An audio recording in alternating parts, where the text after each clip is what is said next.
what the fuck? Have you not learned anything from 9/11? Like, this is crazy, man. And on the news, I'm watching the news like, oh yeah, CNN. What is he talking about? They're not shipping in migrants. 6 months later, yeah, they are doing it. Because I mean, this is crazy. Tim Walz he need to be underneath the jail. Like Keith Ellison, all these people, all these Somalians, all this criminality and fraud. Do the math. 80,000 people spent $9 billion using disabled children funds. That's 112,000 per person. And that's just the start. So why does Tim Walz don't release criminals from the jail? Why don't he do it? These are illegals. He should release them to the ICE agents. He's going to release them into the public. Yeah, to the public. Yeah, it's crazy, man. But riddle me this: why is it that why is it that the Democrats never take accountability? Like, do they think that they're not responsible for any of this? That's my question to you. Like, oh yeah, man. York's a delusion. It's like 20 million illegals just didn't appear because Trump showed up right now. You know what I mean? Like. Well, I'm gonna tell you this. I'm gonna tell you this shit. What's gonna come out next is gonna blow your mind, and then next it's gonna come out. So you think this Somali stuff was crazy? These NGOs and these charity organizations, they was all at the border. Guess what? They was in freaking Mexico too. They was in Mexico recruiting people from Mexico to go across the border because they tapped me on the shoulder and they trying to recruit me. And I turned around, I was like, what'd you say? And I was like, huh? And she was like, oh shit, this is American. Like, yeah, it was crazy. It's so much money that these people, I mean, they was getting filthy rich. Let's go back and look at these videos. And other people who was reporting the situation. You know what we should do is just take all of North America and all of South America. Yeah, we don't need to deport anybody. Oh, let me tell you the other thing too. What's happening in Mexico, right? All these buses, because they mainly go by bus, right? All these hotels. I was in Monterrey. They was getting crazy amount of money, booking all these trips to go to the border. It was getting paid. Everybody was getting paid off of us. It was crazy. Human trafficking. Yeah, exactly. Yeah, it's $1 billion industry. But no, better solution is we just round up all of the illegals and send them to Minnesota. No, you put them on fucking planes, you send them to Alcatraz Island, and then you deport them to either supermax prisons or other countries, and you get them the fuck out of America as soon as possible with vigilance and force and strength. I mean, we are buying Greenland. I mean, maybe that is part of the whole spiel of the Greenland. What's that? Yeah, maybe we can just go to Greenland soon. Maybe spray water on them when they get to Greenland. I mean, just for me, it's just a lack of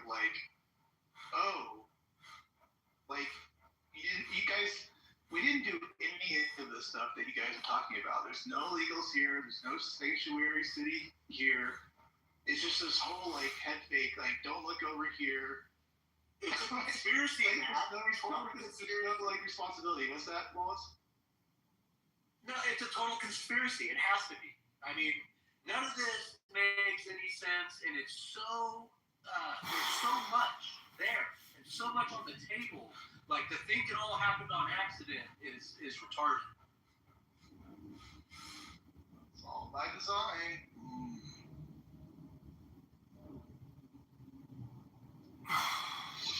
But yeah, like I was telling Dave, you got Americans fighting for, some of these people are poor. Some of these people down here, man, in Mexico, they come from families who got money.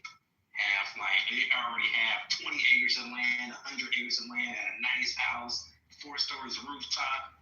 And I'm like, why are you fighting for people who have more than you? You're living in a small, crappy-ass apartment, 1 bedroom. Maybe you're on government assistance. You don't even own anything whatsoever. And you're fighting for people who actually own shit. You even play for the okie doke. I mean, there was Chinese people coming across the border with Gucci shoes on. This is just nuts, man. It's crazy. Look at my PTR. The Democrats are trying to flip the Congress by putting out disinformation. The guy's a freak show. He's another trans, and they're putting out fake news. And they're all acting like he's this nice, innocent guy. And the fact of the matter is, they're all putting out fake news information. Every politician, including the guy that I'm running against, and every Democrat are backpedaling and saying, we have to fully research this, investigate this, prosecute. This is wrong. This is murder. And the guy's a fucking clown.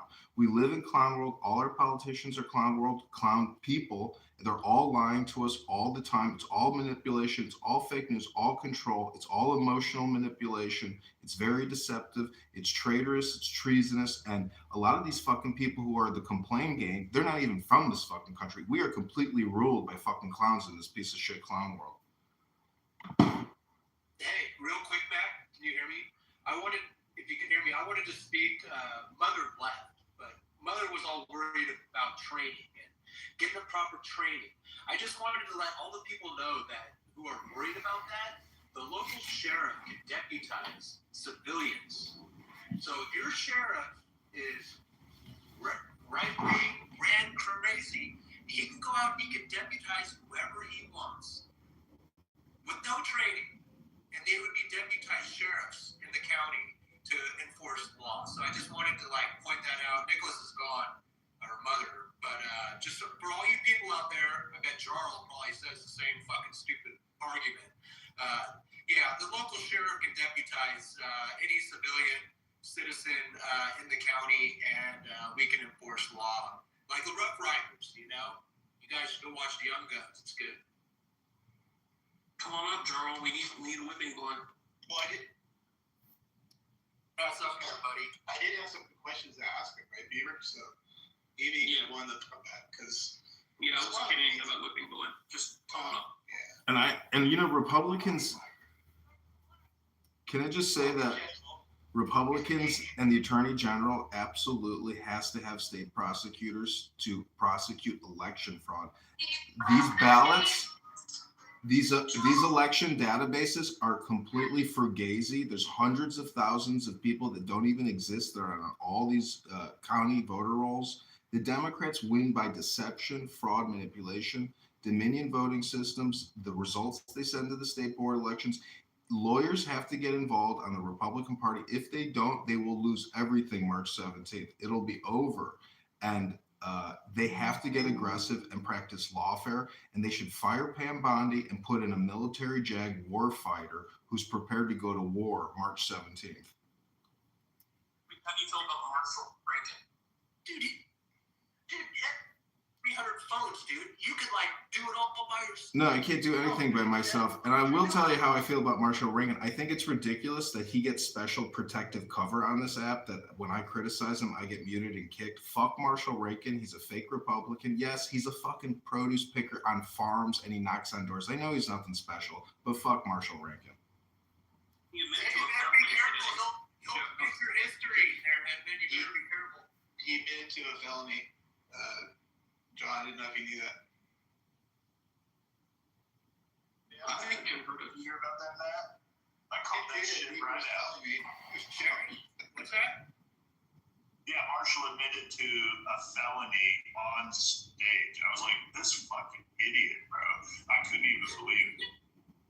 I mean, What was his felony? what we're dealing with on this that I just don't give it much credence because here Marshall's supposed to be this, do you know how many doors you knock on? I knock on doors, so that means I know more about politics than you do. Farms in the off season. Low IQ, bro. Unbelievable. I never thought I would hear that day that Marshall admitted to a felony on this app. What was he found guilty of? What was he prosecuted for? Was it going over the border or something? Oh no, it was the worker thing earlier, right? No, guns, smoking pot with guns in the wilderness or some shit. So I'll give you the story. Okay, so he goes in to tell this story, and it was largely framed as how you should act when a police officer, when you interact with a police officer, and you shouldn't fight with the police officers, right? That's ultimately his anecdotal story was all about. So then he reveals that he was on his own private property when the police confronted him, and people asked him why, and he said, "Well, I was smoking pot, and I got a ticket for smoking pot." And they're like, "Well, why'd you get a ticket?" He goes, "Well, because when they started to do their investigation, I had 10 firearms on me." And right away, I'm like, I'm down in the chat. I'm like, 10 firearms? Having a firearm in possession of marijuana at the exact same time is a felony for U.S. state code. Well, he goes on and says, "Well, I just got a ticket for it." Well, yeah, because in the state of Texas, it's just a misdemeanor.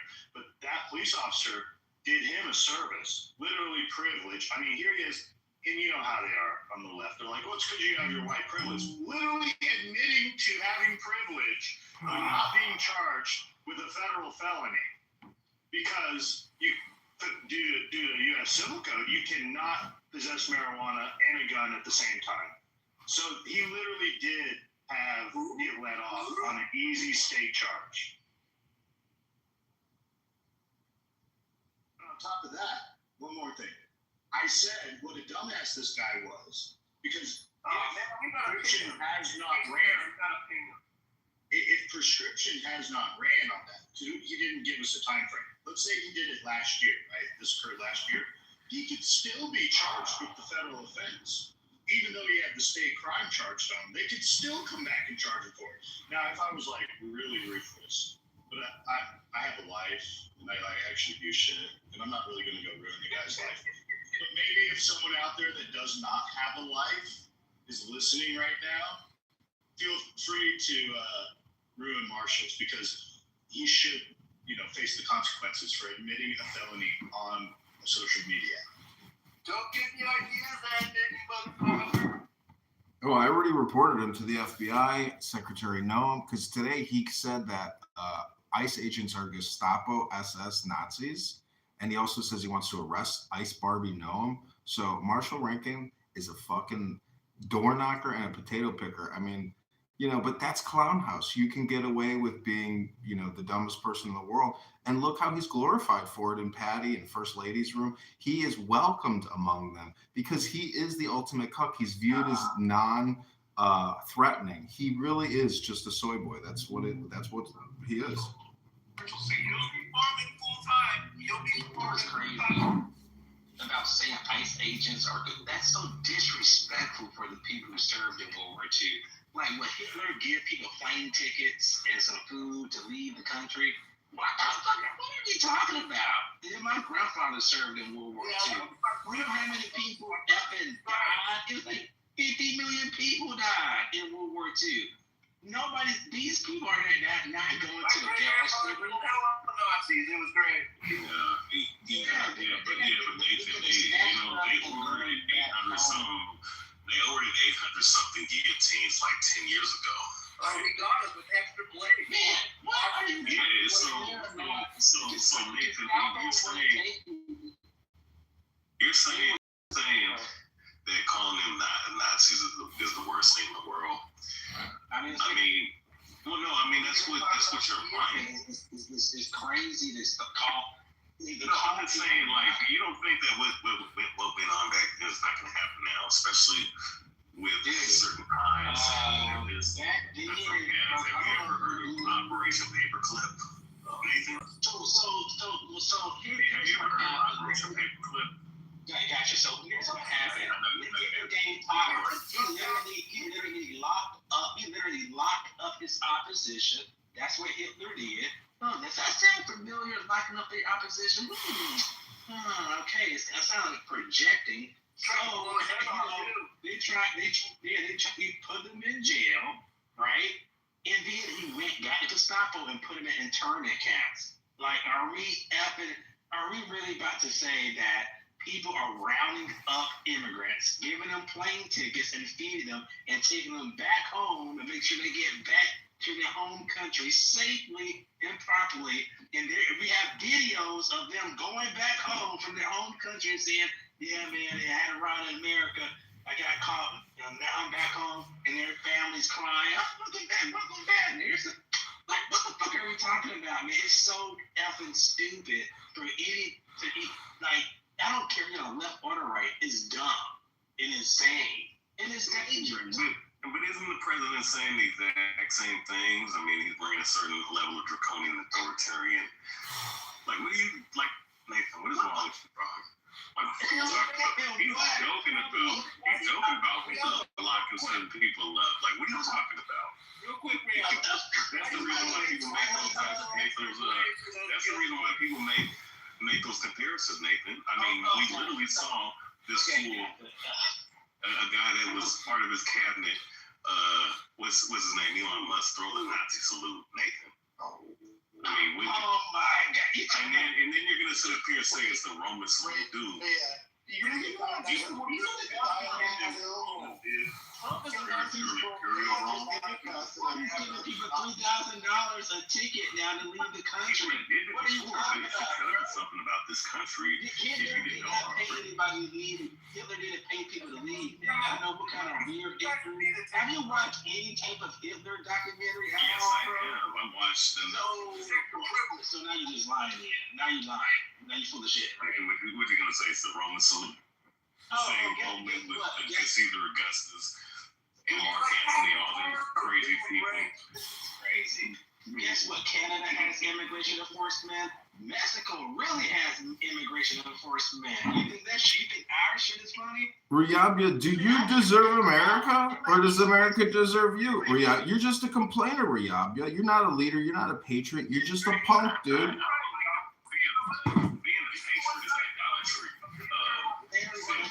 Immigration enforcement. So every country has immigration enforcement. We should get back to the guillotine, Why did they order so many boxes of extra blades for those guillotines? Let's see, to execute the people of the United States, maybe. You think it's for all the treasonous leftists? You think it's for all the treasonous leftists? Oh, it's for swing it back on the pendulum and hit the conservatives. Which one? Who's gonna get it? Man, this guy is pretty crazy. What you smoking on, man? God, what am I smoking on? I've been watching. The reason why I wasn't bringing that up as a talking point to say that this country, they've been wanting to do all this. I mean, listen, when 9/11 happened, they contrived little demolition that they did to blame it on some brown men in a cave, right? Hey, what did you think of this? A lot of the right, you know what the right did? They willingly, just like they're willingly now accepting what ICE is doing, they willingly accepted the Patriot Act when what's old dude's name?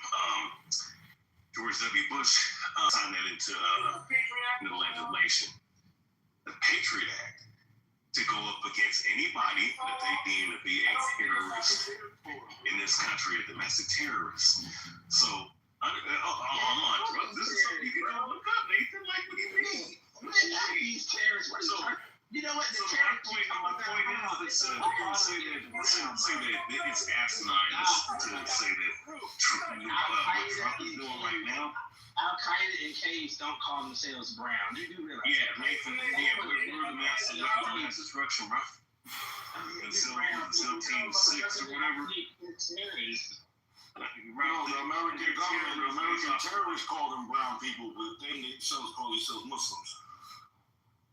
That's what the Patriot Act was created for. The Patriot Act was created to attack colored people. Well, it was also created for, don't even start. It's what the facts are. Start telling the truth. Start telling the truth. Because you got caught up with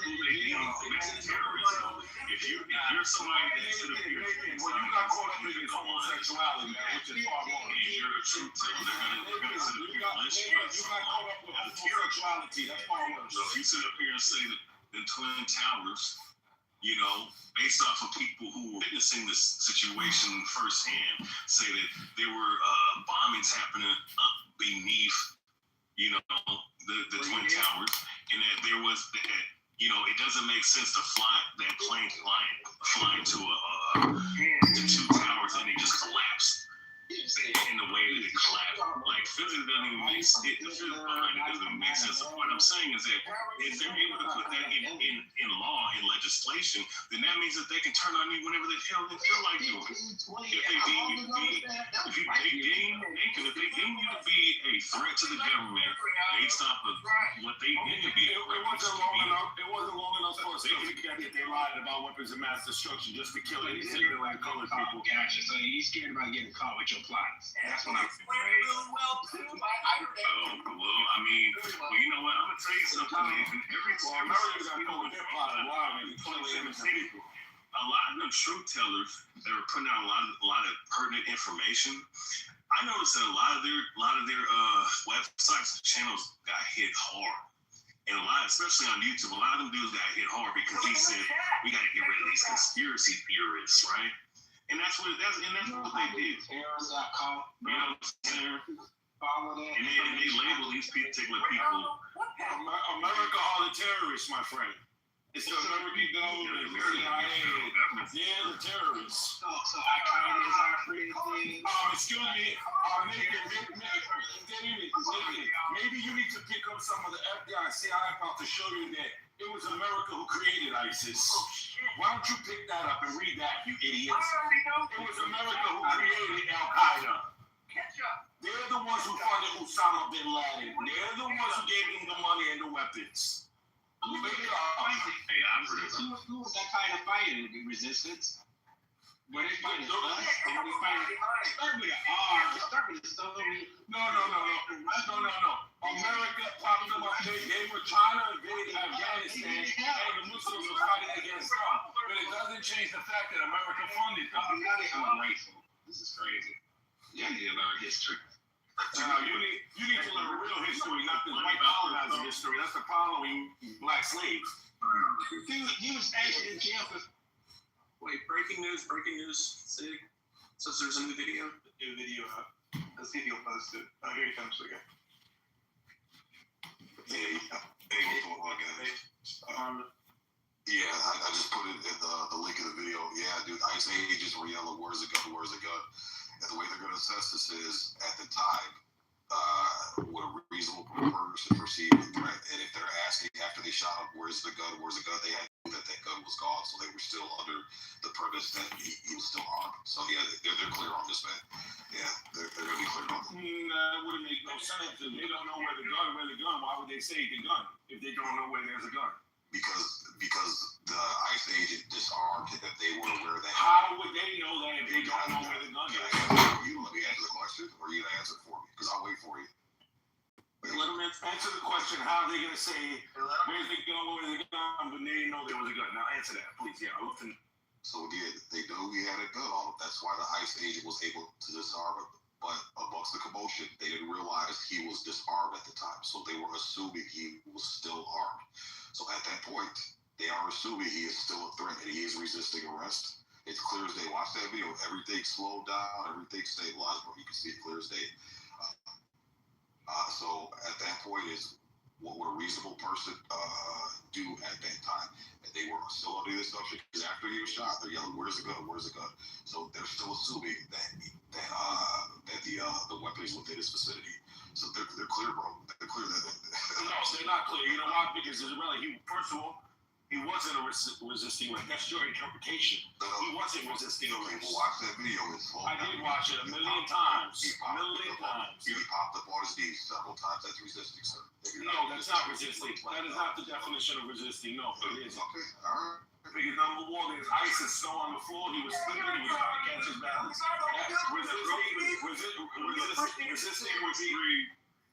Resisting would be if he was trying to get away from the officer, or he had no knowledge. Because once again, he stepped in the middle of the officer trying to detain the woman. He sprayed the woman. Once he got sprayed, he can't even see what's going on. He was blinded, and then he got tackled, and he fell on his knees. When the officer grabs his gun while they're beating the shit out of him, how do the other officers know that he even has a gun, or the officers took the gun. They don't know. That's why they yelled gun, gun, gun. They didn't yell shit gun. Okay, so. Okay, look. You're making that part up. There's nobody, nothing in the order saying gun, gun, gun. Say there's 5 officers. They're all up on this guy trying to get him corralled. One officer happens to see a gun. He yells, gun, gun, gun. That doesn't mean the other 4 officers in that moment saw the gun. So they're basing it on him saying gun. Okay, then this guy takes the gun away 2 seconds later. There's no audio where he's saying gun, gun, gun. You keep making. Y'all haven't seen the latest video. He discharged the weapon. The guy who took the gun, okay, accidentally discharged the weapon. That's what caused everybody to say gun, gun, gun. It was the ICE agent who shot the gun on accident. That's the reason why they shot him.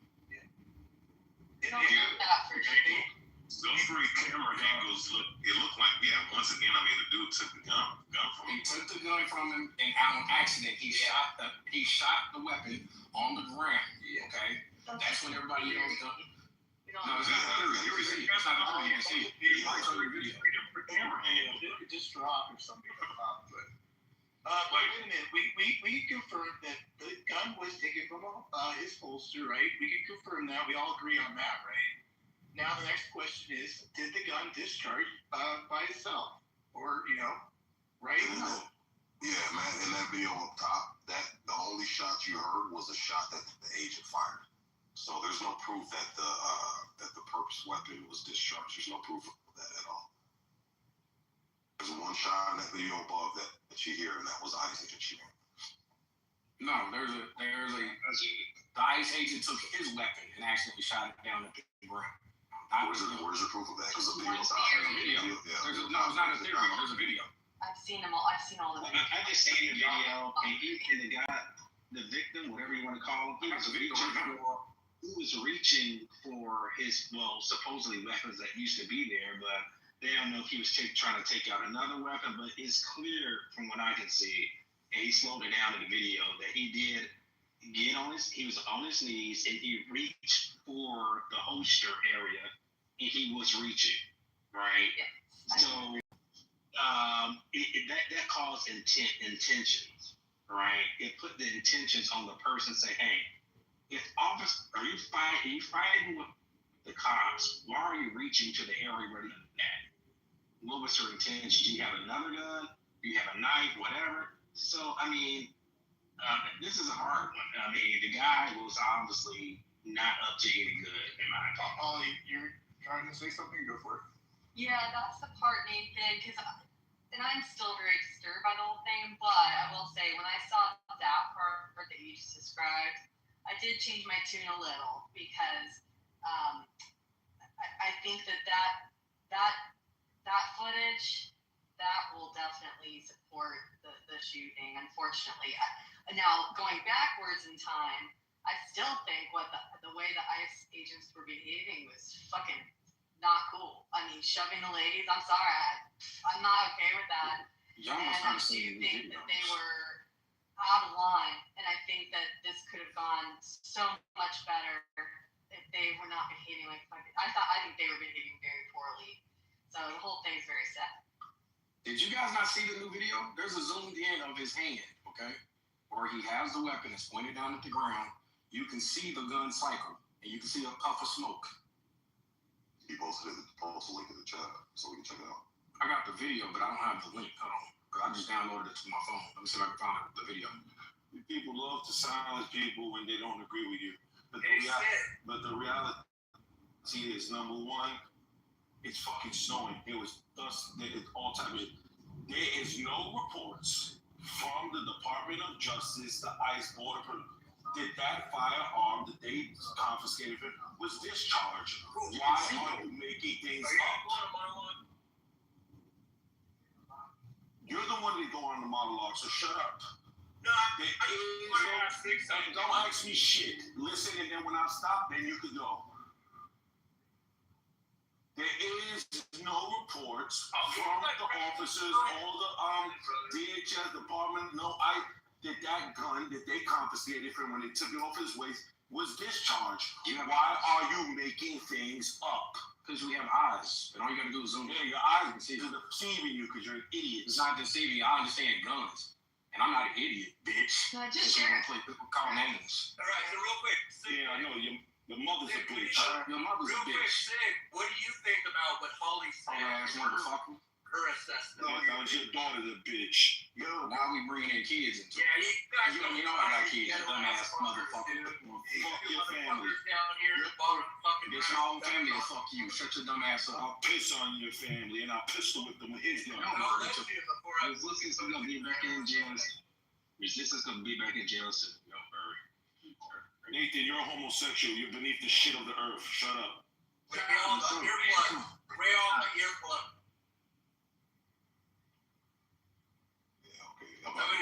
Sig, you heard Holly. Sig, you heard Holly, though. Do you identify with her assessment that it was like overbearing and rough, but justified after watching the last video she mentioned? No, because there's actual footage that surfaced prior to this interaction that we're all talking about, where they got up their faces and they told them to back up. ICE had to meet them in the middle of the street and told them to back up. So this wasn't the first time that they were told to back up. So they got told to back up, and then later on, they still encroached upon ICE's territory. So no, I mean, like, dude, you got told several times throughout the day, throughout the span of the day, to back the fuck up, and they kept inching forward. So at that point, it's like, yeah, you didn't respect that. You were told you didn't respect that. So then the next step is put hands. It's ask, tell, make. It's the ATM method, man. Well, that was my understanding. Real quick, that was my understanding from the beginning. So I was kind of, my mind's been made up because that was my understanding. So no, right on. And Holly, she'll get there. I'm sorry you feel upset, Holly, but shit happens. Sig, what is the definition of a resisting arrest? I know it sounds kind of funny, but I would suspect getting back up is definitely part of that, right? Do you have a definition of a resisting arrest or no? Yeah, so there's typically two. Most municipalities have two. There's resisting without violence and then resisting with violence. So resisting without violence is just, struggling, wriggling around and shit like that, like what that guy was doing. And then resisting with violence is you actively trying to assault and punt at the officers or spit on them. So those are typically the two definitions. And he wasn't resisting because he was not aware that the officers were trying to detain him because he got blinded. Because once again, he was not the one approached by the ICE agent. The woman was. He just intervened, which he should have not have done. I could go with that. But once again, he wasn't being detained, so he wasn't resisting. He got blinded by the pepper spray that the ICE agent was using to blind the woman. Right. It's like a good opportunity to jump in and ask. Resisting. You so fucking dumb that we're on the same side of this, and you just argue. Hold on, man. That's how fucking stupid you are. Okay, hold on. Okay, No, how stupid you are is that I don't agree with you about shit. I don't give a fuck if you agree with this, what I'm saying. I'm not with you. You're not with me. Stupid. You're not with me. Your mama slapped the shit out of you in real time. Where you at, bitch? New York, pussy. Bitch, I'm always up there. There's nothing you do. You always sticking a dick in your mouth and you're not there. Stomp in your fucking hood. all right, Aggie. Take it somewhere else. Check it out. Now I forgot what I was going to say, damn it. You guys all screwed it all up. Go ahead, continue fighting him.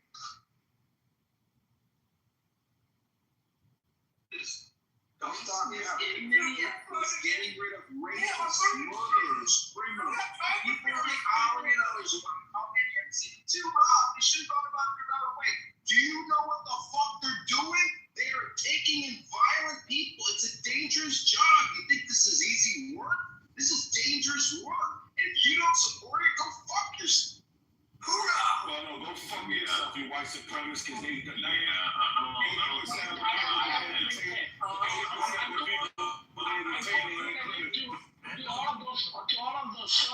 Unfortunately, to all of those who think it's all white supremacists, I'm not a white supremacist. I'm not a black. I am. You are a motherfucker, you. Living in. I'm an Asian who's living. I am an Asian immigrant. If you have the nerve to listen to me, listen to me. If any of you have the nerve to listen to me, if any of you have the nerve to understand the reality and what is happening in our US soil, listen to me. Listen, you curly woman-eating motherfucker. I can smell you from the bone. Don't interrupt. If you can listen, you listen. I will hold you handsome. You know that. Hold on a second, buddy. I just remembered what I was going to ask. This is a great opportunity to ask you. Resistance, because you kind of conceded a little bit. You don't do that often. Do you think that like the title of my room, this is kind of where I was going to go a lot, is would you say that them or this particular individual, if he didn't, interfere, he would be alive today? That's my question. I agree. No, totally irrelevant. He should not interfere because he has no right to interfere with the ICE agent if the ICE agent feels that he's got to make an arrest or a detainment of someone. That's where he made the mistake. But the ICE agent made the mistake when they gunned him down also. This shit is wild that we go from a person breaking a law to it's okay for him to die. Exactly. This shit is right. Are you retarded? He didn't break the law with the firearm. Let me finish. How the fuck he's in a fucking protest with a fucking gun on him, and he with a legal gun on him. With a legal gun. With a legal gun. With a legal gun. Dead ass bitch. What the hell is wrong with you? That's why your grandmother and your mother died. I'll sell your kids to slavery, bitch. Your grandmother died on you, nigga. We don't fuck you. So you can't have it. So I'm already fucking your mama, man.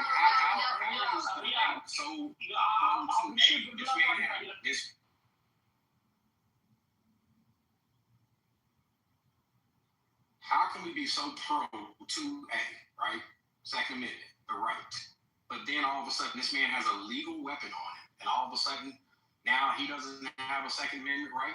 He didn't pull his weapon. He had a legal weapon that was registered. He had a license to carry. What the fuck are we talking about here? You can't be. He was aggressively approaching police. What the fuck are you talking about? Now, what do we It don't matter. He had it on his persons, dumbass. It doesn't matter. He had it on his persons. It does matter. He never pulled it. It doesn't matter if you pull it out or not. You don't go up confronting a police officer. We know what happened on you. Where did Sid go? I was going to talk to him about the video. I just Somebody put him in the group. I didn't get a chance to watch. This shit is wild. Oh, here you go. Y'all motherfuckers talk out of both sides of that. 1 minute, you're pro 2A, which I'm pro 2A big. Yeah, I didn't put it in. All of a sudden now, a motherfucker can't carry a gun. You can't carry it. Use discretion on your dumbass. You are for being a dumbass carrying it. All right, Sig, I just watched the video. I definitely think the audio helps, depending on who is identified later on saying, where's the gun, because that would show which officer was unaware that it was disarmed. But the first guy that pulls his gun and shoots him, it looks to me like he's staring right at the gun. So how would he not see that it was disarmed by the other agent? That's the only question I have. Gun though. Well, no, it is. Exactly. Motherfuckers want to go bother the police with weapons on their persons are dead, dumbass people. I don't give a fuck. Shut the fuck up. He was You shut the fuck up, bitch. That wasn't a smart life. Amazing. Sig, what do you say to what I was saying? Yeah, so if you look, as the agent is disarming the perp, that's the same time the other agent's drawing his gun. He's literally disarming the guy, and the other agent's drawing his gun at the same exact time. So just throughout the entire scuffle, he probably didn't see, because look at the agent where his hand was. He slipped and disarmed the man. He probably didn't see him fully disarmed. And if you look at it from the other angle, where you can kind of see the agent slipping away and walking away with the gun, it's probably more than likely he did not see him disarm him. So he had no clue. And that makes sense why the young word is a gun word. I'm sorry, Sig, I didn't mean to cut you off. No, you can talk about it. How come this man can call me a bitch, but when Resistance calls him a bitch, he gets thrown in the audience? Oh, I was gonna throw it was a big mom, but I was really trying to engage with Sig. Did you call me a dumbass? I don't give a fuck. All right. No, I didn't call you any names. Out the The only reason that I've been moving what's his face is because he fucking is so combative and loud and he won't cut other people finish. Yeah, but we gotta have a little discipline.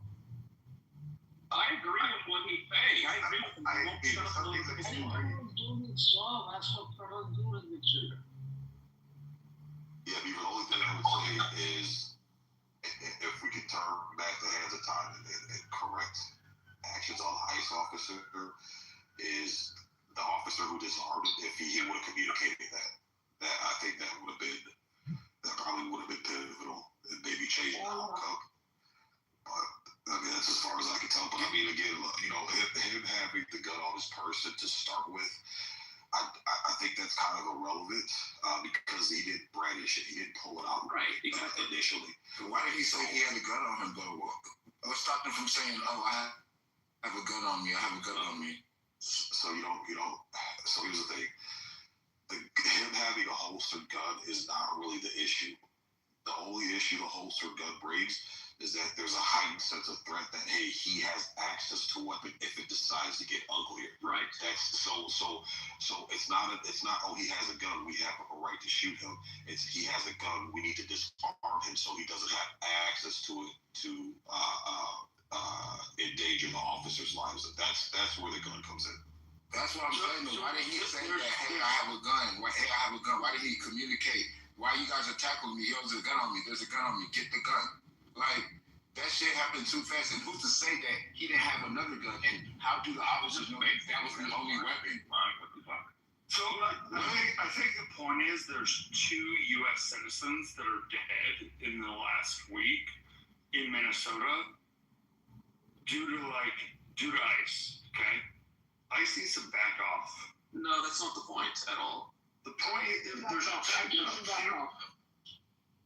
there's 2 United States citizens that are dead. What do you mean? No, you have to look at each situation individually. You don't say, oh, no. There's 2 U.S. citizens that are dead due to ICE.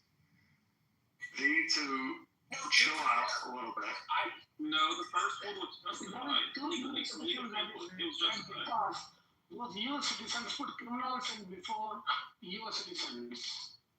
Those 2 U.S. citizens, if they were U.S. citizens, that is because they prioritize criminals over civilians in America, in U.S. I'm sorry. I should restate what I said. So they're civilians. U.S. civilians should not. That's not what happened. They were just during protests in any way, shape, or form. When you actually say protest, how do you consider a protest to be? Burning down buildings, burning down things, burning or blocking law enforcement. How do you consider a protest to be?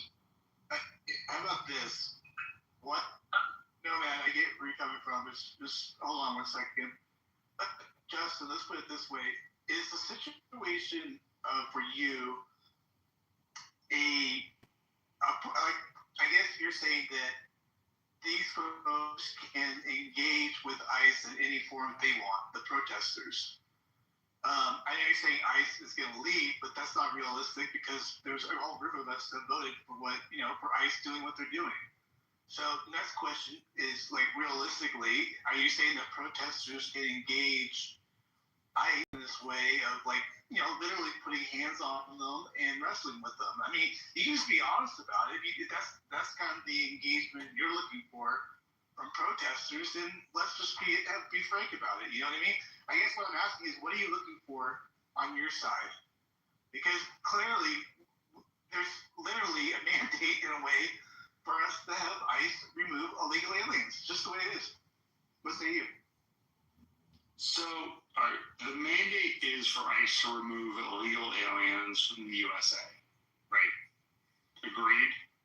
So there's no mandate to,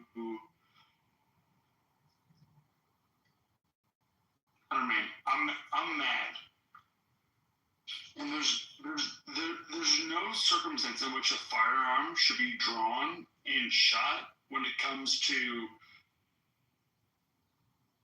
protecting an arrest or let me give them my thoughts. You need to hug, bro. Stop, dude. Nobody give him a hug. Listen, what's interesting, a majority of the stage doesn't disagree. There's actually a lot of us that have said that, you know, maybe minus this video that just showed up right now. Maybe I still have to look at it, but for the most part, a lot of the people last night were leaning toward, you know, support of the Border Patrol. So you're not in amongst a crowd that completely disagrees. We're just trying to figure out how do we handle this. But yeah, gather your thoughts. So you can come back around. But good, carry on, guys. You know, I mean, hey guys, how's everybody? How's Beaver doing? Good to see you, man. Yeah. Anybody else want to speak though? You just got on stage. Yeah, totally. I just didn't hear anybody speak. You guys go ahead. I'll go after. Oppo number 2. There's going to be Oppo 3 all the way up to 10 and more because there is a mind virus that's 60 million people, and there's a lot of Karens out there, and there's a lot of depression and suicide, and people are willing to go to the grave for this. So expect more FAFOs in this surgical operation to get rid of alien invaders that are destroying our country. Let's go. Wait, what the hell? What the hell are you talking about? No. Illegal immigrant is not. That's not even a textbook problem. There's no alien invasion. You need to show up. Okay, well, they're illegal immigrants. The immigration process is not. It's not an illegal process. It's not an immoral process. Okay, so they can go the right way to be an immigrant because of what happened in the 90s with NAFTA, which caused the destruction of their crops and all the stuff and all the farming that was down here, which caused them to come up to America for a better life. Okay, so do it the right way. If it was the other side of it, if the shoes were on the other feet, would do the same thing. Bro, I'm a son of an immigrant, bro. And you need to be in the psych ward, Edmonds. Oh yeah. You need to watch out with FBI.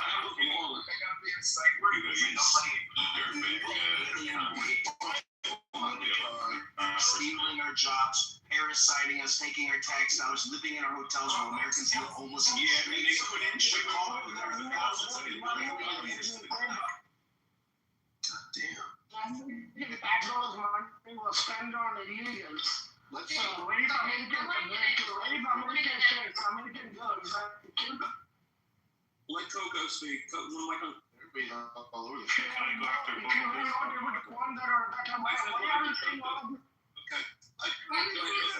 Over about people that don't even live in our country, though. Damn, this shit is so crazy. Is that you, Coco? That's not Coco. It's Cap. Oh, no, okay.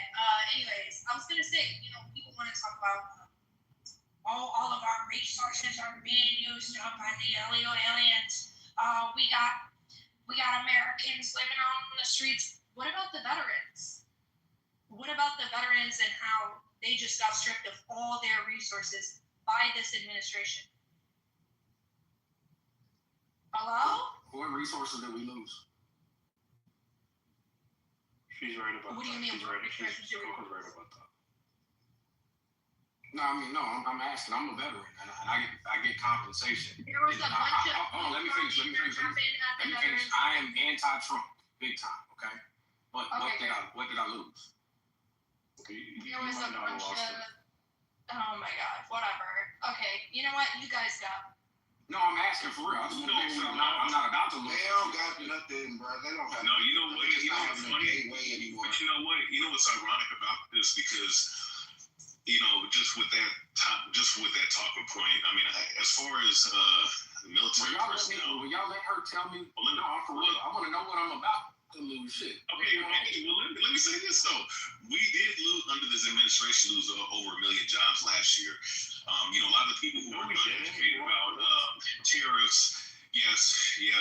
Don't make me pull out the fucking article. But anyways, you know, a lot of people who are very uneducated about tariffs, who don't understand the history of tariffs, will sit up here and tell you that that's good for American citizens, even though it's a tax on trading goods with people in other countries, which, it's not that tears haven't happened. It's just that you're not supposed to do it in the way that this man is doing it right now. All right, Coco. And it's caused this much. Yeah, I'm hitting right here. It's causing a lot of destruction towards jobs, especially like with the meat market and so on and so forth. So if you want a talking point of what has happened with this administration, there's not much progress happening. There's actually a lot of regression. That's not what I asked you, brother. I asked her, all right, Coco, what did I lose so I can look out for it, so I can let other people fucking know. I actually want to know. This ain't, I'm not saying We're talking about VA jobs, and most of the people that work at the VA shouldn't even be there to begin with. It's just a fucking jobs program. Bye. Can we agree that? Can we agree? Answer the question. Dude, just hold on 1 second. Sorry. It's okay, you're good.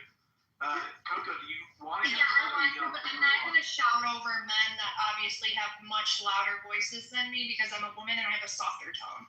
So if you guys could just respect me answering the question and not jump in a million times. So yes, that was one of the things. VA jobs were lost. There was a bunch of offices where the veterans get their resources across regions that were shut down. Cemetery maintenance has been paused, which I think is extremely fucking offensive to our veterans, for one. There's been cuts to research for veterans' health, including specific, veterans who served this fucking country and who gave you the right to sit up here and talk. Okay, you know what? No, go keep going. This guy is a fucking retard. He's so annoying. He just spits bigotry. Just keep going. You're good. Yeah. Anyways, yes. Cuts to your health research and illnesses, research for illnesses that are specific to veterans, which is horrible. I don't understand why we continue to throw so much funding at other things. You know, everybody wants to keep talking about our resources, our infrastructure. Let's take care of home. We're not doing that. Our veterans, in my opinion, are our most prized possession. We should take care of that. We should take care of them. We should respect them. But I mean, and this is another thing that pisses me off because now I'm thinking about the guy yesterday who literally served veterans as a nurse. But we're just throwing fucking money everywhere else except for where it needs to be put in. So it just doesn't make sense. We have this argument, illegal aliens are taking all of our resources, right? But we're throwing so much money at ICE agents that are now shooting our fucking citizens in the face in the street. And we're not pouring into anything else. I mean, I'm not gonna. Can I speak as a veteran? I'm not gonna argue against what you're. I'm not gonna argue that against what you're saying. If I had my preference, I would rather have ICE, allocated money go to veterans. In an ideal world, I'm not gonna argue against you on that, Coco. I do think that veterans should always be a priority for funding. There's no question about that, but. Is that all you wanted to say, or Abe, if you want to respond, then we'll have Justin go afterwards. But yeah. All right. So some of the things that really, really matter to veterans. I'm 100% VA compensated. They call it disability, but it's really not disability. It's like, hey, we rented you, we scratched and dinged you up, and it's kind of like if you got 100 dents in your car from a hailstorm. They would total out the car, but the car still drives, right? So I'm not disabled per se, but I do have some small. A whole spectrum of small disabilities, really just old sports injuries that add up to where I get 100% compensation. I haven't lost any of that money. I still have full medical. I still have full tip. So I will say this, that it has been hard to get into the VA, especially during his first administration. Like literally, I almost died from a very, very, very simple issue, which was a B12 deficiency. I don't know how the fuck it happened, but all I needed was a shot, and I could not get into the VA. And when I did get into the VA, it was fuckery trying to get the prescription refilled. under his administration. But as far as my money and things like that, that hasn't been touched. This is just me being unbiased. Now, Project 2025 does outline that all of our compensation and things like that can be reevaluated, although I'm what they call total and permanent, meaning they're not supposed to be able to do that. But if you read kind of, I wouldn't say between the lines, you just read slowly, you can see it says all veterans can be changed essentially. They are changing the scale to where we can get certain compensation for like sleep apnea, PTSD. I think they're improving on PTSD. Ringing in our ears because a lot of us have tinnitus, as they call it. So they're lowering the amount of money that they're going to give people for those types of things. This is under his administration. Some of the things that are somewhat tied to veterans is, I don't know if you guys saw Pete Hegseth get on and talk about 8A has been fraudulent and all these minorities are stealing money in 8A. First and foremost, government contracts is a fraudulent business.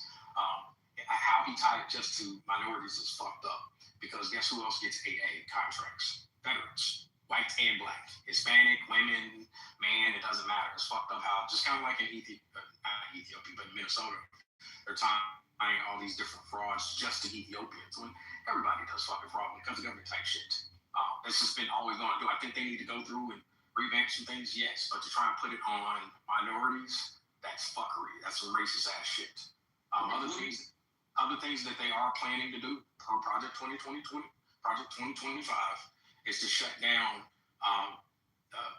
veteran facilities in rural areas and in urban environments. They said they're talking about cutting down some of those, which doesn't make any sense because they're saying, hey, we can't fulfill the need right now and we need more support. But they're also saying the baby boomers, who are the biggest utilizers of these facilities, are dying off. So if you just let them die off, we should be about even. We should be good to go. But instead, the baby boomers are dying off, putting the stress on the facilities, but they're also going to reduce the facilities and try to automate shit. So we're now talking to a fucking robot AI versus talking to a person, and that's what we actually need. So those are some of the things that I've seen. No bullshit, non-biased as a veteran. But I haven't lost any money at least. And I get paid like $4,200 a month untaxed the rest of my life for full medical and full dental. Now, am I able to get into is it fucked up how in order to even start getting your medical, the shit that I got to jump through? Yes, that's kind of fucked up, I ain't gonna lie. Matt, let me just say something real quick before the next speaker. I worked on private contracts for several years, and then I was on a contract with the VA, the actual VA. And compared to my past contracts, it was the most backwards, fucked up, inefficient, waste of money, bullshit. And not the cost, not the cost. The cost is 100% good. I'm talking about the efficiency. The efficiency was unbelievable. Waste. And I thought to myself, I would get rid of this contract. This is a waste of fucking tax dollars. It could be done a lot more efficiently. It's what I'm really trying to make. The cause was worthy. The way it was operated and all the fucking red tape you had to do just to get a fucking PIV card or a laptop or this or that. Unbelievable. So I think a lot of the stuff that's probably been cut is them going in and seeing this shit and realizing it's a lot of wasted money and inefficient. Elon probably looked and said, oh, this is ridiculous. You know, they probably looked at analyzed all of the processes and all that shit and realized from a private sector perspective, they can do it a lot more efficiently. Well, let me respond to election real quick because he just basically told me some bullshit like I'm lying. First and foremost, fucker. I went to the Air Force Academy, which means I was active duty while I was in school. I just so happened to be a talented motherfucker that played sports while at the Air Force Academy while on active duty. You dumb fuck. And all my injuries were well documented because I was an athlete. I boxed and I played basketball. So guess what? That does go into my jacket of. What in the hell did I say to discount anything you said at all? What are you talking about? He's talking to somebody in chat. I said election, boss. Election just said that veterans. Oh, okay. I thought you were talking. I said election. Election said that veterans are milking the system. Don't pay attention to him. Don't be in voice of Well, I just needed to curse. Yeah, I got it. Because my fault. Those kind of things are damaging. That's what makes us lose our shit. when motherfuckers try and say veterans are out here milking the system, and actually it's the exact opposite. A lot of veterans don't get their aid and shit that they need. If that was the case, then you wouldn't have a fucking veteran on the street that doesn't have a home. In Abilene, Texas, they actually organized and went out and got all the veterans off the street and got them their proper compensation. And nobody's homeless in Abilene, Texas. I think he's a veteran. It's just he's being stupid. Yeah, he's a clown fuck. I apologize, Aim. I thought you were talking to me. I was like, well, no, I'm sorry for the misunderstanding on that. But no, that dude's a clown fuck that's gonna get a lot of people into a position that won't get there. Because I'm starting to hear that rhetoric, right? And it's being passed down. And so, like I said before, most of your veterans refuse to get their compensation, refuse to go and get their free doctor and mental health and all that kind of shit. I got an uncle that's crazy as fuck. Literally was shooting Emmanuel Noriega in Panama. And this motherfucker took 20 years. I also got an uncle right now who was part of that poison that they put in the fucking water out in Camp Lejeune. I don't know if you guys seen all the class action lawsuits from that. He's got 4 different fucking kinds of cancer. And guess what? He doesn't get any type of compensation. So shut the fuck up, election. You must have been a Air Force fuck. Right, who's the next speaker, Matt? You said you were going to some. Yeah, I think Justin was going to get us back more on subject, and I think he was going down the road. Can't we all agree is where he left off? But Justin, I don't know if you want to follow through on that. Yeah, I'm still here. Should I start from scratch or? I mean, you had some time to think about it. Just let it all out, man. Like, just let us know how you feel. We'll listen. Don't worry about it. All right. So first of all, I would say that what ICE is doing in Minnesota is completely, I don't know what the word is. Correct. Uncalled for, or it's the worst thing I could think of. Like, I believe in a society where people can immigrate to a country, right? But however, the way they're handling this scenario,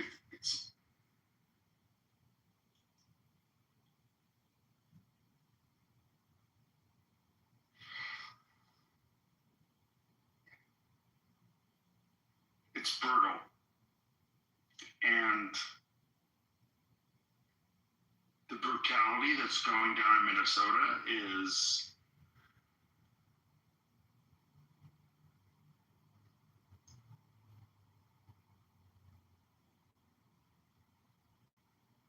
it's hard for me to deal with, to be honest.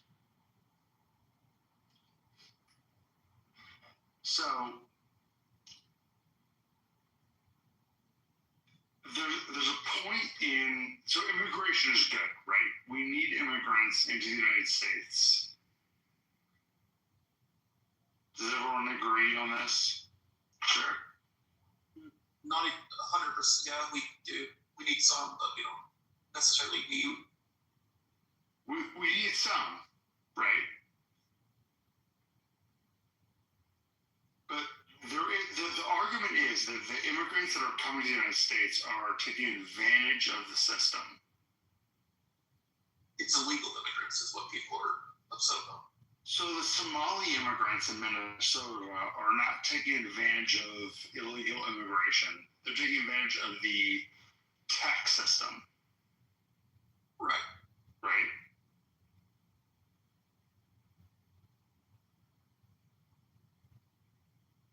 Either way, it's,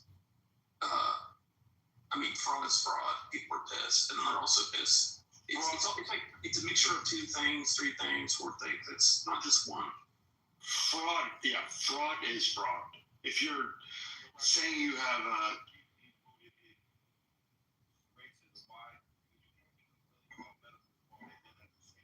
we can't hear you, resistance, regardless. Yeah, no, but medical fraud is fraud. But like if the Nick Shirley videos, I think, expose a lot of things. Which is, if you have a daycare that has the same name of like 100 kids, there's no kids. That's a problem. You know what I was trying to say, Justin, was yes, medical fraud is medical fraud, but people see through the hypocrisy because it can't be. Oh, we're worried about medical fraud from a small group in Minnesota, and at the same time, the commander in chief is pardoning a bunch of white Americans who committed the worst kind of medical fraud, and he did that throughout this whole year. People who stole almost $1 trillion worth of medical insurance money. So, how can we take this administration seriously? Wait, I'm sorry. Who did he pardon? I can give you a list of all the names if you want. I'll go. No, the specific person that stole trillions of dollars and. It's not one person. It's a group. Oh, it's a group of people. It's a group of different people. And a matter of fact, it's so abhorrent that Donald Trump's own son was caught in that same kind of medical fraud. He was funneling money through the St. Jude's cancer thing, and they stole money. They took mismanaged the money and used it for personal things in the Trump organization. Okay. You could go look this up. These are just facts, and they're all part of it. Okay, So, cool, man. Okay, can we just have Justin finish? I think you didn't land yet, right, Justin? Yeah, sorry. Yeah, I'll end. Anyway, I'm just mad with the ICE invasions in Minnesota. And I don't know. There's no reason for violence in protests. I protested so many times for many things. The way that ICE is handling the situation is unacceptable. Oh man, I'm just getting emotional. That's it. I'll end. I've seen one incident so far that I think they've handled it correctly, but maybe 1.5. So. I want to say this. Unfortunately, the last administration put us in a really tough spot. And now it's like they're having to go above and beyond to try to get these people out of here. And I mean, I do think that there's a little bit of a lack of training and things like that. But, if you're part of the general public, you can protest, and you probably should protest if you're against certain things. But please don't get in the way. Please don't put yourself in harm's way. It's not worth it. Y'all understand that there was a bipartisan kind of handshake deal agreement to come up with a border plan, okay? Republicans and Democrats agreed upon this. Donald Trump said not to pass it because we're coming up on an election and it would give too much power to the Democrats to win, okay? Donald Trump keeps changing things up and then going, hey, I did this. Like, for instance, with the whole 10% credit cards. Once again, there was a bipartisan agreement to try and lower credit cards to 10% for 5 years. Then he comes out and says, oh, it's 1 year. And look at me, I'm the greatest. Just like he signed his name to the fucking stimulus checks. He didn't approve those fucking checks. They came from Congress and Senate. But he put his fucking name on it. There's so many times where when there's a great idea that both sides want to agree to, he's tossed the shit out or try to get it tossed out, or took credit for it. These are facts. So your beef is not with ICE, it's with Trump. Here's something we have to address what he's saying. I think it's not completely honest. Number one, Trump was not a government official. Fact.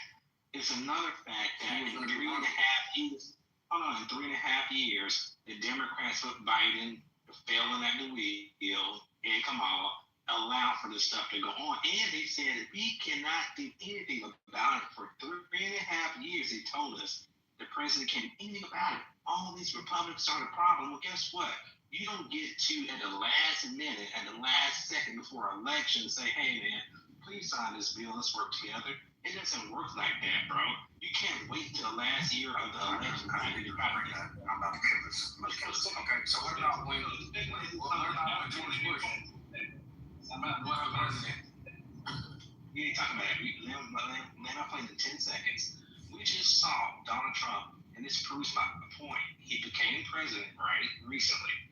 And now we have the lowest border crossings in United States history. Okay. Now here we go. Let me tell you what changed. Okay. First and foremost, when we look at this, stopping people from coming across the border, all right, it's almost impossible. It's like saying I'm gonna build a house to keep bad people out, but you just build a door with no walls. Texas borders Mexico. How in the fuck do you close up all the Texas? Even if it's all the way across Texas, like the Great Wall of China, you still got the ocean on both sides. That's the reason why this is just one of those political. You said let you land, so please. So the only way to actually somewhat kind of sort of shut down the border is if you put ISR platforms. You don't know what that means, so I explain. It means intelligence, surveillance, reconnaissance, planes that one can do ground mapping, deep ground mapping. That would be a JSTAR. Okay, you'd also need ISR platforms flying up and down the fucking border 24 hours a day, along with drone support, 24 hours a day with thermal and IR, 24 hours a day, 7 days a week. It will cost billions upon billions upon billions upon billions of dollars and resources. It is impossible. That's the reason why even people like George Bush, who was the governor of fucking Texas and ended up being the fucking president, didn't do it either. Why? Because it's one of these things, just like gas prices, that just comes up, and racism and whatever else that comes up in every political sphere that never, guess what? After Donald Trump leaves, it's still not going to be tightened up. You might slow down the trickle, but these motherfuckers get smarter and smarter and smarter. And why the fuck would we have a focus in Minnesota instead of Texas? Yes, I understand you're going to go, oh, there's more people that have been arrested in Texas than Minnesota, but it's the Delta. What's changed in Minnesota, we weren't seeing people being attacked by ICE or being dealt with by ICE or whatever else in Minnesota before. There's a huge change. Texas has always had border crossing issues, and we never tightened it up whether you had a Republican president, a Democrat, or whatever else, or a Republican. They've been arrested but haven't been able to fix that problem. What the fuck are we talking about here? What are we talking about here? We don't have the same shit going on in San Antonio, Houston, and Dallas. So what? You said a whole bunch of nothing burgers. Just because you decide to say, I said, oh, maybe you're not having to understand exactly what I said. I waited for you to get done, Nathan. I waited for you to get done. So you can do the same thing. Okay? I'll continue babbling as soon as you shut up. I've already slaughtered you in another room, Nathan. I like you, but you can't rock with me. I thought you landed, bro. I think everybody can agree that you landed. But, yeah, you can get landed. What you want, man? I'm landed. No, he didn't land yet, Nathan. I'm done. I'm done, Nathan. You can get back up and say a bunch of dumb shit. So here's the thing. You already got because you just said something that Biden could have done. All that shit you just said, oh, you could put it drunk. Well, guess what? Biden could have done that too as well, but he didn't. Goofball. He allowed it to happen. He actually created a waste of billions of dollars. That's why. You can't close. You can't put up a. We talking at the same time I'm talking. You can't put out a door without walls. Have some self-control. Are you done yet?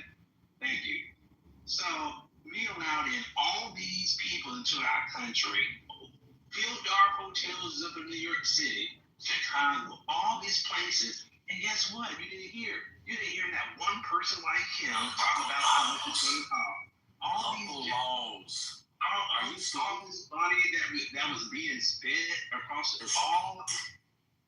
Dude, you're right, man. Why are you creeping this out, bro? Why are you creeping this out? The states made those decisions, clown.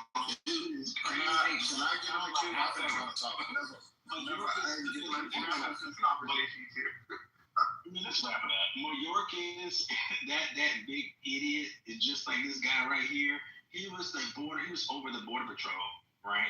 Homeland Security Mayorkas. This dude was the biggest clown in American history because he was following orders from the president, which is his boss. What changed? Mayorkas is out of here.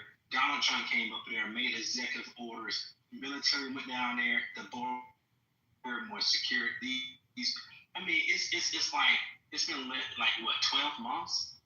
2 million people have self-deported. 650,000 people have been deported. I mean, those are numbers that you can't even describe that how sorry of a job the last administration was doing. You sound like you're a Republican. I can't hear you, Justin. Say that again. You think you're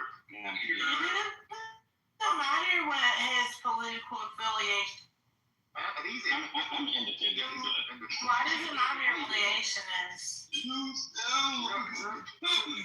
don't have to be Republican to talk about immigration. You sound drunk. Actually, Democrats were pro-ICE 15 years ago. So what are you talking about? They It's impossible. Yeah, Democrats. See, are y'all okay with the illegal people being here? Hold on, can you guys think of what you said? Let content go, because I had after him. I mean, everyone keeps jumping in, then how we gonna move on? No, they can go. It's too much going on. I'm gonna wait. Resistance, you want to go? Is that what you're saying? I don't mind letting content wait. Go on. Okay. Go after you. No, it's like, why do we have to politicize everything, Justin? Like, as soon as he criticize the administration, you sound like a Republican. Like, why do I have to close my mouth when I see inadequate leadership? Like, what's the issue with that? That's really what I hate about Democrats and liberals. Y'all will know that it's an inferior. I'll tell you. Close your lips. I'm not done yet. You can shut the hell up till I finish. Okay, y'all will know that y'all have superior leadership. Y'all trying to roll out like Kamala Harris, and y'all refuse to criticize, right? If you look at her and compare her to any other person that became president in history, she couldn't have beat out one candidate. You can't name a candidate that Kamala could have beat. Nobody. Historically, when we compare like sports legends, what do? We compare them to the people in their era and people in other eras. Kamala Harris is the worst candidate I've ever seen. It's not even close. Worse than George Bush Jr. So y'all can criticize Trump as much as you want. If Kamala was in office, this should have been 10 times worse. And so those people getting killed by ICE, let's just be honest. Nobody wants to say out loud the part that they played in their own demise.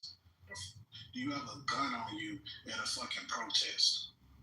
Like, yes, that dude shouldn't have been shot down the way that he was shot down, but why the fuck are you approaching federal agents with a fucking gun on your waist? Like, what from me? Like, y'all think that y'all white, that y'all shot in the head like a black man like me? No, I'm glad I'm seeing some of this shit. He was not part of any protest. Hold on. First of all, that man was not part of any protest. He was out there as an observer. Go ahead, brother. Pardon me. He wasn't part of no. A matter of fact, you just came in, right? Yeah. I've been listening. Oh, yeah, I can go after you. Go ahead, Red. Yeah. Respect to the space. Listen, man. Look, what we witnessed was a man in a fetal position, right? In a submissive position, being shot in his back. That's what we witnessed. You know what, man? I'm going to be honest with y'all, right? This ain't about no Democrat, liberal, Republican, Obama, all of that shit, right? Our country is in great peril right now. It's no exaggeration, ain't no fear-mongering. Let's not do that distraction 101 shit, right? If this is happening to Caucasian people in the United States, it's only a matter of time before we face the same circumstances. And again, remove all that bullshit out, all that trying to cap. Black people been getting killed by the police. Can I finish? All right, bro. Let me. You can make your statement once I'm done. But what I'm saying to y'all is this: this was clearly a case where the officers were out of pocket. They were moving with hate in their hearts, and they killed the man. And it's just plain and simple as that. And for some reason, you guys have been programmed not to believe your own fucking eyes. And it's really frustrating. I 100% concur and agree with that, because regardless of the fact, not only was he legally able to carry his firearm in his city or his state and use it, or he didn't even make it just to threaten him with the fire. They had no idea the firearm was even there until they started beating him to a pulp. That's when they noticed the firearm on his waist, when they already had him down and they were assaulting him, which is illegal. They should have been trying to harassing them prior to that. Excuse me, is there something wrong with you, sir? Is there something wrong with you, sir? Silent for white man.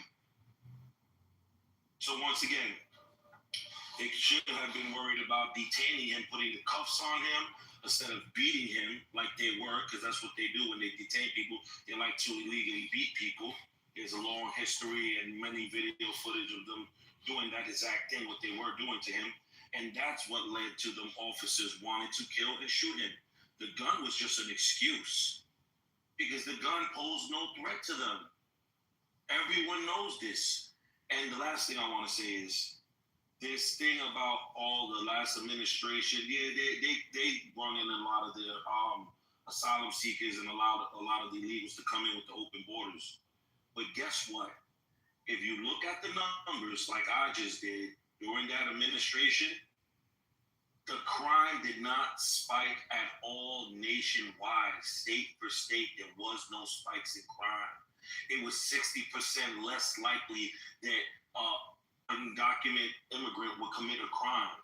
60% more than it would be American citizens doing it. So we didn't have an immigration issue. And I don't want to hear this nonsense about the resources. You know why? Because the American government, shut up. You're the Lord's like a fucking alcoholic and you sniff cocaine. You sniff cocaine and you fucking beer. You don't want to hear what you got to say. You're an idiot. And the last thing that I was going to say, the administration is sending hundreds of millions of dollars to other countries and other people who don't need our taxpayer money. They should have been worried more about that instead of now this new administration weaponizing immigration for their fucking, political purpose. And now it has caused disarray all over different states in America. And now American citizens are also paying the blunt for it. They're getting executed by fucking ICE terrorists. What did you say that someone said about Texas? I posted, please. Oh, I think Holly, did you want to go? I think you got off the mic there for a little bit too. Oh, I was just gonna ask. I saw someone post online somewhere that when you get your carry permit, that there's something in the verbiage of what you sign or whatever that says that you cannot bring a firearm to protest. Is that accurate? Is that right? It depends on the state. Sig would probably have the best answer for you if he's still here. But even if you could, let's say you can, because I believe you can. I think it's probably Second Amendment. But there's a word. It's called discernment. All right. And I don't understand why somebody would have a gun on them at a protest. Like, come on, what are we talking about here, man? What the fuck are we talking about? So also we resistance real quick. So sorry, let me just say this. Let me just say damn, Ryan, shut the fuck up, Ryan. I'm not done. Let Big Mog finish. Yeah, he wasn't done. You got to hold on. Go ahead, Big Mog. Thank you, bro. Now, when it comes to, you're in a protest and you have a gun on you. Like, let's play in real life. Can we practice real life real quick? Like, and we're talking about grown men. We're not talking about kids or women. You have a pistol on you. You go up. You put yourself in a stupid situation. Not one time did I hear a man say, "Hey guys, I have a gun." You did not communicate anything, and they found the gun. Things happen fast. I don't know if you've ever been outside. A lot of you, I know a lot of you haven't. I know a lot of you just watch TV and shit. But outside, shit happens very, very fast. That guy is a stupid man for bringing a gun to a protest. Who are you trying to protect yourself from with a gun? If you're trying to protect yourself from protesters, that just goes to show you that there's a bunch of lefty lunatics out here that are dangerous. And if you're here to protect yourself with a gun from the police, what you got what the fuck you were asking for? I land. Dumbass man. Can I say something real quick? Also, people to die as well. Yo, so I posted a link, okay? Let me tell you guys what happened. And this actually makes sense, all right? Man comes in, grabs the gun off him. The other agents don't see that the gun is taken off him, but they probably do see his holster, right? They hear a bullet fired. Now somebody thinks, oh shit, it must be in his hand. I'm gonna start shooting. I just posted shows the guy who took the gun accidentally discharging a weapon. Now somebody will say, oh, you can't see that. Why would you be holding the gun that way? Okay, in that situation.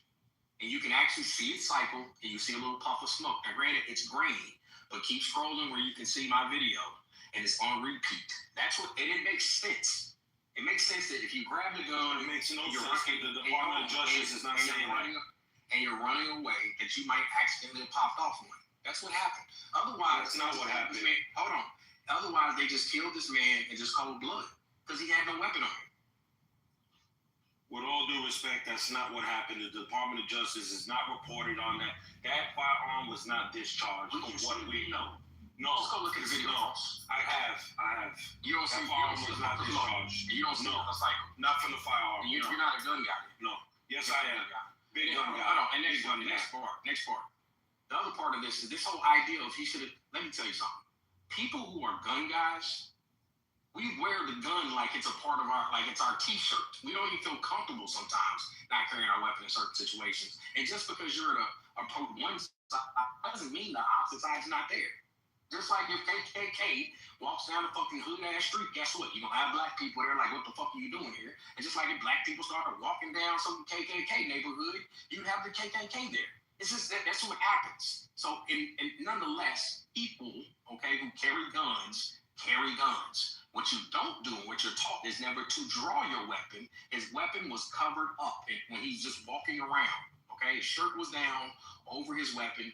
His weapon wasn't displayed until he was on the ground, fucking rolling around, and one of the agents had the wherewithal to see the weapon, go in and grab it, and then tell me why he shot him at that point. Did he have two fucking weapons? I doubt it. He was a fucking nurse. He's not John Wick. What probably happened is, so you know what's kind of, my bad. I just want to say this. What's very strange about this is that people who, I'm pretty sure everybody up here can't say for sure, but I'm pretty sure majority of people that's in this room own weapons. All right. Depending on what state you're in, right, they have different rules and regulations about, conceal and carry and whatnot, but it's still in it's constituted. It's still in the Second Amendment. Right, to carry weapons, right, to own weapons, the right to bear arms, right, and all these little protests and whatnot that you see that's out there and everything, right. People conceal and carry or open carry all the time. Why is it now all of a sudden that the guy that's exercising the Second Amendment is like he's the victim, but he's the perpetrator of this situation? When his gun was, we literally seen where the agent pulled the gun out of his hand while they were restraining him. There's 8 or 7 people. So if anything, just thinking of it this way, if anything, if you're sitting up here restraining him and there's 8 people, that tells me that the people that are restraining him are very incompetent if they believe that he reached with the holster. But even though we saw one of them remove the weapon out of his holster and shit. So to me, I just think that this shit don't even make sense. I think if you're an American citizen, you're advocating for this. You're advocating for them to go up and take your guns because that's what they're trying to do. Now, I agree with you, Red. So I agree with you. So, and mind you, I'll just say this: the left, regardless of left or right, I just think that both of them want your guns. Yeah. To me, and I think that this is just one. To me, I think this whole thing is just a ploy for them to come after weapons and to label certain people terrorists. I think right now they're playing I'll land here. They're playing the right versus the left paradigm, but. That to me, I think when you're advocating for this, you're advocating for your own demise and downfall. And if you look into these other presidents in here, like Thomas Jefferson, this is the reason why that man Thomas Jefferson said you have to have a revolution every 19 years because of shit like this that's going on. Because now the law is up for interpretation and it's up for objectivity instead of subjectivity. So that's where we're at right now. Yeah. Hey guys, I just came out. I just want to say one thing. Coco, were you want to say something? Matthew can go, and then I'll go. Well, before he goes, I just want to say that all the people, if you think of Kyle Rittenhouse, if you argue that he had the right to have a gun and be there, then I don't understand why you would try to argue against this guy having a gun. It's ridiculous. Amazing fucking point. All right, good. He just sliced y'all asses up, but you're gonna make up some bullshit to oppose it. That's a great point. Kyle Rittenhouse acted stupidly with them as well. He definitely had a right to do it. And he got the consequences. Good thing he's alive. This guy had the same opportunity. He had every right to be there with the pistol.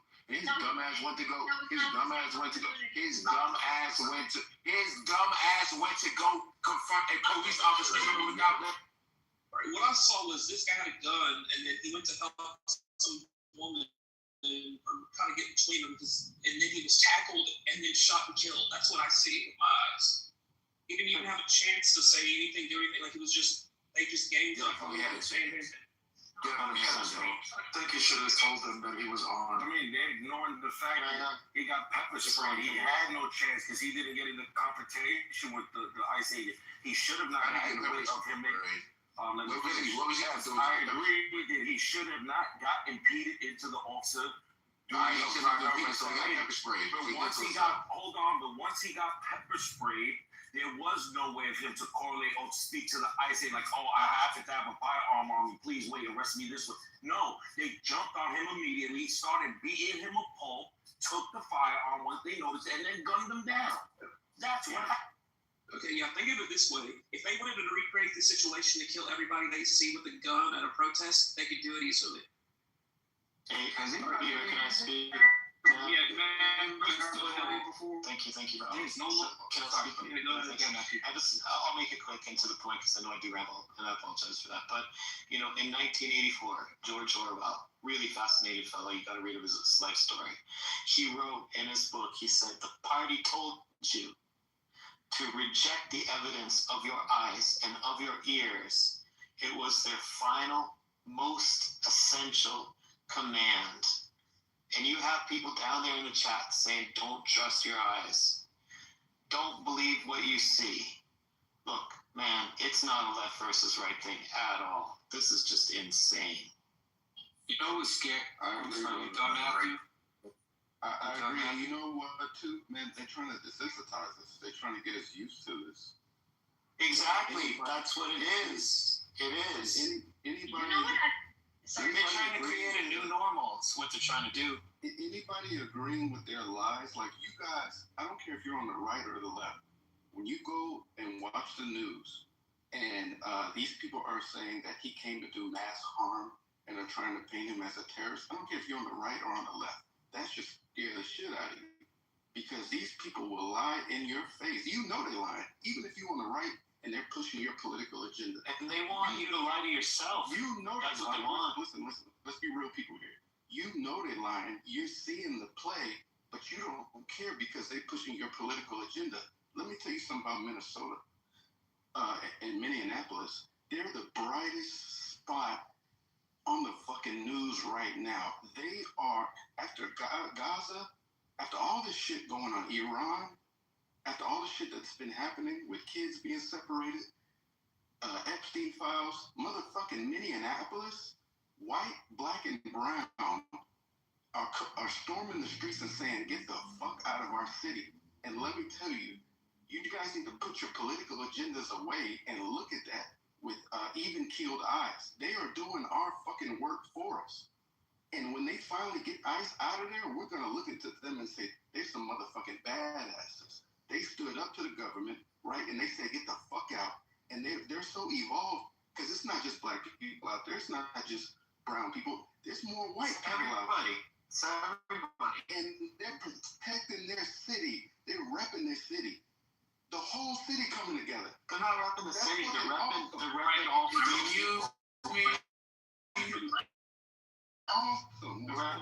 free people. That's free people. That's American. That's patriotism. What are they even doing, bro? What the fuck are they doing? They don't even know what they're doing. Y'all some bitches. No, they're some dumb bitches. What are they doing? We're talking about illegal immigration here. Illegal immigration. This is not Jim Crow. Go ahead, Coco. That's how it starts. Coco. Exactly. Yeah, yeah. Start the Okay, so I'm gonna say, yeah, I agree with. I mean, y'all just said some really great things. I'm not gonna lie. I was gonna echo a little bit what Ray was saying. We're not going for that. Like Americans, we're not going for that. You're not gonna fucking de-arm us. And you guys brought up again just that great point. The division that's trying to be created from the left versus the right. Personally, I think, right, people that are smart enough from both the left and the right they're catching the play, and it's kind of what it's doing is bringing it's creating a bridge between both the left and the right, which I mean that's good. We should be having these conversations and this different discourse, whatever. But I forgot what else I was gonna say. Wallace's GIF is just distracting me, so I'm gonna just go back on mute now. I forgot what I was gonna say. Beaver, can I get the floor when it opens up? You can go ahead right now. Yeah, I don't think the left and the right are so far apart right now, and although there is a bridge somewhere crossing, but I was in a room earlier and just people voicing their opinions, just like you guys are doing here. I was in a Twitter space earlier with a couple thousand people, and everybody's voicing their opinions from the left and the right, and they did it respectfully, and I really respect that.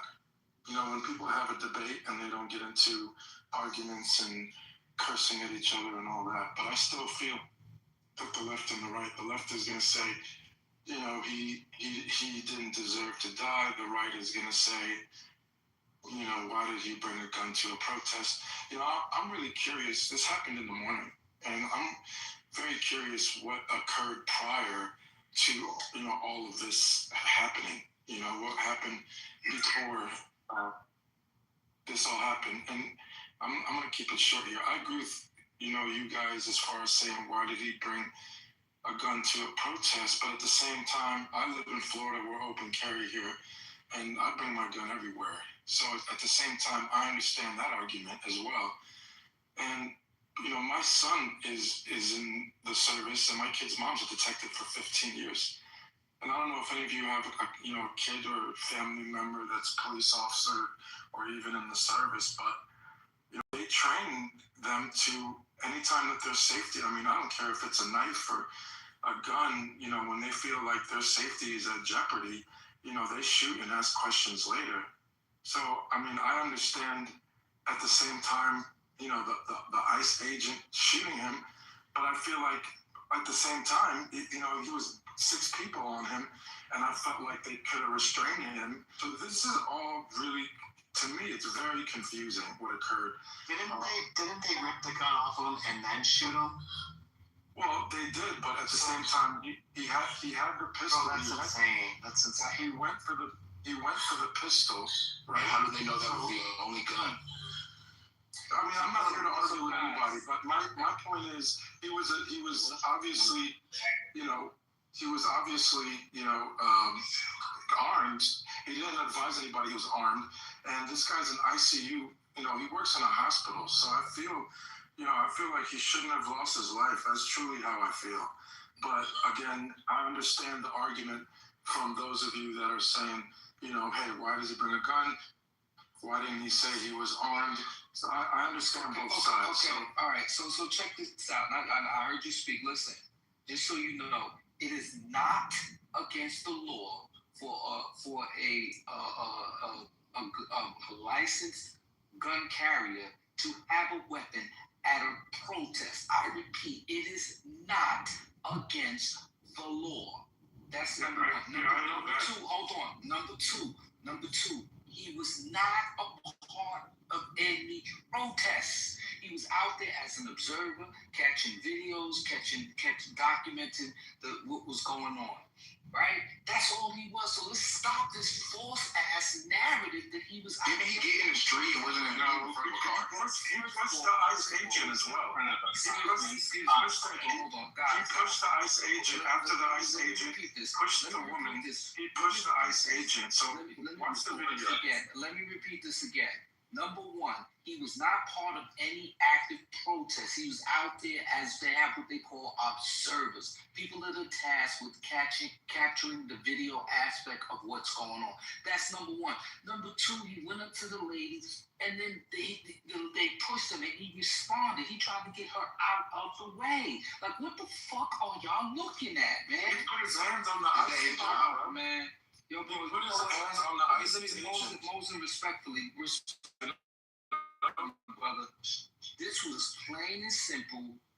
Panicked by the officers who killed the man. That's all this is, man. That's all this is, man. And why? I'm not disputing that at all. I'm not. This shit is so frustrating, man. I'm gonna tell you something. I will He did put his hands on the ice agent. He did not. He got in between them. Right. And do you know if you're in the tussle, sometimes you're gonna respond. Do you know what it's like being surrounded by officers? I do. I do have a natural instinct to respond a certain way. He didn't do anything wrong. He's a nurse. He's a nurse in ICU at the VA. By all accounts, this is a man who does good deeds, right? So this confrontation that we saw was precipitated by unprofessional law enforcement. That's what this was, and he lost his life for it. Yeah, it should have moved better. Was he the only person that day? Should have moved better. So here's the thing, right? I mean, this hideous last administration, when I was witnessing, I think I don't know if I put it in the chat, but I was just doing some calculations. In the last 5 years, 1,000, 2,000 homicides have been committed against undocumented immigrants, right? Or illegals. You know, so, yeah, one person, I mean, this is just insane for people to continue to want this type of unlawfulness to go on in our country. When you're undocumented, that means that your fingerprints is not on file, most likely. That means that you can just commit a crime and sneak across the border, right? They just found a guy in Mexico just recently committed murder. He was there down there for 10 years. Last year, a guy in Mexico, he committed murder and he was on the police force in Mexico, right? He was, on a run for over 10 years. Like, what are we talking about? This stuff, just in my state in Georgia alone, the same school my little cousin went to, this young woman lost her life jogging by an illegal immigrant with false documents. He took her off the trail and killed her. You know, like, what are you talking about? There are illegals in Minnesota as we speak, committed rape, all kind of crimes, right? Until laws are refusing, when they get released, to give them over to ICE agents. The man who passed away, unfortunately, they was going after the guy who committed a violent crime. Illegal. And they interfere with that. What are we doing? So are we fighting ICE agents and police, stopping them to get criminals? They're stopping the normality. They're stopping the normality of a federal group that can now run up in your house without a warrant. Period. If you house it illegal, they just have laws where ICE can come up in your house, so you can't even see what it is. You already see it's a bunch of inbred boneheads that'll just execute somebody in the street. So now they run up in your house. Now they run up in your house. You don't know who it is. You brandish a gun to protect yourself, and you got these inbred, dumbass, white supremacists just gun crazy. Right? So they're setting That is not a scenario that has happened yet. Thank you for making up shit. And it's triggering. Like, why is it okay for illegals to run into our house? Right. Not knowing it's not okay. But all of a sudden we have to worry about us for breaking down doors to their house. Hey, doctor, it's not okay. So, you guys tell me. I heard during the Biden administration that maybe he got rid of as many or more illegal folks than Trump did. I'm not sure how truthful that is or not. Maybe some people feel it's truthful. Maybe it is truthful. Yeah, he did almost 3 million. So what? What that has to do with anything? Okay. Yeah, so the You're thing spreading is, disinformation. Biden allowed millions of hey, John, please, John, let me. Yeah. All right, so you're the main one spreading. Gentlemen, can I please land? So I'm sorry, I do take a little while. I'll try to be succinct. My point is let's say Biden got rid of 3 million illegal folks, but he did it without creating this kind of crazy chaos that's on the television now. These huge problems in Minnesota, and these politicians or whatever Trump guys coming on TV saying, look, do not believe your eyes, do not believe your ears. You know, that's complete 1981. But Matthew, who's causing the chaos? It's the libtards that are protesting. Exactly, it's the libtards. Well, no, it's ICE agents. Respectfully, what I think it is that the libtards, you know, as you call them, are concerned about overreach, right? They're afraid of a No, they're normal. concerned they're going to lose their illegals. They want the illegals to stay. That's No, I don't think so. I mean, no, I'm up here in Canada. I don't view it as a left-right thing. I'm genuinely concerned. Then where was all this commotion during the Obama deportations? Yeah, well, that's the thing. It was no. So, for example, if they were broadcasted by ICE during his if they were broadcasted like that, I think people would have the same visceral emotional reaction. Yeah. So it's done differently, is what I'm saying. And so my point is, if it's done differently, the purpose is why is this being done differently? Thank you very much. Okay, why is it being done sorry, differently? it's not being done differently. Second of all, they're using the But Alan, I don't remember. They're using the expedited court proceedings and administrative rules. It is that done differently, Obama Alan. implemented. Second of all, It's done very differently. lawsuits and injunctions have the liberal judges put against the Trump administration. Alan, you know my personality. For me, it's not a left versus right thing. It's not an either or thing. Yes, well, you know, I'm a principled person. You can deny I'm on that team it's a left. humanity for everyone. You can deny that it's a left or right thing, but it is a left or right thing. Don't bury your head in the sand. For you, it is. No. Matthew, guys like your culture's weak, feminine, perfume. You're a perfume maker. Why are you taking advice of let Alan finish? Yeah, I'm sorry. What he does for a living doesn't make any difference. Let's focus on the arguments here. Well, let's focus on it because maybe you don't believe it's, or you'd like to frame it that it isn't left or right. But you brought up an interesting point. Obama was doing this, and you said, well, maybe if they had seen it during the Obama years, they would have objected to it. Yes. Why didn't they? I have an answer. I'll let you offer an opinion.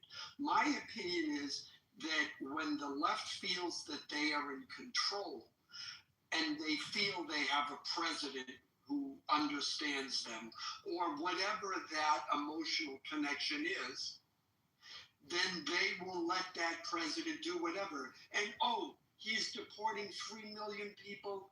That's okay. We're going to let him do it. And the media, and then the other part of directly addressing what you said is the other part of it, the media doesn't report on it. But as soon as it's a Republican or someone that the media decides or the left decides doesn't have their best interests at heart, then everything becomes an objection, and the left and the media in particular starts reporting on it and reporting on it negatively. That's my take. He's a trans activist. He's not your normal nurse. He's a trans activist in a secret signal group working for Tim Walz's executive command. Let's be real here. It's all NGOs. You got perfume. You know what, Matthew? The stupid Orwell quotes won't work here. Because look at my stupid Orwell quote. The further society drifts from truth, the more it will hate those who speak it. Like me, election. I am complete. You should have voted in the primary for Republicans. Again, in your March 7th. We love you, John.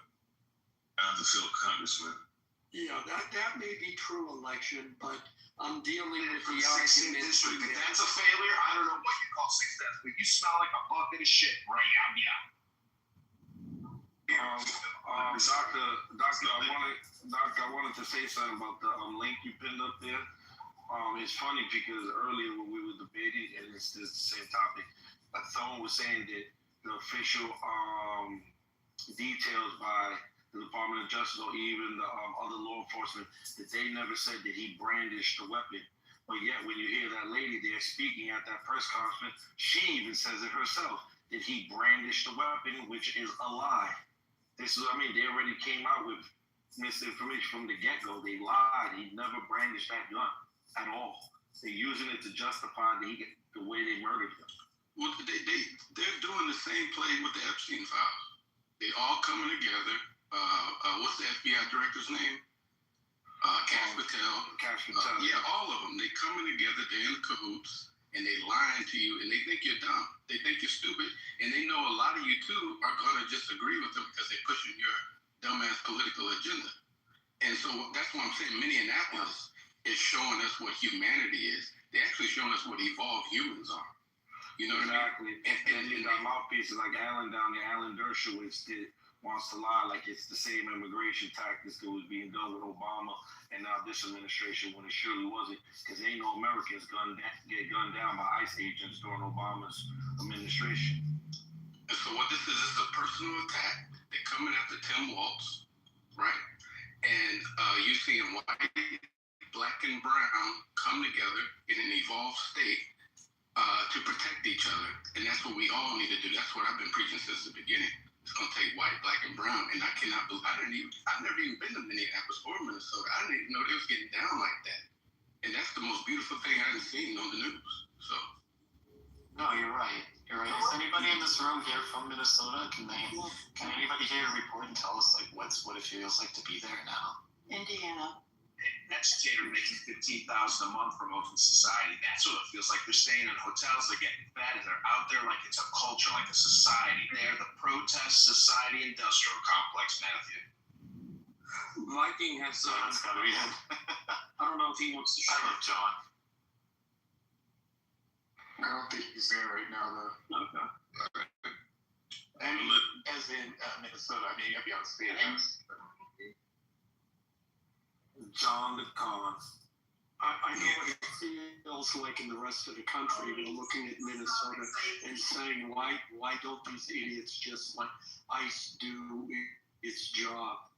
That's what most of America is thinking. It's just the media and most of America is not thinking. That's not true. Yeah, that's most of America is not thinking that. Yeah, they're thinking that ICE agents are idiots. I think you're speaking their power. Sorry. Alan, I think you're speaking specifically about one specific spectrum of the country. Because the majority. I'm speaking for the moderates.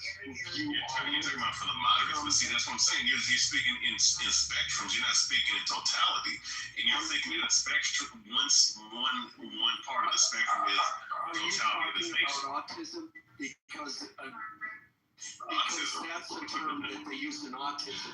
But real people. No, I don't know. I use terminologies to give you an understanding. The middle of the road voters view this as more left-wing radical BS.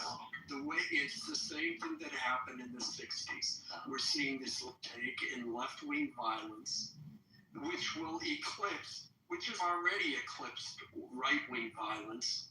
And now, and the country will view it the same way they view it. It's not the same thing anymore. Yeah. Can I read this real quick?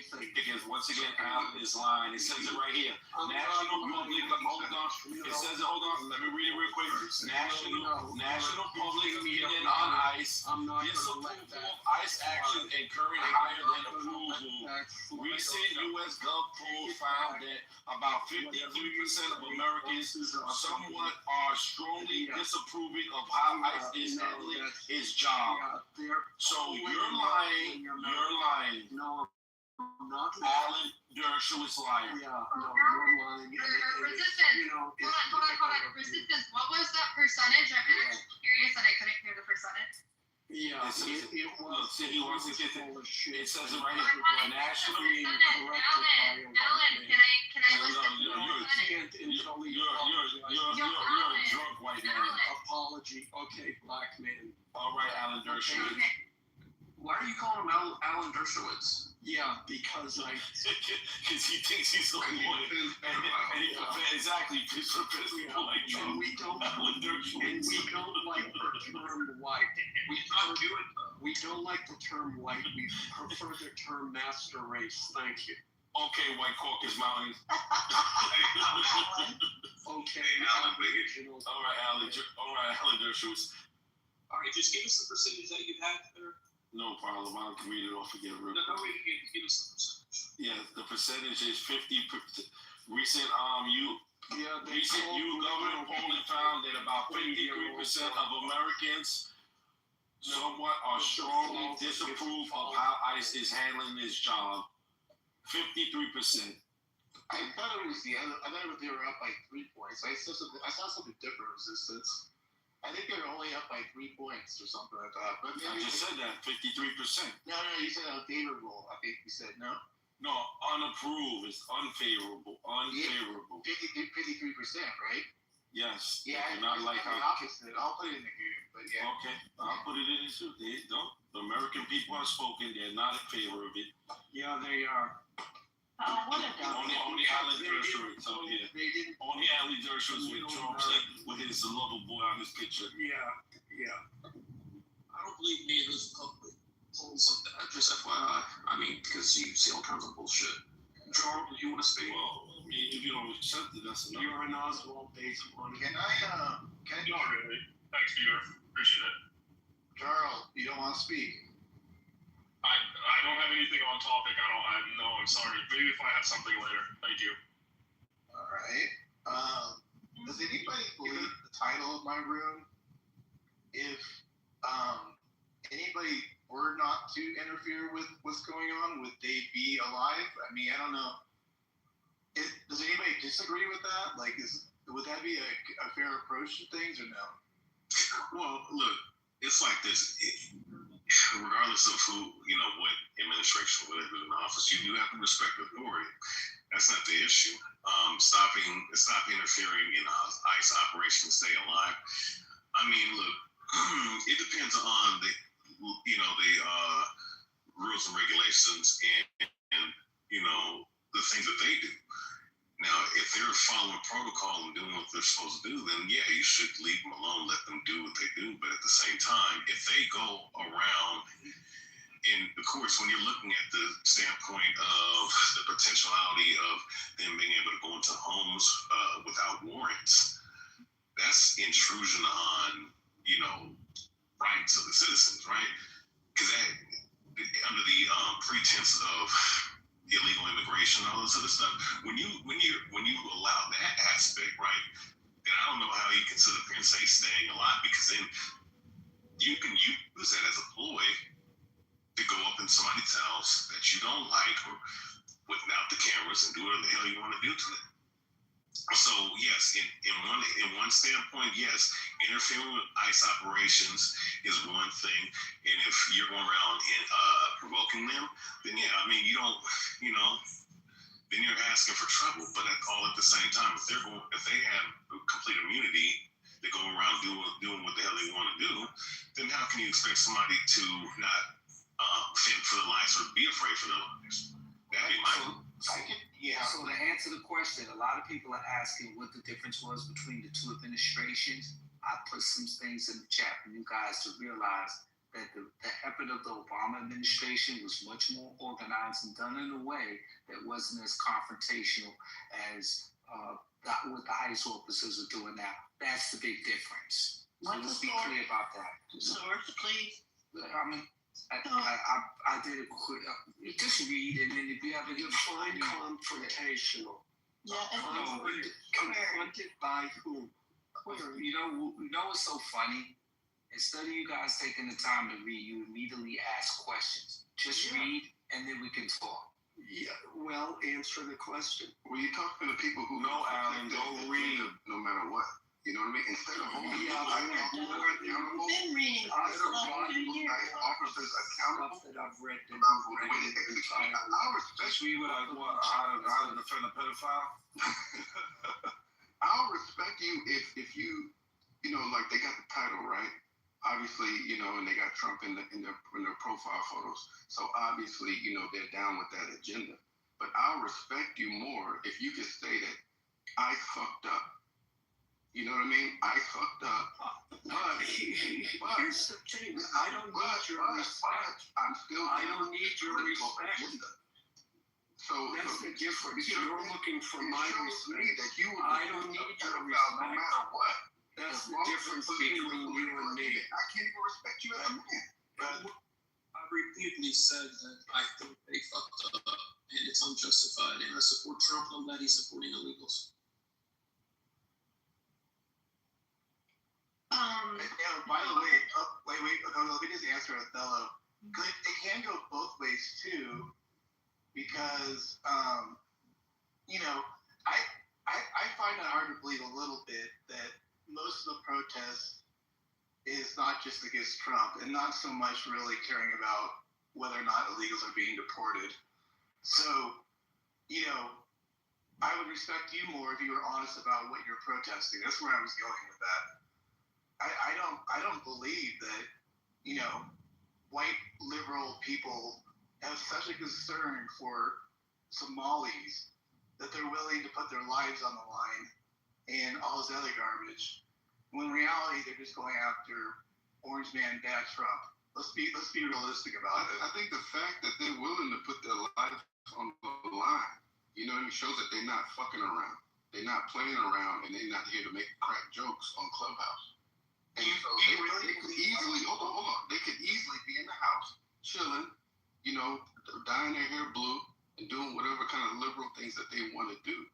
But the fact that they are going out for a cause that really doesn't affect them now. The cause is hating Trump. That means the Democrats are a death cult. They're willing to sacrifice themselves for the sake of idolatry.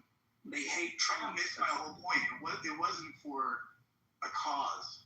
Hating Trump is not a cause. You see what I'm saying, Othello? Yeah.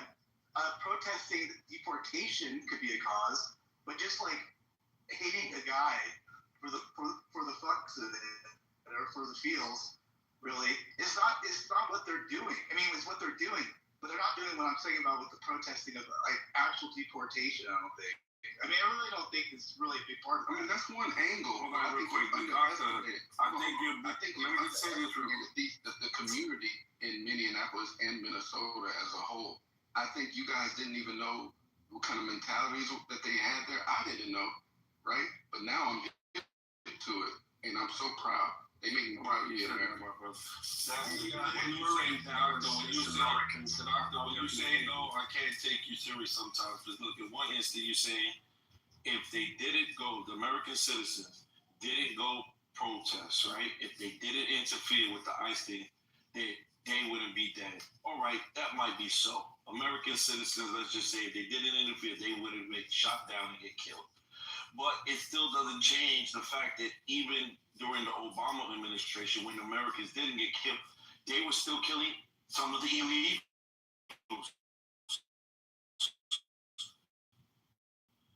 in the detention people. That is the proof that they intentionally, because we see so many deaths in both administrations, this Sunday do systematic. Whenever they have the opportunity, the ICE agents to overstep their authority with legal force, they do it. Can I ask you a question? Resistance, were you just as offended when the illegals were killing Americans and have been killing Americans? If anybody comes here illegal and they commit a crime, they should have been thrown out or executed. That's not the question I asked. The resistance, that's not the question I asked. As upset you are about ICE agents killing people, are you upset with the illegals killing Americans? Of course. I have a question for you. See, I believe it. He asked me like that. Unlike you, I believe in capital punishment. I believe if illegal came here and they killed or raped a woman or a man or they killed anyone illegal, I think they should have got the death penalty. But it's people like you who allowed them to come in anyway the criminals, and you keep them here. And then your president, Mr. Donald Trump, he pardons them. He pardons the ones that he wants. The ones who commit the fraud for Medicaid fraud, the ones who bring in all the cocaine. He pardons them. I don't take this administration serious. They send the Israeli pedophiles back to Israel? Yes, they do all the time. And then Alan Dershowitz represents them. Yeah, so I have a question for either Resistance or Otello. It's hard to tell the two of you apart, but whoever it was who said, well, you could respect me more. Why is your respect of me, why should that be important to me or anybody else in the room or anyone else on the app when they're speaking? Why is the respect you give so important? And I'm wondering why you think you are that important, that your respect is that important. I don't think that subject or that topic gets us anywhere. Let's move on, guys. Yeah, it gets us everywhere because it's an important question. For the record, I never said I would respect you because I definitely don't, and I never would. I'll slap you. Why should I respect you? Why should I? Well, we got people listening to us. Let's get to yeah, we do. I just wanted to say something. And you started in on it right away, so this is part of you want to go masturbate, go do that. Who made you the person? Alan, it's all good. Look. Yeah, who made you the person? Alan, if you have an issue with this, that's cool, bro. No, the point is it's a bullshit leftist tactic that people like him always use to try and control the conversation. He's full of shit, and that's what it is. So fuck him. You're focused on the individual now. That means you're that's right. Because this country is built on individuals. Alan, go back to Epstein Island, Alan Dershowitz. Well, I would know, but they are judges. They got elected. These guys are just retired judges, Alan. You're dealing with very demented people. Don't expect to get any points with these people. They will never be demented. Judges, do you believe in restorative justice? Alan, just redact everything I said and keep going like nothing happened. Yeah, the problem is something. Joe, you made a claim. You made a claim about because you did the whole what they call whataboutism type shit, right? About illegals killing American citizens. When did I frame whataboutism? Okay, so when you were speaking with resistance about the whole thing about do you care? Okay, but in the context of you're asking that because he supports illegals coming up here or whatever, right? But my thing is, illegals killing Americans, even though those people who do that are scum, is very low. And the criminality of so-called illegal or even immigrants in general is very low compared to people who are listen to this retarded bird brain motherfucker. But my point is because you're delivering a powerful point, and that's what they do. No, I mean he's an intelligence agent anyways. But Joe, but getting back to Joe, but it's real quick. So with that being said, right, the statistics American on American violence versus illegal immigrant on American violence, the disparity is by far large. So with that being said, with all the illegal immigrants and all this other stuff, how come we center on the negativity of them being over here, but then take away from the positivity that they bring over here when they bring in millions, possibly billions put into the economy? So my thing is, with the whole illegal immigration thing, and mind you, with Republicans and conservatives, they're the ones that wanted this 5, 6 something decades ago. All right, wrap it up. So with that being said, I'm wrapping it right now.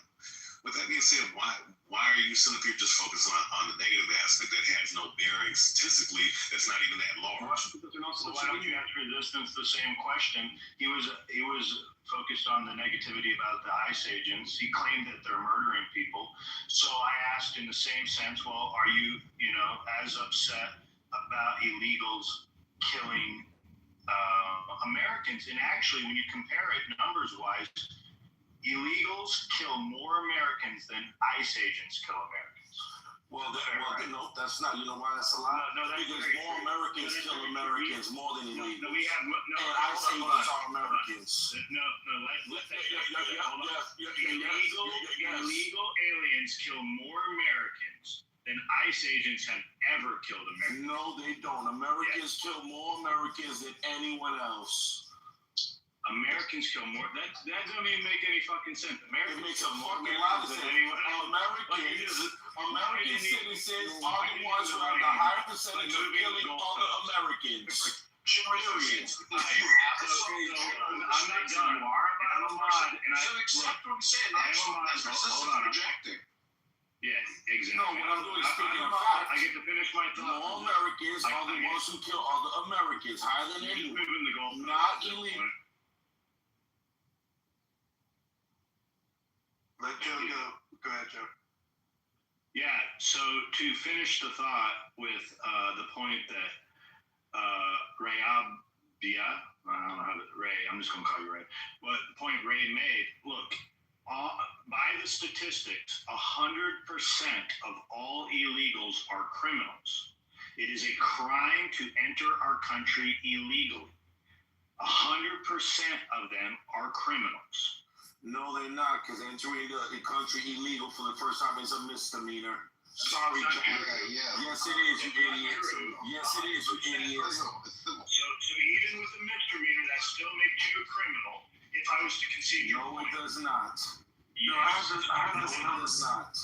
this conversation earlier. So let's be clear about this. Hold on. I'm still talking. So I need to educate the stage right now. Look, if you overstay your visa, that is not in the same sense as crossing the border illegally. So resistance, you just said crossing the border, and I agree, crossing the border is illegal. Regardless, if you think it's just, you're going to minimize it by saying it's a misdemeanor, it's still a crime, and 100% of them are criminals. Alan, really quick, because I had this conversation earlier and somebody mentioned asylum. How does that play into effect with the illegal part?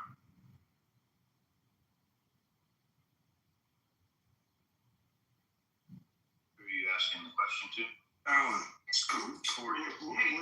What is asylum mean? How does that play into Yeah, because I said the same thing that you said. They're all illegals.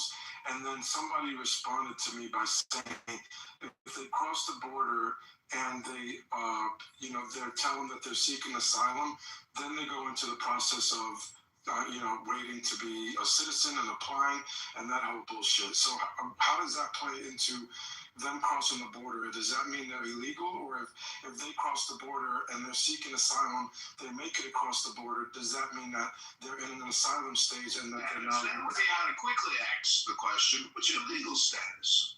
Yeah, I mean, that whole asylum. The definition of asylum itself means they're not illegal because America's allowing them to come here. Correct, that's what he was telling me. Yeah, I think he asked me the question. And I think I don't care, Mr. Dershowitz. A legitimate claim that people made. It no longer is. The Biden administration weaponized that, and that's how everybody came across saying they were seeking asylum. But I just looked it up.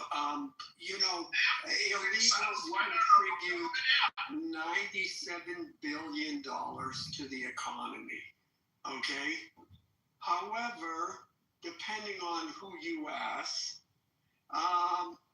they're costing the government anywhere from $150 billion to $450 billion per year. So they are sucking the life out of this country. And if you look at Chicago, literally they have, there's a bill of over $600 million that Chicago per year that is costing them. And the Chicago mayor, first they were going to raise property taxes. That got shut down. Then they were going to tax the rich. That got shot down. So they've raised taxes on like Uber rides and shopping like grocery tax bags. raise. They snuck it in a different way through the Board of Public Schools. Which is mostly black people in Chicago. And we've got the good house servants of the Democrats in this room still shilling for the Democrats. I'm just wondering how many times they have to get fucked up the ass before they realize that the Democratic Party is not their friend. The other point I'd like to make, though, is the data about immigrants commit less crime. That's old data. That was like 20 years ago when it was just Mexicans coming across the border. But during the Biden administration, there was a sharp increase in crimes committed by illegals at the border. That was seen. So they commit less crimes. Well, yeah, generally speaking, because they know if they get arrested and they're not in a quote sanctuary state, that their ass is going back to their country. Of course they commit less crimes. But the bottom line is this: if you don't wait your turn, you're an illegal fuck, and we're going to send you back. Now, would you like to hear the current polling on ICE? Because the majority of Americans, let me see, today more Americans support than oppose abolishing ICE.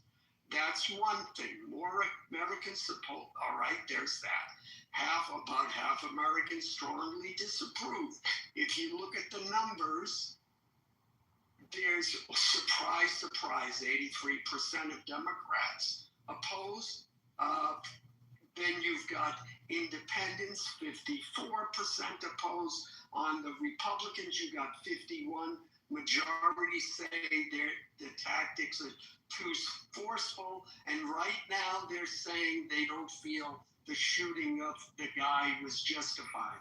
I think as more information comes out, we're going to see that number change. Like I said, the American people have spoken. No one cares for ICE. No, they haven't spoken. They have spoken. All the American people have spoken. Have they? Hey, Alan, real quick, I got a question for you. George Floyd was hooked on fentanyl and took a fatal dose. Well, then people's opinions. He wasn't hooked on no fentanyl, you disgusting pig. You're hooked on your boys' draws. Alan, I got a question for you, man. So, how do you feel about ICE agents going around arresting legal citizens of the America? Specifically, wait. Specifically, Alan, listen. I probably should take me 10 seconds. Arresting legally recognized people of the First Nations, like the Sioux Indians. All right, they're going out here in Issaquah, where the Issaquah is known to have, like, up here in Washington, is known in Walla Walla, Issaquah are known for having Native Americans up here, right? In those areas, reservations, and they're going. Why are they having them go up in here? Yeah. Okay, but here's the thing, though. Why are they arresting Native Americans, Alan? What Native Americans are you talking about? There's Sioux Indians getting arrested. There's Apaches getting arrested. Apache, Navajo, Oglala. Yeah, because I'm looking it up. And Chippewa has ICE arrested legal immigrants? No. Safety for the Redskins got arrested. Yeah. There was. Oh, I'm sorry. There was a 5-year-old taken into custody. That was the case. You're not answering the question.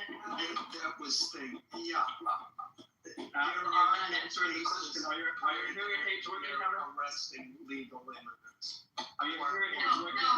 Indigenous people are not immigrants. People that are recognized by the federal government as the first people of the land are not immigrants. America. Alan, we're telling you it's happening. You don't have to research. Yeah, I agree, because every time I'm on stage, everybody says, Hello. Can I read this real quick so I can just debunk him? Because once again, he thinks he knows things, but he don't even know the information. So here we go. Congressional. I'm confirming what you said. I don't need you to confirm because you don't know. Yeah, you do. Yeah, you do. Because over 170 American citizens have been detained and put into detention. Americans. There have been no American citizens that have been arrested. Okay, so can I read this, please? Can I read this, please? Thank you. Sure, you Congressional. Americans are American citizens. Hold on, no, we're not talking about Native. I'm talking about just Americans. And forget about that. We're not going to give him that. I know that, but we're not giving him that. I'm just going off about the facts that he don't know. Now listen, congressional investigation figures a U.S. Senate jury committed inquiries led by Senator Dick Durbin documented that in the first 9 months of Trump's intensified immigration enforcement, at least 170 U.S. citizens were wrongfully detained by federal immigration agents, some held without contact with attorneys or family. The number that includes both ICE and Custom and Border Protection and CBP actions and reflect investigations findings rather than an official ICE account. So once again, hundreds of Americans have been illegally detained and put in detention by ICE, sir.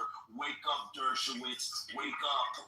Okay, so to that, I would respond, how do I feel? Let me answer that question. Let's see, how many people have been arrested by ICE? So let's see.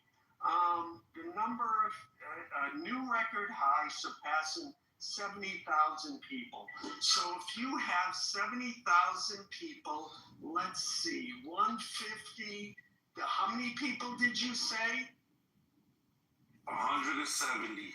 170 divided by 71, 3 equals, so they have an error rate of 0.24%. Which is terrible. Which is insignificant. Which is very significant to those American citizens. We know you do. You're a white fascist. Okay. Yeah, but mistakes will be made in every effort. Resistance. That's impossible not to. Yeah. So, with all due respect, Mr. Beaver, that would never happen if ICE was doing their job correctly. Because once you grab someone, it is their job to identify them. Why are they not getting their license, their identification, social security that will substantiate that these people are American citizens? And you know how I know that they easily can do it? Because I will put videos in the chat. When ICE was in New York City, no, I'm making an answer. I didn't ask you. When American citizens in New York City, when American citizens in New York City were approached by ICE, the ICE agents that were grabbing them were asking them that information. Guess what? Right there and then, the American citizens were showing the IDs, showing their information, and the ICE agents will let them go because they were doing their job correctly then, but the majority of them are not. Let's have some dialogue here. I'm speaking. Don't cut me off. No, you asked a question. No, I did not ask a question. I can explain very I didn't ask you a question. No, I didn't. I did not ask you a question. I didn't ask you a question. Hold on, I'm speaking. No, I'm making a statement. When I'm done, then you can speak. The question was, why is ICE detaining people that are American citizens? Well, we have on record people are going to these protests without their ID and getting in their face and harassing them. ICE is forced to have to detain these people to determine who they are prior to their release. These detainment figures include people that don't have their ID to prove themselves. And they're also being detained because they're harassing law enforcement as they're trying to execute their duty. Oh my gosh, when you get the full picture and facts of what's going on, gee, that number goes down to even less. Let me recalculate that. Yeah, this is less than 1% error rate.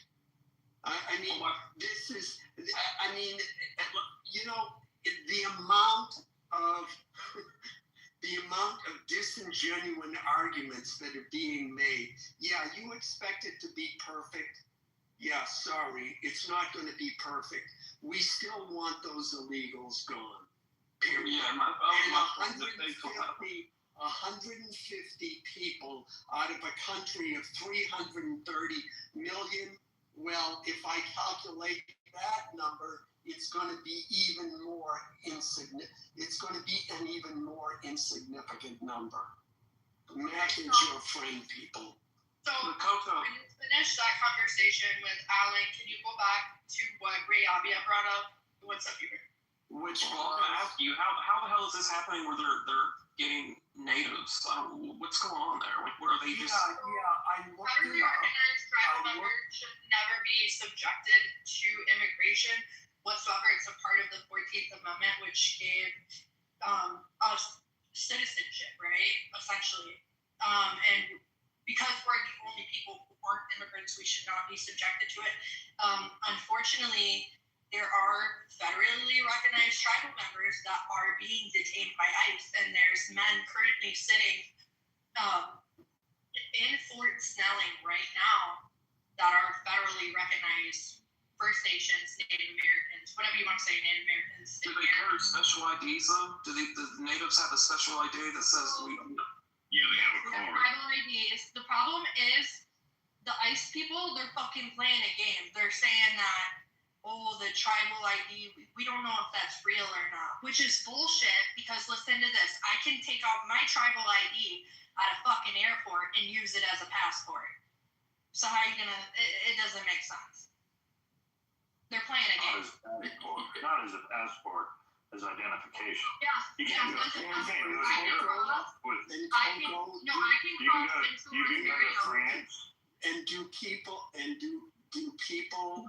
Native Americans, do they travel in other areas of the United States?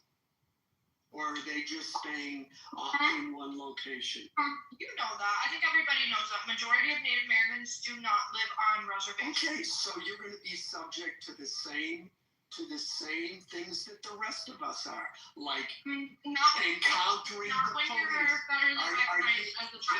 the police. Are the police able to arrest tribal peoples? Special tribal. Okay, then you're only then native. She's got special shit like the same thing is going to happen to you. Okay, Alan, when you are a federally recognized person with sovereignty in the United States, no, it's not the same. You're not subjected to immigration enforcement, right? Why are they federally recognized by the United States? They're the only people who aren't immigrants. Wow. So why the fuck are they in immigration detention right now? Because if you are living in the United States, there are times when you will come across all forms of law enforcement, and there may be times when you are wrongfully arrested. It happens. Again, I'm trying to find out what the numbers are, because my guess is it's still specific comprehensive data qualifying the total number of Native Americans wrongfully arrested does not exist. There you go. So no, that's not true. That's not in the article. So here's the thing. You can be arrested just like everybody else. Get over it. No, you cannot be subjected to Alan, you could be. If you're not on the reservation, yes, you can. If you're not on the reservation, yes, you can. Like, no, you cannot. Then how do they know that you are a federally recognized member of a tribe unless they stop you? You have a tribal ID. So, but they have to ask you for it, right? Okay, and when you give it to them, they should not throw you in a detention center. Hello? But that's not what you said. You said you are. That is what I said. No. The guy said that. No, he said you are subjected. He said he said if you are not on the reservation. He said if you are not. I don't think you understand what you're saying. I don't think you. You don't understand what you're saying. I do understand the 14th Amendment. No, you clearly don't, because you went on arguing with Coco, I will throw you another word. If they are going on to tribal lands. They are. Okay, now, then that could be a problem. However, if you as tribal people are harboring illegal illegal immigrants, then you got a problem. Now you're breaking the law. Alan, they don't do that on the reservation. Alan, have you been on the reservation? Have you been on the reservations? Have you ever been around anybody from the reservation? They don't do that shit. They don't do what shit? Here's what you know, They don't know the law. They don't understand. How do you know, Ray? How do you know they're not doing that? Because they don't fuck. First and foremost, though, we need to check to make sure. They don't fuck. First I know because I be on the reservation. They don't like you, G. You know, Yeah, you know the promise. You know they've been on the reservation. Just like Alan, they don't let pedophiles on the reservation. Oh my God, we really bro, right? We go to all the reservations. So as far as what I've seen on the West Coast, they don't fuck. Resistance. Ray Abba, shut up. Resistance. Shut up for you. No, Alan Dershowitz. No, Alan Dershowitz. Yeah, apologize. Alan, before I shut up, like you want me. Wait, who needs to apologize for what now? He keeps calling me a pedophile. No, I call Alan Dershowitz a pedophile. I didn't call you a pedophile. Okay, let's be that. You're calling me a pedophile. Yeah, let's not do that. And you know it. Let's keep going. The fact she said, I don't know about the 14th Amendment, it was created for my people, lady. I think that's pretty interesting that you'd make that statement. Okay, so look, Alan. So, in mind you, this is just one of 3 or 4 news articles you can go look up from 3 different situations. But yeah, this is CBS, but there was multiple news stations that cover this. So 4 members of Oglala sued tribe detained by ICE in Minneapolis, president says. All right, so you can go look at that specific article that I just posted in the chat. And mind you, they were federally recognized. They already knew that they were, right? For whatever fucking reason, they still detained them. Now my point is that Alan, when you have these conversations or even hint that these people are hiding illegal immigrants, they don't do that on the reservation. They don't go around hiding people. Okay, Ray, did you hear when the conditional word if, when I said that, I said to Coco that if ICE agents are going onto tribal lands, yes, that is illegal. They should not do that. I also said if they were hiding illegals, then that would give ICE agents the authority to go on lands. But the last thing I'll say is that if, again, conditional, if they are going off tribal lands, which, as we all know, they don't just sit on tribal lands all day long, okay? I understand the silliness of saying that, but if you are interacting in the United States, you will at some point possibly come across some form of law enforcement. That's not an unreasonable thing to think. Now, if it was like thousands and thousands of Native Americans are being detained by ICE, then yeah, I would see the point in that, and that would be it. But even, I think it was Resistance said, then we've got 175 people wrongfully detained by ICE out of the 70,000 that they have detained and arrested. It's an insignificant number, and I would suggest, Coco, that it's very significant. There shouldn't be a reason why they ever detain in America. Hey, Resistance, you know what's If you don't give your ID, they will. But again, you're going to get some errors as in anything, and that it's still a pretty good record. Okay, I just want to correct misinformation because you probably haven't read the Citizenship Act of 1924, which made Native Americans also U.S. citizens as well. But that's not what you said. You said the 14th Amendment. You Listen, said the 14th Amendment. You said the 14th Amendment. No, you shut up. You were wrong. You were wrong. You're a liar. 14th Amendment. You're It's wrong. under the 14th Amendment. You're wrong. You know You your were a liar. Constitution. It's under the 14th Amendment. That's my fucking amendment if you're gonna keep saying it, you little bitch. I'm trying to, but this dumb bitch who doesn't know the 14th Amendment keeps coming off my So you guys are gonna let that white cracker call her bitch, really? Under the 14th Amendment. Don't worry about that.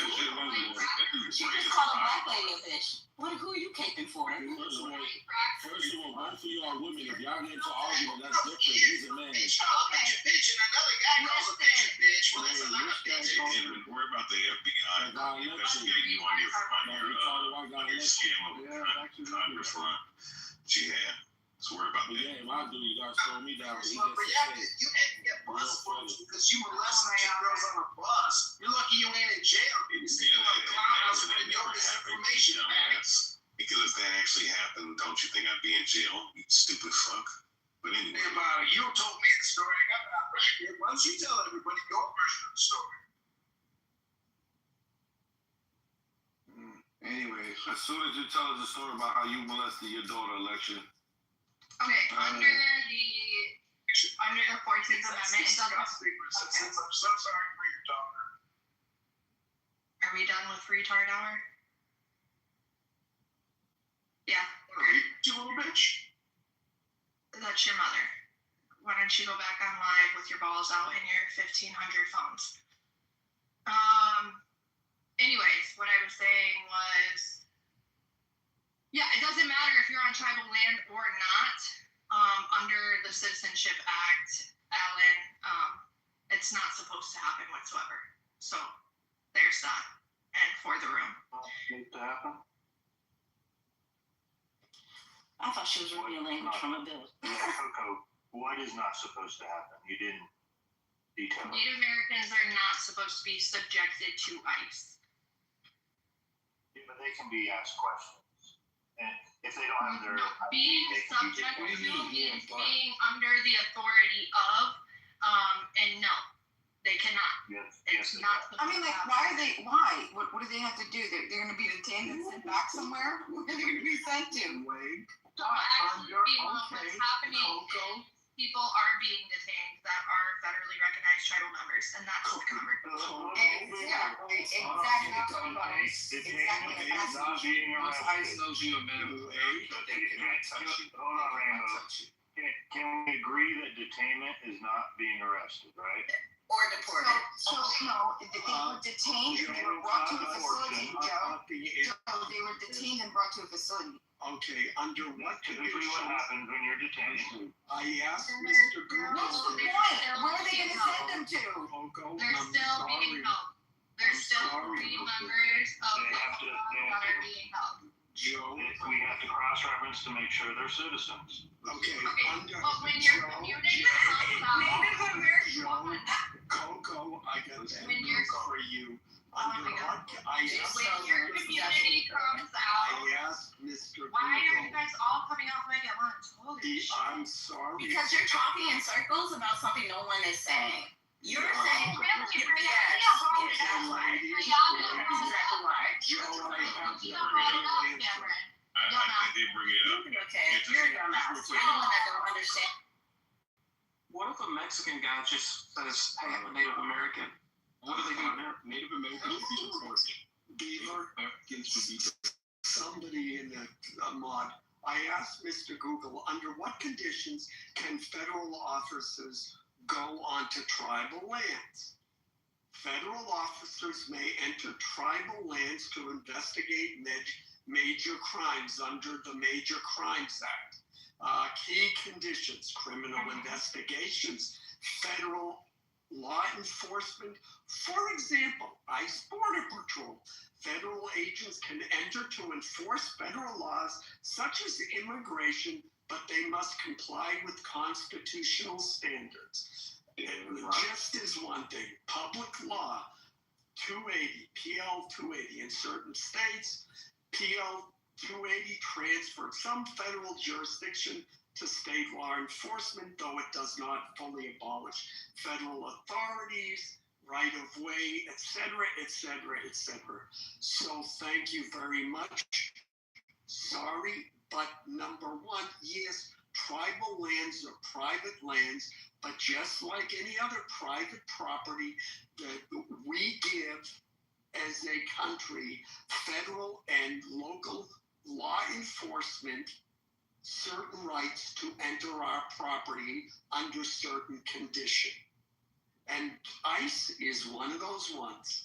So sorry. That's incorrect. That's literally incorrect. No, clearly you're incorrect, lady. You're a $5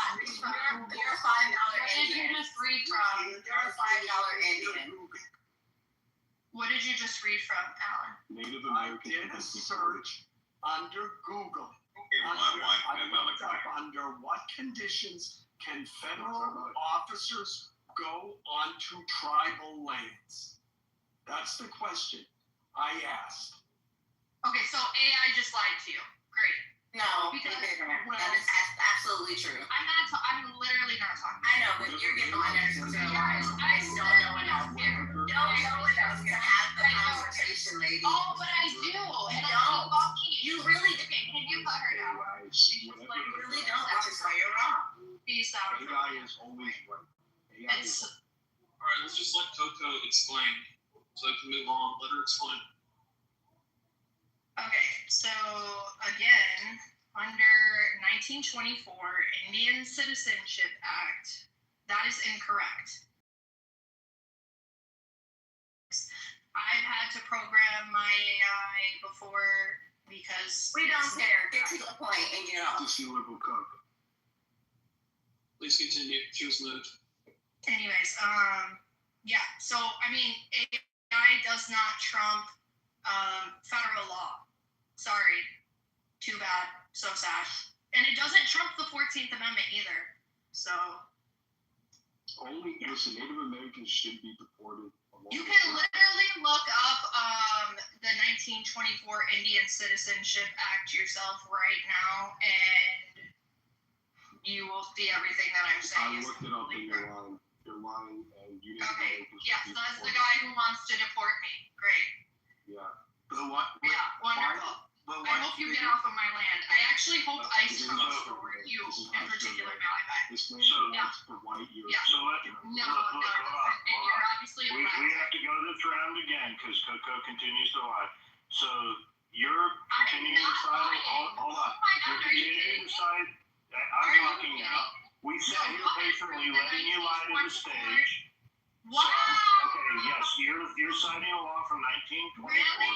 You guys are gonna sit here and lie right now? That's crazy. The major Europeans deserve to die in this country. Coco, can you control your emotions, please? Look, the Major Crimes Act of 1885 and General Crimes Act of 1817 provide federal criminal jurisdiction over Indian country. Period. These laws do apply. Y'all take federal money. You don't think we have strings attached to it? Get the fuck out of here. If there's a crime being committed, we do investigate it on tribal land. You don't have some superpower because you're a Native American.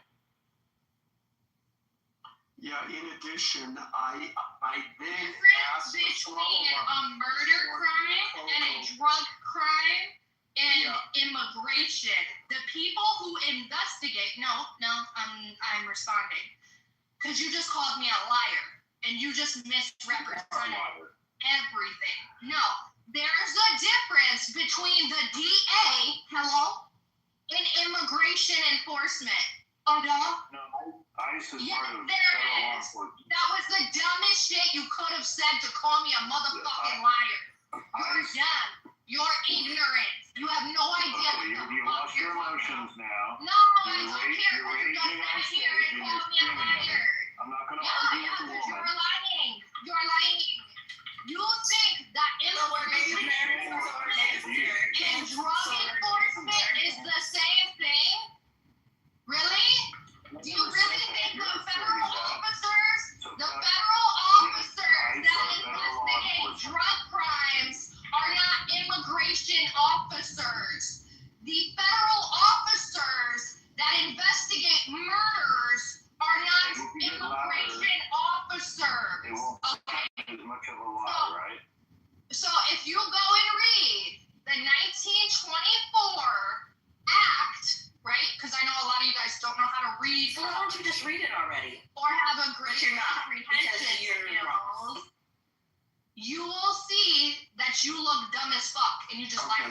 to the title. So stop You just lied. Didn't let's go back Americans become citizens in what year? Let's go back to the title, y'all. We're obviously not going to agree with all these different things. So go ahead. Let's get back a little bit on the subject here. Yeah, let's get it. Okay, I love the title. I just read it. Stop interfering with ICE operations equals staying alive. Okay. So for those who want to be stupid and abuse their First Amendment, I advise you to leave your Second Amendment at home, okay? And if you want to bother ICE, do it without your car or a gun on your persons. Try that and see what happens, stupid ass motherfuckers.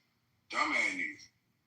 Dumbass motherfuckers. You can expect dead ass motherfuckers. number 3. There Dead ass dumbass tomorrow who motherfuckers. will lash I can't believe you stupid ass motherfuckers left the house with pistols in your car and you wanted to go against ICE agents. Yeah. You said, well, election? I'm just saying. Pop around with people who have guns and are trained for combat, and they're trying to enforce legal operations of an insurgency of illegal aliens that have invaded our country. You will FAFO yourself. FAFO for sure. Yes, and that's exactly what happened. Next time you want to impede, leave your weapons at home. Do not use your car as a weapon. If you need a reminder, go log on to X and scroll and type in dumbass libertard lady in Minnesota and type in the stupid nurse man in fucking Minnesota, and they're both dead as fuck because they both wanted to impede, not as a normal, not just using their First Amendment, they're using cars and they're using guns. Not they're using guns, but they have guns on their persons, and they're not even alerting everybody they have guns on their persons, which is a fucking dumb thing. People die removing tens of thousands of illegal aliens, but literally 3,000 babies are killed a day. 3,000 American babies are killed by abortions every single day. The selective outrage is so repulsive. You can tell there's no ethics, morals, or virtues amongst anyone, even at Clown House. Everyone is weak and pathetic. We don't enforce our laws. We've been overrun. We've been at war for 25 years. We're 39 trillion in debt, and nobody here has any fucking balls but Alan. I salute you, Alan. Thank you, election. Yeah, very nice. Alan, you don't give any compliments, so that's we gotta take that into consideration, don't we? Where are we going with this? Well, smack a dust out of place in the world. If you FAFO, you can go straight to heaven. That's the Trump policy. FAFO, FAFO, FAFO, straight to heaven. Yeah, well, did Coco leave or did she get moved down? Because further investigation shows that what we're arguing about is exactly what's being argued now. Yes, the 24 Act granted U.S. citizenship to all Native Americans. So by the virtue of the fact that they are Native, they are not subject to ICE.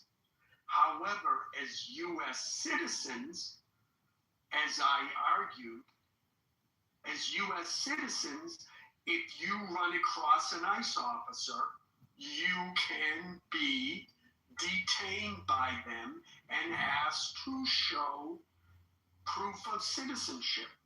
Now, if they see that you're a Native American, that's just as good as being any other American. But they're not immune from being profiled. And that's the problem. The tribal leaders are saying, oh, ICE is racially profiling us and going after us. No, I suspect they see somebody and they're suspicious. And so they are going up to that person and asking questions. And maybe that person doesn't have an ID, so they get detained. Which just, emphasizes the point, don't go anywhere without your ID.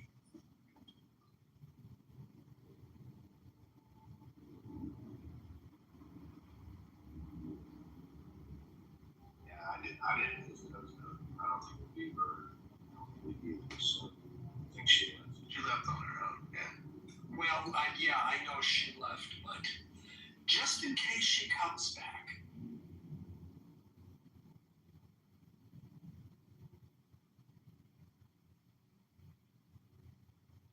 Hopefully she comes back with her emotions under control.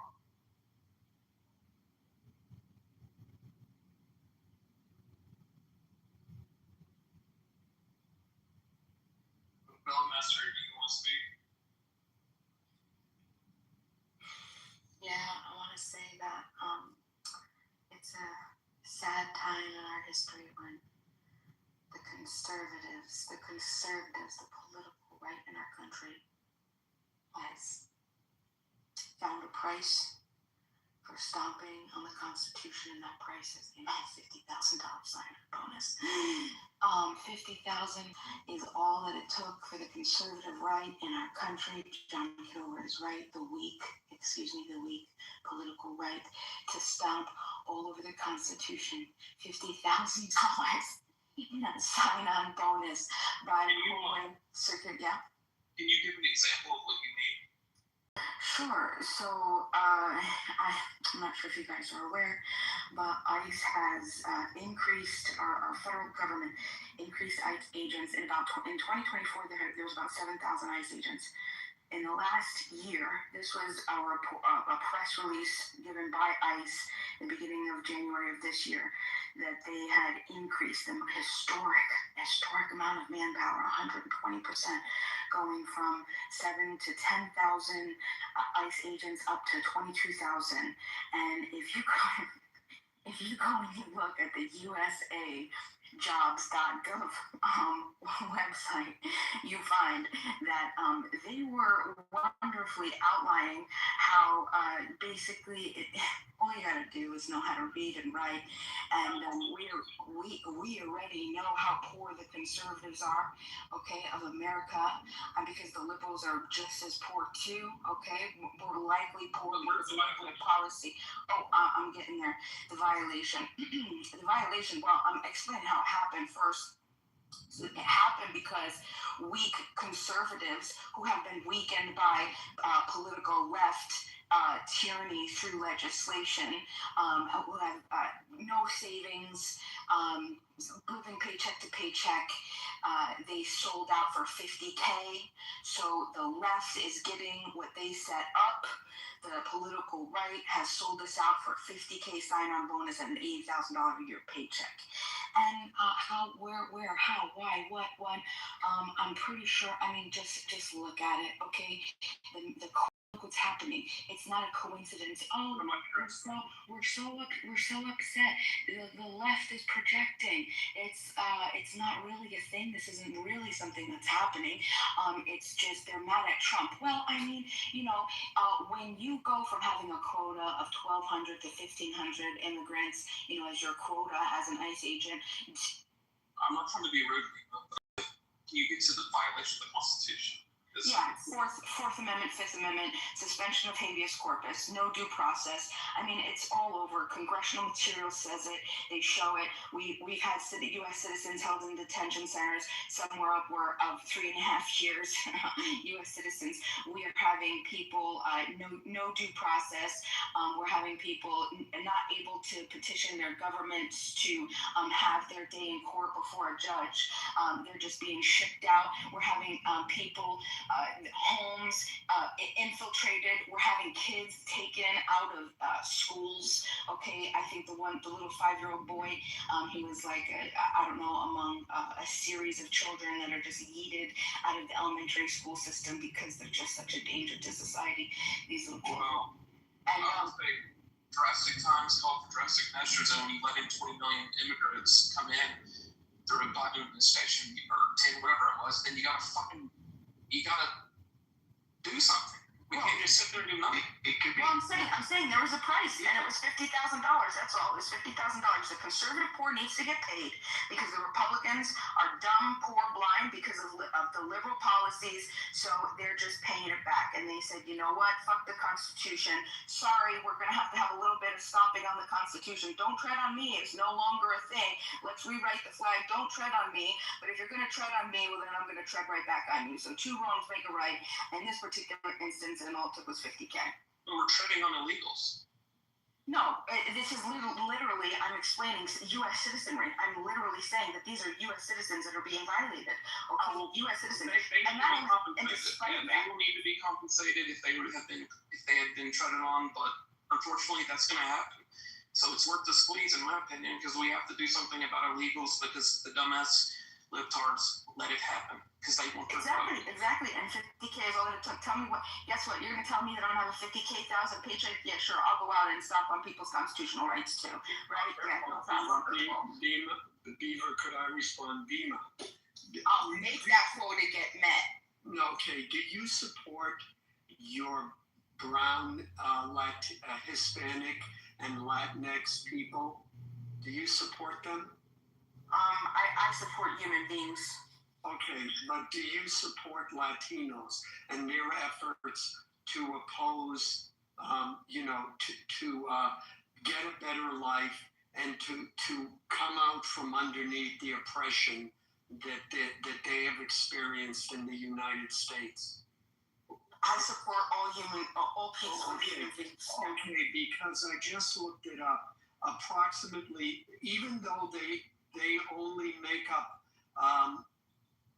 8% of the overall federal workforce, Latinos only make up 8% of the overall federal workforce. They're approximately 30% of all ICE agents are Latinos, and 50% of all Border Patrol agents are Latinos. And most of it because it's a stable, well-paying career with benefits. So that $50,000 is actually going to help elevate a minority oppressed racial group here in the United States. So I think that we should all, especially Black people and everyone here in this room, if you support your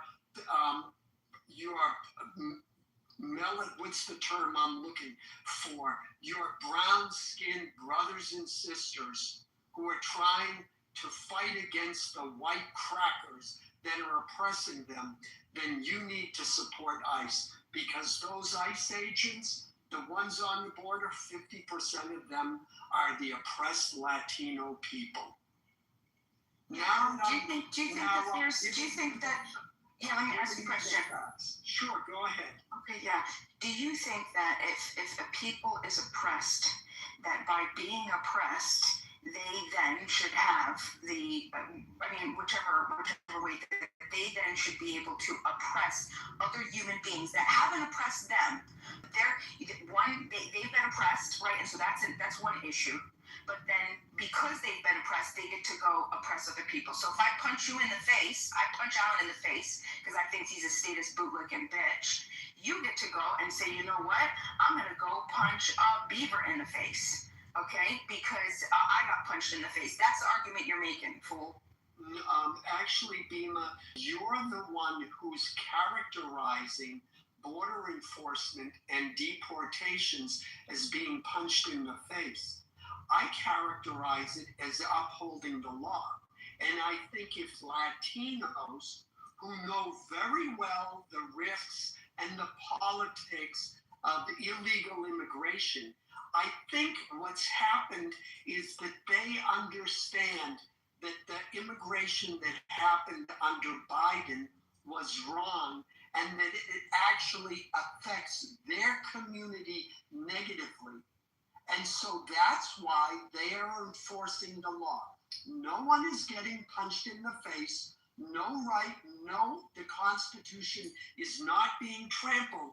And if they, who have more authority on this issue than anyone else, if they feel that it's worth their time to enforce the border, to protect the border, and to deport illegal immigrants, who am I, as a lowly white cracker, white supremacist, racist man, who am I to argue with their ultimate wisdom? So again, I call on everyone in this room, and Black and brown people everywhere, to help support our Latinx brothers and sisters and continue to support the ethics of life.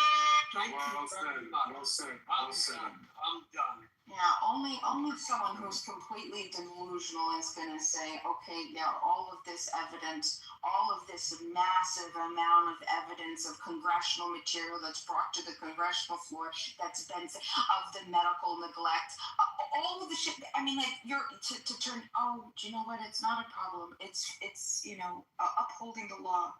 We're doing the law. I mean, like, dude, like you're scaring me. You're scaring me. Yeah, I'm using the logic. Excuse me, Joe. I'll be quick. I promise. I'll be quick. I'm just using the framework and the rhetoric of the left, Dima. And if you don't like it, I'm sorry. But remember, and much to Beaver's dismay, I was a Democrat. I voted Democrat for a very long time. So I know the talk. Yes, doctor, I'm sorry. It's my ultimate shame. I don't know if you can forgive me. I hope someday you will. Can I ask Bima a question? Yes, you can. All right. How many people died in ICE custody? I'm not really sure. I mean, I would have to research that. We'd have to pull the medical neglect of as they're being detained. I mean, one just died the other day. I mean, like do you know how many people die in prison every year? We're not talking about don't deflect. I'm not deflecting. Well, it doesn't matter about that. It does matter. We're talking about this specifically. I'm sorry, but see, that's y'all's problem, right? Because this shit happens every day to citizens, and y'all don't care. Well, you can't say that. You can't say that to me. I can, which is why I'm just general. I understand that. That's why you don't know. Number one, you don't know the number. You're completely assuming it's medical neglect. They said the guy who just died the other day died due to suicide, right? No, I wasn't talking about. Okay, fine. But in any industry, when you corral a bunch of people into one space, eventually people are going to die. We don't have the cause of death for every death that's happened in ICE detention. However, it's just always reported that a person died in ICE detention. 7,000 people die annually in U.S. prisons. Annually. Hold on. But that's what I'm saying. All of this behavior that people are seeing ICE conduct, right? It's standard practice in everyday law enforcement. Right? We're seeing the Minneapolis mayor tell ICE to get out of their city and saying all these other things, saying they're kidnapping people, telling people to rise up and all this other stuff. That wasn't said when George Floyd was killed, right? It was, let's investigate. Let's see what happens after the investigation. But when everyday citizens this stuff happens to, no one cares. Everybody's, well, maybe he should have complied. Maybe should have this. Well, what did he do? He had a record. He had a background. But there's 20 million undocumented people in this country, and folks are upset about how they're being treated improperly or the way in which they're being collected. Right? DEA, FBI, they conduct undercover operations all the time. Cars unmarked, mask faces, arresting people. Y'all don't care about that. That's crazy to me. That's another reason why a lot of Black folks are not in this whole movement, because we're like, for y'all, this is pandemonium. For us, this is Tuesday. Right? But you don't have all these white bleeding heart liberals that give a hell about what's happening to Black bodies every day by local PD. And you will never get an elected official who would tell their local PD to get out of their city. Never. Right? They're going to wait for the investigation in XYZ. And none of these things would be happening if these weren't sanctuary cities and sanctuary states. Because the local law enforcement or the local elected officials choose to be sanctuary cities and or states, and then they're not cooperating with federal law enforcement, which is why they're going in there in the way they're going in there, because they don't have the support from local PD. That's what's blowing my mind. Y'all are completely ignoring that. I bet you probably don't support reparations for Black Americans who are descendants of slaves either, but that's a whole nother conversation. But there's so many inconsistencies in y'all's position on undocumented people, and you also don't care that they're in Black communities. And having a negative impact on Black communities that they live in. They live in my community, not yours. And you're championing for them to stay here and to be left alone. That's crazy to me. You're talking about children being detained. What do you think happens to children whose parents go to jail? Everyday citizens, right? They go to foster care. They're detained. They're removed and separated from their families. But you only see the human aspect when it's happening to undocumented people with white skin. That's crazy to me. Yeah, so just to respond, I actually agree with you there, but the ultimate implication that you're totally right, and that's because you have a bunch of a bunch of people who don't have any morals, who don't give a shit about society, and it's coming back to bite you in the ass. So yeah, stand back. Let the whites deal with the mess that they fucking created. Absolutely 110%. And damn right, I was there defending George Floyd and defending fucking all of them. Even fucking the people, even what's his name, Leonard. Situations where nobody else was. Yeah, even when fucking Black people don't support them, I'm still fucking there with the principals saying, hey, look, this is a fucking violation. Okay, so yeah, we could talk about that, but I agree with you. Okay, do you see that that's a contradiction? Where's the contradiction? It's a contradiction. Go ahead. So there's no fucking contradiction on my side, and I'll tell you why. I'll tell you what. Well, I'll tell you. Well, okay, you tell me first. Go ahead. Okay, it's a contradiction because you're going out saying Black Lives Matter, right? If these Black Lives Matter, why doesn't it matter when it's all these undocumented people in our community? Our quality of life as Black people fucking matter. That's why. So you can't go. Hold on. You can't go. I'm gonna help you understand, right? You can't just say Black Lives Matter in terms of black men unarmed should not be killed by police. Okay, cool, great. But their quality of life as Black people does matter. So you can't protest the police and saying Black Lives Matter, but then you champion undocumented people living in Black communities and taking them over politically. Have you heard of Nuri Martinez and LA City Council, right? A group of Latino city council members in a secret meeting conspiring to undo Black political power in Los Angeles, right? But this is the stuff y'all champion for, and y'all don't even see the inconsistencies because they don't live in y'all community. They live in ours. But when it's convenient for you, you come out and say Black Lives Matter. And I wasn't talking about everyday protesters. I was talking about elected officials and making these statements, and these statements that they're saying in regards to ICE and how they sound completely different from the statements when Black men are killed unarmed, right? They're completely different conversations. They're completely different statements. I'm talking about, but you also cannot come in our community, protest and say Black Lives Matter, and I support Black folks and I'm an ally, but you will support undocumented people living in Black spaces and pushing us out and helping gentrify, as well as negatively, economically impact the Black people who live there. Okay, so Black people that can't get abandoned shelter because those shelters have been taken up by illegal aliens. Point of moderation, moderator. Cameron, this is a new angle that I'm hearing. Okay, first of all, so you're saying that Latinos, undocumented, are coming in and they're pushing out. They're harming Black communities. Yeah, have you heard of South LA fire bombings? There was Latinos in the 90s firebombing and in the early 2000s, right?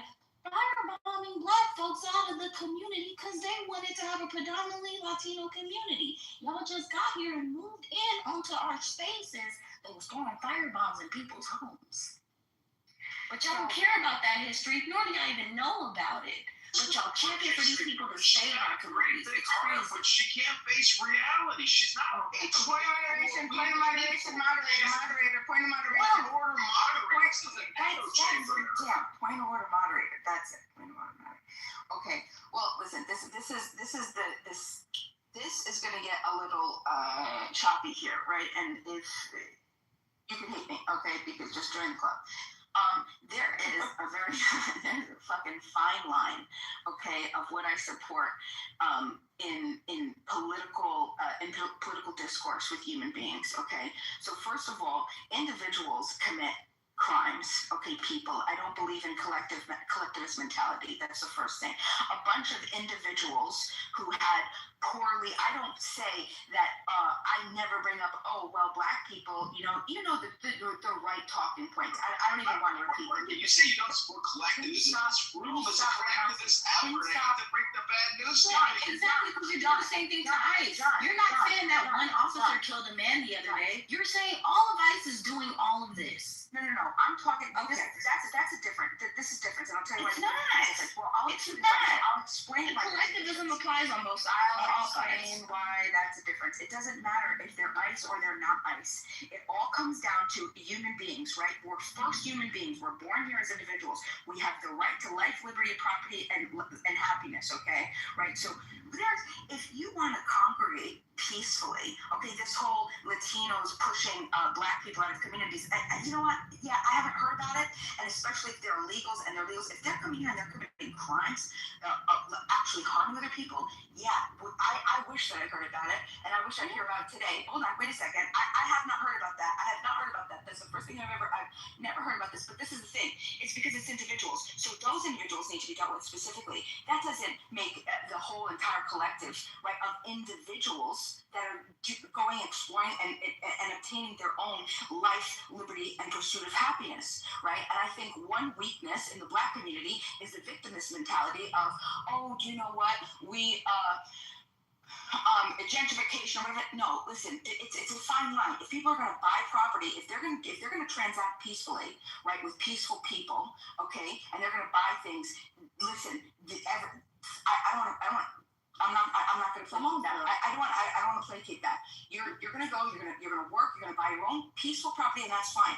Where I have a problem are where there's things where there's government force that are harming peaceful people and individuals. Okay, and a lot of our problems don't come from our citizenry as individuals. It comes from the force of the government. We're over here like fools fighting each other as the system intended. Okay, when really it's the government that's causing all this. It's the ruling elite that are enjoying sitting back and loving this. They're loving this. And you know what they do? They feed the systems with money, with our money. They take our money.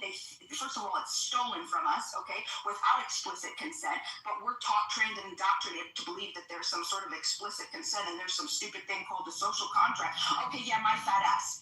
Okay, in contract theory, you have to sign a contract. In contract theory, you have to have an exit clause. Okay, when you no longer consent. That's what peaceful human beings do, but that's not what United States society does. Okay. Well, where's our exit clause when we don't want to participate in the undocumented people? Yes, that's what I'm talking about. That's what I've been fighting for. I'm saying, as a black person who lives in the black community, where's our exit clause to say we no longer want to participate in this? Because you made a point about people having peaceful transactions or whatever, but you can't buy property when there are no jobs, or when the people around would rather hire the cheaper labor, i.e. undocumented immigrants, than black citizens, right? That's economic lockout. Y'all don't pay attention to the after effects or the impact that undocumented people's existence has in our community.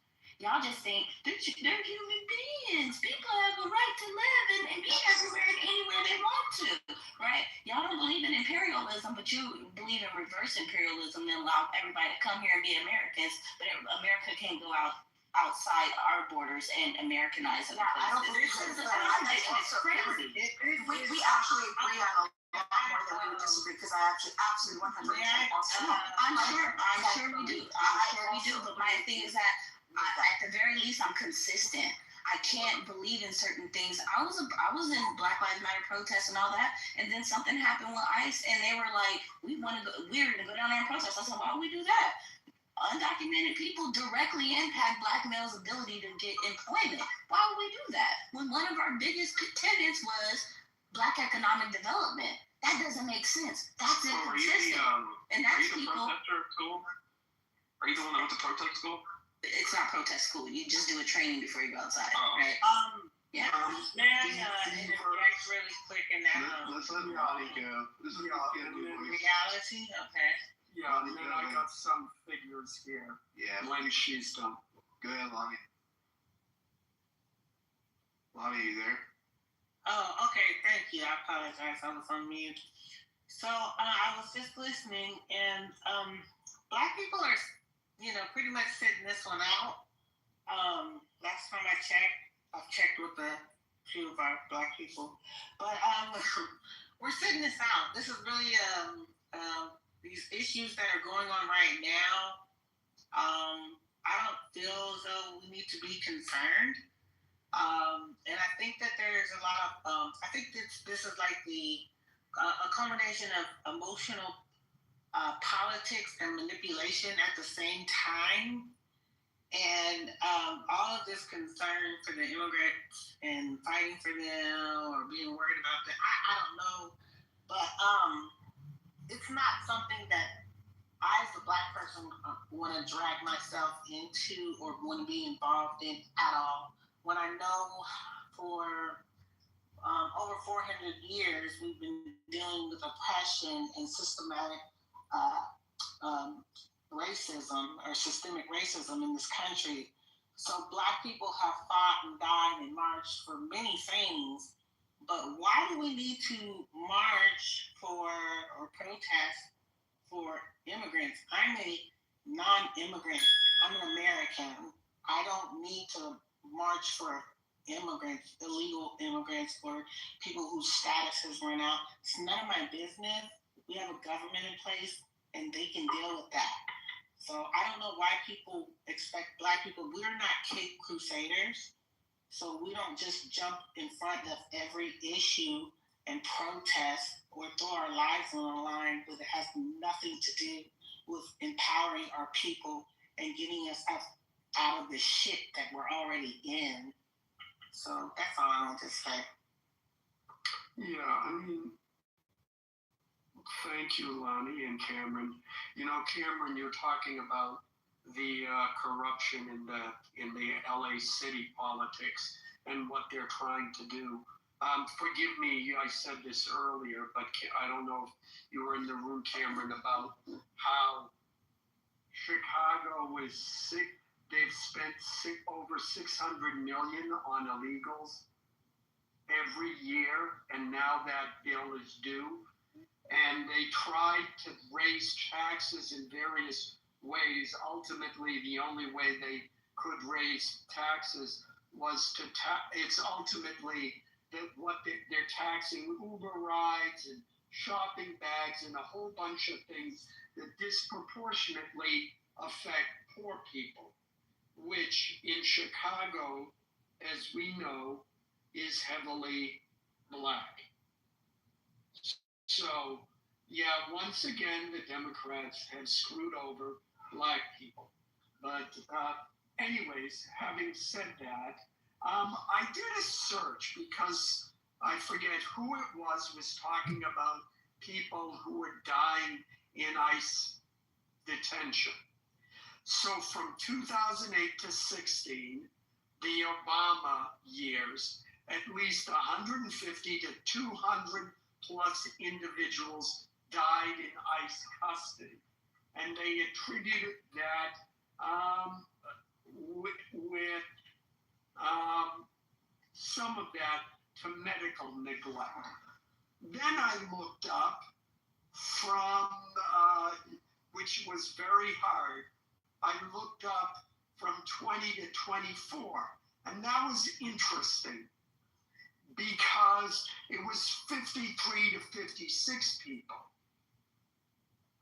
died in that era. And when you look at 20, 21, 22, 23, and 24, you see 18 to 21, then 5, then 3, then 4, then 12. And what that shows me is we know Biden was doing nothing with enforcement. So you have less people going through the system, therefore less people are going to be negatively impacted. Now, back under Trump, the numbers are up again. They're about, 20, 30 people per year. What that shows is that when you enforce the laws, I guess people are dying in ICE custody. They died under Obama, and they're dying under Trump because both those presidents heavily enforced immigration and border policy. Now, would we like, as a moral statement, would we like there to be no deaths? Yes, we all would.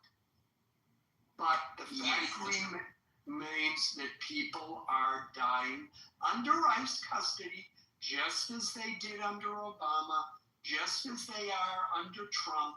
And until we find a better way to do that, we are not going to stop border enforcement because of those deaths. I'm sorry.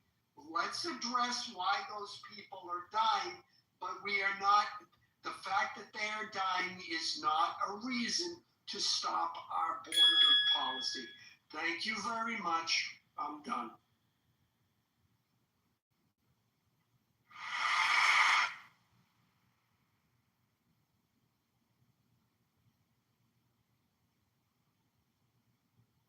So who won between Bema and Cameron, or did we have a winner?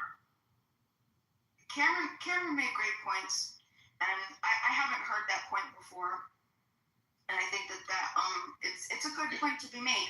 Ultimately, I've been thinking about it, and I've been stewing about it since she mentioned it, and you know, if there are illegal aliens, but this is the contradiction I'm concerned with. So illegal aliens are coming in. I'm not sure how much illegals are contributing to the problems versus taking black like gangs. Well, hold on. Well, no person, no human being is entitled to a job, right? You get jobs by having a peaceful interaction, and someone contracts with you. You don't say, "I'm a human being, so you have to employ me."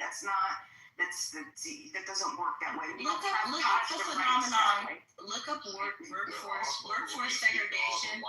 Look up workforce segregation. In the white neighborhood. So see, that's where it's a little bit like what I'm trying to stew on, because what I was trying to connect it back to was any type of assistance that illegals would be getting through government intervention. And we already know how the government still perpetuates the white systemic oppression of this nation, and how most of the whites ignore it. So I'm wondering how I can connect it to that. But ultimately, I just see human beings, it doesn't matter who you are, like these are the principles. You're a human being born here just like me. You don't have any specific right to force other people to hire you to do anything, right? You get to create what you get to create. You get to move anywhere. I mean, like, these are the ideas, right? These are the ideals. So you don't support affirmative action? Affirmative action. I don't support forcing peaceful people who have businesses to do anything that they don't want to do. So no, right? You don't support affirmative action. So in what way do you truly support Black Americans? You just have to go out dismantling the systemic oppression. Dismantle the system. Dismantle the system and let peaceful people build and create and exchange the way that they want to. You don't get that way by forcing other people to do things the way that you want them to do it. That's not how that works, right? But we can't have the government interfering, stealing, oppressing one part of the population while building economically and financially and redistributing all that wealth to just the rest of the population, right? And that's what we have in America and the United States, which I would say reparations for those who still want to deny or reject reparations is just a very principled position, which is to repair the harm that, and we don't even have to go back to slavery. We could just do anything, like living people. We have living human beings that are walking around today that have been harmed by federal and state policies. So they deserve to have the repair. And if you don't, I mean, like, if you reject just the principle of repair after there's been harm, I mean, I don't trust anything you have to say, and I don't want to hear anything you have to say, to be honest. Man, let's just admit these white dudes are punks. They scared of little ass Mexicans, and these motherfuckers is just bullies with guns. And these white motherfuckers is just showing how weak our government really is. Because white men are bitches. And they want to overthrow their own government. It's some weird shit. Maybe some genius shit. Something I can't understand from a black perspective. But you white men, you motherfuckers are sick. Only you motherfuckers can do what the fuck y'all want to do. Do you agree with this statement of that white man? Yes. Yes. For the large majority, I'm sorry, but yes. Can he get his plane? Go continue, Noah. God damn, I can't get my equal rights. My freedom of speech. You white motherfuckers is sick with any power you get. Thumb power, gun power, it don't matter. God damn. Amen. Hey, yes, I support that. No way, Jose. I was just saying earlier, even though Latinos are only 8% of the federal workforce, they make up 30% of ICE officers and 50%. And them motherfuckers is stupid too. No. Who the fuck would vote for their aunties to go and they uncles to get beat up? Or maybe they know something you don't know. Shit. Maybe they know something. It was $50,000, no way, Jose. Did you hear about it? They know something. Realize you motherfuckers. Maybe if you join ICE. I realize you white motherfuckers know who white people are and know who the motherfucking Hispanics are. Y'all know the difference. They didn't think y'all knew the difference. They thought they was gonna blend in with y'all. Y'all said, nah, we don't fuck with y'all, regardless if y'all pale skin or not. I know what's going on. Yeah, you white motherfuckers is crazy. Yeah, but you know what? They don't care anymore. They've moved up the economic ladder.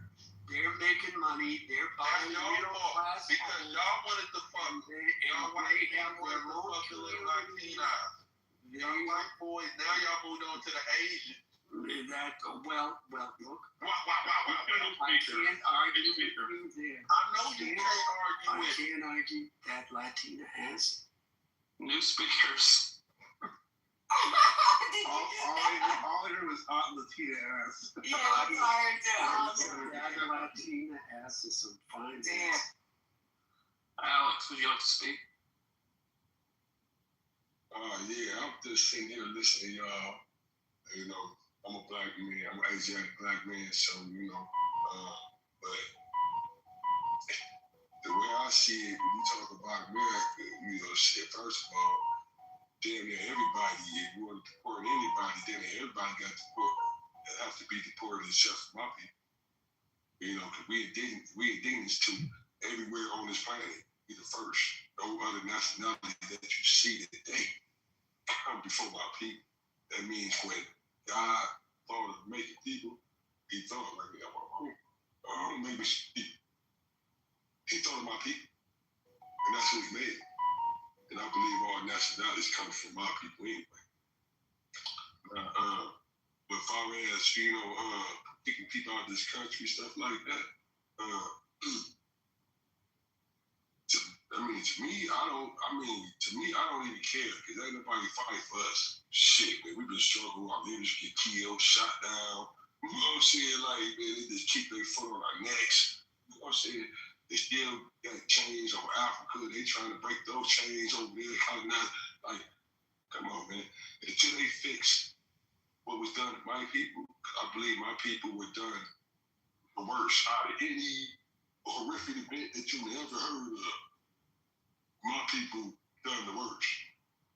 And so, if they can give Israel reparations, those fake Israelites over there in Israel, they give them reparations for a Holocaust didn't even happen on the shorty. But the Holocaust literally happened on the shorty with my people. And we can't get nothing to refuse what they said. They said they're going to give us 40 acres and a mule. Hold on, wait up. This from a nigga to another nigga. Hey, we can't think like that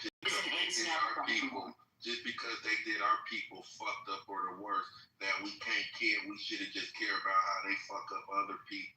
what they doing is invading human rights, my nigga. Well, you shouldn't be down with this bullshit that you're seeing.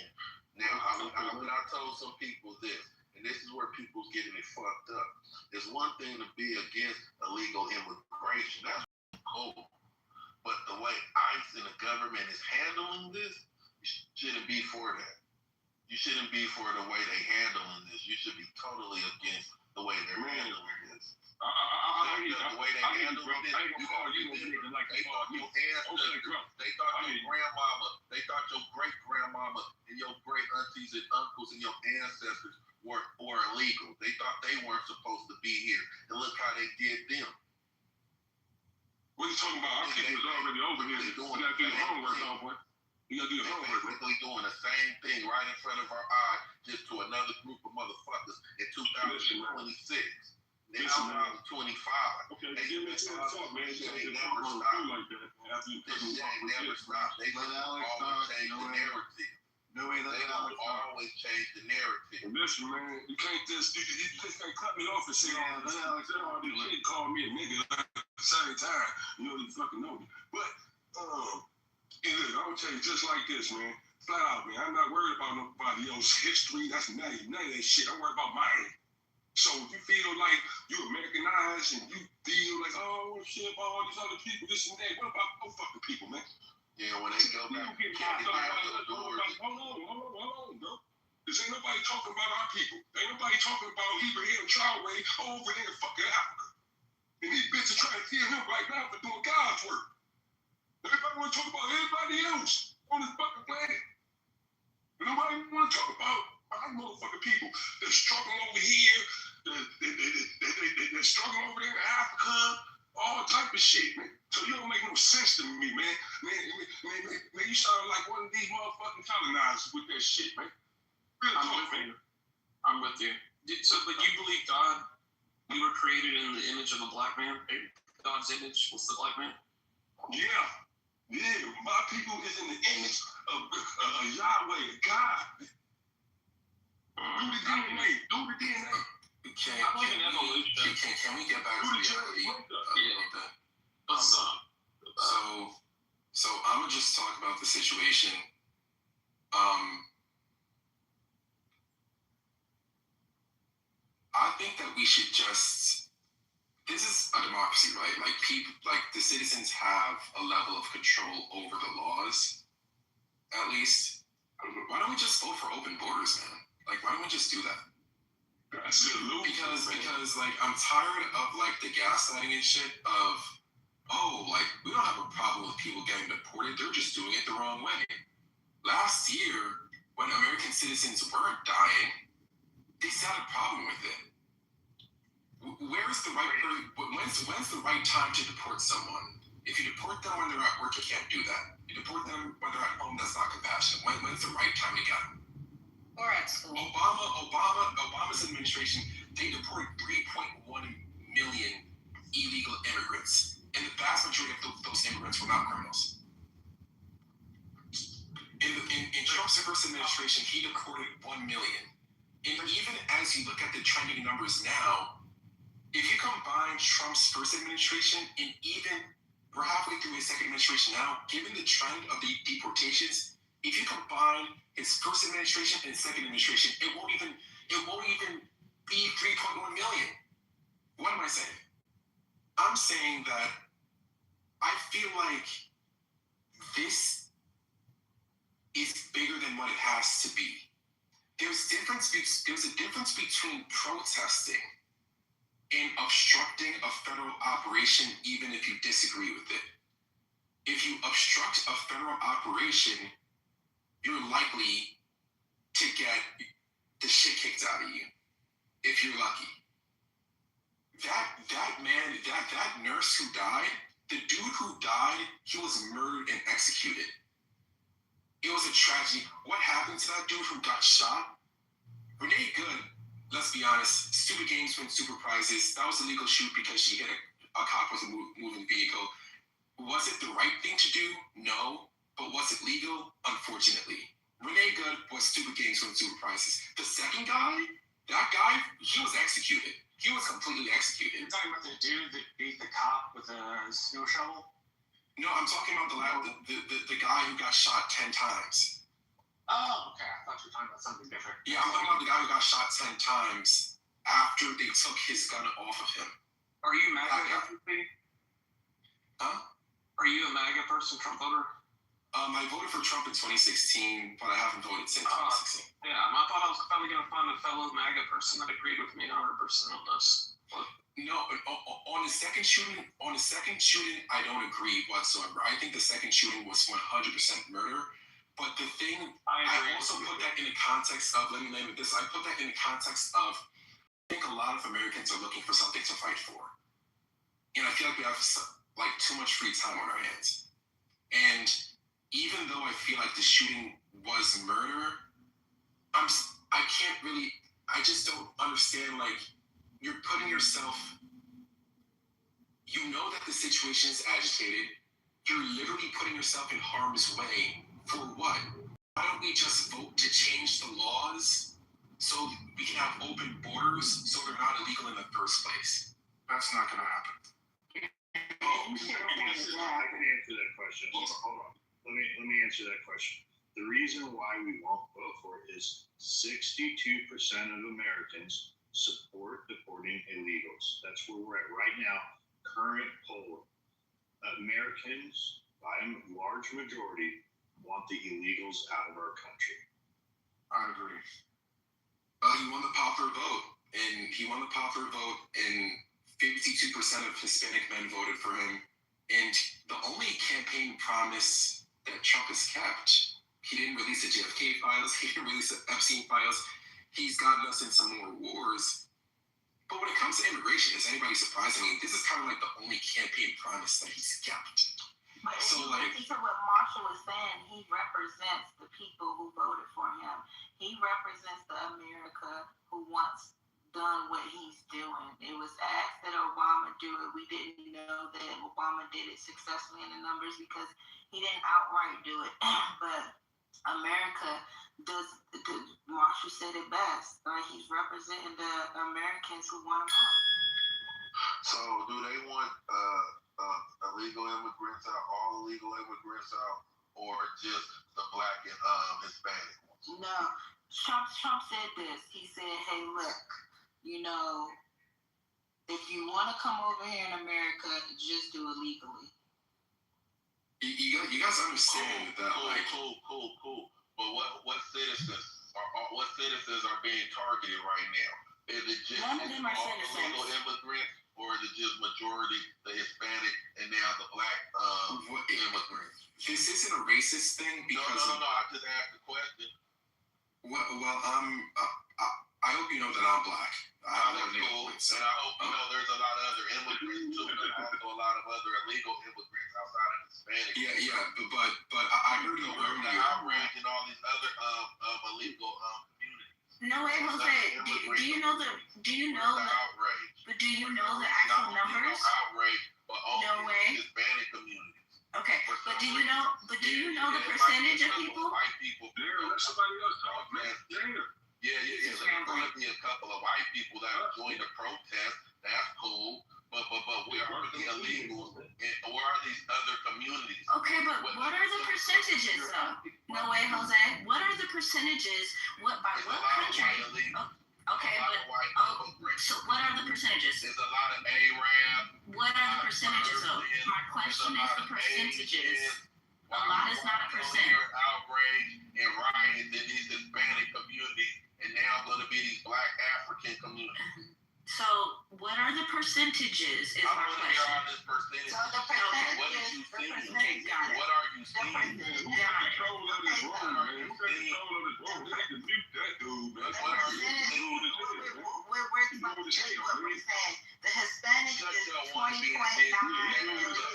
The Asians is 12 million. You want to say that because we on the phone. No, I swear to God, he was scared talking more. He don't care about facts. He just cares about it. I'm going to give her can I give her the facts that she asked for? So the Hispanics are 20.9 million. The Asians are 12 million. The white are 8.2 million, and the Black are 5.3 million. So the reason it seems like we're focused on the Hispanic is because they are the majority. So my thing is that why are we doing this as Black folk? Why are we doing this thing where we treat ICE like they're slave catchers? Because that's how Don't you think that You supporting the white man? Battle your own vote to fight your own Come on now, and then the craziest part is that the only time that American citizens, the vast majority of the time that American citizens get entangled with this stuff is when they voluntarily put themselves in these situations. Unfortunately, the dude who got shot, we're talking about facts, Jose. Unfortunately, the dude who got shot, the crowd was protesting ICE capturing an illegal immigrant.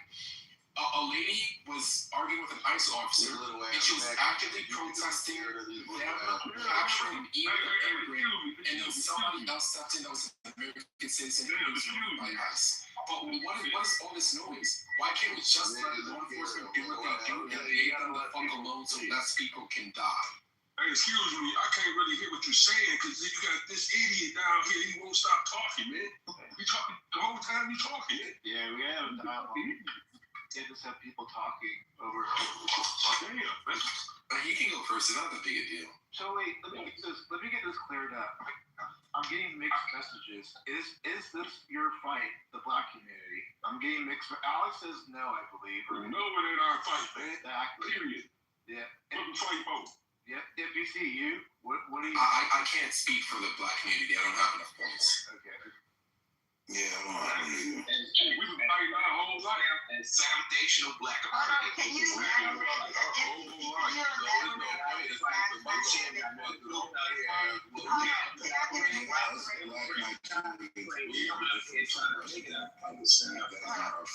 NPC, could you elaborate on that? They don't have enough points.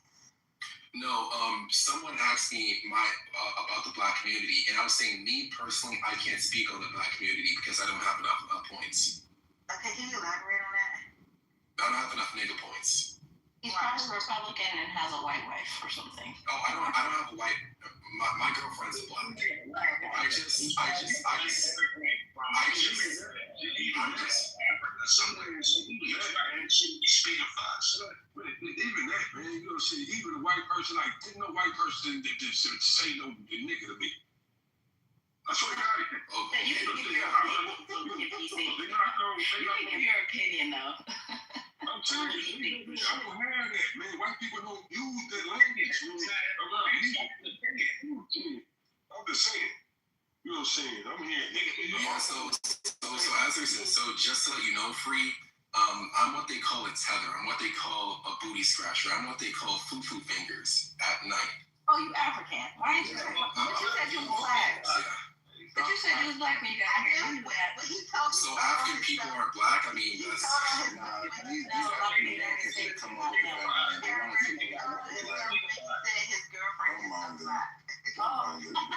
It's the only Black belongs to them. Why are you laughing? Let's focus a little bit.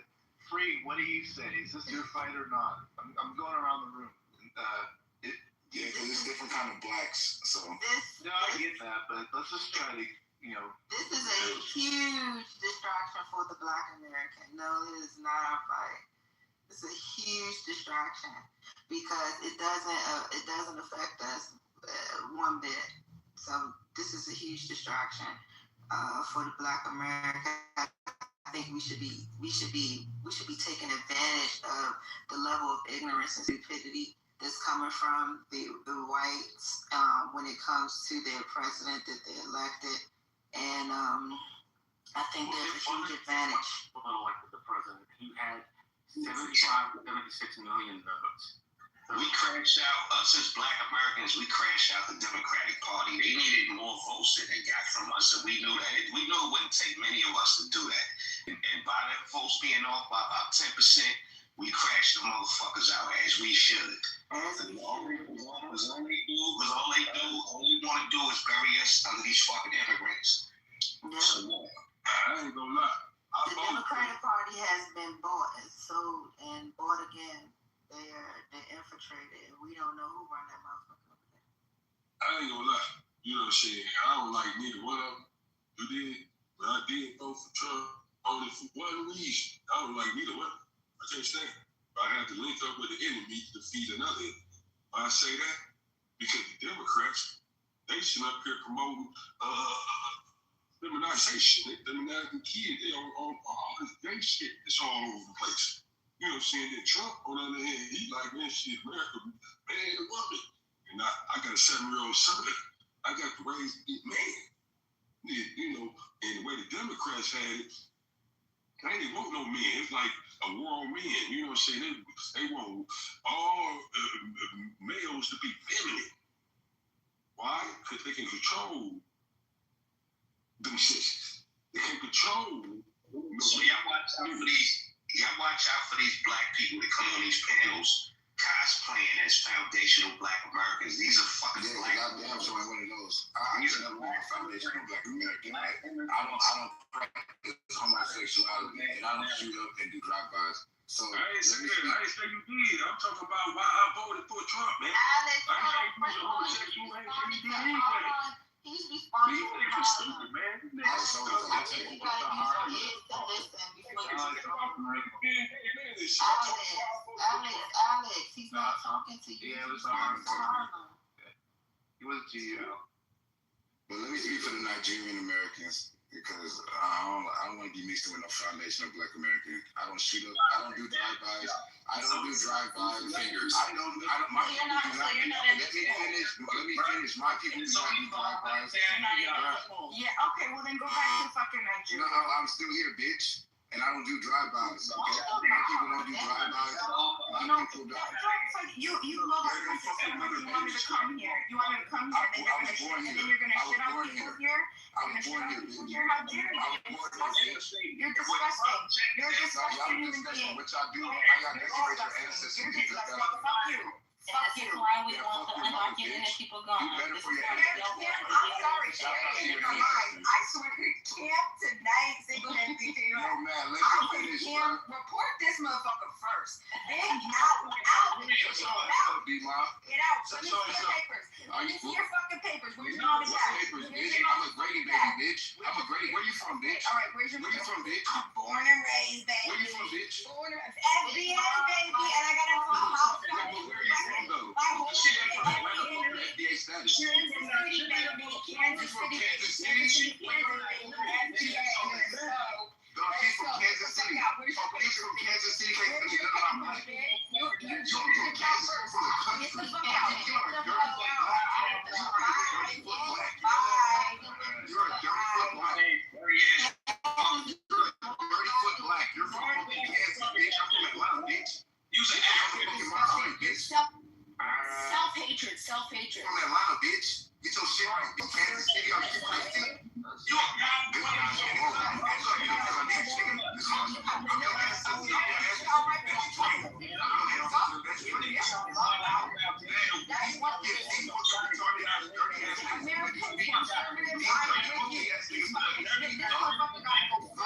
Hey, can I speak for the Nigerian Americans? Let me speak for my Nigerian Americans. Yeah, shut the fuck up and we here.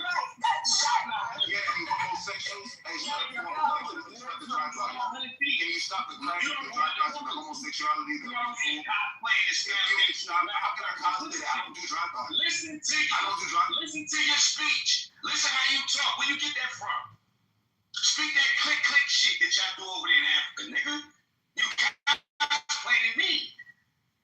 You fucking clown. But isn't it slaves in Africa right now? What is this idiot talking about? Listen, I have to apologize. I have to apologize. Man, hey, only it's literally slaves in Africa right now. We're not talking about drive-bys and shooting up drugs. It's slaves. I'm saying. Listen. I don't do that. My people don't do that. We don't do that. No. Nobody These people fight the litigation. You ain't fight the litigation. You delineate and get mad. You on the bed too, and you beg from coming over here. It won't be I'm over here. What are you talking about? Kansas City ass nigga? Were you born in the country too? Are you a barnyard baby too? Are you a barnyard black? Are you a barnyard black like B-Ball? Are you a barnyard black like B-Ball? Are you from Kansas City too? You a little fucking bitch, nigga. I'll tell you your mama mouth, nigga. I'll tell you your mama mouth, nigga. Nobody black, nigga. I'm your ancestors gonna drink you ain't worse. Not accepted nowhere. No country wants y'all. Even other African countries don't want you. You're a fucking scammer.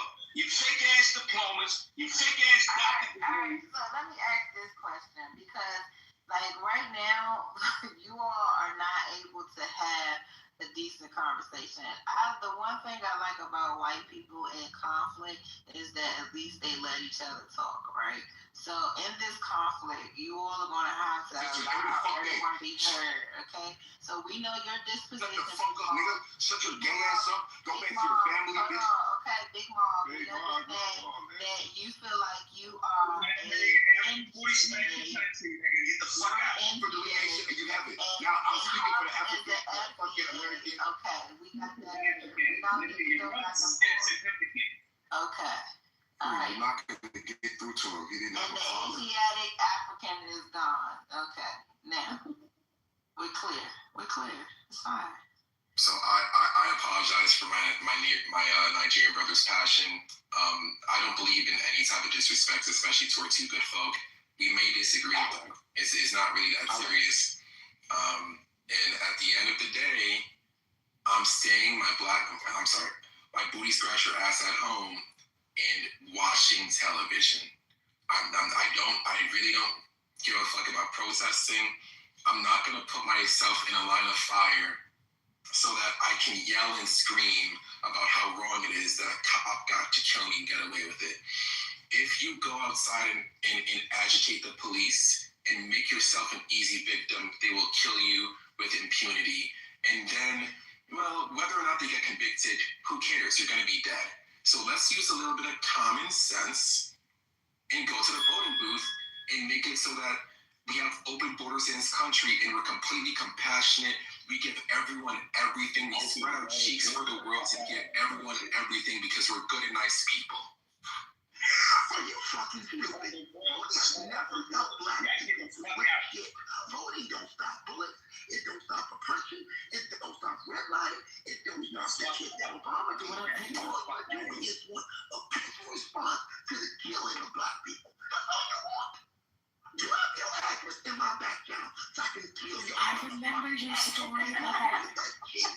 I remember your story about that girl that tried to use you. Y'all dropped an address and call that now? This doesn't even have to. Hi, Matt. I'll drop my address. It's 911. Drop an address. Fuck the voice. Worry about the bullet. Your voice is almost gone, corporate. Come on, man. Concentrate with this bitch. Bring it up with you. Try to have a conversation. There are black people that are tired of this shit. There are black people that are tired of this shit. And all you gotta do is keep it up. You can show how nice you are. See, I'm not like those niggas. I used to sleep on the reds, but I quit that shit. Show me. I'll just pray to the white Jesus that enslaved us. I won't do nothing. I'm a good nigga. You bitch. Address. And I will fuck your shit up. I'm not playing. Fuck the replay. Let them stay on.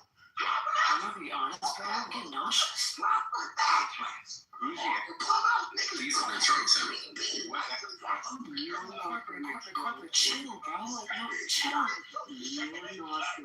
You're not gonna do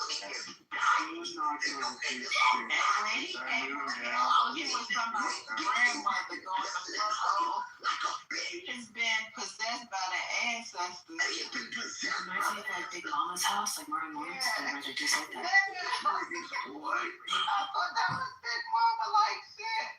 Oh and was like, oh my God, you can. What in the silence? Why is it this going on in this bitch? What? Why would you record? What in the? Vote for the people that believe. In the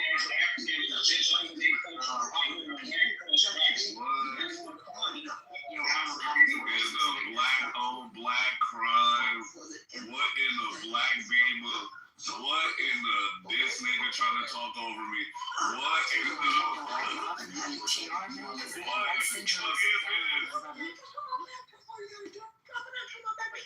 Hey, Steve, what's Steve, a dirty white bitch? What are you, nigga?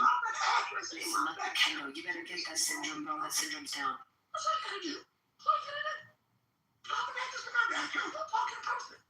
Okay, I'll do it right now. Okay.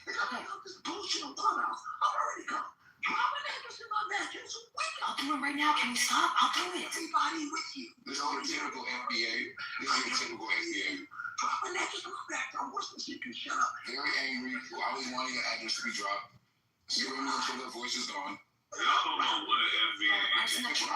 Corporate is gone. He's gone corporate. He's gone. He's gone. He's gone. He's gone. Oh, and FBA is a foundation of Black American. They're originally the indigenous of this. They're actually copper-colored Aboriginal nationals. Exactly. They're the indigenous. Yes, well, the caveat to, foundationally black is like foundationally rich. Rich people don't do this shit. Thank you. Look out, whispers. You sound like whispers from Hoodlum and shit like that. You gotta chill the fuck up.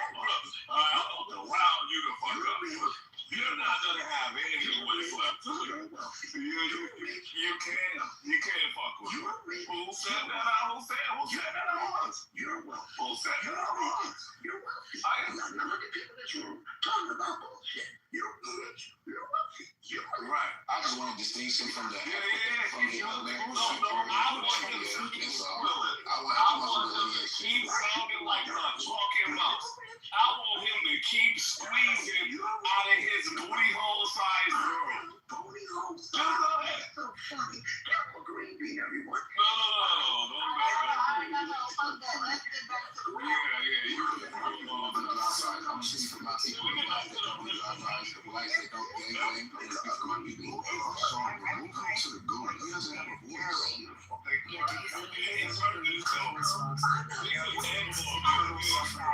Some good points, but nobody had them. We can't hear him. He's hurting himself. This is abuse, man. He's got to keep his vocal cord somehow. You know, down because he was black. He's the type of person who talks to himself. For a lot of this, man. I don't know. That wasn't my fault. Blame the whole Nigeria, dude. He's the one who's person. You should get deported. Y'all hear that? No, we blaming you for all Nigeria. Do y'all hear that? Do y'all hear this shit? No, he's still talking. Trust me, he's still talking. He's still talking right now. He's like, I don't give a fuck. If you all drop me, I'm gonna go to another room. That ain't how it's up. But that was the voice of a Native American right there. But I mean, yeah, man, y'all stay at home and stay safe. There's a huge winter storm coming, which I'm really surprised. I mean, the people outside protesting, they're a lot more gangster than me, man, because it's like 25 degrees and I'm in Texas, and I can only imagine how cold it is where y'all are at. I don't know. There's just something about my home and breathing that I like. I just like to breathe. I like to live. I don't like to fight the police when I don't have to. You know what I mean? It's 85 in Miami, by the way. And I feel like as people who are non-whites, sometimes we get into this thing where it's just like, if a white person likes it, then we're against it just by default because we want to be rebellious. Because oppositional, we're oppositional race. Yeah, and it gets to a point where, like, if a white man drinks a cup of water, and I'm drinking a cup of water, you smack it out of my hand because you don't want me to support the white man. And it's like, you know what I mean? Like, I honestly do not believe that illegal immigration benefits the black and brown community, because they're taking the resources from black and brown citizens and giving it to non-citizens, and then also lowering your voting power. There's a time in this country where Black people had more political power than Mexicans. The Mexicans started to have families. They started to come here in bigger numbers. Now they outnumber the Blacks, and now they have more money than the Blacks. Now they're out competing the Blacks.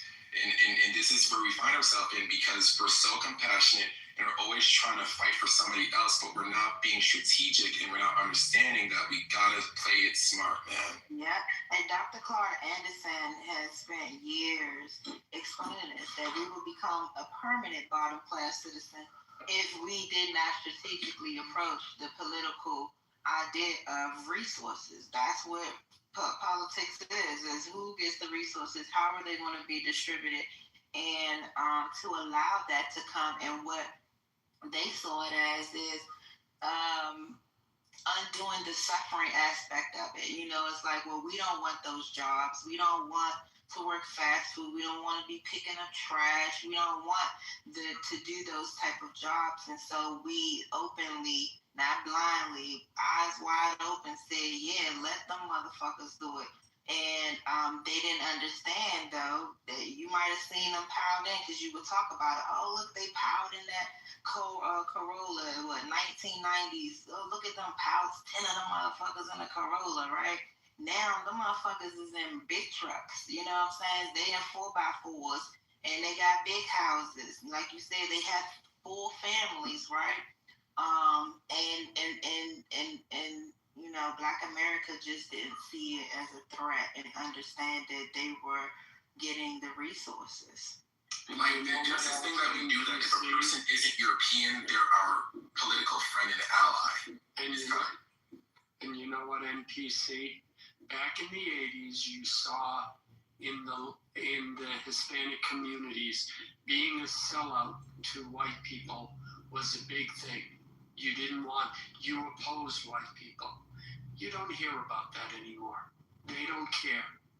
They're not worried about losing their culture. They're not worried about losing their language. They get it. We can make money. We can still have our heritage. We can still have our culture. Nobody's going to take it from us. And that's another reason, and I think a big reason why they have progressed the way they have. It's that simple. They're not worried about opposing the white man. They're not worried about trying to be different than the white man or white culture or hillbillies or anything else. They're not worried about, gee, are we going to be adequately represented in movies and TV? They got Telemundo. They got their own soap operas. They've got their own music stations, everything, and they're not trying to, you know, be represented. It's that simple. They're not trying to integrate in the white culture, and that's what Dr. Martin Luther King did for us. He spoke that nonviolent shit and he integrated us into this culture. And now we're constantly pegging one versus the other. Well, look what they're doing. You know, you hear the ignorance come from our lowest community. We're like, well, I'm going to wear a North Face because white people wear it. Not knowing them white motherfuckers is on a mountain skiing and just in a very, very cold climate. So, like, white is right. Whatever the white people are doing, they're like, oh, yeah, I want to do that. I want to be that. That's what the integration to Black America looks like, whatever the white man is. I feel like we're going to truly be free when what white people do don't matter. And what I mean is, why can't we just think of things as strategic or unstrategic? It's unstrategic as an American citizen to support illegal immigration, whether or not they commit violent crimes after they get here or not, because really the biggest person that it hurts in the country are unskilled, uneducated Americans. We're talking about illegal immigration, we're not talking about legal. When you increase the labor supply of unskilled labor, it just lowers the cost of labor for people who have the least amount of leverage on the marketplace as American citizens. And then when you look at the proportions of people who have lesser economic leverage, you see what it is. That's why a few years ago, Eric Adams had to take away money from New York public schools to pay for illegal immigrants. That's the first time you saw black and I'm not gonna say first time, but you saw black and brown American citizens in New York and Chicago say, wait a minute, where did the after-school program go? Wait, they converted the school gymnasium into a shelter, and now I'm a black single mother and I don't have an after-school program because of what? Wait, you're taking money away from New York public schools because of a sanctuary city, what?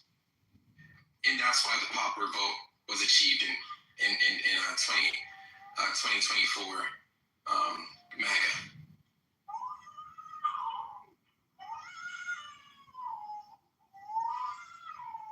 Well, that's facts. It's like we're obsessed with white people. It's like, I don't know if anybody else noticed that if you go to any black function with family or anything, the topic of white people always comes up.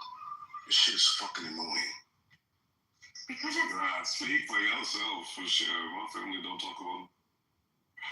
You know, and that's what's so frustrating, because what we see is there's so much of America that wants to get past the bullshit, and we just want to live peacefully, and we appreciate, we love human beings for who they are, and we understand that nobody is greater or lesser than each other. There's that sect of society, and then there's the sect of society who is just completely still stuck into some past historical whatever bullshit, and then you have another sect of society who identifies and understands that the other sect is stuck in the past, and so then they break away from the peace and loving sect. But that's the thing, it creates a schism, and then we become weaker, right? Like, one of the most frustrating things, well, no, this is the truth. One of the most frustrating things I felt about a lot of the communities in our nation that are non-white and non-Hispanic. Do you know how many amazing blueprints there are out here that white people figured out how to scam the system? I'm not saying scam the system. What are the ones that are non-white and non-Hispanic? You mean Asians? No, I'm talking about the Jews. I'm talking about the Jews. I'm talking about the Amish. You know, like the Amish are white. Yeah. No. And the Jews are white. Okay. The Jews. We're our own thing. Yeah, all right. Okay. Sure. And be like what? They're Europeans. Exactly. I'm talking about my brothers and sisters. From Asia. So no, I'm talking about my brothers and sisters. So what we would refer to as the black community. Okay. But what I'm saying is, instead of non-white, non-Hispanic, Asians, and blacks, you're talking about. No, I'm just referring to my brothers and sisters, and so what you would refer to as the black community. Of course I am. And so now listen, this is the thing. So we have the Jews. The Jews are very smart, right? Wait, stop interrupting, Julo. The Jews are very smart. They created literal blueprints on how to cut out, get full. I'm talking, you want reparations. That's basically, some Cypher, can you mute up? Because I'm getting like feedback and it's strong. I haven't seen these blueprints. Can you show me where I can have a look at these? Yeah. One of them, sure. Have you heard of Curious Joel? I've heard of this community, yes. Is there a blueprint up there? Yeah, absolutely. No, it's a Jewish, it's a Hasidic thing. So they teach you how to create Curious Joel. Wait, you said there's a blueprint up there? Right. There's a blueprint. There's a blueprint, and it's online. You could find it. It's in the Jews share on the Jews. What should I search for this blueprint? You should search for the mute button. How about that? Shut the fuck up. Dude, her name is in Gaza. Leave her alone. What's that? Her name is in Gaza. Leave her alone. Let her finish. Let her live. What is your name? That was dry, but that was funny. Leave Epstein alone. Norman. Go back. He does look like Epstein, though. That's crazy. No, I just want to know where the blueprints are. I want to see these. I mean, that's what I'm saying. So look up Curious Joel. You could Google it. Of course you want to see them. So well, yeah, I want to learn from Bima. She knows a lot about non-black, Well, you can learn from it if you shut the fuck up. and Asian communities. So what's the highest earning population in the country? Epstein, go on mute. Jeffrey, go on mute, bro. I think it's the Nigerians are the highest earning ethnic group in the country, aren't they? I think it's the Asians, but I mean Nigerians are up there. So they got a blueprint. Asians, Indians. But hey, Epstein, go back on mute though. I wanna see the blueprint of the Asians and the Indians and the Nigerians. Let her finish. Can you do that? No, I'm only talking about that. I'm specifically talking about the Hasidic Jew blueprint, which they created, and they teach you how to come together. They teach you how to take over a locale. They give you very strict instructions on how to look for it, right? And What are the instructions? Well, you gotta look online. I'm sure you'll be able to find it. Yes, I just can't remember them off the top. Do you want me to find them? You want me to find them and read them? Yeah, sure. Okay, so which one of them do you remember? You have to find a city that's outside. It's a rural area that's outside of the city, maybe about 60 miles. Okay, 60 miles outside the city. Right. So this can't happen inside of a city limit. It has to be right outside of the city. Like in Williamsburg, Brooklyn, for example? No, Brooklyn, that city, all city. So nothing inside. So when they give Williamsburg, Brooklyn. I'm talking. Well, listen, they give this instruction, and like I said, it's in a blueprint. So New York, the entire New York City area, that's all cut off. You have to go upstate. So it goes upstate, 60 miles. Live in Williamsburg, Brooklyn. Which kind of city are up there? No. The Satar? Is it called like the Satar? How do you say it? Most of the Satmar Hasidim live in Satmar. Yeah, Satmar. They live in Williamsburg, Brooklyn. Okay, well, guess what? They also live upstate New York in a place called Kiryas Joel, where they literally got together. They culminated together. They took over. Culminated. Yeah. They all got together. It's actually very smart. It's brilliant what they did. Okay, so they all got together. They block vote with block votes. They put all of their businesses together. You mean they vote for their community's interests, like every other community in the country? No, when I'm saying that, when I say that there's an actual blueprint for this, no, I'm not exaggerating. So they vote for their community, like every community. No. I am telling you, they literally write to you and they say, do you know how to drain the jet? You want to drain a community, an American community, get all the money that you possibly can while keeping your businesses on the sideline. Okay, keep building internally, but be completely subsidized and funded. It's not the money comes from the government, from everybody else around you. Right. So all of the American taxpayers around you, they're the ones who are going to pay for everything inside your community. You're telling me.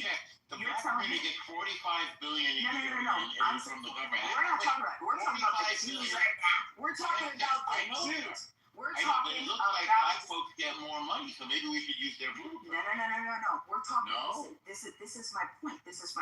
Yeah. How many? Black folks are getting $45 billion a year from the government every year, each and every year. Okay. Now, do you think I'll tell everybody else. more than this?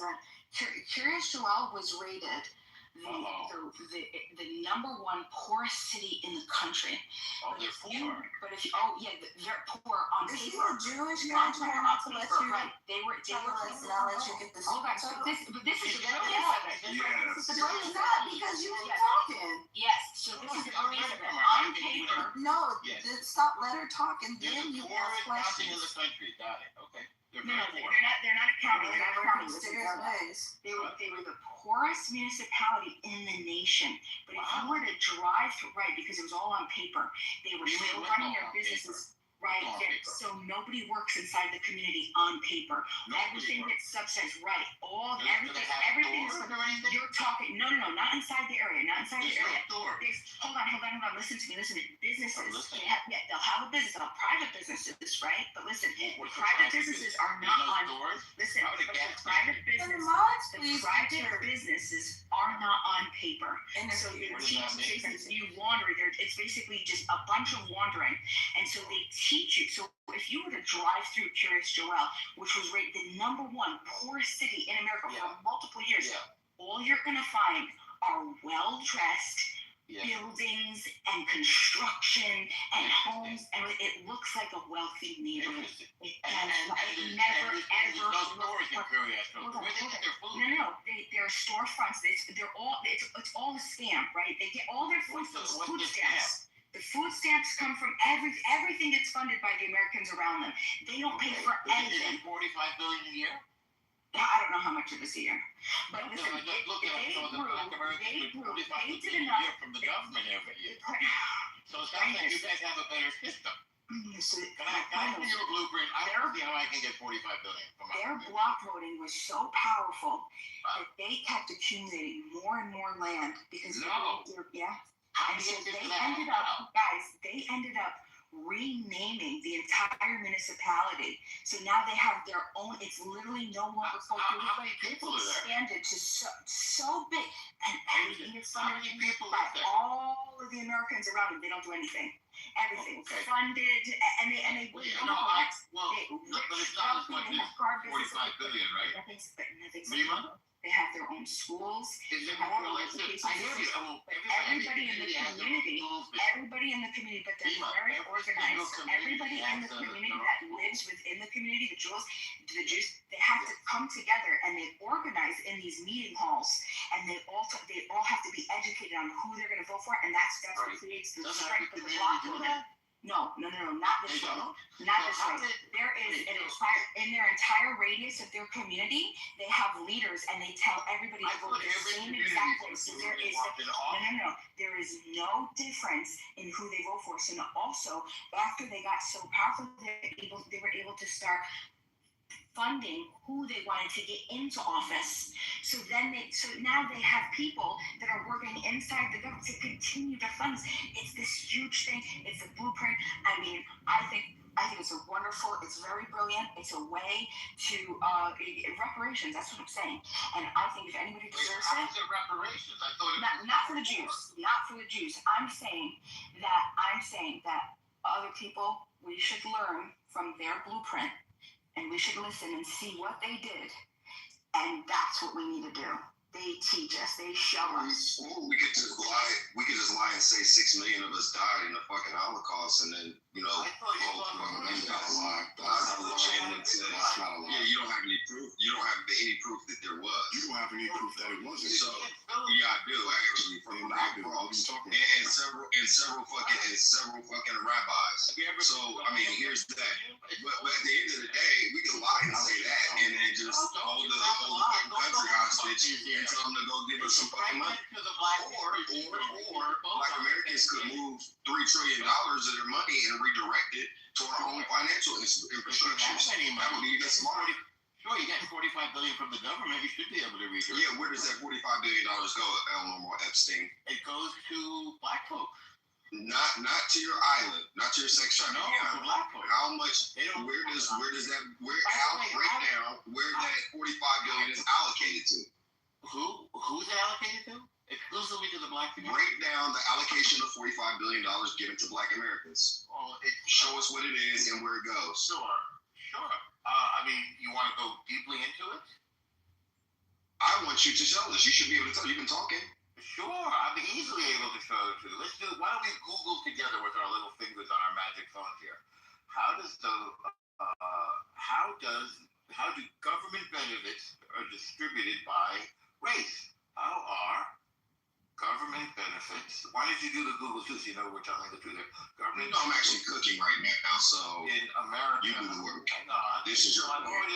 So I found it. It's called How to Build an American Shtetl. Am I saying that right, Aloma? Shtetl, S-H-T-E-T-L. I don't know. We were working on something else here.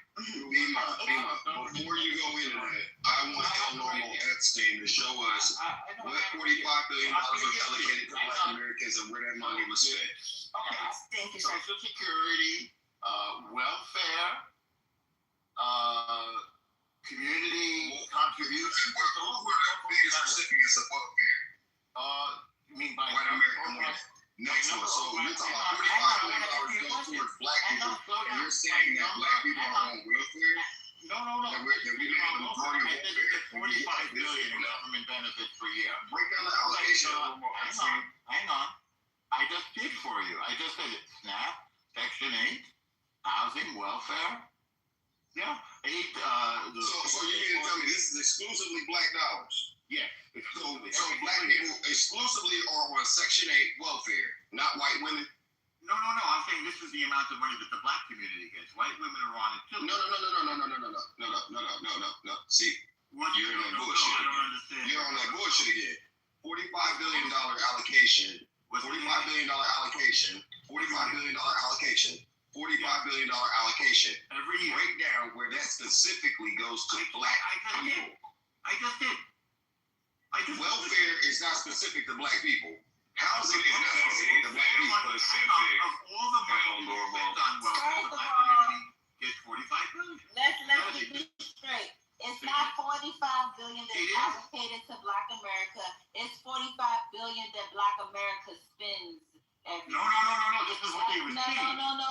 Black America spends $45 billion. No, you spend a couple trillion. No, that's incorrect. You spend more. We spend about 3.2 trillion. But here's the thing. I'm talking about this $45 billion that El Normo is lying about. So the $45 billion allocation, where does it go to specifically black communities? Let me help you out. He's talking about the Somali. He's talking about the Somali daycare. No, he's not. We're not even talking about that. No, not at all. What is he made a claim that his ass is lying. He made a lying-ass claim. He made a lying-ass claim, and what I'm doing is challenging it. I will help you out, though. There is a portion of those allocated towards HBCU. He just did all that dancing for people. Let's let him work it out. Let's let him fight right now. Bring it out. Let's let him do a Jewish jog. Medicaid, SNAP. Okay, that's not black exclusive. Welfare. Yes. That's not black exclusive. I never said it was black. Okay, all right. He said black exclusive. Hey, normal. Hey, look, black people get $45 billion a year. Black people get happy. Yeah, you get beat up. So what he's really saying is that we're all on food stamps, we're all on affordable housing, we're all on these government subsidies, is what he's saying. Black folks only. Yep, black folk exclusive. Hold on. You're all normal. Let's help you out, sir. Hold on. Let's get to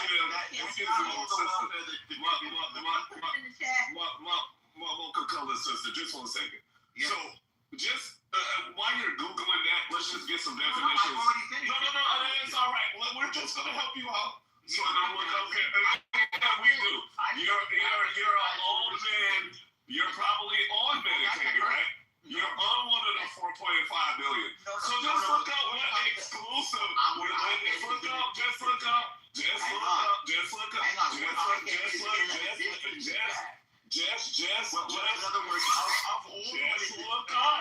what exclusive means. Yes, it means only they get it. I know what it means. Oh shit!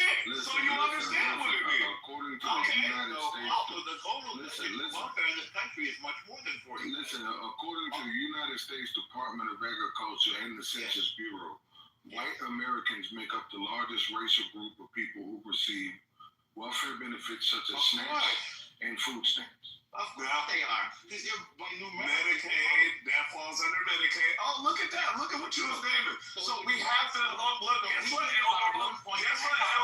Guess what we gotta do, El Normal? Guess what we gotta do, brother? We gotta remove all those institutions that you just named, brother. No, you're not understanding. Yes, brother. Yes, sir. I know. It's unfair, brother. It seems like you can't comprehend this. Give the figures. That's so cool. I just want to give you the same energy that you gave people. I just want to give you the same energy that you gave me. I know. I just want to give you the same energy that you gave me. I just want to give you the same energy that you gave me. Okay, so let's remove those programs. Let's see you take away those programs and just mention the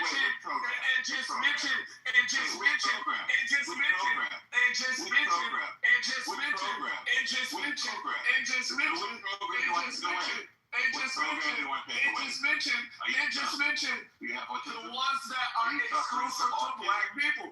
The ones that are exclusive. The ones that are exclusive to black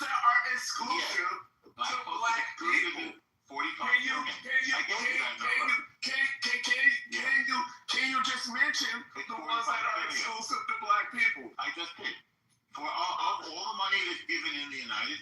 welfare benefits. Obviously, the numerically largest group, which is non-black, which includes Asians and Latinos, the total budget is $1.2 trillion, and of that $1.2 trillion, black folks receive every year $45 billion with a B. You understand? Exclusively.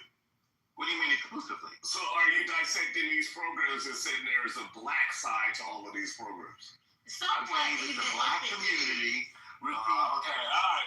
He's got the comprehension issues. It seems that he doesn't understand what I'm saying. I know he's like a 70-year-old. What he said. What he's got is what he's doing is, the terminology of what it's doing. He's just lying. That's what he's doing. I think that's what he's doing. That's what it is. Because I don't think he's a liar. I don't want to believe that Elmore is not a liar. What he's actually doing is the Negroes. Let the women talk. That's a woman, bro. That's a woman, bro. Let the woman talk. That's a woman. That's a woman. Oh, you know. Oh, damn. You moving with Jewish disrespect. Y'all respect women in the Jewish community? Let that woman talk. Well, you're the one talking. Let that woman talk. You're the one What I'm trying to make space for her. Okay. What are you doing? Why are you talking over her? You're just yelling. Yeah, I know. You're the woman talk. Really, who's the focus? That's low. Oh my God.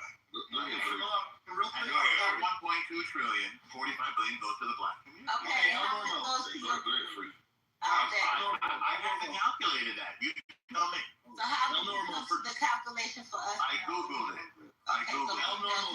Listen, you couldn't have Googled it. Because according to the Supplementary Nutrition Assistance Program, since 2016, approximately $20 billion a year are spent in the black community via welfare, SNAP, and that's. I agree with you. But you mentioned welfare. He can't be agreeing with you with saying different information. Welfare, No! Section 8, housing benefits. I mentioned a whole stream of them. Can I say one thing, Elmore? You mentioned of the 1.2 trillion, 45 billion go to black people. 45 billion per year. That's what Elmore, dude. I'm not saying it's a lot. Here's one's point. If you jump in, of the 1.2 trillion, it's 3%. You said it already. 3 point. Yeah, you said it before you said it, Mike. Look at this. Yes, I'm just letting you know I heard you. So they're under the what it should be.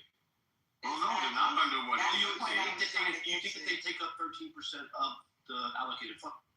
Well, that's not the only way in which they get money. They work. Yeah. They have careers. Yes, of course. They investors. Of course. Inventors. And according to y'all propaganda, we sell drugs. Now, see, look, Elmore, I just want to give you one more chance, right? And maybe, just allow, brother. All right, brother. Let's keep it real. I just made it. All right, brother. I don't like the truth either. I don't need it. So, I just want to say, I know. Because maybe you're using a different AI. Maybe you're using a different AI. No, I do understand your point. You don't think this? I said, not understand. Did you? No, yeah, I do. Okay, which part do you dispute? Because it doesn't track. Which part do you dispute? The part that you're saying that it's exclusively, right, SNAP, Medicaid, okay, are you and all these other things in the black community, like that these dollars are being distributed to. Oh my God. Are you asking me if only black folks 65-year-old man, bless your heart. Yes, bless your You're heart. He's not. Anyway, look, bro. I don't understand.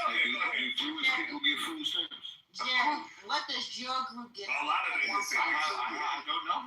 Can you please Google? He just said, you Google it. Wait a minute. How do you know exactly what's allocated to the black community? I don't know what's allocated. Jewish. He can't use No, the phone. he's using Jewish AI. It's all Claude. I just Google it like you do. You have an No, you ain't using Google. What is your Joe's using Elmore has an obsession. You using Claude or some kind of like Mossad agent AI. No, I don't know. I'm not using that for this. What's your ethnic group? I'm a Jew.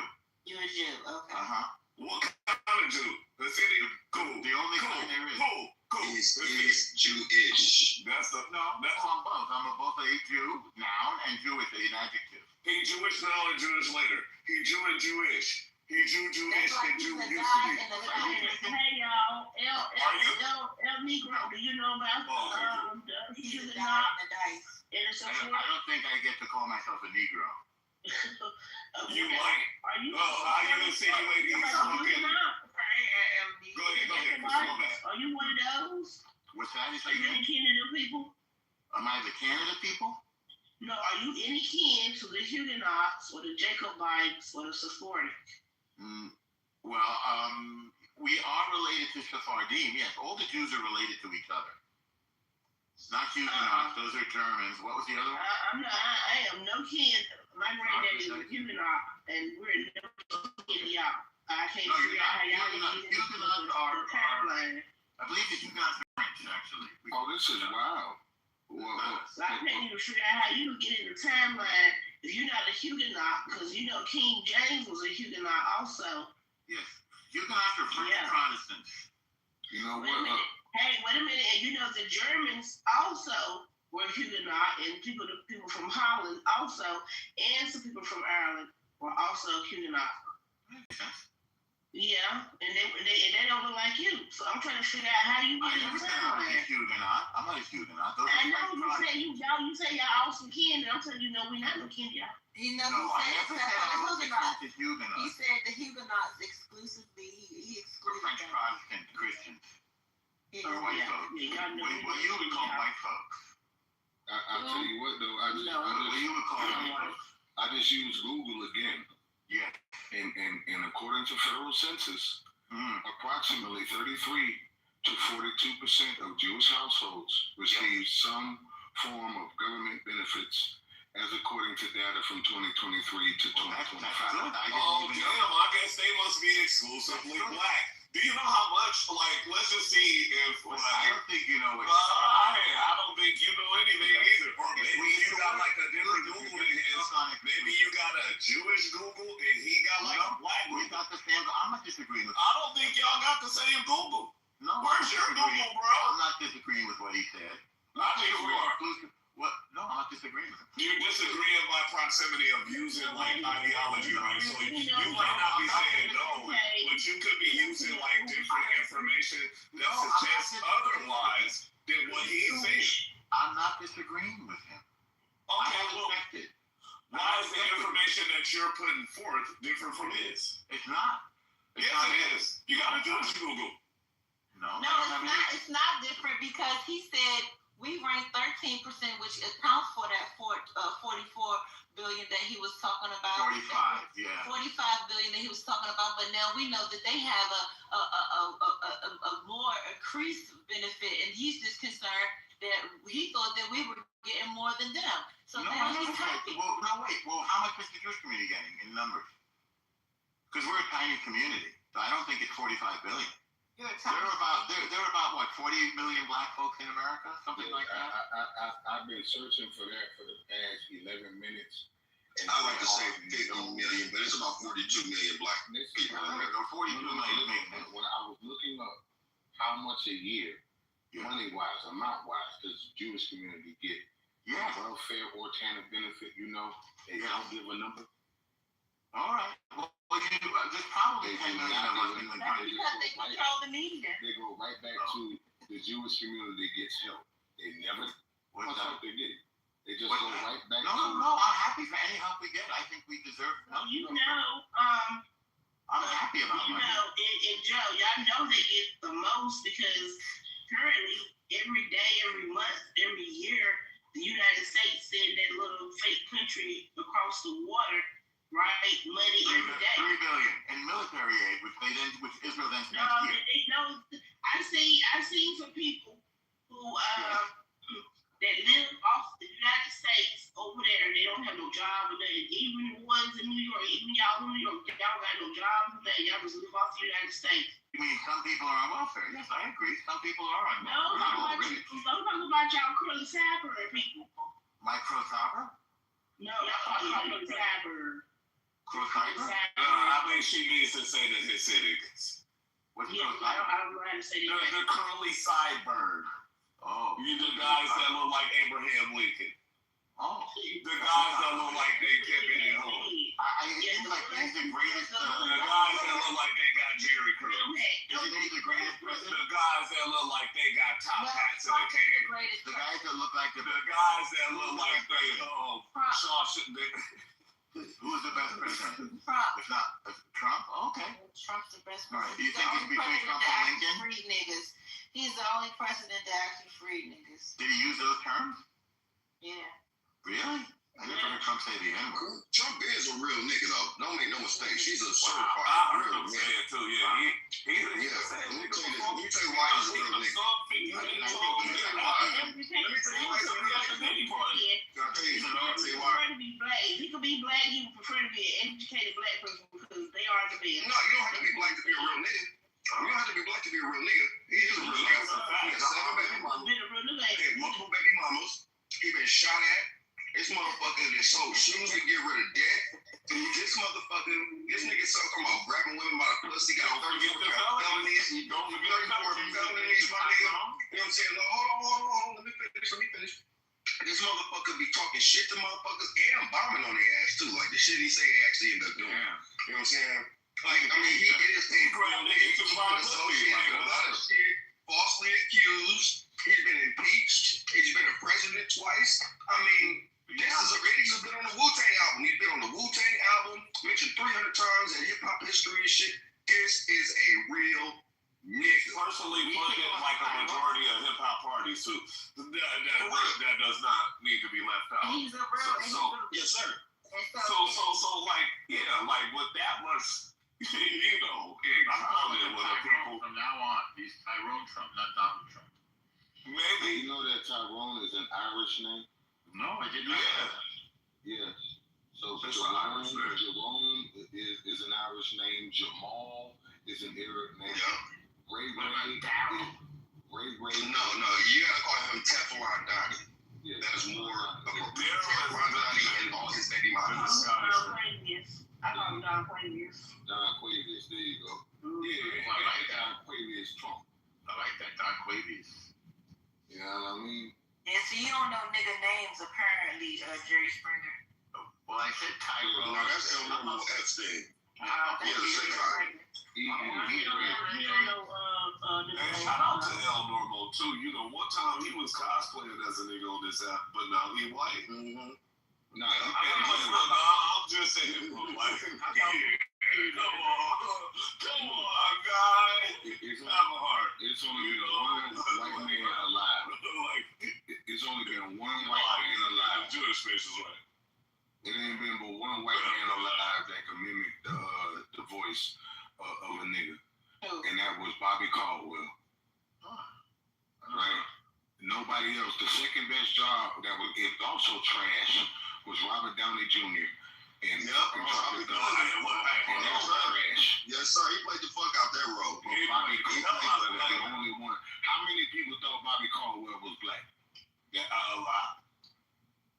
So what about all this, right? Nobody else can mimic the vocal frequency of African Americans, bro. You can't do it. Hold on. I was just watching Amy Winehouse. She's really good. She's a British Jewish woman.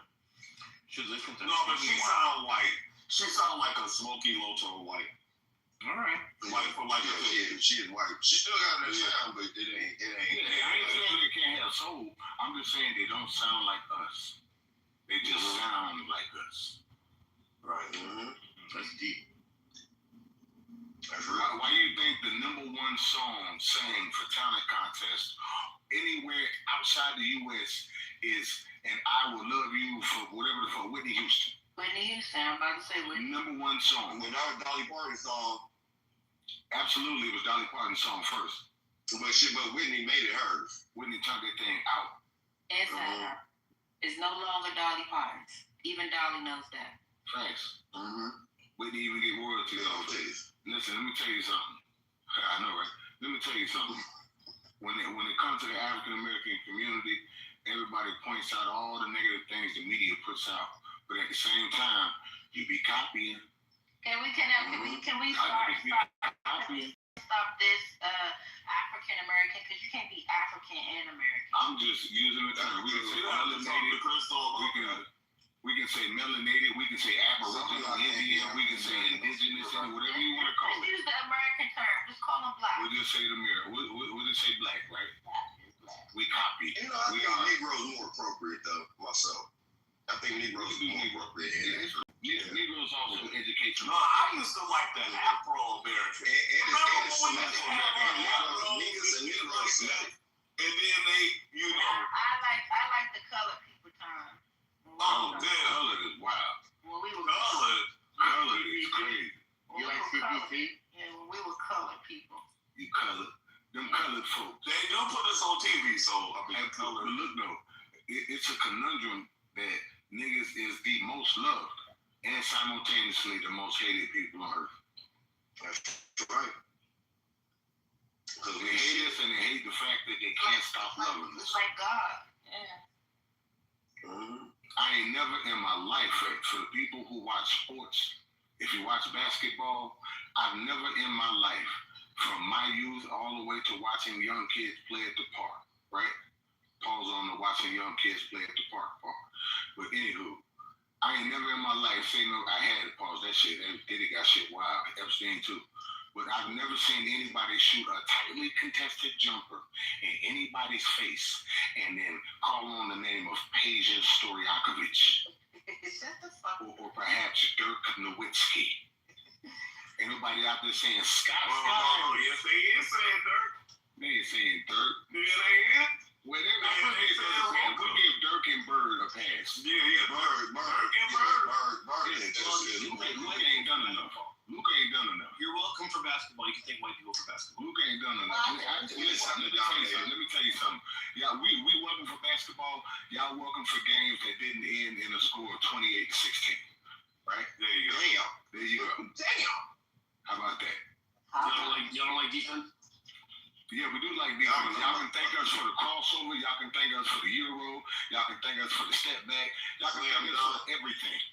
Y'all can thank us for the baggy shorts. Facts, because y'all had them the stoplight, the washer and dryer, heating and cooling, central air, peanut butter, potato chips, first car, airplanes, surge protector, the stop sign, gas mask, heart surgery, blood transfusion, flushing toilet, GPS,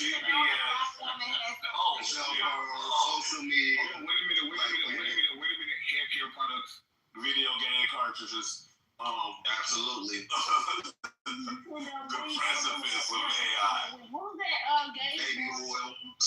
No. Don't you do that. C. Johnson. Hey guys, I gotta go, but I just wanted. Wait, I can stand in front of the window. Hold on, let the woman that's gonna go. That woman is too. Sorry, I just wanted to share this.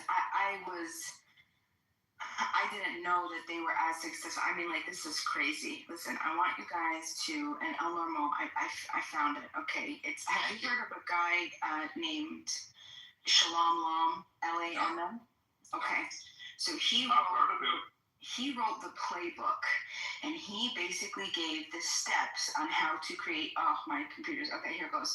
Okay, so the first is you have to find a specific place, right, of cheap land, underdeveloped, right outside of a city.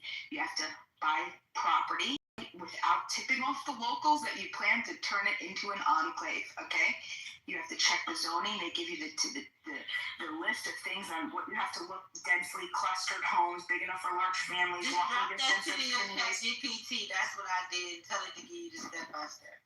Well, this is the thing. This was a specific blueprint that was created by a man who said that this is a way that we can create our own town, our own town, our own village inside of the American system and have them pay for everything. Okay, so this is basically. Hold on, wait, I'm not done. I thought you said they have businesses. So everything is not on paper. Okay, so if you look, on paper. I'll explain. Okay. Okay, tell me how it could not be on paper. Elmo, you gotta shut the fuck up, okay? Because I'm gonna listen. Elmo, shut the fuck up. Shut the fuck up. Because I want to get it out, but you keep interrupting me. So let me get it out, and then we can stop fucking talking while I'm talking. Have some fucking because listen. Wait, I went. you're saying the I want to shut the fuck up. dude. Because you interrupt me constantly, and I'm trying to explain this. Okay, so just stop, just relax. Sounds like there's a Jewish community. I'm just gonna keep talking. Okay. So this is how it goes. Okay, it's intentionally they talk about it. You do not put whatever you're doing on paper. You have to intentionally stay below the federal poverty line. Okay, so on paper, and they specifically say this on paper, but they clearly yes, exactly. That's exactly what they're doing. Yes, that's exactly what they're doing. This is a town. This is a city. I want to know about this. This is I'm telling you about it. I'm telling you about it. Who committed a crime? Listen, El Normo, listen. You can research. I'm giving you all of the information. Everybody knows about it. For years, the area, Monroe, and the county fought against these Jews. I'm going to say it. Okay. Sure. Jews. I wish. Listen, they're people. Okay, they're people, but they just also happen to be Hasidic. Okay, it's a coincidence. It's a coincidence. Just really intelligent people. So what they do is they teach you how to come together, what to build, and they give you this blueprint. So what right? do you build? So you build the infrastructure. You build houses. So the first thing you start is with houses. So Then you have to build. No. It's specifically on a specific type of piece. It's private property, and then you start sharing with other people. So you buy it. Well, this is the thing. You buy up the private property with like minds, all in the same area. So the private property becomes larger and larger and larger and larger. So listen. So first 1 acre turns into 5 acres, turns into 20 acres. That's exactly what they did. And what they got away with, and what exactly? No, not even close. Not even close. So, I'm going to talk about Curious Joel because this is what I did the research on. Okay, so they have Curious George. That's it. Okay. So in the county, there's about 450,000 people in the county. It started about 450,000 in the county. This area started with only a few hundred people, like 100, 200 people back, in the 80s. How many do they have? So now they have 43,000, and they've increased almost by double within a period of 3 or 4 years. And this is this is the problem. The problem, and I'll explain why. They only make up 10% of the county population, but they receive almost up to half. So they receive up to almost half of the entire the county and the county's specific federal budget. Well, not their federal budget, the county's budget. What county are they in? So they're in Orange County, New York. Okay. So look it up. You could do it while you're talking. Population of Orange County. I already told you. Did anybody hear me? But if you keep talking, Norm, then I already said it. So now I have to repeat myself. I already told you 415,000. Okay. In Orange County is 415,000. Just go ahead and 43,000. There's 43,000.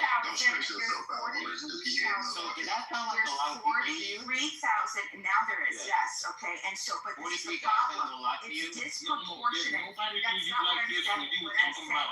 Just let us talk. Thank you. What I'm saying is that 10% of the county population is now taking up almost 40 to 50% of the entire county budgets, right? And so this is what's even crazier.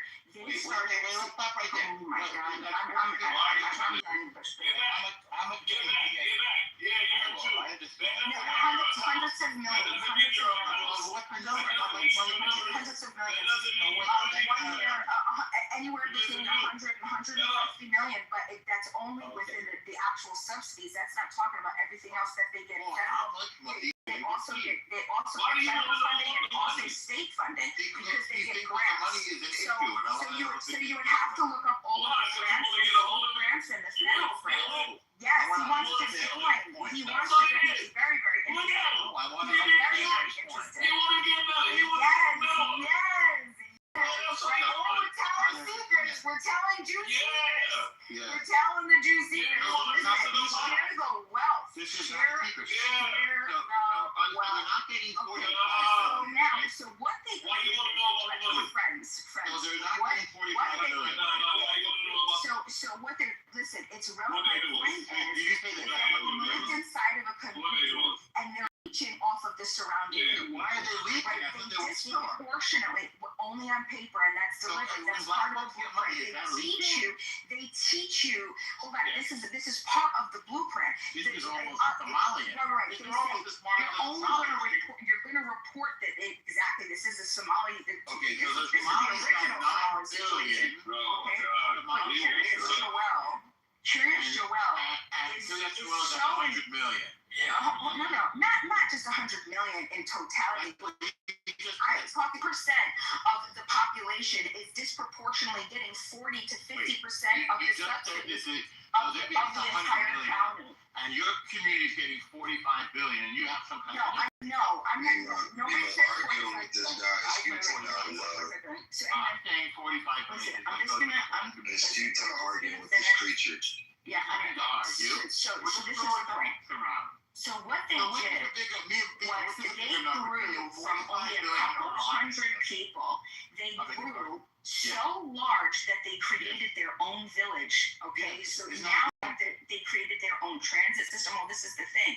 So they have their own. Everything is funded by the people around them, ladies and gentlemen. That's every community doesn't have a transit system. Everything is funded. All of the subsidies come from the grants from the state, comes from the state, and comes from the federal government. 70% they are over by and far constantly. Every fucking year, when a big forest. So if anybody is ever interested, go through, which is now referred to. They got so large. There's 43,000. Is that very large? 1,000 people. Well, I mean, from a couple hundred to 43,000. Yes. I think it's pretty big. Well, this is the thing. These people are intentionally underreporting. They're saying, listen, we're only going to report this much, that we're making this much, because that falls under the federal poverty line. So then they get all of the subsidies.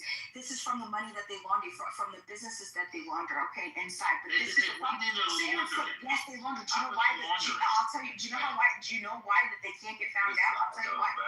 Do you know that they created all their own systems? They have their own fucking police department. They have their own court system. No. Hold on. You forget what I'm saying. You forget what I'm saying. They were not. Hold on. They were not. They reached and created their own from a place that they created.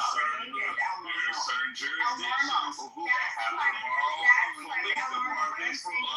everybody just listen to my voice. Listen. Yeah, you never traveled to started as a community. You never been in small town America at all.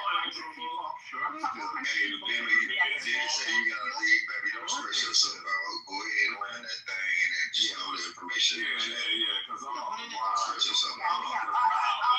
I'll show and explain to you. I'll explain it when he doesn't want to hear about it. Shout out to you, B Mama, trying to power through that shit. Good job. Thank you. So ultimately, they literally started.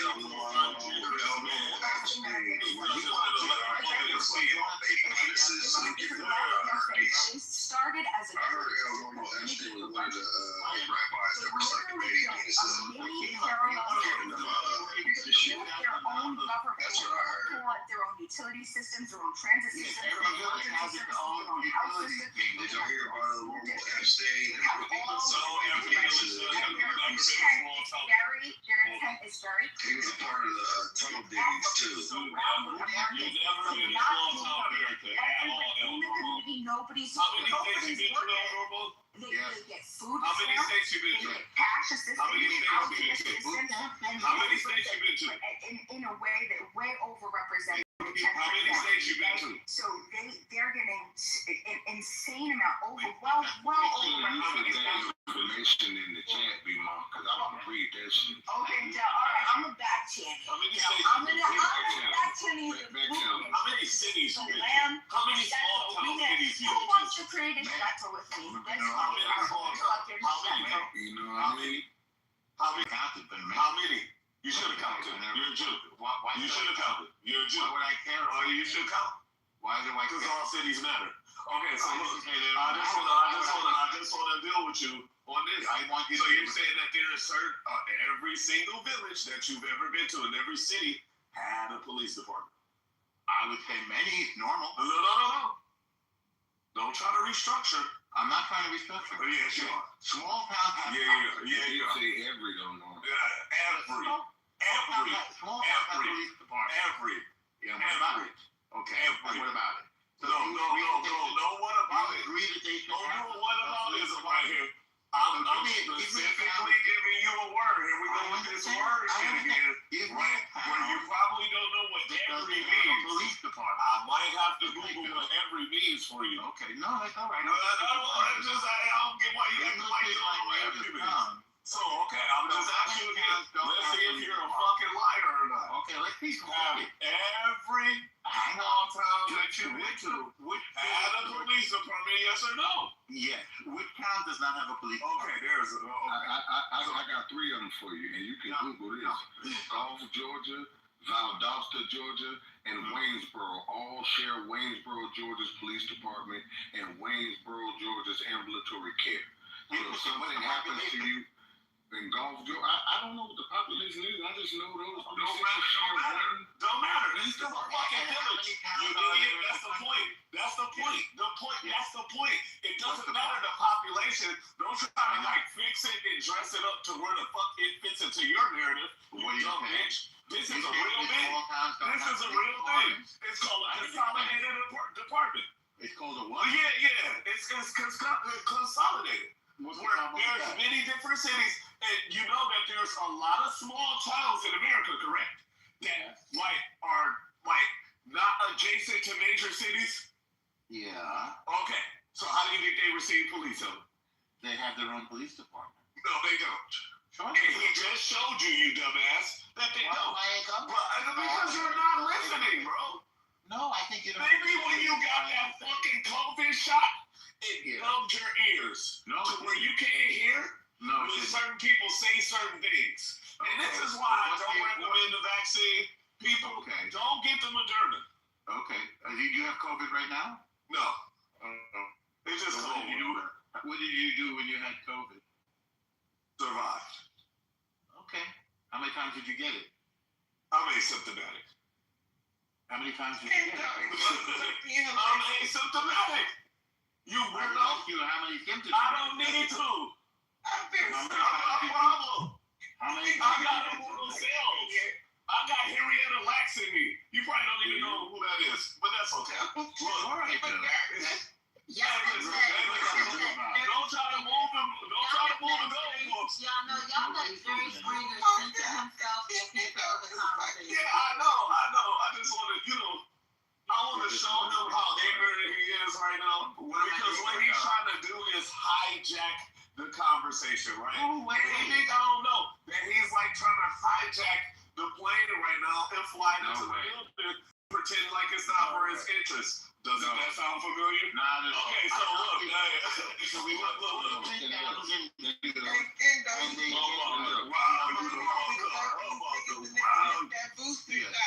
Exactly. That booster shot got them thinking, oh, damn, every city has a booster.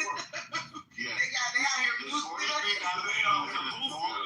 Listen to this. The police department. Oh, no, listen to the joke. We got more facts. You don't got no facts. Go ahead, Joe. Some more facts, right? Yeah. So, Augusta, Georgia has a consolidated police department. Okay. What's that word again? Consolidated. Okay, all right. Then I'll tell you about that. Macon, Georgia, and he's the one that told us. You're getting spanked right now. Shut up. Macon, Georgia, and Pitt County. Small the police department? Oh, no, they made the point. Listen, in a second, we're going to see why the top three are so important, because the fourth one is a shocker. Okay. Athens and Clark County consolidate police departments. Clark County shit, Athens. Okay. Wait. I'm not finished. Athens to Georgia. Do you know what Athens to Georgia is, Norma?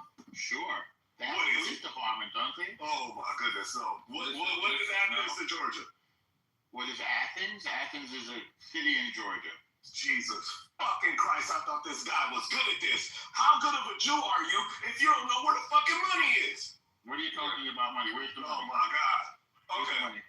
Could anybody from Georgia in here or can explain to me what the fuck? I don't know why we're talking about some. Yeah, I know. Because I'm making a point in here to you. Explain to me why you're talking about Buttfuck, Georgia. Because to tell the room, in fact. Oh, so now you're going to be snobbery. You're doing some city snobbery here. I was just trying to bring up some small towns. Here's the final one. Listen to this. Peace Street Corners, Georgia. They currently contract the Gwinnett County Police Department for police services. Gwinnett is in Atlanta. And that's just in Georgia. That's just in Georgia, Normo. Guess what? You dumbass idiot. There's a lot of cities, not only in the Midwest, but in Texas, right? In Tennessee, in Kansas, and we're talking about those remote small towns. Yeah, try this in a small town, buddy, small town. Yes, and What? they had What? Bro, you need more.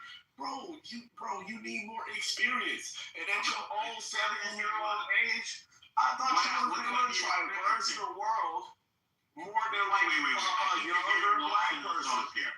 How many small towns have police departments? I know you're Canadian, so like I'm not saying that there aren't small towns. You were like a year ago. Say that again. I'm not saying that there aren't small towns that have their own police departments. Okay. What I was saying is that when we say every, like every is obviously hyperbole. About 70% of all local law enforcement agencies in the United States have 10 or fewer sworn officers. About 50% of the police departments in the U.S.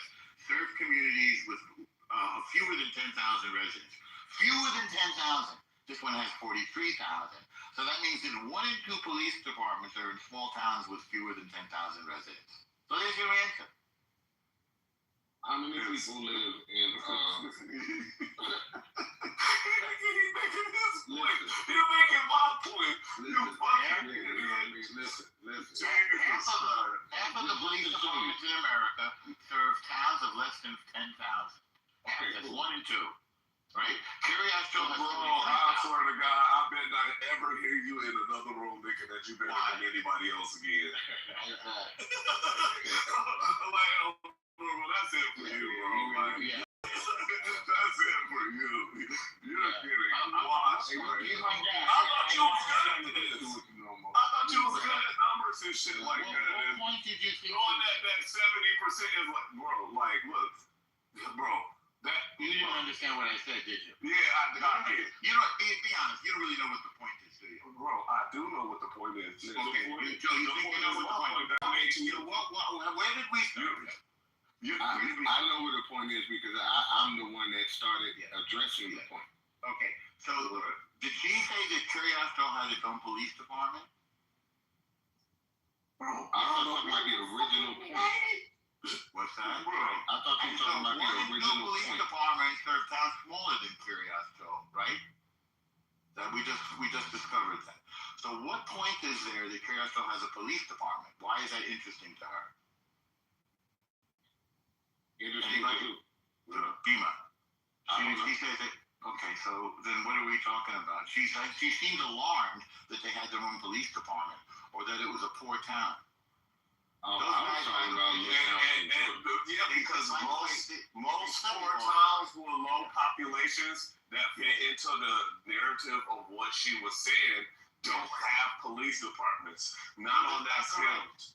Yeah, because look. Do you know the difference between a town and a village? A township and a village, right? Because she said village. Yeah, absolutely. You didn't. She said village. Yes, and what she said village. And what's the difference between a village and a town? Yes, tell me. What's the difference between a village and a town? Tell me. What's the difference? A smaller population. But these towns have fewer than 10,000, and this has over 43,000. Exactly. Still, that doesn't. So that means it's larger than a town. And yet, most villages are larger than towns. Okay. So your point is there are smaller communities. What's your point? that most of them don't have the resources to have their own department, and that they consolidate with their fucking townships that have their police. Okay, all right. No. I just told you that 50% of the police departments in the country, listen, one in two police departments serve towns of 10,000 or less. You need to eat more walnuts. They're good for your memory. Okay, so you didn't. I'll just give you some health tips. You didn't understand what I just said, did you? Bro, did you? Go ahead and make my point. Your point? You don't really have a point because you didn't understand the first point. Bro, yes, I pointed out that this town of 43,000 had a police. So then I raised the question. Hey, how normal does every fucking city have a police department? You said yes. You said yes. That was it. You did say yes. And everybody heard you, bro. One in two police departments. But then you tried to segue into your own point to say majority. Right? So so I watched you weave the goalposts. One in two police departments serve towns of 10,000 or less. Okay, not every. Okay, all right then, sir. That's better. Now we can agree. You know when I say then we can talk about your point here. Okay. And then I can look. I think it's normal to have a police department in a town of that size.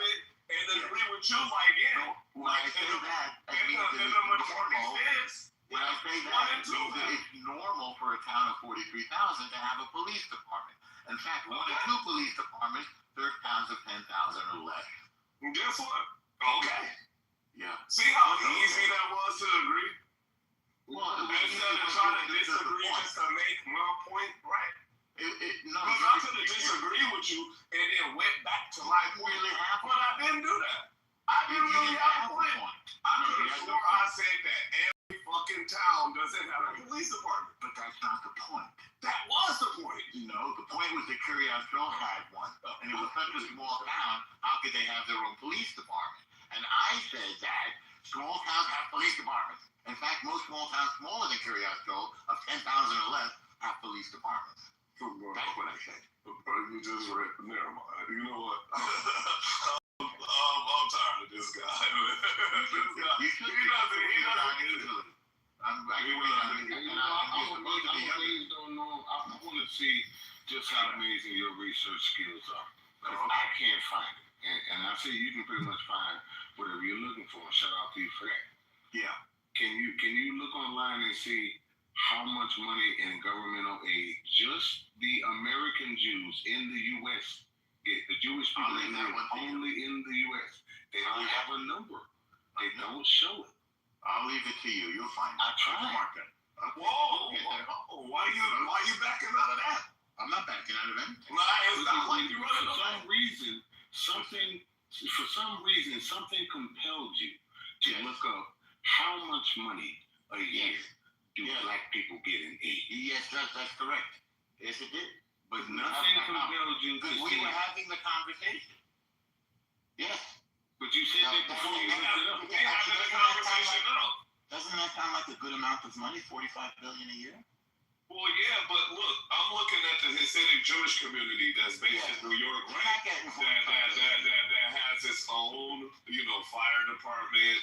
They got their own hospital. Are you gonna murder that? That's not a small town. Not New York. New York 43,000 is not a small town. Hey, well, we're just making a new point here, right? So we can have the discussion, right? Yeah. Because you said the discussion wasn't there. So, I'm trying to, because I'm pretty sure like the Hasidic Jewish, population is just not as big as it's not as big as the black community, correct? It's not. It's not. Tiny. And it gets a tiny fraction of the money that the black community gets, right? Yeah. But they got their own police force. They got their own, all of that. Like every town, right? Like every town? Yeah. Every town has it? Yeah. Here we go with this every shit again. You don't want to use that? I explained it to you. It means it's normal. It's normal for a small town. Every doesn't mean it's normal. Every is not normal. That's how I mean it.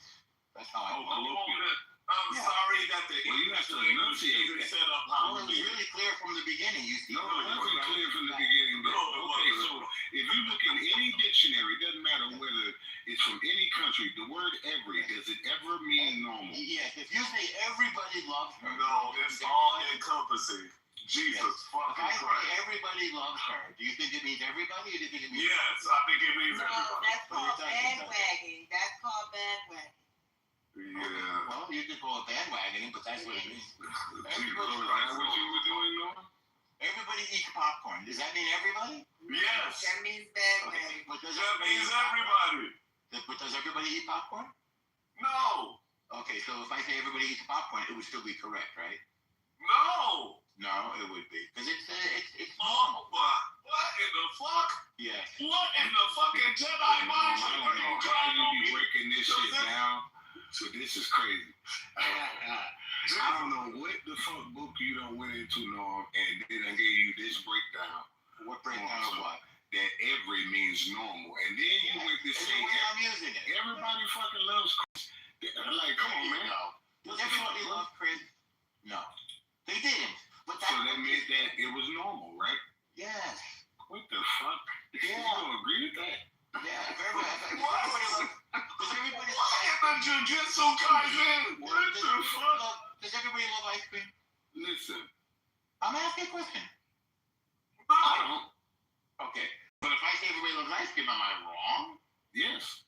Okay. To me, that would be right. To me, I think you're using it like a marketing technique. You would be the exception to the rule. Like, what the fuck?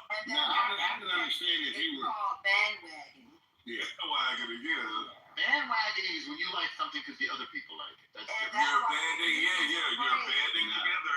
Now, if you that is desirable customer service. Exactly. If you change the punctuation, wants to make everyone think that, hey, well, everyone's doing it, or everyone eats popcorn, so I guess this is bad. You can take one statement that is absolutely fucking bland and change the punctuation at the end of it and make it make sense. I'll show you. Every small town has its own police department. Right. That is a stupid statement. Well, it's not stupid. It's But if I were to say, if I were to say, normal to happen. Not stupid. If I were to say, every small town has its own police department, right? Yeah. You see how I put the question mark at the end of it, and now it's not stupid? Okay. Well, listen, maybe we have different criteria for stupid. We've got different criteria for every. Yeah, because every is that's never what normal. it sounds like. Well, so I'll tell you what, what's half of normal? No. Half of normal? I don't think there is a way to quantify normal. What's half of every? There's no such thing. It's like hyperbole. Do you know what hyperbole is? Everybody knows what a hyperbole is. Hyperbole is poetic exaggeration. So I exaggerate it to make a point. Like if I say millions of people come here every day. You know what another word for exaggeration is? Lie. Hyperbole, no. It's called hyperbole. Is a lie not an exaggeration? No, it's not. It's pure. It's for a purpose. It's to make. Yeah, you're lying, bro. No, I'm not. That's what it is. Exaggerated statements or claims not meant to be taken literally. That's the mistake you I'll make. do you all one even better. Wait, before you say that. Not to be Yes, do us all. Like, fuck him. Not to be taken He's literally. lying. No, I read it from the dictionary. Normal is Exaggerated, not to be socially taken constructed and often misleading term that a universal standard. What's that now? Normal is a subjective, socially constructed, and often misleading term, rather than a universal standard word. That's directed to Joe. Hyperbole is an exaggerated statement or claim not meant to be taken literally. That explains the way you went wrong with this conversation. Okay, You tried to take it literal. That's cool, but I will tell you this. Here's a wonderful statement for you. Sure. All lies are exaggerations, but all exaggeration, let me finish. All lies are exaggerations, but not all exaggerations are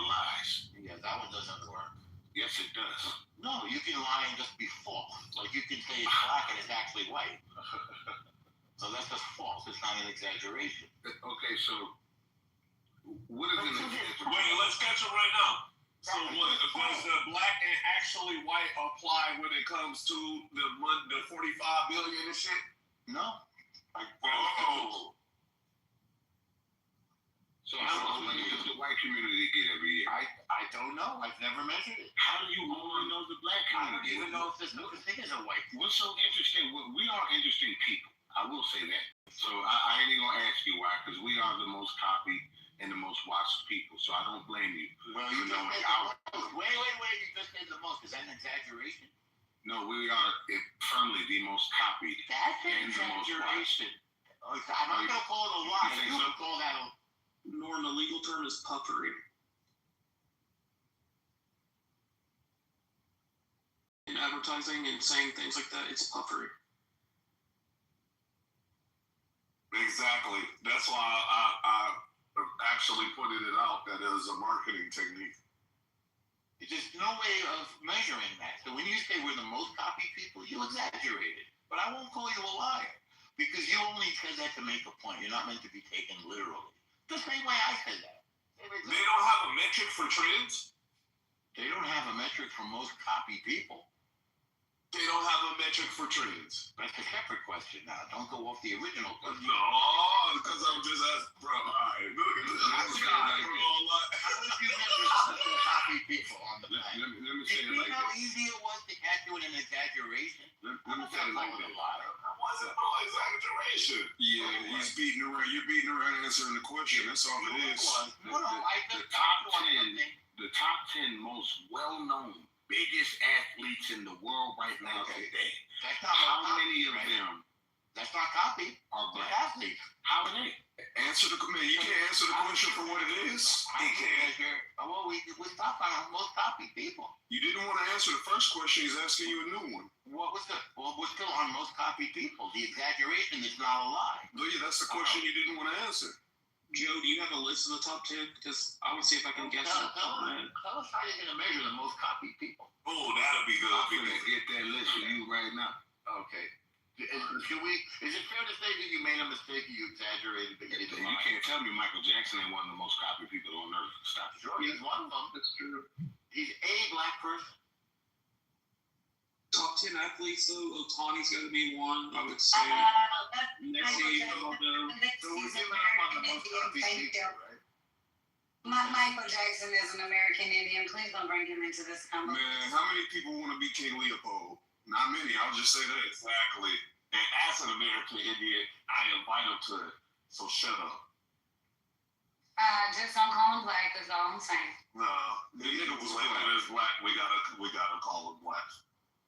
That's what he's colloquially understood to be. Indians was called niggas too. We need to stop that. Continuing this classification only furthering some harm. I'm asking you if you are an Indian, don't continue. Oh, good, sister. I didn't recognize that was you. This is a different crowd. Michael Jackson was black. We ain't gonna do that. I'm a season 1 clubhouser, so I know Matt, I know Joe, I know El Normo, I know all of them. He gonna sing with Redbone if you're Indian. too. Yeah. Indeed, I do. Tell him come and get your love. Sukla, do you still claim to be a member of Mensa?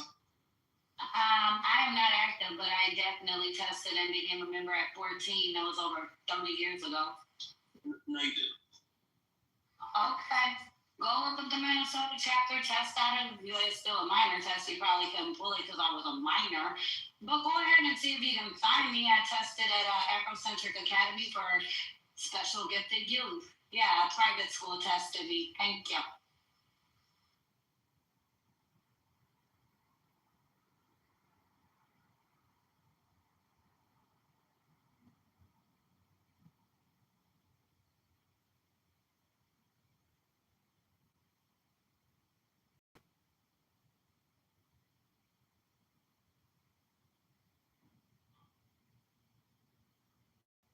Oh, look at the time.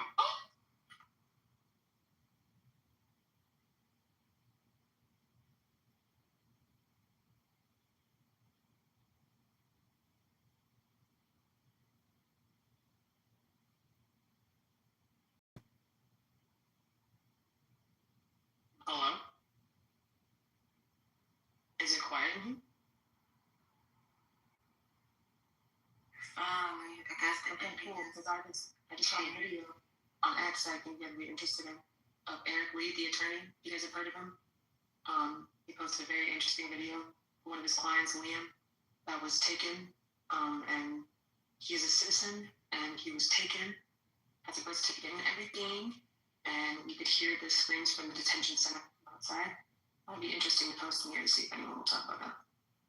I don't know why we love to traumatize ourselves with such things. You do understand that's not good for you. I mean, my soul's great, God's good. I think knowledge is power, and I definitely want to just see The what's Bible also warned us not to eat from the tree of knowledge. So how much power do you expect to get? We're on a farm. I mean, we fucked already. Honestly, we were born with sin because of that shit, so. Exactly. So what do you think is perpetuating? I mean, we've been hearing this room both together. I mean, this whole movement about it. Who's speaking? Coco, can you drop the link in the chat? I think it's in there right now. His whole page is just fighting for his client Liam. It has nothing to do with like anybody else. Just about that kid. But there's a few videos of what happened. It's very interesting. Yeah, I've been trying to follow this case of this little guy. Yeah, you saw it, right? It's fucking. There's, that's a kid trying to come in the States correctly or trying to get everything done correctly. 5-year-old boy. His parents he was born here. His parents actually are citizens as well. They hired this lawyer because the parents aren't in the detention center. The kid is. And they're trying to get him out, and they won't let him see his client, which is very interesting.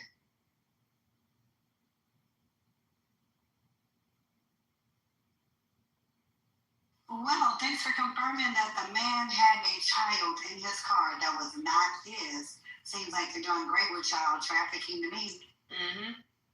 What man? The 5-year-old's dad.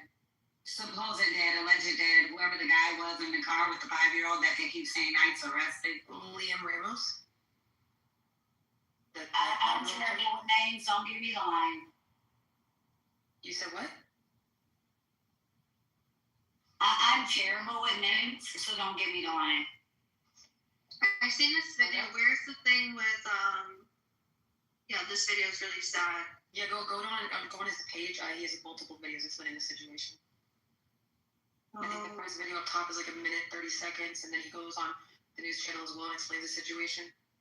Oh my God, this is in my state. Yeah, that really has a child concentration camp almost for immigrants. Oh my God. And he's in there. My guess is I don't even think they know where this child is at this point. Did they send him to Texas? Is that what that video says? That's where his client is. He's like, they are denying me access to see my client. So if you go to Eric Lee is his name. He's just trying to see his fucking client. Just trying to see the kid, and they won't let him.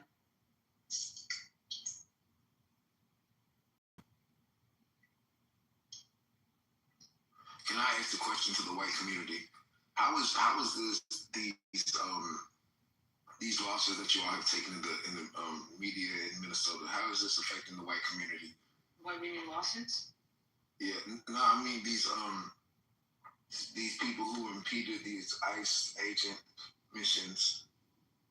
I keep forgetting that lady's name and this guy, this Alex man. They don't care. They're savages. Yeah, we don't give a honestly. We're just out there to be saviors. It's not even a real thing. White people don't care. We really don't. No one cared when it was happening before. When Obama was president, no one cared. It was happening before that. No one cares now. This is all performance and clickbait, bro. It's not real. They're not fighting for shit, honestly. Shit. They think they're fighting for Somalis, bro. Still, they think they're fighting for Somalis. What was your question to the whites? How do you feel about? No, you said how is it affecting them? Yeah, how is it affecting? How are these losses? And I'm gonna throw Charlie Kirk in there too. How are these losses with Alex and I think her name is Susan or something? Susan? Renee? I forgot. Yeah, Renee, so the redhead who was using her car to hit people. Her and just Charlie Kirk. You guys are taking a lot of L's. A lot of white on white crime. How do you all feel about what's going on in your community? Well, Charlie Kirk was assassinated, and it was very visceral, and it did affect a lot of people seeing it visually, where blood was spurting out of his neck. So that one was really disturbing.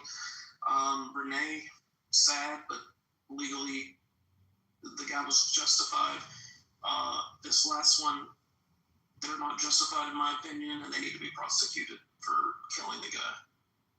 How is it affecting you all? That's not, you're telling us the law, and you're giving a very scripted feedback, so it's not. Well, I thought it was disturbing. Charlie Kirk, it did disturb me for like 2 days. Any assassination should disturb people as humans. Yeah, that's what I said. It disturbed me because the blood was spurting out of his neck, and it was just a fucking appalling thing to see happen. Because there were several angles, and people were posting it, and it was just something you'd see in a horror movie. Right, but no one burnt down, that immediate surrounding city. Y'all didn't, fuck up your own stores, and you didn't go out and start looting or doing it. Right, civilized. No, okay. No, but they did do something like. I don't know what you're talking about. They don't even look bad. Yeah, they did something that I caught. January 6th was not civilized. Yeah, we're gonna go to January 6th next. But y'all did something in that Charlie Kirk thing that I caught. You all took your aggression out on my blacks. You took your red hats. And you went to the black HBCUs when you should have went back to UVU. You should have went back there and asked them, why did you shoot our brother in Christ in the neck like that? For what reason? Should have asked why I wasn't a fucking security. Did you care about Ashley Gallo when she got shot at the Capitol? I don't think so. Yeah, and the insurrection was gangster shit. Blacks should have did that shit a long time ago. I'm mad they did it first. Honestly, they would have been bombed. But who cares? It should have been done. It should be written in history that we were sick and fucking tired of it. It's not going to change anything. That's the problem. It doesn't matter. Yeah. And then you had a gangster-ass white man come back and let them from again and pardon all the motherfuckers from jail. And honestly, some of them, when they were pardoned, they went out and killed people. The 2 dudes who were pardoned actually went out and fucking got into fight and killed somebody after that, which is incredible. Yeah. Yeah, they should have been pardoned. The white people were mistreated. Only the violent ones should have been pardoned. We're not civilized. No one's civilized in this country, honestly. Nobody. No, we are. We're very civilized. No, we're not. You're trolling, and it's okay. No, I'm not trolling. I like that absolute cap on white civility. Yeah. I'm in Minnesota. I'm a double descendant of the historic Rondo community. That means my mother and my father lived on the Rondo Street before it became I-94. I can tell you right now, they just destroyed the whole fucking hotel. Yeah, because they thought ICE agents were inside. Yeah, tore that bitch up about an hour ago. Sure did. Busted windows, damn near set the whole fire. Mm-hmm. So I don't know how civil that is, but okay, civility. He's trolling. He's when you make comparisons, everything's relative. So if you want to compare America to other countries, yes, we are civilized. It's all relative. No, we're not. We just have prettier shit. Well, then you say Americans are civilized, not. We're literally the capital of murder. Literally the capital of murder. No, well, that doesn't make one uncivilized. Murder doesn't make one uncivilized. There's actually, depending, civility can have levels of discipline, right? People do die for wrong things. Like the reason why we have like murders, because like the reason to kill someone in our country morally is a lot less than other countries, right? In some countries, literally showing your hair can get you murdered, right? But because it's by crime and it's capital punishment, it's not placed in the murder category. So oftentimes we get misled by skewed data because of like that real gray area of what people allow as retribution versus what people condemn as, murder. Yeah, I always thought that homicide was homicide. Like it has historically been 7 times higher than Canada, Europe, and Japan in homicides. So you're gonna compare us to Japan? It's the mode. Yeah, look it up. Look it. You think we civilized? We not, Beaver. You live in a little town where you don't see shit happening in the world. Like you're violent. We are compared to other countries. We are civilized. Yeah, no, I don't know what you're talking about. Well, you're just not very intelligent. Sorry. Why did she leave? Yeah, sorry. In the media, we are seen as civilized. That's our media saying it. No other country saying that. It's just us. Of course, we tend to favor ourselves, you know? Well, everyone does. My question is, what makes one civil? Yeah, Beaver, what does make Well, she said, why didn't we burn down shit and break shit after Charlie Kirk was murdered? And I said, because we are civilized. Because we didn't give a fuck about Charlie Kirk. What? We didn't give a fuck. That's the point. No one cares about Charlie Kirk.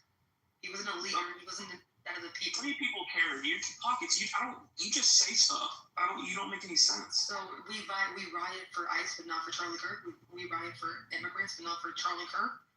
What's going on? What white people rioted and tore down shit and burned down shit? Nobody, but They're doing it right now. They're doing it right now in Minnesota. About 12,000 of them.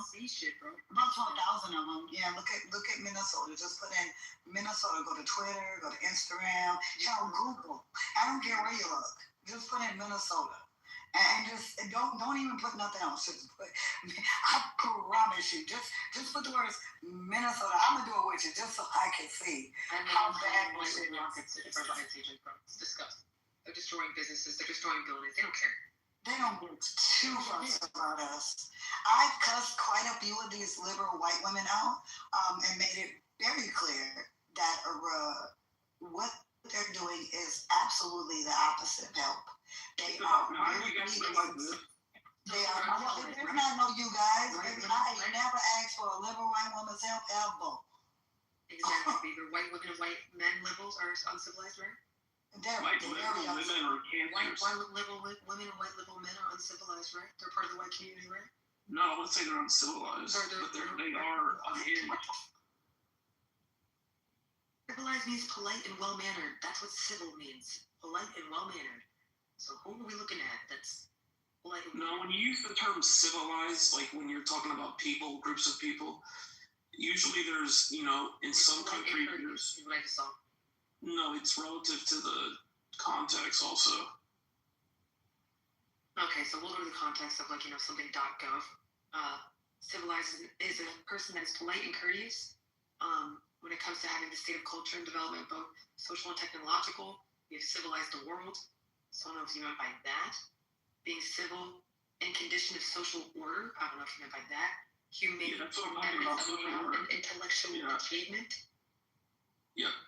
Yeah, that one. Being so generally, when they say people are civilized, if there's disagreements, they handle it in a civilized manner. They don't go and jump each other and beat on each other and fucking act like wild animals. And that's what we as white people are not doing. Like January 6th, we didn't do that. Correct. Mostly, yeah. Relatively to other groups. January 6th, we didn't do that. No, I think you're not listening. You're not listening to what I'm saying. I'm saying relative to other groups and countries. That's what I'm saying. There always will be examples of people breaking the norm. We have destroyed nations, bro, for expansion, and we're civil? Yes, with one another for the most part, compared to other countries. So white people as a whole, like globally, right, not just America, white people are less civil. Are more civil than any other group of people? Someone here? Europeans? No, I'm talking about in America. Oh, well, no, we're only a few hundred years old. Beaver, if we were around as long as China, we'd be top notch. 100%. I don't even know what you're saying. Well, I know exactly what I'm saying. This is nothing to do with right now in America, right? Right. You believe white people are the most civil in America? No, I would actually say that Asians are probably. I'll probably give them that because they don't really cause them. Yeah, Asians don't do nothing. Yeah. They literally live in their little enclaves. They're just very tribalistic. But then I have to pull that back. Which Asians? Because right now in Minnesota, the amount of Laotians that they are taking out of here for crime in violation of their Naturalization Act is astronomical. That's actually probably the highest deported population right now in Minnesota. So I don't know. It depends on which one you're talking about even there. Because clearly the Laotians have an issue with violence and sexual issues.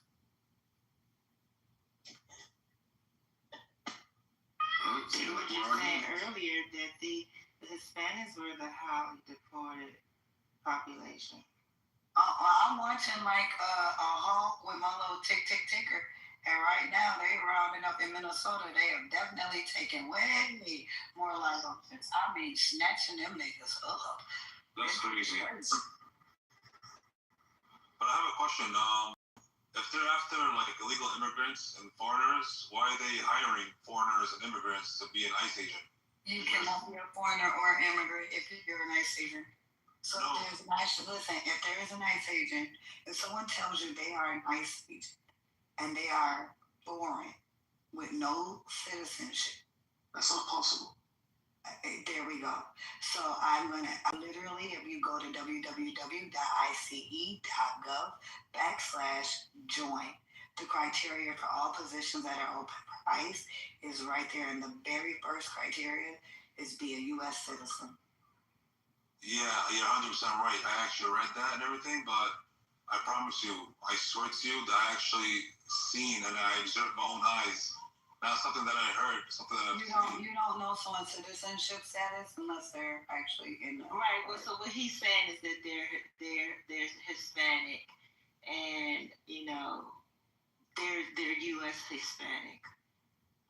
So he can sit. Wait, back that up. So are you saying that Hispanics are non-citizens? I'm confused. No, I'm not saying. Of course, listen, there's mixtures. There's obviously non-Hispanic that are immigrants and some that are not immigrants. What I'm saying was this guy was from Haiti. He was Haitian. Okay, what does being Haitian have to do with anything? Like, No, like, listen, riddle me this. In Minnesota, how can you determine someone's immigration status?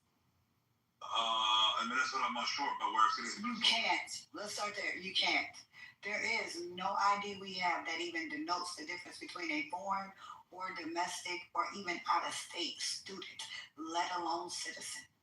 In order for one to know that someone is a citizen, it's a judiciary process in my state with the federal courts. So if you have any issues with immigration, this is not a state level issue. This is a federal issue. No one knows you have issues unless the feds come and get you. Due process is in a courtroom. So there is no one on the street who can validate your immigration status. You have to have due process for that.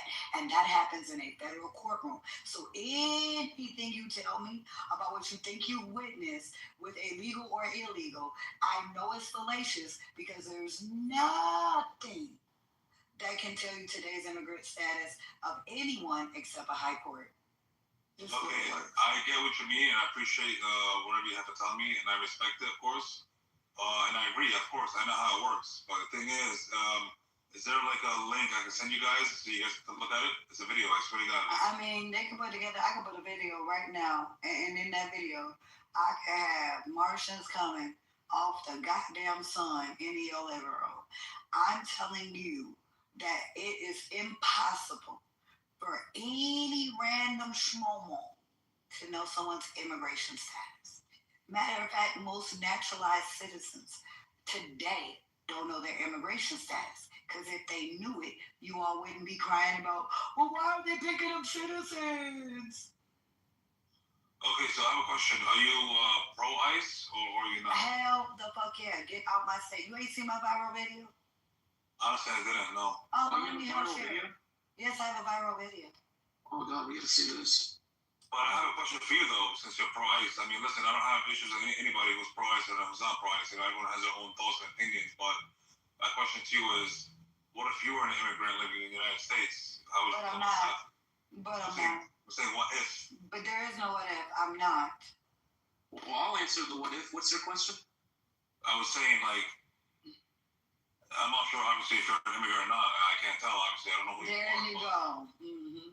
Yeah, so what I'm trying to tell you is, if you were an immigrant living in the United States, would you like ICE to pick you up? Would you be against that? Well, here's the thing. Am I illegal or legal? If you were an illegal with an I. Of course I wouldn't like it. I would try to avoid them. Okay, but now if I tell you that if you're a citizen, you'd be against it. You see what I'm saying here? Well, let me rewrite. I don't understand what you're. He said, "How would you feel if you were an illegal immigrant, and ICE picked you up?" And she stated she's not, so she has no feelings towards it because she, professor, prefers that ICE gets all illegal immigrants out of her country and her state. And you said that you would role play and you would answer the question. So, how would you feel if you were Hispanic and you were picked up by ICE? And if I was illegal, I wouldn't like it because I just got caught. I'm busted. I'm going home. Okay, so you wouldn't like it, but are you pro-ICE? Yes. Okay, but you're saying you're pro-ICE, so right now you're being a hypocrite. That's what I'm trying to tell you. How is he being a hypocrite?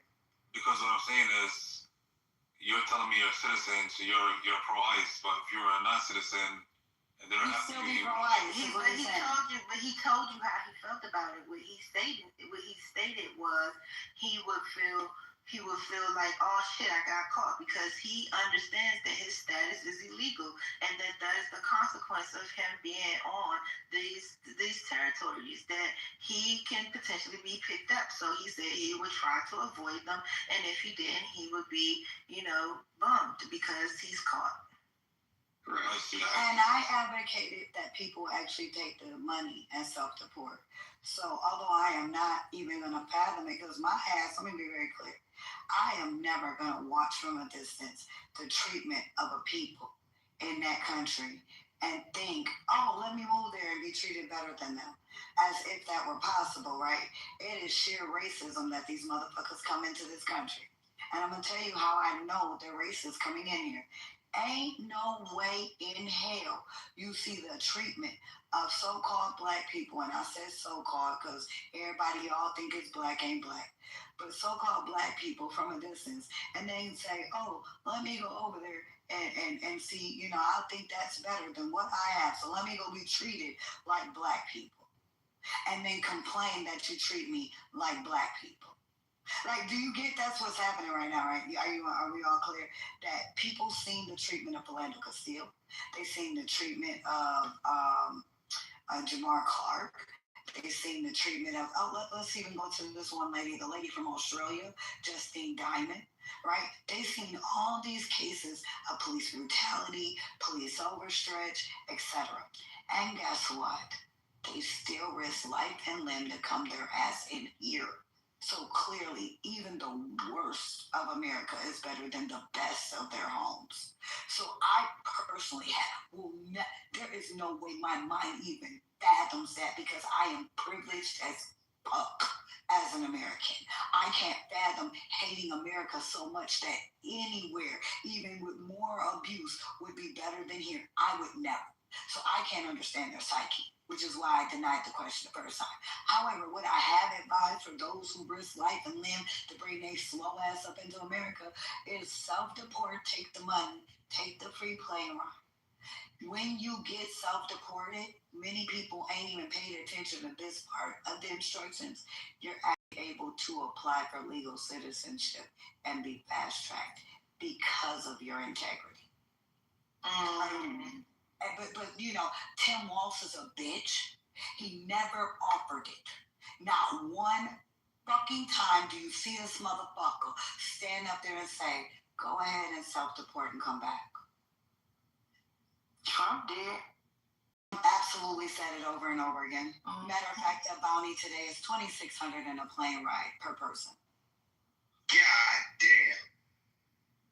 In motherfucking Colombia, that shit is like 10. I did the math. Listen, in a lot of states, it's literally millions and hundreds of thousands of their dollars.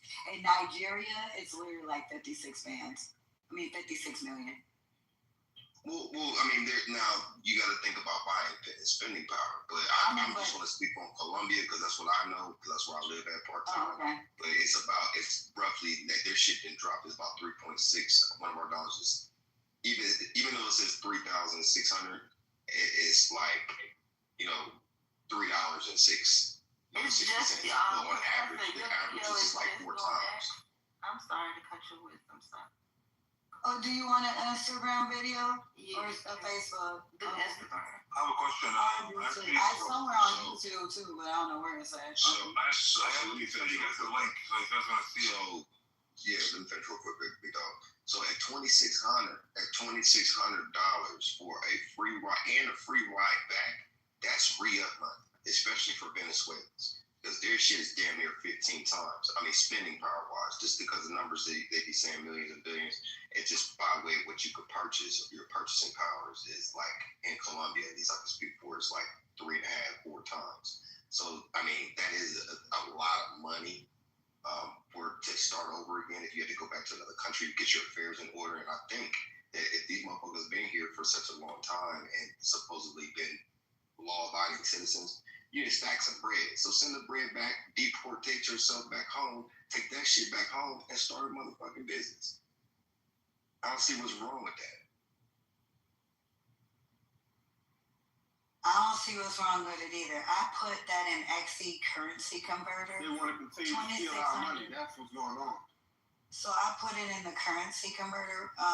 Right now, the currency exchange thing, and 2,600 USD equals 9.4 million COP.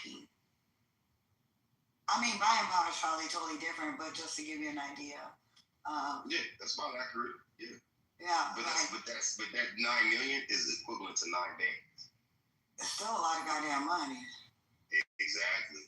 How about this? Let's look at Somalia because everybody's so worried about the Malis. Oh man, them motherfuckers is poor. Listen, at the end of the day, even if you're a part of the United States or you work, it's 1.4 million in Somali money. Let's look at Nigerian money. Wow. All right, so in Nigerian monies, it's 3.6 million. Ask them what they can buy with that in Somalia, like 1.4 million. Like what's their buying power with that? Like, what you get with that? All right, let's see.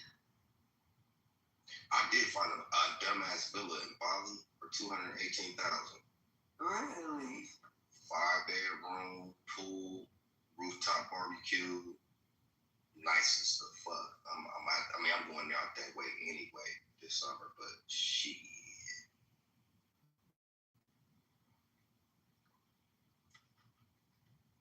All right, let's see. Converting 9.4 million in buying power in Naira. It's about 65. It's about 6,500. Wait, so roughly $6,500. Yeah, 6,500 in buying power for Nigerian Naira. Yeah, so in Somalia, what would that be like? Probably like 12 or something like that, right? Let's see. Because their GDP is like 12, 13 billion. That's a shit old country for real. Beautiful women though, beautiful culture, but just shit. Just a big ass forehead. All right, 2,600 USD Somali money converts out to 1.4, 1.5 million. Buying power is equivalent. So meals are pretty inexpensive, ranging $2 to $3, or like 12 to 1,800 of their monies. Even with fast food, you're looking at less than 3,000. Modest homes range about 414,000 to 285,000 a month. And then food is roughly $300 to $800 a month. So right now they have a very lucrative buying power, considering it's actually damn near all of it. It's convertible grade. So that's what I'm saying. Like, you know what I'm saying? Like, I had some friends of mine that were talking about they wanted to go to the Darien Gap to come to America. And I said, for what? The fuck you want to do? They was like, well, y'all got the lifestyle. I said, don't let that TV fool you. I feel safer in South America than I do in America, but I am a proud, real American, right? But I told him, I said, you want to live somewhere, go to motherfucking Ireland. Ireland's median income, and correct me if I'm wrong, Supla, is about $74,000, $76,000 a month. Not a month, but a year. And I think you only work on an average about 4 days. Yeah, they have that 4 day. They got that 4 day work week, y'all. Yeah, 4 day work week. Average median income is 74, 76. Yeah, it's like 60 to 70,000 a year after taxes. It's crazy you said median income. They are like after taxes, nigger shit. They are like susceptible to be like niggas. No, they are the niggas, but that's a different story. That's why. So I'm not surprised that that's their setup. Yeah, they're European niggas for real. They're Mexicans of Europe. You know what I'm saying? I mean, the thing is that's what I'm saying. Like, I be telling them like, why the fuck? But I understand. It should not be. Motherfuckers feel comfortable to just walk in your house like, bruh, man, from the 5th floor. That right there. Go watch that video. That's in a nutshell. That's what you said in the video. I know. That's just a little real talk right there. But yeah. And then I found out a little bit more information about the little 5-year-old, right? Because everybody was, they was trying to do the shame. You know how these motherfucking leftists, they try to do the shame shit. Yeah, like, oh yeah, so you're gonna allow a 5-year-old came with a 5-year-old getting detained by ICE. I was like, damn. So I looked up. I was like, well, if it happened that way, that's fucked up. But, that's one out of many motherfucking little situations. But I looked it up. The dad was here for TPS. And they was confiscated because he was released, I guess, too. And he ran on his son. Left his son in the motherfucking cover. So when he was trying to apprehend his dad or question his father, he banged out and left his son in the motherfucking cover. I think, man, these be the same motherfuckers that come to the country and they be wagging their finger at Black American culture and talking about our degeneracy. And I just be like, well, why are you here? Like, can you actually afford to go back to your country and live a good life? Hey, Venezuela just got $300 million off of the 50 million barrels of oil that we just sold. Oh, they made $300 million just going back into their subsidies to enhance went into Delsey's pocket. Delsey's the vice president. I don't know that to be true. I don't know that to be true, Marshall, and I don't think that you know that to be true either. What I would tell you though is their apparatus is set up for success. It's just they don't have no money flowing in. Yes, it is very corrupt over here for sure. But $300 million is supposed to go back to the Venezuelan people to help with the poverty gap. It's 8% poverty. You have to go back to the Venezuelan people when the very same regime that was in charge and misused the money is still in charge. I'll break that down for you, Marshall. I'll tell you why that's good. Because here's the thing: the CIA just had a conversation with them like 2 weeks ago with Chelsea, with old girl, the vice president, and basically what they basically said is because they're going to be moving back, the private industries into the region to pump out the oil, build up their infrastructure, all of this shit. They want security guarantees, and you have to understand that Venezuela has the most military generals in any army in the world because those generals also run private and public industries. So those private and public industries, mining companies, oil companies, all that stuff is getting new injections of capital from American dollars on the private sector and the government sector. The security guarantee is this: you keep down the bullshit, we keep our motherfucking muscle out. Those industries are hiring private, military people as contractors. And then you have the military force right off the fucking coast because we're not leaving for at least the next 6 to 9 months, okay? Until there's another election for sure. But here's the thing. What they're going to do is they're going to have to allocate. They're going to be like, look, we know you've been getting your pockets lined up on Maduro. We'll give you the equivalent or a little bit more to keep the bullshit down. So we don't have to come in here and kill you motherfuckers. And they know that we mean business. And the way that we ran shit on them last time, they know that they can't fuck with us. That's why Petro's ass finally seen the light. And he's bringing his ass to the White House on February 3rd to talk to Trump to ease over tensions because his motherfucking election is coming up in May. So Latam is on lockdown from Chinese and Russian infiltration. It's not, nothing's happening. Now, I know this because I'm doing the actual play with a Chinese company. And we have to navigate this geopolitics shit at the highest level. I read an article by Goodman Stratford about a decade ago, and it was talking about just this subject.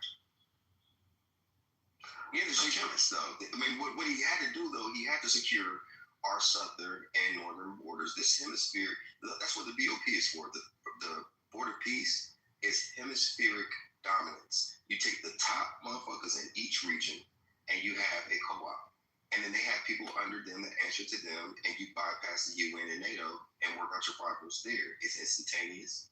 You get results faster, and you can well over a lot of bullshit. Now, China has invested $518 billion in Latam, so they need to get some of their ROI back. And I'm like, look, we'll sell you all the shit. You just got to buy it from us. You can't buy it directly from those motherfuckers. Because we know that you're going in there with financial capital that they can't afford to pay back, and you're just taking over shit and encroaching in our environment. We can't have that. Professor, who are you talking to in your video? A liberal white crazy. And how did she react to you? Oh, wait. She had a rainbow fan, you know, one of them fans. Where them fans at? Tap, one of them accordion fans. And she was tapping it at Jake Lang. Tap. Oh, the bags be using the fans? Yeah, she had a rainbow like she was popping it in his face. I was so annoyed. I was like, yo, go the fuck home. You're the problem, you crazy. Like, oh my God. So, how did she respond to you? She tried to like tell me how the fuck I should be doing. Like, I didn't understand my own situation. She tried to white-explain me. Do you know what's racist? You know what's racist? Racist is thinking I'm too stupid to know what's happening to me. So so when you call them on that, they have no argument. So what do they say? She said white supremacy. Didn't you because her ass out and say ain't no white supremacy? You can hear her. I only saw the 16-second or 19-second clip. Oh, I'm sorry. Did I put both of them in there? Because there's a couple of different versions. Oh, I just heard you saying, go home. Oh, yeah, I said a lot. There's two versions. One's a short and one's a longer one. But in the longer one, you actually can hear a little of the exchange. The other liberal crazy was like, I'm a citizen. You can get denaturalized. You absolutely can be denaturalized and go wherever the fuck home is away from me. Well, yeah, did they ever tell you that you're under the spell of white supremacy? That's exactly what she tried to say. And I said, there's no such thing as white supremacy. It's American supremacy. Now get the fuck out. Nice. Go ahead, Marshall. The naturalized person, the tradition in the United States over the last 100 years has been to let those people go through the system, right? Unless they commit a felony or something like that. It's right to let them go through the system because the system is supposed to adjudicate those things in the first place. Hey, it marched a long time. And you're absolutely right. Due process only happens in a courtroom. So the fact that these liberal right crazies are out there batting their damn fans and shit, impeding due process, they're actually the ones violating people's rights of the Constitution. And that's what I do. This is very promising, this development. Listen, I've always been a first. You know what? I think there needs to be a light shined on right, left-wing ideology. I think it is covert racism at its highest, right? Because they leverage the LGBTQ immigrants and certain emotionally charged African Americans, so-called African Americans, and manipulate them. And at the same time, if you're really paying attention, they're really shitting on you in front of your fucking face. I think the crown example of that would be Biden saying in 2020 election to fucking Charlemagne's bitch ass, if you have a problem with figuring out if you want to vote for me or Trump, then you ain't black. You ain't black. And the voter ID thing. Well, the voter ID is just one thing. I mean, everybody has fucking ID. You know what I mean? If you're going to drive or go to get beer from a fucking corner store, you need ID.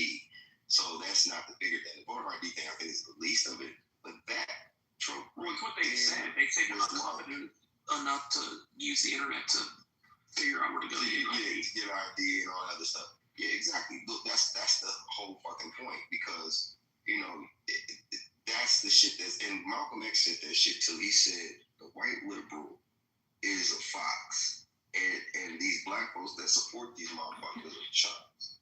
He specifically said that. Straight up. Yeah, he specifically said that in the 60s, and it hasn't changed. But that black guy was interviewing him as well. They used another black man to oppose him in that conversation. I think the white liberal women just want causes so they can feel morally superior to other people, because in order for them to feel like they're virtuous, there has to be somebody under them that's doing something wrong. And that's called a caste system. That's one thing, but I've never met a masculine liberal male. Ever. I have yet to come across one. I don't give a fuck what color he is. I've yet to come across one masculine liberal male. And Don Lemon Juice is definitely the biggest fucking idiot, because he's talking about this white supremacy, this, that, and the third. Meanwhile, you're sucking on a white cock at home because your fucking husband was a white man. So, I mean, you know what I mean? So I get it. I mean, I will say this. Trump, in my opinion, will go down as the best president in my entire 45 years of living on this planet. He would have to go down as the best fucking president.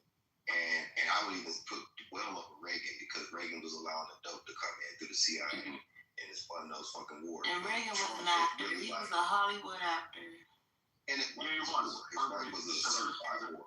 Now, I will say this: even though Trump's wife used to be on Playboy and all that shit, you know, I mean, Melania, I'm not judging, but I will say this: he's not for the fuck shit. Now, yes, the drug apparatus for Latam's extraction of Maduro and everything else, that was like 20% of the model. For real, that's like makes up 15-20% of the reason. It was just a cover. It was like, legally, we can do this through the DOJ with a military escort, and we can extract this motherfucker without killing and destabilizing the whole shit. They did it. They executed it perfectly, right? But here goes the other thing. The bigger thing is fuck the oil. The oil is another thing, because you could. I don't know what they would want to do with that, but me personally, based on what I know about it, there's $17.5 trillion worth of oil in that fucking in their reserves. I would definitely do an insurance wrap on it. I put maybe about $1.5 trillion into Venezuela's economy. What that would look like is a $500 billion investment into their infrastructure to get that shit going again and pumping out 10 million barrels a fucking day type shit. It would take some time to do that. 500 billion into stabilizing a lot of their economies in terms of, you know, ways of living for people, for their citizens, and then another in reserves and paying off some other shit that they owe China, right? So then you got about roughly 15 trillion, like $16 trillion left. I would take that and leverage that at least 5-10 trillion worth and put that into the U.S. economy immediately, right? So there's so much you could do with that, but the bigger play is boxing out China. You have to, because their technology, the reason why, I mean, BYD is very nice, and if you look at their cars are great fucking cars. They're at a great fucking price. But the technology has a black box that steals all of your data, plus some of these things come with drones, LiDAR sensors that can road map. So fuck espionage. The vehicle itself, their technology that they're showing up to you dirt cheap, is collecting it's doing all the spying and everything. Like your TV could turn into a microphone for the CIA. You don't think that China has already mastered that? You see what I'm saying? So in terms of, you know, sovereignty and security and everything else, we have to block that. It's a chess move. So is Greenland. That's the reason why Greenland is strategic. Because every corner in Greenland is, New York is close by, Canada's close by, Russia's close by, and then right above, north of Greenland is fucking China, the northern tip of China. So, I mean, he's doing the right fucking thing. Is you have these emotionally charged idiots, and most of them are triggered by paid actors to go and disrupt and cause not civil disobedience, but violent disruptions and getting people killed.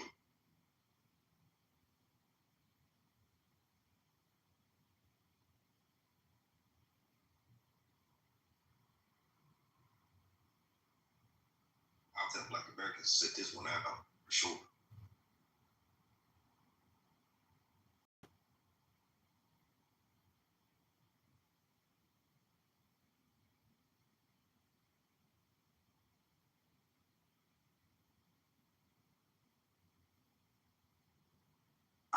I am just talking to myself behind the mute.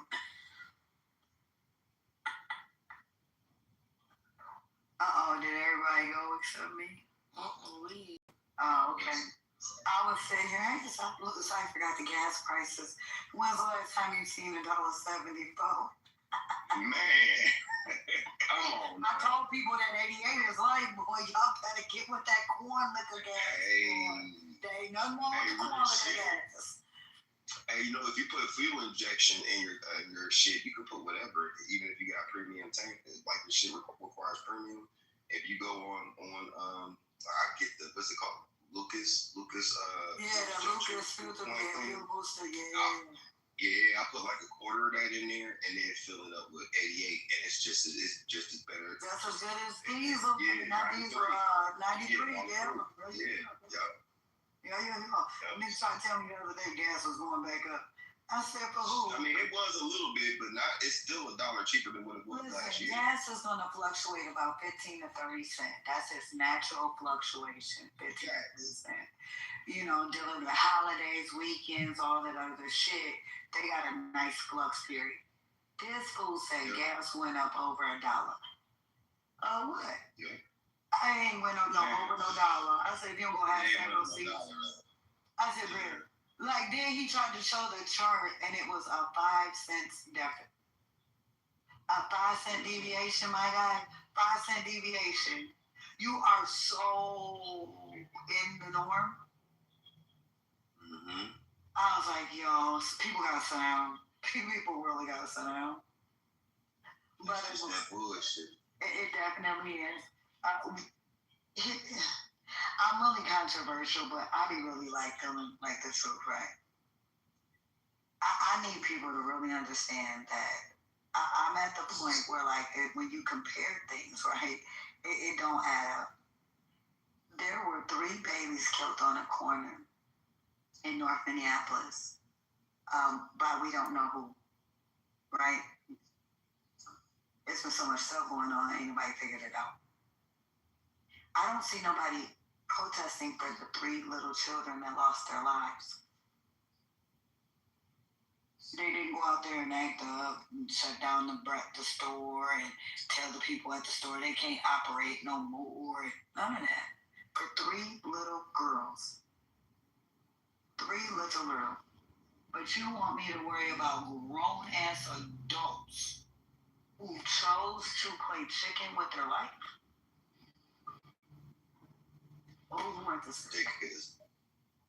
Ridiculous as fuck. And the white chick that was in the car, why the fuck are you trying to run over or flee from the fucking law enforcement? The white guy with the gun, why are you getting in the way of police, doing their fucking duty? Now, yeah, he pushed the girl, whatever, okay, whatever the fuck, I don't know, don't care why. Well, you could have just stood back 20 feet and recorded the shit. Really, that's all they had to do. I don't know why they go getting in them people. Like, do people respect your space? I told them privilege died today when they good got shot. Stop thinking your whiteness can stop bullets. Yeah.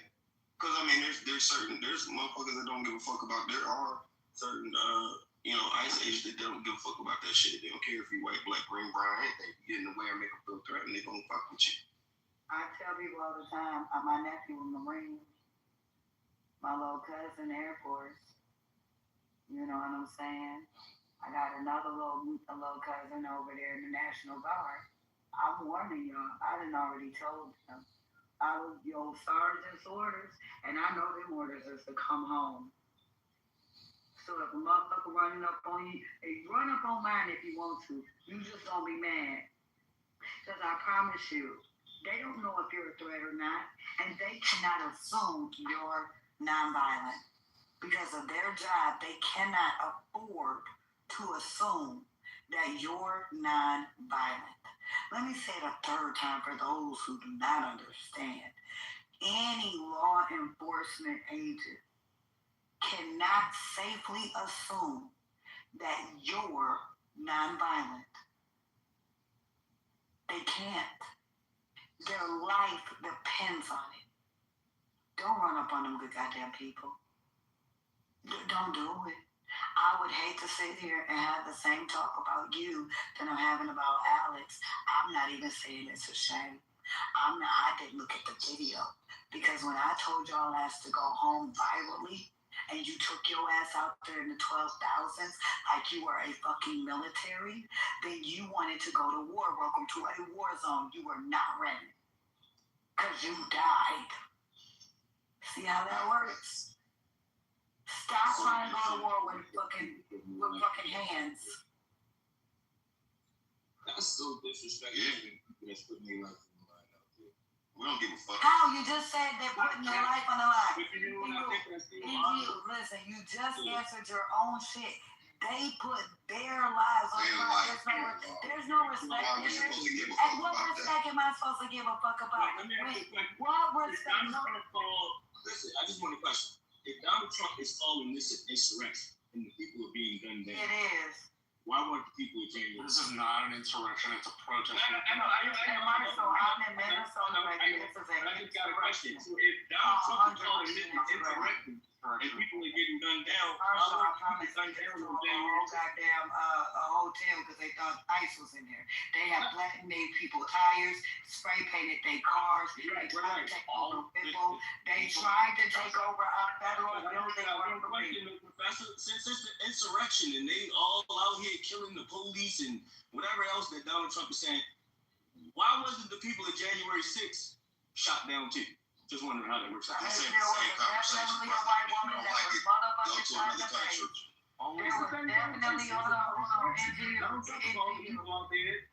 You want the answer to your question? Yes, ma'am. Your question was in bad faith because a white woman got shot dead ass in her face. Yep. And thousands of them got arrested and sentenced to jail. Couple of them died. It was about 4 people that died that day. Thank you. One of them was an officer like you with a wall. One of them was an officer like But Nagu, what the fuck does that got to do with this? This ain't got shit to do with any of it, bro. Here's the thing. If they're trying to, in a matter of national security, they're trying to keep our motherfucking border safe and make sure that they know who is in our country. So when your motherfucking ass don't get blown up by terrorism, then why the fuck are you so emotionally spilling over about some shit that don't got nothing to do with you?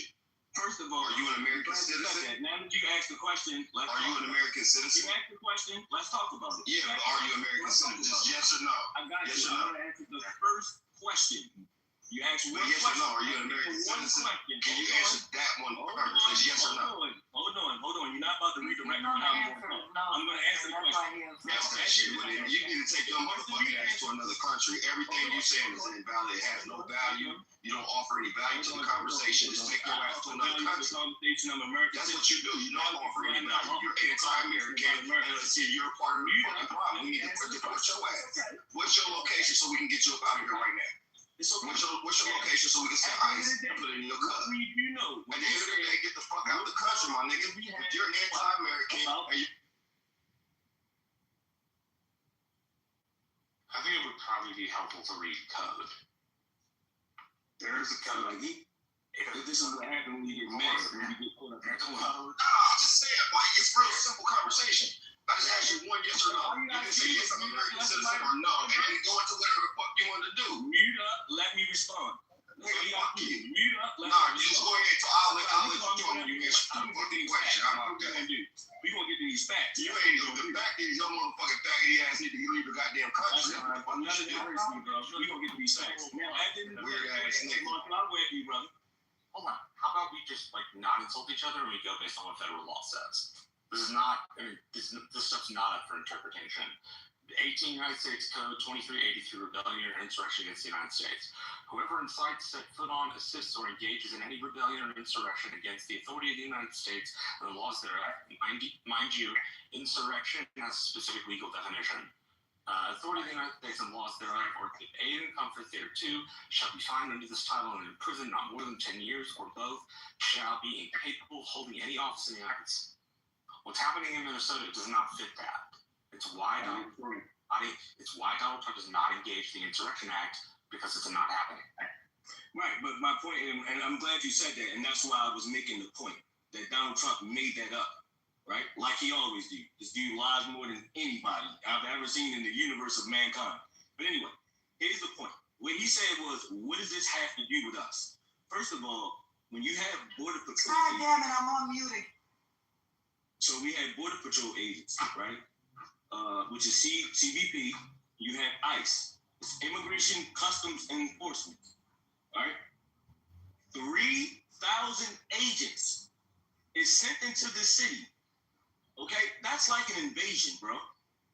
They don't even have that many police in Minnesota. They're allowed to. So listen, I'm watching Christy Nolan. I watched Greg Bovino. I watched Cash Patel this weekend. I watched all of their responses. I watched Todd Blanche. I watched all of their responses. When asked about why this guy was shot, you know what they all said? The police didn't come out and help us. So the lady come back and say to him, well, hey, we only got 600 police officers out here. I mean, the people say we only got 600 police officers. We can't respond to every incident that ICE incurs in the situation, which is true. They don't have enough. And they're not coordinating with the police, which means they are out here basically terrorizing a full community of people. Now you say, what does this have to do with them? Those people are American citizens. And anyone that is an American citizen should be outraged because that could be your city next. Now, yes, it ain't happening to you today, right? Hold on, brother. Let me finish my thought. The same way. Right. Thank you. So the same way when we think about George Floyd, and everybody's like, oh, that's not George Floyd. It ain't me until it's you. You're right.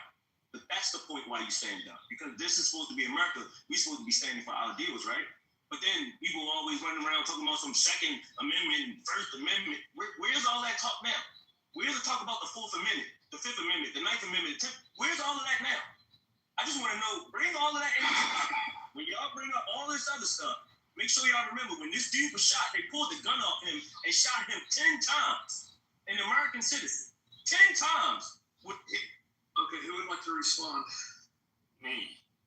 Go ahead, Marshall. Federal law allows agents to be in states. The U.S. Supremacy Clause in our Constitution allows ICE to be there. Here is a suggestion for places like Wisconsin. If they don't want ICE agents in the streets, then when they get a federal detainer, when someone is in custody, meaning if you commit trespass and they run your name and it comes up with a federal detainer, then they need to hold you and they need to cooperate with the federal government. Currently in Wisconsin, they are not doing that. They will have people that commit offenses such as trespass.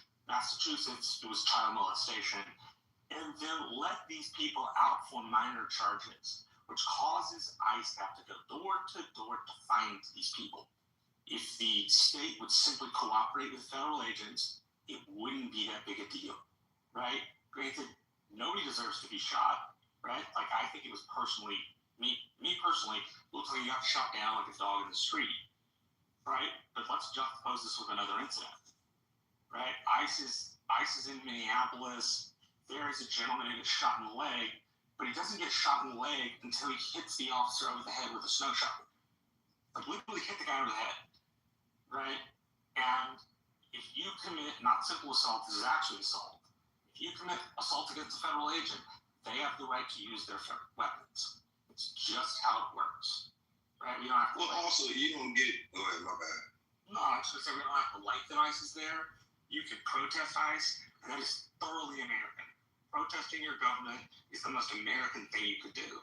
But don't smuggle in law breaking into protest. If people, for example, wanted to get arrested to prove a point that they thought the law was immoral, that by me is fine, because they are prepared to go to jail. Versus what we're having right now is the protests are laundering illegal protest tactics into the colloquial definition of free speech, despite the fact they're not. You used your car to block an ICE agent, it's against the law. You impede in the middle of the street, it's against the law. You get up in an officer's face and yell at them an inch from them, against the law. Why would you not want ICE there? My point is, like, all of these things get you detained, right? If people don't want to be detained, then don't do the things that you do. Exactly. That's the whole fucking point, because the dude would have been alive had he not gotten in the midst of them doing their lawful duty, whether he struck a female or not.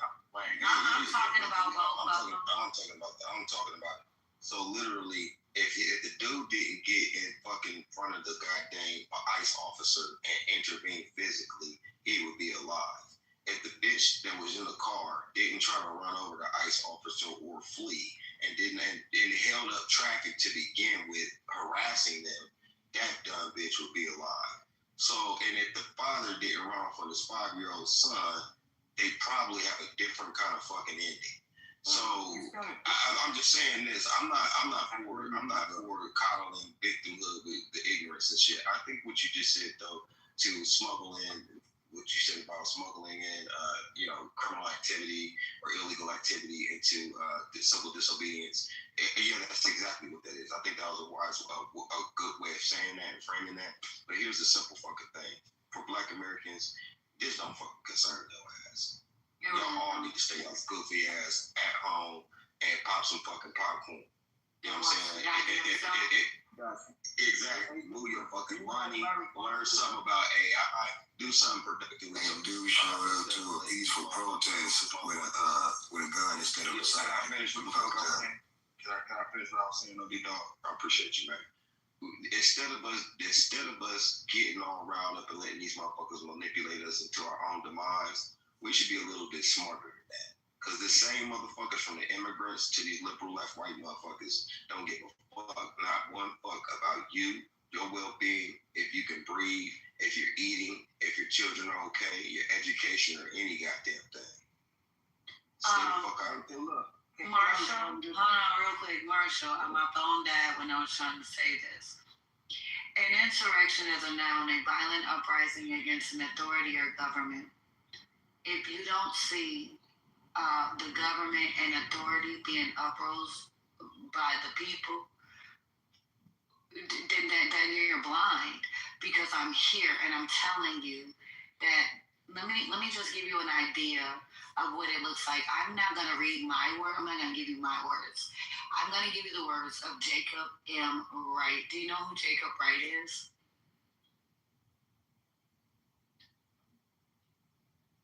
Do you know who Jacob M. Wright is? Marshall. No. I was talking, because he's not listening. Yeah, the crazier part is he's not listening. Well, Jacob Wright is a book writer. He wrote the book God is Like Jesus, How Christ Reveals Exactly What God is Like. He's a Christian and a patriot. And here's what he says. Urgent update. I've never experienced anything quite like today in my life. And this is from today, by the way. This was just, 18 hours ago. I've never experienced anything quite like this in my life. I've interacted with the cartel and have witnessed some crazy things in the desert in 24. But what strikes me is how organized these agitators in Minneapolis are. They have spotters everywhere in the city and suburbs, on street corners, even 30 minutes away from downtown. They have people at hotels that work with them and signal to them, which making it difficult for us to lose our tail once my cover was blown. Usually I lose a tail, not this time. We switched locations 3 times.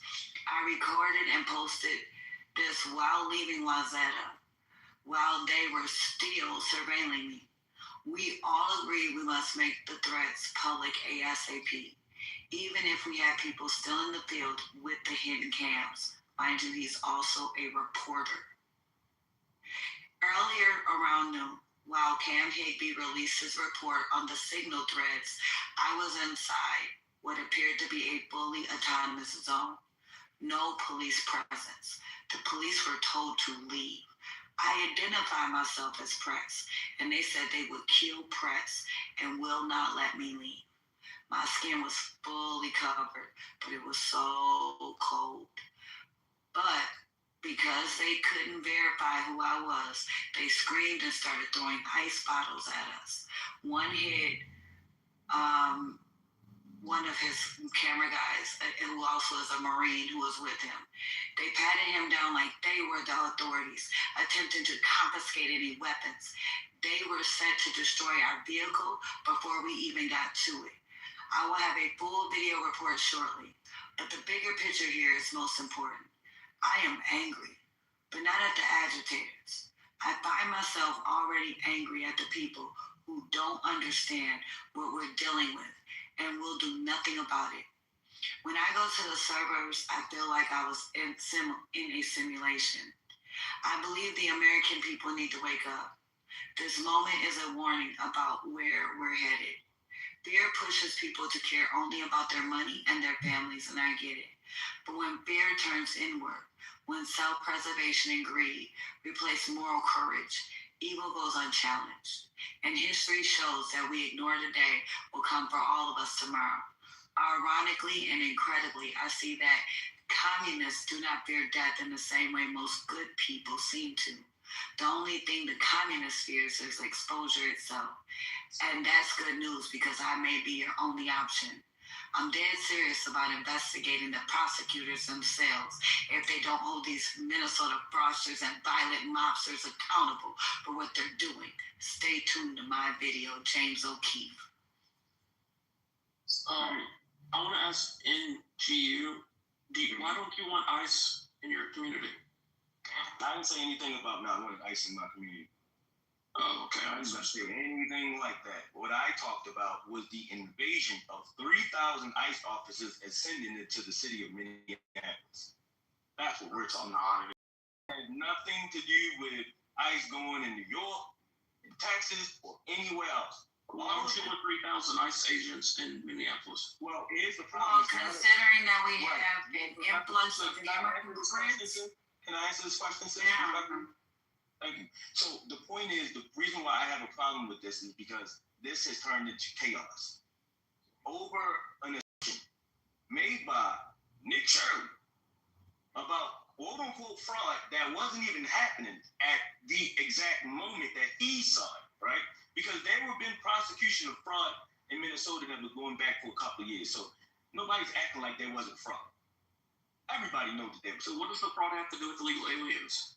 Correct. So here's the problem. After Nick Shirley came out with the video, that's when J.D. Vance and Donald Trump jumped on it, and then they descended to daggone ICE agents to Minneapolis to scare this Somali community.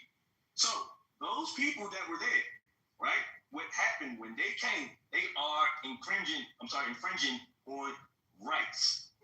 Okay, they're going door to door. I'm about to tell you, they're going door to door in Minnesota, right? Coming to people's homes, asking people to point out black and brown people in their community so they can go in. Where the fuck did you get that lying ass rhetoric?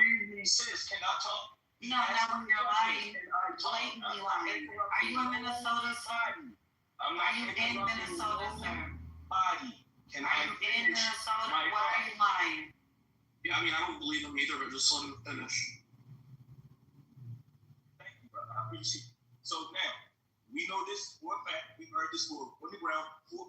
Many people in Minneapolis have said this. Not only that they've been walking up to people and basically pulling out people that they say, oh, they talk different or they look different, and these people are American citizens. They've been doing this day after day after day. Now, let's get back to the situation with Alex Freddie and why this is important. Alex Freddie was out there trying to, communicate this. A lot of things have been happening, especially since the situation with the lady got shot. Whether you like the situation going on, whatever. But they have been organized and trying to keep the community safe. Now, when we turn on the video to see Alex Freddie in the situation, he's directing traffic and cars coming down the street, right? He's filming the ICE agents. He never aggressed any of these agents at any point. Remember, the agents came over pushing the lady down coming across the street. Alex Freddie tried to help the young lady up. Hold on. Alex Freddie tried to help the young lady up. He was pepper sprayed. He has one hand, right hand on the phone, the other hand in the air because he can't see. Now he gets pummeled to the ground. They removed his gun. After they removed the gun, they shot this man fatally. That is called murder. What I am saying is these ICE and Border Patrol agents are running out of control in Minneapolis. So you ask me, why do I not want them in there? It is because these things happen. I agree that it's unjustified activity, but this is one incident. They still need to be there, though. They still need to deport. I'm actually gonna call it justified, and I'm a Minnesotan. I'm a lifelong, born and raised, still here Minnesotan in the metro, who have literally walked every block they own. I have interacted with the ICE agents, never had a problem. Actually, they treat me better than every state and city fucking law enforcement ever had. But this is very clear. I heard your lying. Let me put the facts on the table. They're not harassing every black and brown shit. I'm gonna say it again. Go look at who's getting picked up. They have a website, okay? Go look on the website. They post all their immigrant detainees. Most of them are Laotian. So they're not black. They're not white. They're Asians getting deported. Not Africans, not Australians. So that's lie number one. Lie number two is they're not going randomly to every door in the motherfucking state. That's some bullshit. They are literally, they got one of the most state-of-the-art technology. So whenever I hear people go, I don't even know why they stopped me, bitch, you alive. Clearview AI tracks you just like Enemy of the State, the movie. They know who, they know why, and they're coming. For whoever they're coming from, but I know it ain't me. Now, I live in a building that's heavily immigrant. Yeah, they raided my building already. They raided it the day of Thanksgiving. We were given 15 minutes to come out with our hands up. I had enough time to get up, put some clothes on, make some coffee, and walk out the door before they ever changed their 15-minute message. When I opened my door and that agent was there with a gun, was I scared? Absolutely. Did I break out yelling and blowing motherfucking whistles and shit? No. I understand why they're here. Operation Metro Surge happened last October 25. So if you think that they just came today, you have been under a rock. Because Operation Metro Surge is the special op that they're here under. They've been deputized for multiple pickups. Pickup number one, illegal immigrants. Pickup number two, fraudsters. Pickup number three, sexual predators. Pickup number four, human traffickers. So if you fit one of those four categories, they're coming. I don't want a motherfucker to act surprised. Oh my God, why you? Because you fit the category. They're only looking for certain people. When I see citizens getting picked up, you know what my mind says? Okay, you're either a fraudster, a sexual deviant, or a human trafficker. It's very simple. This is practical. I don't see why anybody would be against this. I don't see why anybody would have their goofy ass outside impeding Operation Metro Surge. Why would you stop them from getting illegal immigrants? Most are criminal, right? These are not most of the warrants are not administrative. They are criminal deportation orders by a judge. One of the ones I seen was from 1996. Yeah, motherfucker been in Minnesota since 1996, committing multiple crimes, and Minnesota did not deport the Laotian motherfucker. So let me put this picture back up. No. See, listen, because you told a lot of lies. Let me show you. Now, if you didn't know the last part, let's go ahead and throw the last part in. Due process happens only into you. Look at my PTR and take your time to read the inscription on my PTR. Here's the final thing. All this and then why don't you click the face? Okay, my bad. Thank you. So here's the final piece. Everybody that's outside told me, don't mess with our neighbors, ICE out. They support the following. illegal criminal aliens, fraud, human trafficking, and sexual assault of even children. Renee Good, from what I'm hearing in my government contacts at DHS, DHS, she actually was the target. The baby in question, let me explain. The child in question, they did not believe was her child. They believe she stole that child. They can't do anything about it today. Why? Because she's dead. Right? Another thing, I know that sounds infuriating, but do you think people don't steal children? Let's talk about Black people who steal children. There's a young lady by the name of Kenesha Jenkins, who was not Kenesha Jenkins, what that little girl name is. She was stolen out the hospital. She didn't find out until she was 17, 18, that her mother, quote, mother, abducted her as a brand new baby out the hospital. This is the topic, because there were brand new babies. There were brand new babies trafficked into my state. Children trafficked into my state. Yes. All right, so listen, I just want to say one thing. She's trying to make it seem like we have a problem with ICE. Reba, you asked me already that I have a problem with ICE in Minnesota. I said no. We're not talking about ICE and Border Patrol doing You said 3,000. You got a problem with 3,000. Correct. That's not what we're saying. See, this is when people try to make up these straw mans, right? That's not the issue. The issue is that little boy, little Ramos, 5-year-old boy that they picked up is a U.S. citizen. The father is here legally. I'm sorry, let's not use the word U.S. citizen. Let's say the word legally. Right? Is this the one Cypher was talking about? You have an asylum claim. Huh? Is this the one Cypher was talking about where the father ran off and the father left the child and he is not here. He is not here legally detained. Hold on. Nobody asked TPS, that's my guy. At the end of the day, nobody ran. Right? The mother was at the house. It's a fucking lie. She was pregnant. They apprehended him down the motherfucking way.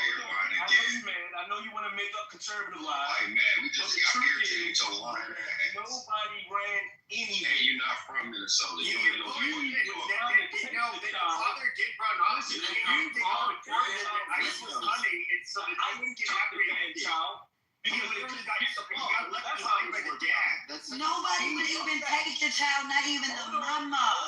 Why wouldn't they get that baby? 1 second. Why wouldn't they go get the baby? Let me finish talking. I can't let you finish because all that served me. Let me finish talking. Let him finish talking. That's it. Hold on, brother.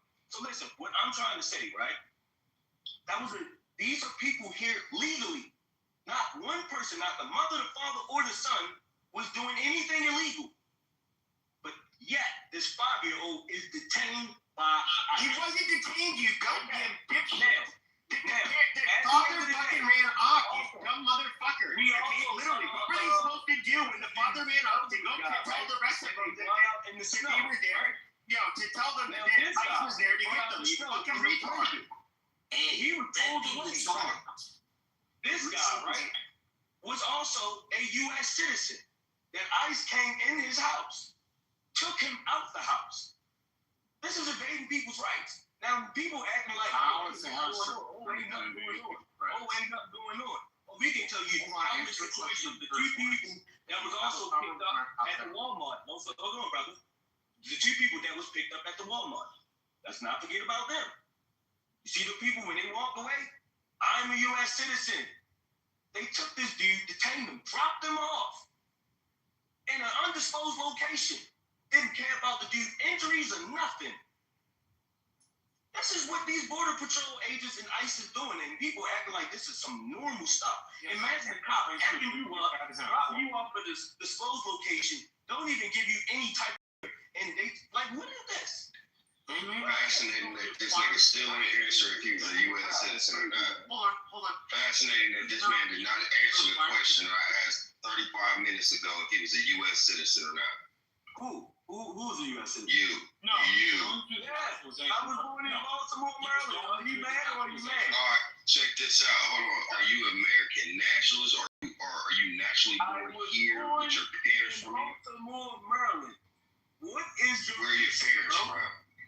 Born. Where are your parents from? Bro, I'm move along, bro. Cause you getting wild. Right. Bro. You Right. So here's the real motherfucking question. Here's the real $100 million question. Why the fuck are you, as a so-called American citizen, worried about these motherfuckers doing their goddamn job to keep your motherfucking monkey ass safe? American citizens. You do that. No, they're not. You can't even confirm. You don't confirm. You don't have the ability to confirm if they were American citizens or not. You are a spectator, sir. You are a spectator on the other side of the fucking map. And the only thing that you got is the fucking news and your emotional ass-led opinion. It was, and so now you're giving me your new talking points, but that's good enough for you, but mine is not good enough. Natural, right? You can't have it. Say two. Say quarter and two. That's all I want to say. Say two. Say two and say quarter. The question is, were you there when little Dave Ramos got locked up? That's enough. Just say two. Say two, quarter, and juice. Were you there? No, just say two, quarter, and juice. He has an accent, Cypher. NGU still foreign, but he got the accent. NGU, hit the link in the chat. No. Stop right there. Hit the link. We're not gonna argue with you. Hit that link in the chat by CBS News. Read the link before you argue anything further. Read the link. Oh, listen, bro, before you argue further, I gave you a reason. Read the link. I did. CBS, listen, it's in the chat. CBS News, it's in the chat. Listen, NGU, in the chat. Just hit in the chat. He did not go by the news. Listen, well, I told you, listen, I am, and I told you what happened. You don't believe me. So now he's at, the read back me up. I'm there, and that's what he meant by, are you there? Okay, he's trying to tell you he believes me. NG, what he said is, I believe the lady. He just said he believes me. I'm just saying, let's get out the way. Let me talk to him. He's telling you there's no need to argue with somebody who's not here. You asked him, like, listen, I'm here. I'm here, and you're... I don't believe you. I believe the lady. Thank you for I don't believe you. I believe the lady. And I'm drinking on some juice while I'm thinking and talking about number two. You can give a claim to any of what we talk about. When I look at the news, it backs up everything she's talking to me about. So and I believe her over you. You know what, Cypher? You know what the... Hold on, MGU, let me say this real quick and you can have it. So, you know what I find interesting, Cypher? Is that there's so many lies about this little boy. I want him to click that link in the chat for a reason. Because in the CBS article, guess where the father and son are today? In Texas.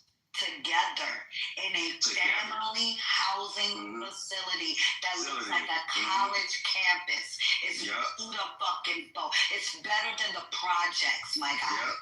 It's probably better when he was living at. It probably much better. Food and everything. They took care of the little boy. They took care of him. They fed him. Everything. And he's with his father, the same father. They didn't put no cuffs on the little boy. They didn't put no cuffs on the little boy.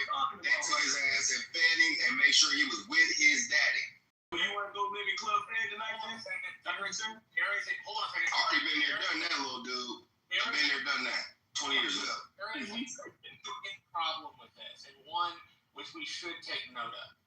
The man was getting naturalized. He was following the process. Yes, the law allows the state, the Secretary of State, to end those visas, end that process. I think the part that NGU is upset about, and rightfully so, because we've never operated this way in 100 years, is ripping people's naturalization away. Right? Like that's an absolute lie Obama did. Okay. He stripped it away? He absolutely did. He did it worse. And on top of that, temporary status doesn't give you guaranteed permission to stay in the country. It's temporary. I'm not talking about temporary status. I'm saying somebody... That's what he is. He's a TPS. He's a TPS who's in the middle of the process to be naturalized. Right, and it doesn't give him guaranteed rights to stay in the fucking country. And the TPS can be removed when it's safe to go home. So So that is not the same as asylum, nor is it the same as natural immigration. So what happens when you get hold on, NGU, what happens when you get a TPS, temporary protected class status? It is because something happened so drastic you can't go home, right? Usually I'm trying to explain it. So everybody doesn't know. Everybody does not know. Everybody doesn't know. You cannot be disrespectful enough to assume what other people think. That's that supremacy shit. Back it down and catch yourself. You are not the end all be all smart on. You. I'm talking to the room, not just you. So again, temporary protected class status is given to people who have severe conditions in their home. I.e. be a civil war, I.e. be famine, natural disaster like floods and earthquakes and tsunamis. When the condition actually improves, TPS is no longer needed and you're going home.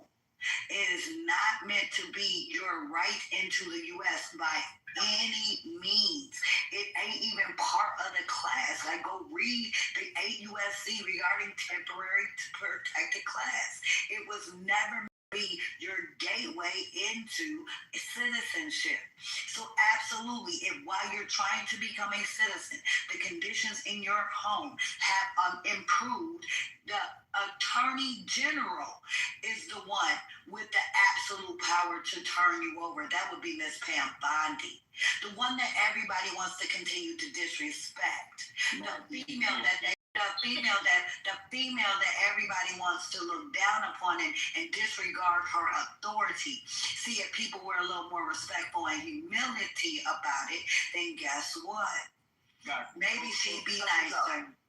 So check this out. So since you said what you just said, let's go by Donald Trump's logic. Now, he just said that all the Somalis should return, right, from TPS by March when he was deported. Now, let's read. Somalia is in deep, multifaceted turmoil driven by escalating political tension over 2026 election plans, tense fighting against al-Shabaab insurgents, and severe climate shocks. President Hassan Sheikh Mohammed's administration faces internal opposition to electoral changes, while persistent droughts and floods have displaced millions. Is this the place that you're saying that the TPS is supposed to be returning to? Like, do you see the stupidity that these people talk about? Like, this is stupid, bro. Now, you just said out of your mouth that TPS people are supposed to go back when the conditions are right for it, right? Is the condition right for the Somalis? Can you click the link in the chat? Are you going to click the link in the chat? Are you going to click the link in the chat? Let me finish. Are you going to click the link in the chat? Let me finish. Now, here's the point that I'm trying to make here. What we have known, right, and what we have from the United States government's website as it pertains to DHS is that they only arrested as a percent, less than 5% of the people that they have arrested have violent criminal charges. Donald Trump swore to us he was going to get the violent criminals and the rapists. That's what he said. He told you he was going to get criminals out, and just in case you didn't know, coming into the country illegally is a crime. It's usually but the person that he's swooping up hold on. It's usually prosecuted as a civil matter, but the statute said if you come into the United States without papers, you can be fined up to $250 and imprisoned for less than 6 months. So part of the claim of criminal is that they're counting criminal violations of the immigration statute. They're no longer separated in the way they used to, but the law they're using still applies and it's relevant. Okay, so by your logic, Marshall, why is Liam Ramos in jail as a 5-year-old and the father if they're doing he's not in fucking jail, he's with his daddy in the fucking house activity that they're supposed to be doing right now? He's not in jail. He's not in fucking jail. So why that? In the United States. So why are they being detained? Here's the question. Well, so he doesn't have TPS. They ended TPS for multiple countries, about 20-something. The final country is Haiti, and it ends in February. So you're like, listen, go ahead. Did you let me finish my statement, please? Thank Thank you. The point I'm trying to make, if you're asking, repeat your question again. So I'm asking you, why is the little boy and his father, Liam Ramos, I messed his name up earlier. Why are they? Why are they being detained if they're doing what they're doing legally? Because they have an illegal asylum claim. Okay, just listen. They are in a detention center for two reasons. Number one, there is temporary protected status, and the president is revoking temporary protected status, which is what presidents are allowed to do, right? The other piece to this is Marco Rubio has gone through and said, we are going to yank his naturalization, something we normally don't do, and I think is a bad idea, right? But if they're going to yank that, that means he must then be held in a facility per federal law, right? I don't like it, you don't like it, but instead of complaining about it, let's complain about changing the law. Let's get that motherfucker changed. This can't happen. Because it doesn't matter how much you bitch and moan or holler about it. Without a law change, the stuff you're mad about will continue to happen. All right, now here's my thing. The father and the son entered the U.S. legally via the CBP 1 Act to seek asylum. Remember, my whole thing is Jesus Christ, they changed the fucking status afterwards. You fucking when he was actually going after people, that he was going after violent criminals, rapists, and murderers. That's what he said. These are not violent criminals, rapists, or murderers. He's picking up people that are doing the right things in their community, terrorizing the community. This little boy, 5 years old. Are we serious? They're picking up people most of the time who are not in the country legally. And that's their job. Most of the time. See, this is where the lies jump in. The baby was not the target. Like, let me be very clear. The mama don't want the baby. Let's talk about how this actually happened, because I'm here. I'm here in Minnesota with with the whole situation. The father was driving when he got stopped by ICE. He took off on foot and left his child in the car. They removed a 5-year-old from a car who was abandoned. Let's talk about neglect. He left his fucking child. No, fuck you. He left his child. Fuck you. He left his child. That's what happened, bro. Why are you lying about this? These are lies. You clearly. It's not a fucking lie. In the house. Nigga, you might as well. You know, you shut the fuck up. You don't you are literally on the other side of the whole damn coast of America talking about shit you don't know nothing about. This woman is in fucking Minnesota, nigga. She's on the ground and she's banging it up with real motherfucking facts. Your goofy ass is just sitting over here on some cartoon shit, and you're not in a position as a black man, nigga. You need to shut the fuck up and get the fuck up out the way, nigga, because this ain't got shit to do with you. Bro, you niggas are irritable as fuck, and this faggot ass nigga in the motherfucking chat talking shit about another woman ain't got shit to do with the goddamn conversation. That faggot ass nigga, Solo Dolo's homo ass, is a hoe ass nigga too. You left leader motherfuckers are moist as hell. I've never seen any of you niggas be masculine or even speak facts. All you niggas are led by is your motherfucking emotions. Y'all not even close to proximity to even have the motherfucking balls or even the information to even put out front and say, here's what's backing up what I'm saying. This woman has dropped numerous fucking links in the jam chat to back up everything she said. Why should we believe you, who's over here in Baltimore, and not her, who's on the ground? I'm not in Baltimore, brother. You asked me where I was going. Okay, let's see what happens when you say stupid stuff out. Nigga, are you? Let's hear from Mike. Mike, did you want to speak? Yeah, so, Nagu, I just want you to understand this, bro. We're not trying to, I get you're getting it hard, but it's because we were getting hard. We've been taking shit for, 12 years since Trump got elected in, his first term. And now, enough's enough, bro. This isn't even hard shit for you to find out. This isn't even hard. This literally doesn't take any time at all. The father fled on foot. The agents took the kid to his house. It felt like, what were they gonna do? Chase the guy down and leave the kid by himself? No. They, unlike the father, decided not to abandon the kid, grabbed the kid, went to the kid's house. The mom wouldn't let the agents in with the kid. The mom's like, I don't want him. So now the agents are like, well, what the fuck do we do? So they finally got the father. They're like, yo, the kid's gonna go to protected custody, or he's gonna go to like foster or whatever. And dad's like, no, I'll take him. So now they have to leave the kid with the father, and like they said, they're in like a housing complex, not in jail. The shit you say jail, they're in jail because you want to feed off people's emotions. This isn't fucking hard to find out, bro. And enough's enough, dude. You're out here trying to stir people up. This is exactly what we've been fucking talking about. This is the problem. Oh, they arrested a 5-year-old and put him in jail. No, bro. No. You're fucking wrong, and it's despicable, and it needs to stop. This is the problem. Everything you're saying is absolutely wrong. The agents did exactly what they should have done. The father ran off, and the mother didn't want him. Like, fuck off. Enough's enough. So, do I get a chance to respond to this? Or? But New, you can. But can you stop? New, you can. But can you stop being like you're acting like a light-skinned, sensitive bitch? Like, it's just really fucking annoying. The only person getting cussed out, and I'm acting like a bitch. Yeah, definitely. No, this faggot ass nigga Solo Dolo get cussed out in the goo, so you can join his ass.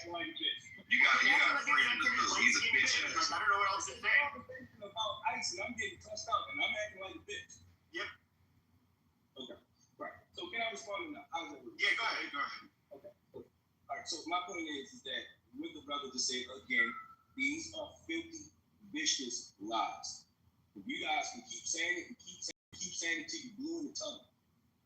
None of that stuff happened. That mother was trying to get that child. ICE took that child. Show it. Just prove it. Give me something. I gave you enough receipts that I need to see where you got that information. Show me where you got it from.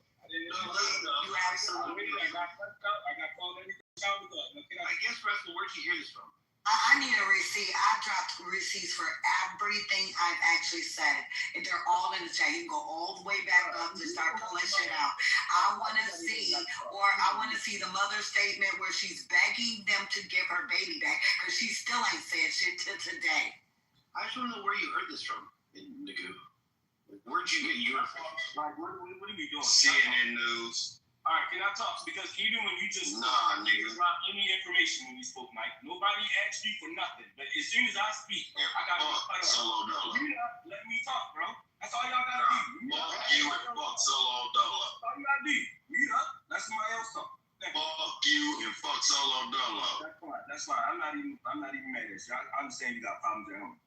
At the end of the day, right?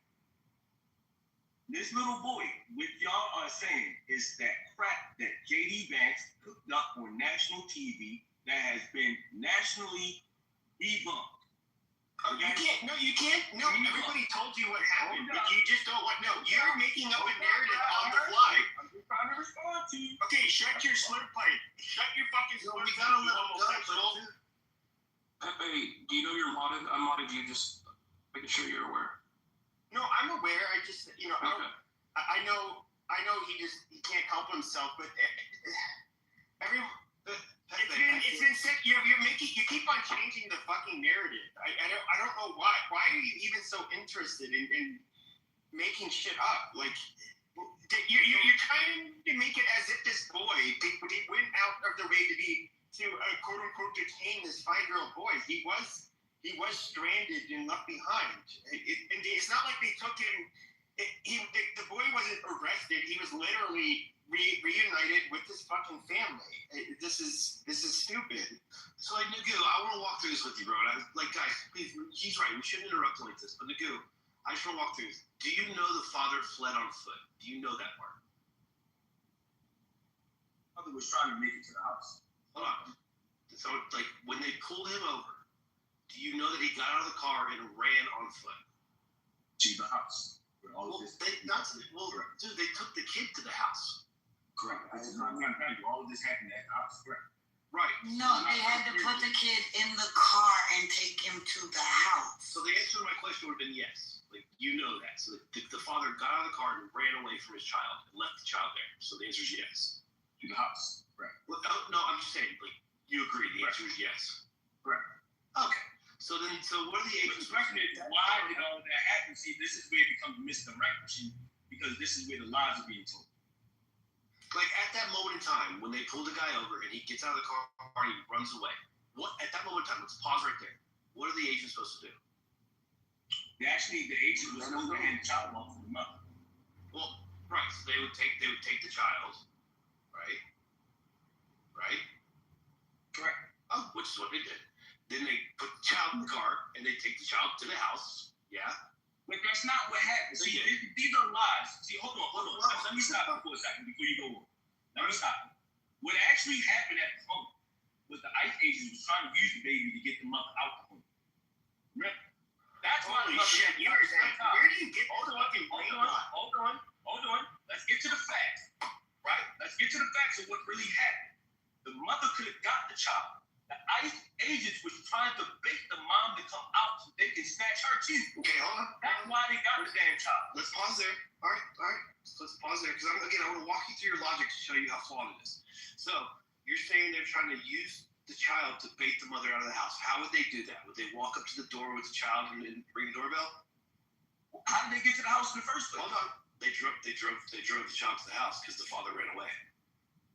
No. Well, how did the child get to the house? Run away from the situation. We already established that. Again, the way that y'all making this up, bro, it just makes us look weird, bro. Dude, we already established this. When they pulled him over, the father ran. Yes? To the house. I don't care where he ran to. I'm saying, did he run? Yes or no? Yes. To the house. Correct. Okay, whatever. Yes. So we established that. So now the child's there, right? Because remember, after the father leaves, you guys are like, oh, he went to the house. There's still a scene. So there's a kid sitting in a car with agents. So the only people there are agents and a kid. No one that is responsible for the kid is there. So now the agents take the kid and they go to the house, right? Now, when they're going to the house, you can say, well, they were fucking trying to bait the mother out of the house. What we're saying is, no, they took the kid home. They rang the doorbell. The mom wouldn't come outside because because the way people like you think, oh, they're trying to bait me out to arrest me. Well, your kid's out there. So now the kid can't get in the house. So now let's stop there. So they're outside of the house. They won't open the door to let the kid in. Now what are the agents supposed to do? This is not what happened, bro. And I don't like the position that y'all giving because to me, we were at the part where they were trying to bait the mother out. I got you. What I'm saying is, my PTR says Marcos Charles. I'm just putting the facts on the table. Marcos Charles is a top ICE official in Minneapolis. Accused Adrian Alexander Canejo Arias of abandoning his son Liam when fleeing from federal authorities in Minneapolis earlier this week. He and his child, where this is from the actual official ICE spokesperson. This is the official report from the police. The liar that ICE that said that. Okay, well, you're gonna have to show me what here's the thing. A mother begging for her child, when they knock on your door, you open it and you retrieve your child. Again, not only did she not open the door to get her child, she wasn't deported. He was. So why didn't they take her into custody with him and the baby if she had immigration issues? This is the logic I use. Especially if they're barging into people's houses. Yeah, like you're not allowed to flee. He was fleeing from law enforcement. First of all, what he did, and even if this was local police, if you're to leave to just literally bolt from the police and leave your fucking child behind, you're gonna catch multiple charges. This is you're acting like what they did was cruel. Like the boy, the father did. A normal father does not leave their son behind so that they can go dart off. But you're somehow acting like what that the ICE agents were the fucking problem. They weren't going after the fucking boy. The motherfucker ran off and left the boy with them. What are they supposed to do? Now you have a minor, a small child that is left there with them. They have to make sure the boy is secure. So let's get to the facts of this. Let me ask you a question. Where was the father arrested at? He was arrested at his home. He was arrested at his home. But he fled to his fucking home. I know that. Let's walk his logic. We're going to get to these facts. The father was arrested in the driveway. I was getting there. Right. So into you. So he was arrested. He was at the home. The boy No. That's where you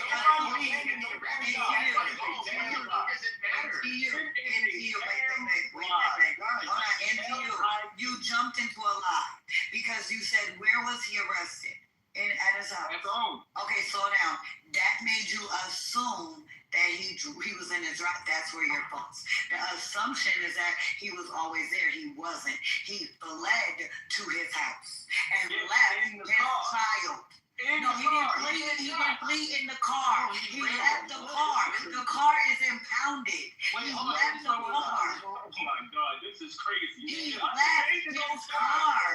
Y'all worse than ICE, bro. This is why we can't trust ICE, and this is the exact reason why people need to be I'm literally telling you that I'm in the signal. Come on, I'll show you around. You know what would be really funny is you end up interfering, and maybe your dumbass will get shot like those two dumb white motherfuckers. Nigga, I ain't gonna lie to you. Come on, when you cross my mind. Nigga, I had good faith. I'm coming at you with good faith. He doesn't give a fuck about his life. Hold on. I'm in good faith, nigga. We were at a park. I like that we were walking through this with him. Okay? We had already established that he fled the scene on foot. You'd already said it. You're like, yeah, he ran to the house. He ran to the house. We had already established that. He didn't drive to the house. He fled on foot to the house. We'd already established that, bro. We'd moved on. No, but that's not how that situation happened, which is why I'm saying I disagree with y'all. That's why So hold on. So let's go back. They pull him over in the car. What does the guy do? All right, so what I've learned is that when he pulled over, he ran from, like, he was going towards the house. All of this happened around the house. He didn't leave the car like 8 blocks down, a mile down the road, and get there. The car is at the damn house. How the hell did the car get out the house if he fled from a mile away? The car was not at the house, baby. Listen to me. I watched the tow truck. I'm telling you, I personally watched the tow truck. Do you understand? The car was towed. Do you understand today? Hold on, stop. And do you know it was on the street? You know what?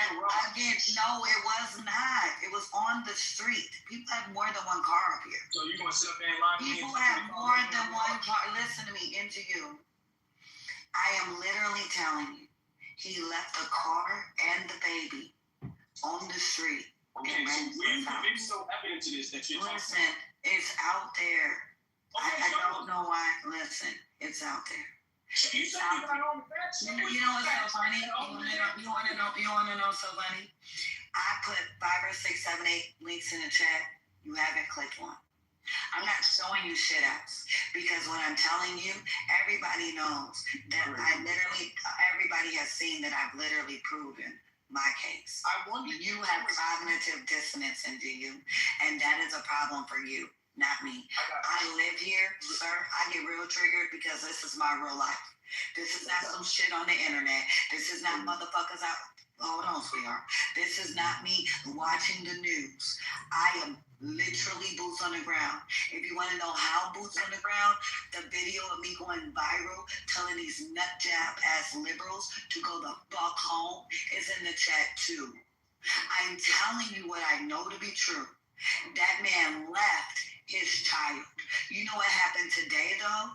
Earlier this morning, a red vehicle was surrounded by 6 ICE vehicles when I drove past on Phelan and Johnson by the McDonald's and the Cubs. I was coming from Cub Foods, a grocery store, when I seen the car stopped by ICE. There was a child in that car, too, as well as 2 adults. I was kind of like, whoa, they are pretty intense when they run up on these cars. But you know what happened? Those 2 adults complied. And they were very cooperative. They nor the child were injured. But you want to know what happened that heightened the scene? These nut job ass liberals came blowing their fucking whistles, screaming in ICE's face, all this other shit. They had to abandon the car, snatch these people out the car quick, and make a dash for it. I end up watching them go on a high-speed chase on the highway. This is not protest. This is insurrection. And I need y'all to stop lying because I'm living history right now. And I am getting furious, not with what's happening. These are events of folks who are making decisions for what they believe is right. But what I have a bigger issue with is people like NGU, who cannot look and see when they're being lied to, whose discernment is on zero. And when they have a primary source in their motherfucking face, they still reject truth. Okay, so here's the question that we had on the table, right? We had the facts. We know that ICE is lying. And y'all can believe what y'all want to believe. But what we do know for a fact is that the father told the wife not to open up the door, which they do not have a warrant for. The child is outside. Hold on. This ain't even about the child. I'm trying to make a point here. So that way we understand why the woman never opened up the door. Okay, y'all making it seem like she just made a decision not to open up the door. See, this is what happened when you make errant facts in a truthful situation. All right? He was taken at the driveway at the house. These are facts. Okay? The child was taken at the house. These are facts. There was no displacement and no abandoned child. That is a flat out lie. If you have evidence of this, show your video or whatever evidence you got. Show it. That way we know what it is. Also in the police report. Let me finish. Everybody got their time to talk. When it's my time to talk, y'all always cut me off. Like, come on, bro. Did you be lying, nigga? I got you. I know you, man. I know you heard. We gonna work it out. Listen, at the end of the day, these are facts. Wasn't no child abandoned at any point. Matter of fact, what's crazy? That's not facts. The lady, right? The lady tried to actually take the little child, remember, to the school. And what did ICE say? How can she we take the child? And so the child didn't even need to be detained. They wanted to detain the child. How can the mother take them to the school? It's because I need clarity. No, he's talking about the lady from the school would have taken her. God damn, yo. Like, I'm not But she's not the fucking parent. But wait, was she even there? Was she even there? Where was the lady from the school? Where was she at? Was she in the car with the dad? Where did the lady from the school come in? Because it was a father and son in the car. I guess she... Yeah, she showed up later. She's an ICE disruptor. Well, what are we doing? Like, this is where you think they're going to give a child to one of these lunatic liberals? Are you serious? Do you understand Minnesota CPS has been under investigation for child trafficking? What they do, Professor. You know that? That's exactly what they do. What do they do? They do what? That was not the reason for them to get that child to the... What? Go ahead. It's absolutely not legal to give the child to and not like the court can, but no job, no police. Yeah, they would only give it to a family member, like a grandma or the mother or somebody else. They're not going to give it to some stranger. Guys, I really want to walk down. The only way this is going to work, I swear to you, I've dealt with enough of these motherfuckers. The only way it's going to work is you have to let him work out his logic to himself. He has to do it like this. That's why I want to walk through this with you, I promise you. I'll give him hold on. I'll give him no. He's gonna have to figure it out. I'll give you the benefit of the doubt. All right. I'll give you the benefit of the doubt. So let's say the dad gets to his driveway. All right. I'll give you the benefit of the doubt. Let's say the dad gets to his driveway. The cops now are there. The dad gets out and goes inside the house without his child. Yes. Okay. I'll give you the benefit of the doubt. Nowhere in any report did the dad ever go in the house. You just okay. I never said the dad ever went in the house. Okay. How did he tell her that if he... She was out hanging out the window. Don't you got a window at your house? Can't you yell at the window? So, okay, so let's... Guys, that's what I'm saying. They make it seem like we doing them ugly. Please let me do this with them. I swear to you. Okay, so now Magoo will go here, right? So now the car's at the driveway. The dad has gotten out of the car. He doesn't go inside the house. I guess he's just standing outside. The agents now have the kid and are trying to knock on the door, and the guy's just standing there, or is he in the backyard? Where is he?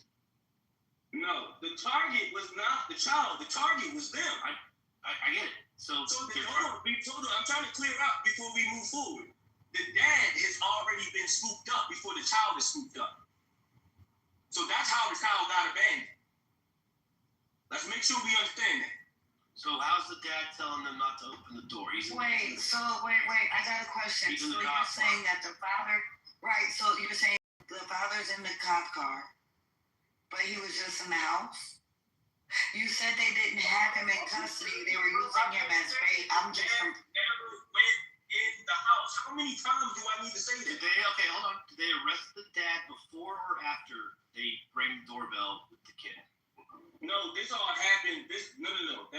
That's okay. First of all, I don't know where that came from. You said they were baiting the mom. I said they were baiting the mom. Let me explain so that way I clarify. When the dad was yelling at the door, they were trying to get in the house. This is before the child even gets detained. This has nothing to do with both. Like, what you're saying is something that would be out of bounds in the story. Because that never happened. All right? Well, remember, the child was supposedly with the dad. The child is not in the house. Remember, the dad's telling the wife not to open up the door, so the child never was in the Where's house. the dad when he's saying don't open the door? He's outside. This is before he's being arrested. Outside. Right, this was before he's being arrested at this point. Okay. This is why the altercation is basically just ensuing. At the house. Wait, where is the altercation coming? What altercation? At the house. No, what altercation? Are you talking about hold on, let's clear that word up. Are you saying interaction or altercation? One requires violence, baby. I'm just trying to figure out, did we escalate here? I mean, you can call it whatever you want to call it. No, I don't want to call it shit. I just want to altercation. Okay, so you're saying they got into a tussle. Who got into the dad got into a tussle with the officers? Look, I'm not answering. No, we're veering. Hold on, because we're getting somewhere here. So the dad's standing there. The cops have the kid, or the ICE agents have the kid. You're saying they're trying to bait the mom out of the house, using the kid as bait.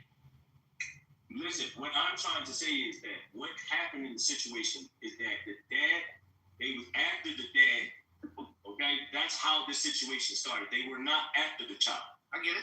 So when they get to the house and the dad is there, they're trying to get them to go in the house. Dad is like not to open up the door. Okay. All right, so that's how that situation happened. Now the dad is being abandoned. Now the child is being abandoned at this point. Okay? That's how the child gets abandoned. Remember, the child was with the dad. Okay, I get it. We all know that as a fact. At some point, that the child was with the dad. Hold on. Go ahead. We're here. We're all at the house now. We're all at the house. Everyone's at the house. I agents, dad, the kid, the mom, everyone's here. The dad's standing outside.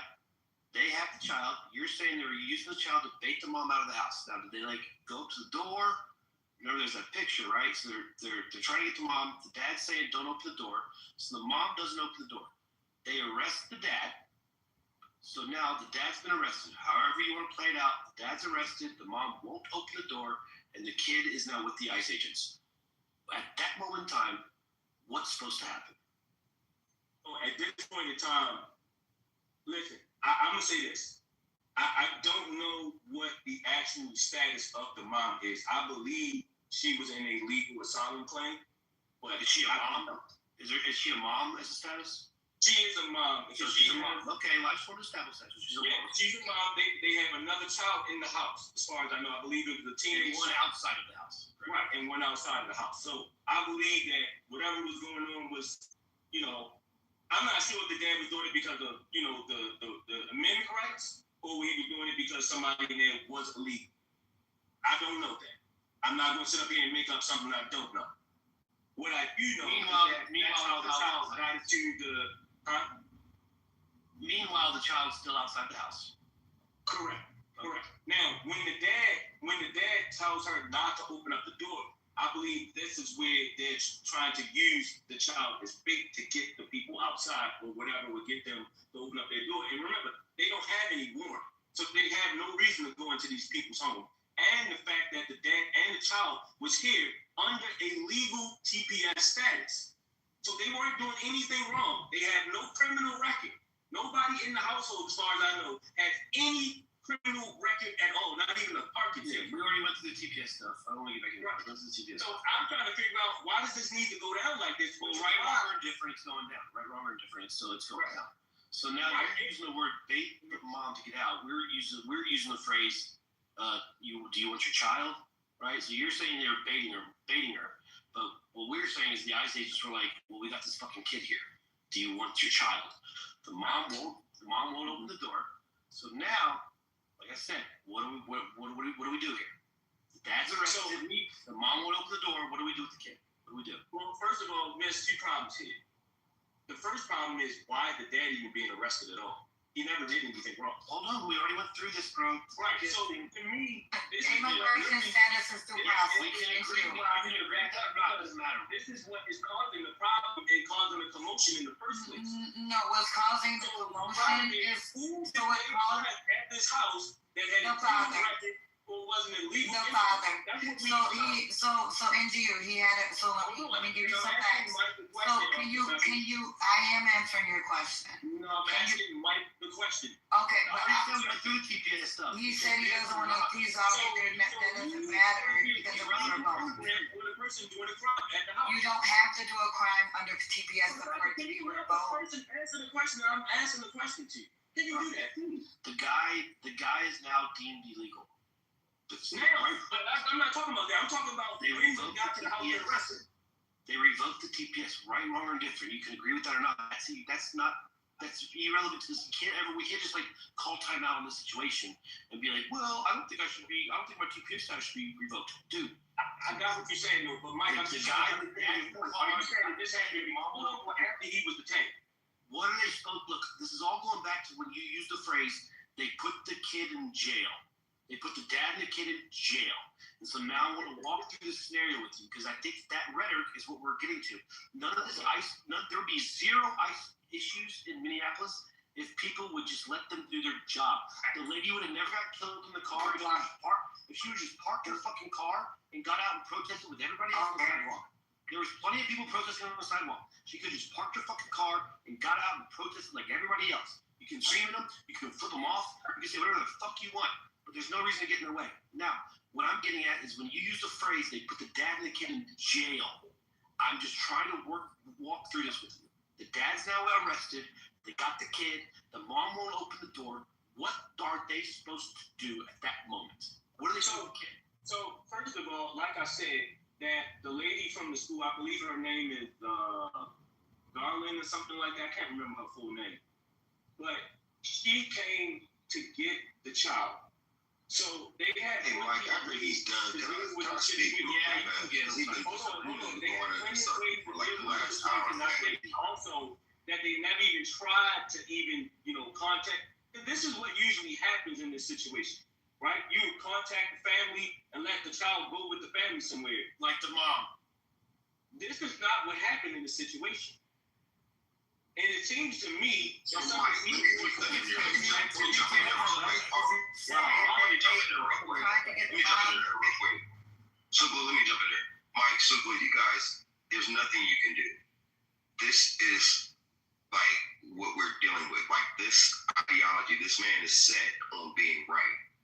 You can really walk him down and he's not going to admit to anything. You have loaded the chat with verifiable information. You have changed your PTR multiple times. Mike, you have made common sense arguments. You've used the Socratic method multiple times.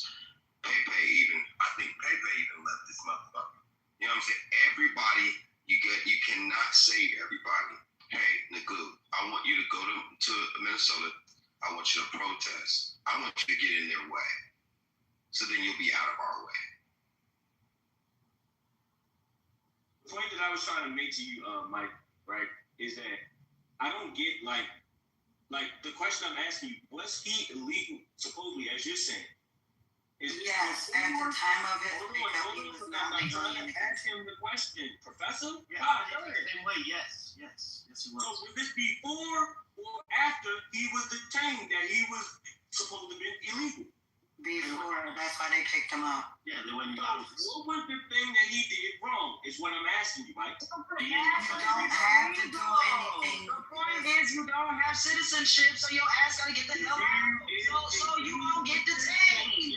That is the point. It's like a warrant, which is legal warrant. He didn't do anything wrong. So he's in jail. Illegal in this country. That is the wrongness. That is the wrongness. In jail, chill out. If you want an honest answer, you have. No, he doesn't. He wants to teach because that's what he do. He want to teach the whole room of grown ass people. We don't about your interpersonal, sentimental opinion about you wanted to be like a little boy just went home and he was banging on the door from school and his mom is scared because they know she knows that ICE is down the street. No, this is not that type of situation, okay? We're talking about governmental fucking beings. This is not high school, middle school, elementary school where the teacher from the fucking school is going to knock on the door and Miss Rodriguez, is this your son? No, nigga, that's not what the fuck is happening, okay? It's bigger than that. It's bigger than you. If you in the way, do you know that if you're just in the vicinity of an ICE situation, you'll get fucking rolled in? If you're just in the vicinity of the shit, you don't even have to be the problem. You can just be walking to the store and they're doing some shit, you'll get reeled the fuck in as a United States American citizen. And you have to state your claim. So you might want to be careful because people are trying to tell you what the fuck is going on. Doctor, he said he literally said he doesn't give a fuck. He said he doesn't give a fuck about none of that. He said he wants to go. He said he wants to go to Minnesota. So let's hey, I will even buy you a plane ticket. Who got a plane ticket? Yeah, I'm about to say no. Like no, straight jacket. I literally will buy you a one-way ticket to motherfucking on Spirit Airline. On Spirit Airline, nigga. Listen, I'll put you on Spirit on a one-way, and if you feel safe on the ground, I'll even get you a Greyhound, my nigga, and you can go there and die. Nah, fuck the Southwest. He's not good enough for Southwest. He's not good enough for Delta. He's not good enough for American Airlines. He can go on Spirit. On Spirit, like no, that ass back channel me, my nigga. I swear to gosh, on everything I will use Spirit Airline and get you a one-way ticket. It's not gonna be first class either, but you will get there. And when your ass is dead on the news, we can all say, you know what I'm saying? So you said you don't give a fuck about your life and get involved in that shit. Please be our guest and let's change the subject, y'all, because this shit is draining. So I can move some backpack. There you go. That's real easy. Okay. Yes, I can give you enough for your motherfucking backpack, big dog. Hey, Cypher, we under milk. I think we're about to hit by morning. They're gonna tell us that we're under martial law. Tonight they showed please don't put that out there. Thank you. I'm not talking about the state. I'm not talking about the country. I'm not talking about the country. I'm not talking about the country. Ma'am, I'm in Minnesota. Ma'am, I'm in Minnesota. Project that shit onto yourself. I'm in Minnesota. Your household. Ma'am, I'm in Minnesota. People, we don't want that. Ma'am, I'm we in do Minnesota. not want that. She's saying that no love. She's literally talking about Minnesota. She's literally talking about Minnesota. I'm literally in Minnesota. Sweetheart, don't get so Here's the thing, though. They already on standby. So good. You can stay. So we're gonna talk around that. So good. They already on standby for that, and they're talking about doing another government shit. Bullshit. So good. I believe what you're saying is true. So good. I believe what you're saying is true because they said. Because they literally are saying that Donald Trump is saying that they're on standby and they're talking about doing man, can you shut the fuck up, please? Hey, listen, you get the fuck out of the way and shut the fuck up. Nah, fuck believe in anything that you say. Just believe that your ass can mute the fuck up. Yeah. Believe your motherfucking ass can mic the fuck up. You are annoying at this point. And to mute the fuck up, bitch. Stop talking then. God damn, get off your chest. You sound scared, nigga. Fucking weird shit. Get the GPU, nigga. At the end of the day, check this out. So yes, Trump said that he got the marshals and them shits on standby, the troops on standby, and the Democrats are threatening another shutdown. This is what these motherfuckers That's do. what I'm saying. So, at about 1:30, 2 o'clock in the morning, the protesters, I guess if that's what we're gonna call them, I like calling them terrorists and insurrectionists, decided to storm a hotel that they thought ICE was in. ICE was not in that hotel. They destroyed those people's hotel. When the people tried to call for the police did not come. Homeland Security had to show up, and they began to ask, where's the MPD? At this point, I believe by about 9, because it's Monday, right? We're probably going to see a lot of action, and we're probably going to be on lockdown. They're probably going to go in and arrest him. I just hope they lock your ass down. Have a good night. I mean, I'm in Minnesota, sugar. I'm only talking about me, not you. You don't live in Minnesota, so I'm sure you shouldn't be trying to You fucking goofy. Well, hey, look, I ain't gonna lie, baby was going off the handle a little bit. But here's the thing that I do want to say, right? Is that just to get back to where we at before we fold that last tent. Nah, man, fuck that conversation, bro. Right. We gotta change gears, bro. This shit is weird. Nah, this shit weird, bro. We wasted 2 hours listening to your motherfucking ass. Nah, man, fuck that shit. New conversation. Trump is a better president in my lifetime. Turn that conversation. Somebody turn the channel on that shit.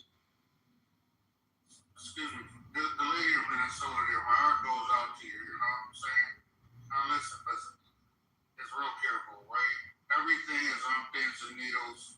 But listen, you know, I'm a man of God, and I believe in God. But the thing about it is, man, all you gotta do is like, look, if your household is tight, if you're good, and they're not hitting on your front door, listen, you is safe, okay?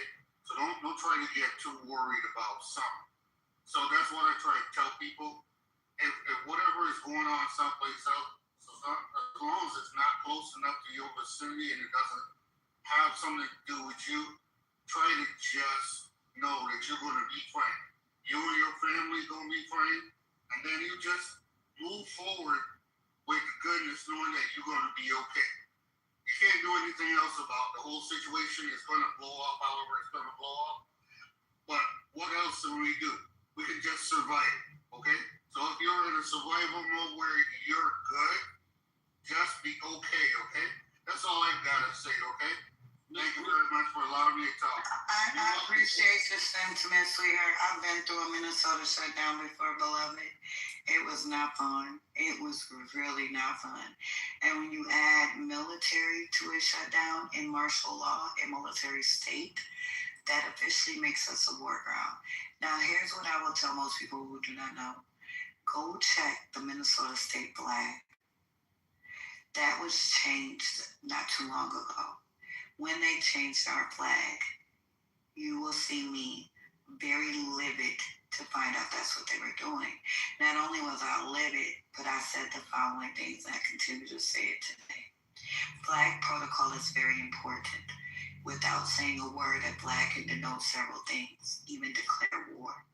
For instance, a flag at high, flying high, what they call full staff, means that everybody who is abhorrent to that flag is happy, content, and occupying the land.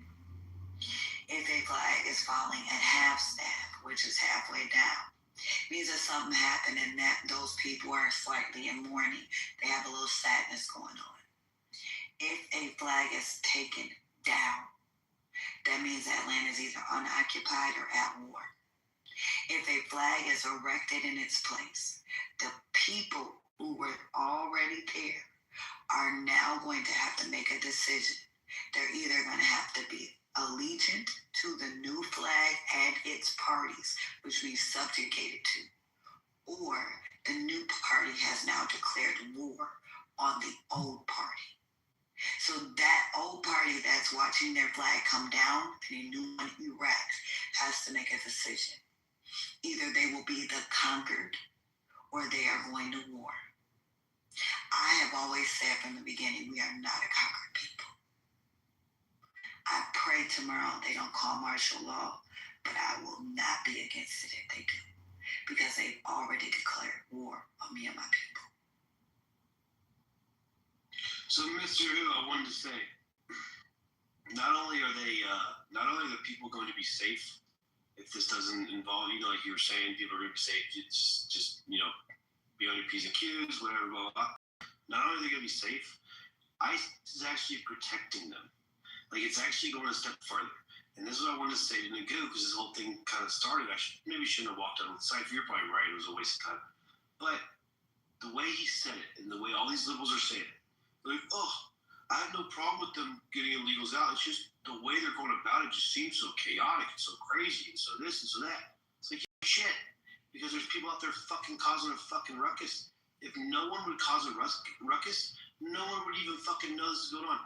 Do you know the two states that are leading in the most illegal immigrant deportations and arrests? Texas and Florida. In Texas has like 27%, and Minnesota's at like 2%. Of all the illegal arrests and deportations in the country. Texas has 27% of them. Minnesota has like less than 2%. I think it's like 1.8 or something, almost 2%. And no one even knows. No one's even giving a fuck about the Texas one because the people there aren't fucking causing a ruckus. They're letting ICE do their thing, and they're arresting people. No one cares. Like, it wouldn't be chaotic if people would just chill the fuck out. You know what I mean? Well, you see, there's an inbound thing to that whole thing that a lot of people got to remember. Even before Trump was in order, before a lot of this stuff, there are laws ruling from the past that built America to be the way it is today with people coming from outside the country. This country was built with a certain standard, and no one is paying attention to those rules that were already implemented before now. If we go back a little bit to the start of how America was built, under the laws and rules under that immigration status, you would see that there's a lot of things that are being broken that are wrong right now that are with this whole situation. So, I would say that, everything is somewhat okay, but it's not right the way they're carrying about this whole thing. Because America was built with a certain situation of certain laws and rules that everybody has overstepped, okay?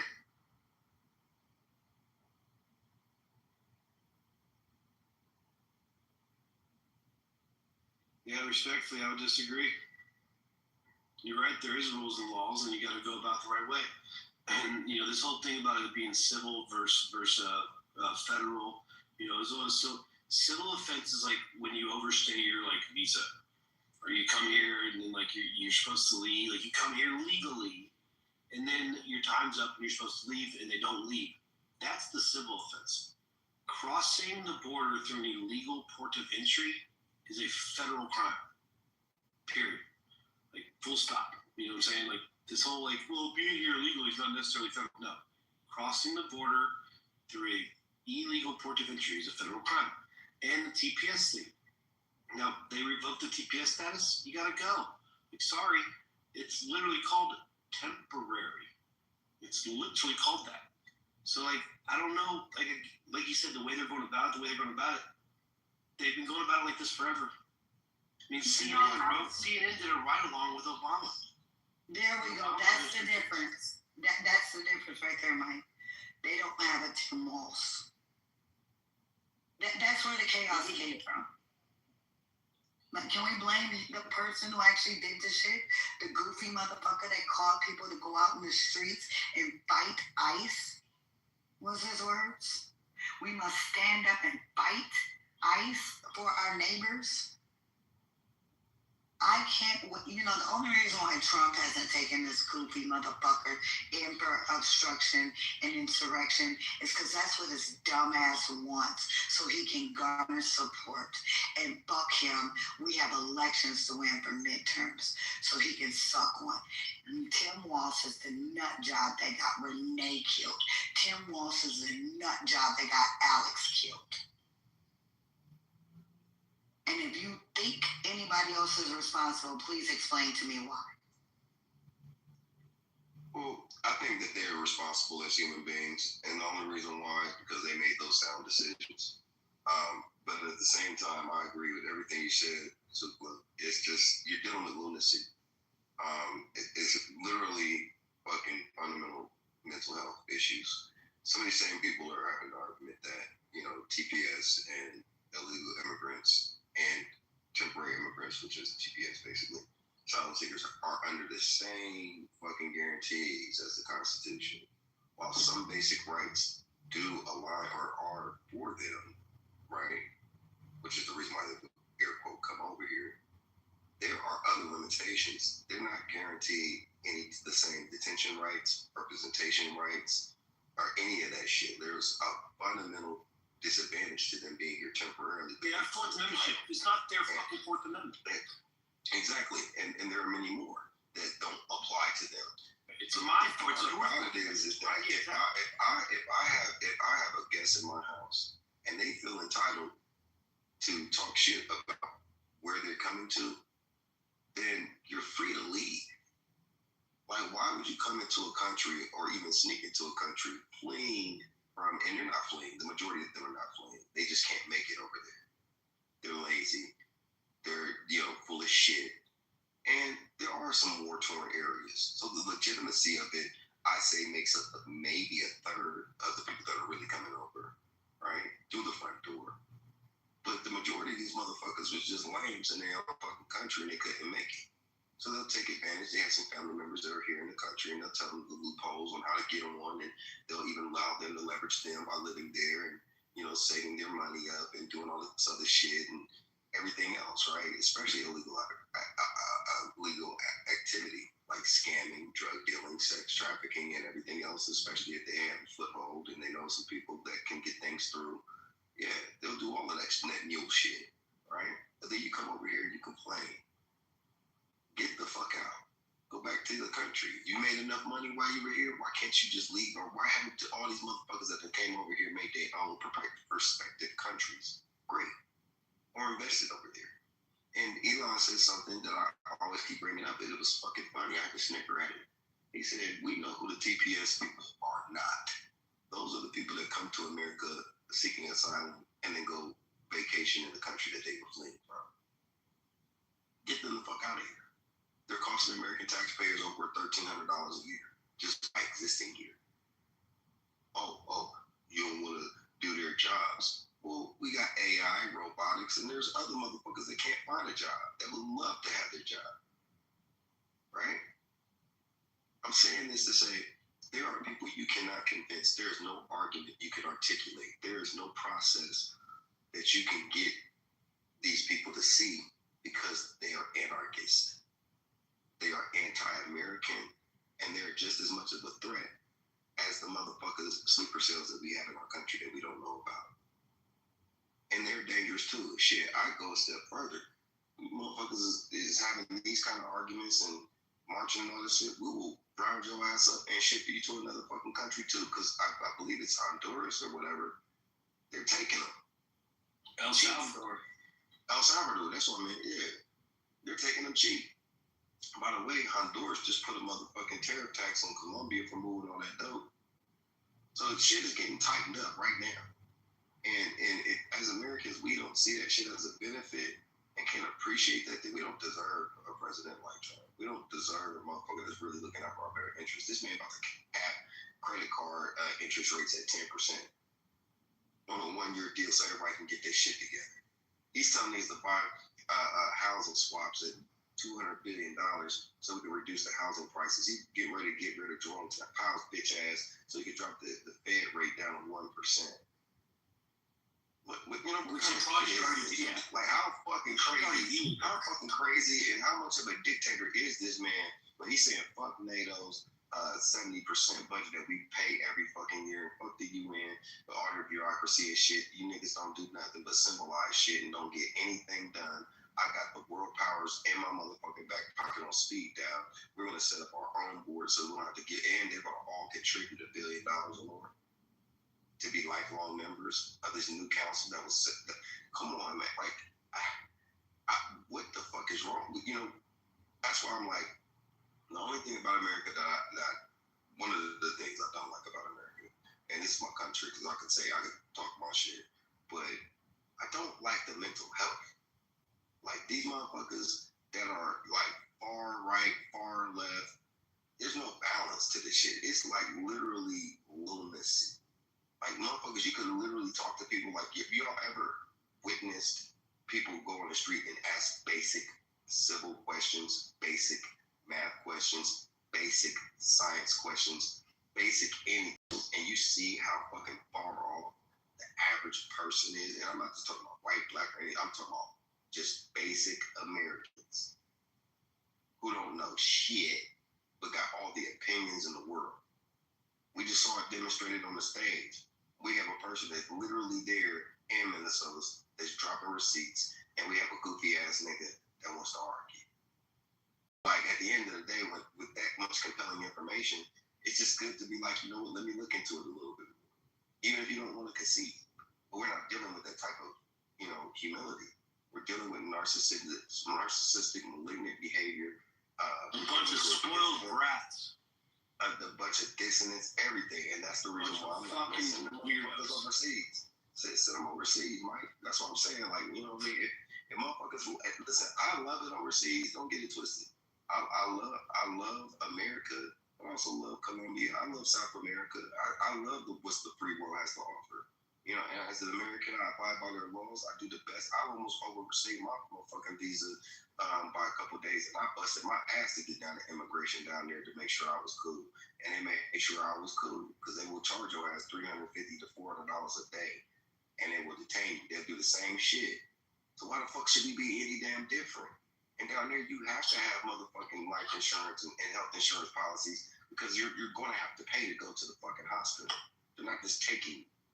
You see what I'm saying? So, I mean, I love my country, but my people, man, I be giving these motherfuckers a side eye.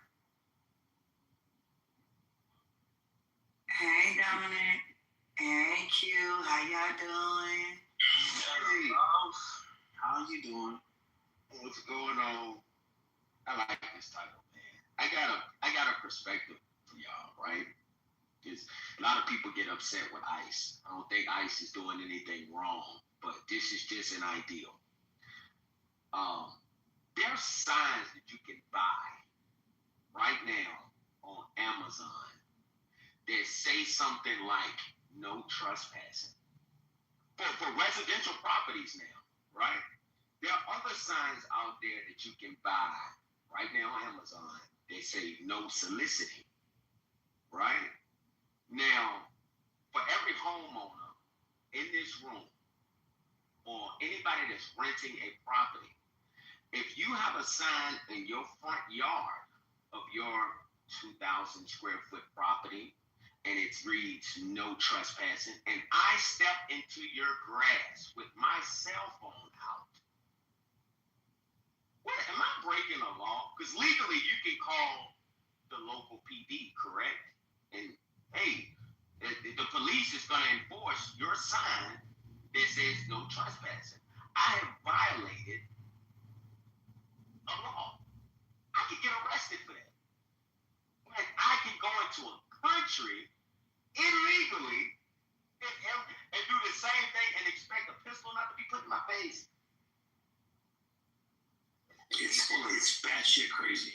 It is. It is. And can you imagine? Like, can you imagine, like, wanting to go live in another country, and the first action you do when you step across that border at a illegal port of entry, right? You don't go through a port of entry, and you step across that border or swim across the Rio Grande, whatever the fuck you do. You want to go live in that country, and your first action is to break the law. That's the first thing you do. Your very first action in that country is to break the law that you want to go live into. Like, think about that for a second. And yes, you're right. And I can tell you what, and when I do break the law in another country that I snuck into, guess what's not going to happen? The citizens of that country is not going to stop their law enforcement from apprehending or disciplining me in public. There are countries out there where their military, their local PD are walking around with full assault rifles. If I go to Russia with a blunt in my pocket, sneak in there with marijuana. This is just That's a decade. That's a decade. You think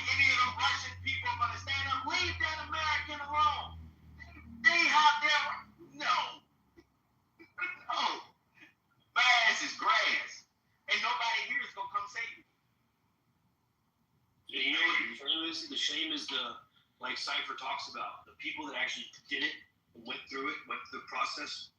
And that's why I like when Cypher talks about it, because Cypher lives in a different country most of the year. So Cypher's like, yo, you know what the fuck they do in fucking Colombia if you fucking overstay a visa or you're here when you're not supposed to be here? They come get your fucking ass. Like, that's what they do. It's like the people that went through it, right? Like, think about that, man. Like in the 80s and 90s or in the early 2000s, like dads would come over, send money back, bring one of their kids, and then bring another kid, then finally to bring their wife. It took them like a decade. And now motherfuckers are just like, oh, I'm here. I got a kid. I'm seeking asylum. Asylum claims are being shut down at like an 85% clip.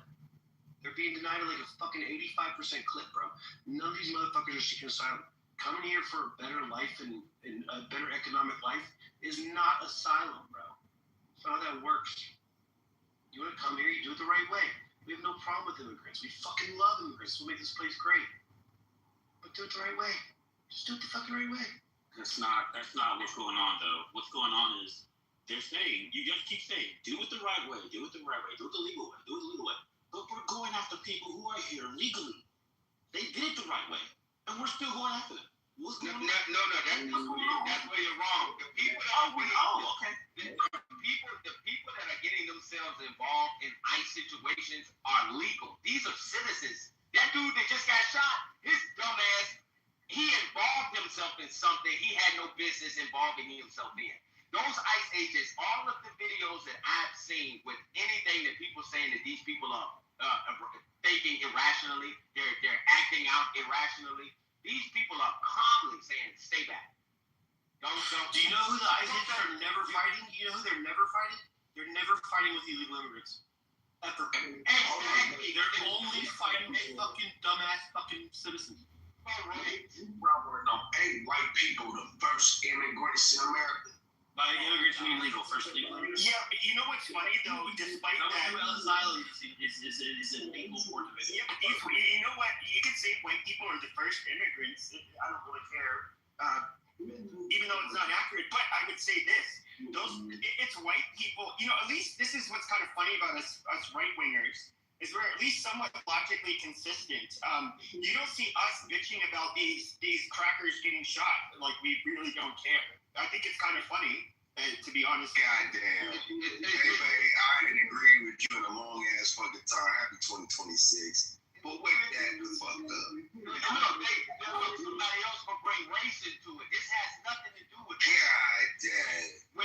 When those guys say stay back, stay out of it. When that girl got shoved, she wasn't shoved because they just ran up on her and said, "Ooh, here's a pretty one. Let's push her to the ground." She crossed a line. There's a real thin line between love and hate. If you cross that line and you get up in these people's face, they gonna move you about it and wait. And him being a man, hey, don't touch that woman. You crossing the line. And see, now you're doing it. You're a man. You're a lot stronger than she is.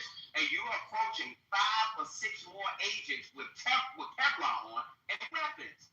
So now you're doing this with a weapon on you. What happens?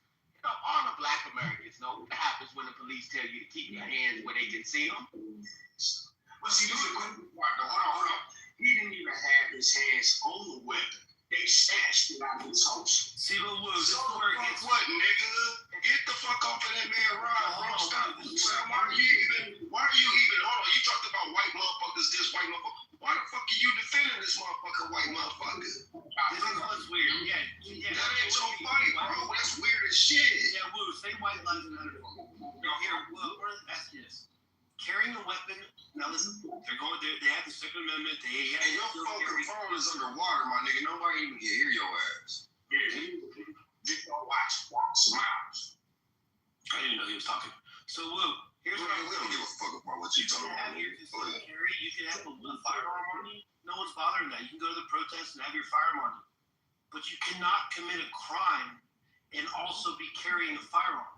When he impeded the ICE investigation, he was committing a crime. Once he impeded, he committed a crime. ICE officers aren't police officers. What are you talking about? They're federal agents. They're not police officers. They're federal agents. They're not law enforcement. they So, say if it doesn't have to Dominic, are they not law The enforcement? problem, Dominic, what you just said, you don't have to obey anything they say. This is the Hold on, problem. let me get them. FBI not cops neither, and see what the feds do if they come kick your door in. They not asking no fucking They gonna shoot your ass. You going away from here. They are law enforcement, just like local police. Like the Try that shit with the CIA. You try and run No, they're not. Yes, they are. They literally, they're agents that are entrusted to enforce the law. not. Okay, so yes, they are. They literally. Okay, so you have federal statutes, you have local statutes. The police they can enforce both some federal, but mostly local laws, and then you have federal agents who can just do federal laws, but they generally have areas of expertise. Now, where they'll focus on, like, for example, the DEA does drugs, the Secret Service will do, when it comes to counterfeiting and that kind of shit. But they are federal agents, and so they do have powers to arrest people, and they can both give you lawful orders. But Dominic, when you said you don't have to obey, you don't have to listen to anything they say. Like that's an insane statement. If it doesn't concern anything about immigration, you don't have to listen to them. If I'm an American citizen, and that's the only reason why they're interacting with each other. Approaches me, I have to listen to anything. ICE doesn't. This is when it comes to ICE, they do a wide array of things. So when it comes to internet, when it comes to things like drug trafficking, even when it comes to counterfeit shit, when it comes to things like kiddie pornography, internet crimes, they actually run the gamut. So fuck that, dude. When you put your car in front of their car, and they're like, "Hey, move your car," you're saying you want them. You have to move your fucking car. Yeah, like what are we talking about? Well, Dominic, is he even still here? Yeah, I'm listening. So Dominic, what's the acronym for ICE need? Okay, immigration. What is it? Immigration, customs enforcement. Yeah. Okay, what's the operative word in that E? Enforcement. I mean, we can. Are they federally backed? Hold on. Are they federally backed by the Department of Homeland Security? Yes. Are they a federal agency? Yes. Emphasize on the key word in that E. Do they got fucking guns? Yes. Are they allowed to use them? Yes. Can you die? Yes. The cameraman is not going to save you from answering and saying Black Jesus. Yes, you will die. So if the motherfuckers see that these three idiots are people that have interceded with law enforcement, call it whatever the fuck you want, but they are an enforcement order by the federal government branch, but it covers the whole United States, right? Then you're going to fucking lay down or get that, right? So at the end of the day, you have to abide it, bro. You could bypass so much shit. Somebody should look at this and be like, hey, maybe I shouldn't go out and get interfered. If you don't like it and you want to be dumb enough to go out in the cold and march, fine, shoot yourself. As a Black American, I urge all you chocolate niggas, stay the fuck out of the way. Like, you have no motherfucking business being involved in this at all. Dumbass white people, the fuck wrong with you? Shut your under the water motherfucking ass up, bitch ass nigga. You don't offer no value to the conversation, no ass nigga. Man, shut your dick eating ass up, nigga. But you's a hoe, nigga. You want to talk and act, can't even be heard, nigga. Your fucking mic don't work, bitch ass nigga. Get a new phone. Fuck, nigga. Let me get back real quick. It says, key speeches and rights authority. ICE has Man, tell that under the water ass nigga to shut the fuck up. We can't hear you, Dominic. Dominic, you gotta tell that other motherfucker to shut the fuck up. You good? Let me finish. But I can't hear you. Fuck out of here. ICE has bitch ass nigga. Shut your dick liquor up, bitch ass nigga. You ain't gonna do a goddamn thing. Just go ahead. ICE has jurisdiction over immigration matters, not general criminal law enforcement. I just Googled it. A quick Google search. But Dominic, they're not police. That's what I'm saying, bro. Dominic. Hey, bro, go ahead. Yeah, what's up, man? It's sick. So check this out. The thing is, if you watch all these videos, 100% of these videos, these people are coming up to ICE. ICE is doing their immigration shit. They're not arresting anybody for anything else but that. These people are coming and interjecting themselves into ICE operations. So it's not like, again, someone brought up that Texas and Florida. ICE is operating strong in both those states. You're not hearing these incidents. Why? Because people aren't running up on them fucking with them. It's only in these places where people are going out of their way to interject themselves into ICE activities. Then ICE has to say, hey, get the fuck out of our way. We have a warrant. We are on a legal mission here. You need to back up and get out of the way and let us conduct our business. These people say, no, fuck you. I'm going to interject myself anyways. And then that's when they have legal authority to stop those people from obstructing. So ICE isn't just going around stopping anybody, fucking people, traffic stops. Oh, you sold Snickers out of fucking, Walmart. They're not doing that, bro. So, I never said that. I never said they were. Okay, so then your argument. Then you guys were saying that they have the same powers as regular police, and they don't. So here's the thing: when you nobody said that. But here's the thing: when you obstruct their mission, what their legal obligation and mission is, then they do have arresting authority. Because at that point you're obstructing, and that is against the law. And they do have that authority to arrest you over that. And if you resist that arrest, maybe I'm in there. Yeah, well, thank you. At least I appreciate your honesty on that one. I was gonna say, Cypher, Pepe, Mike, this is called natural selection, man. We gotta stop talking these idiots off the ledge. We gotta stop intervening with evolution. We just if these motherfuckers want to test and they don't think ICE are real police, and fuck it, man. This is nature, bro. We need to start letting these motherfuckers weed themselves out, man. Quit trying to talk the idiots off the ledge, man. We need to get rid of them, man. Let them get rid of themselves. Facts. Yeah, it's almost got to that point. Imagine the woosah that all the illegals got. If I was an illegal, I'll pick a random country. If I was an illegal African, I'm not worried about them getting me right away because African. Let's say I'm illegal from Kenya. I'm illegal from anywhere. If these people, me personally, I'm telling my family, an American is gonna deal with them before they come deal with me.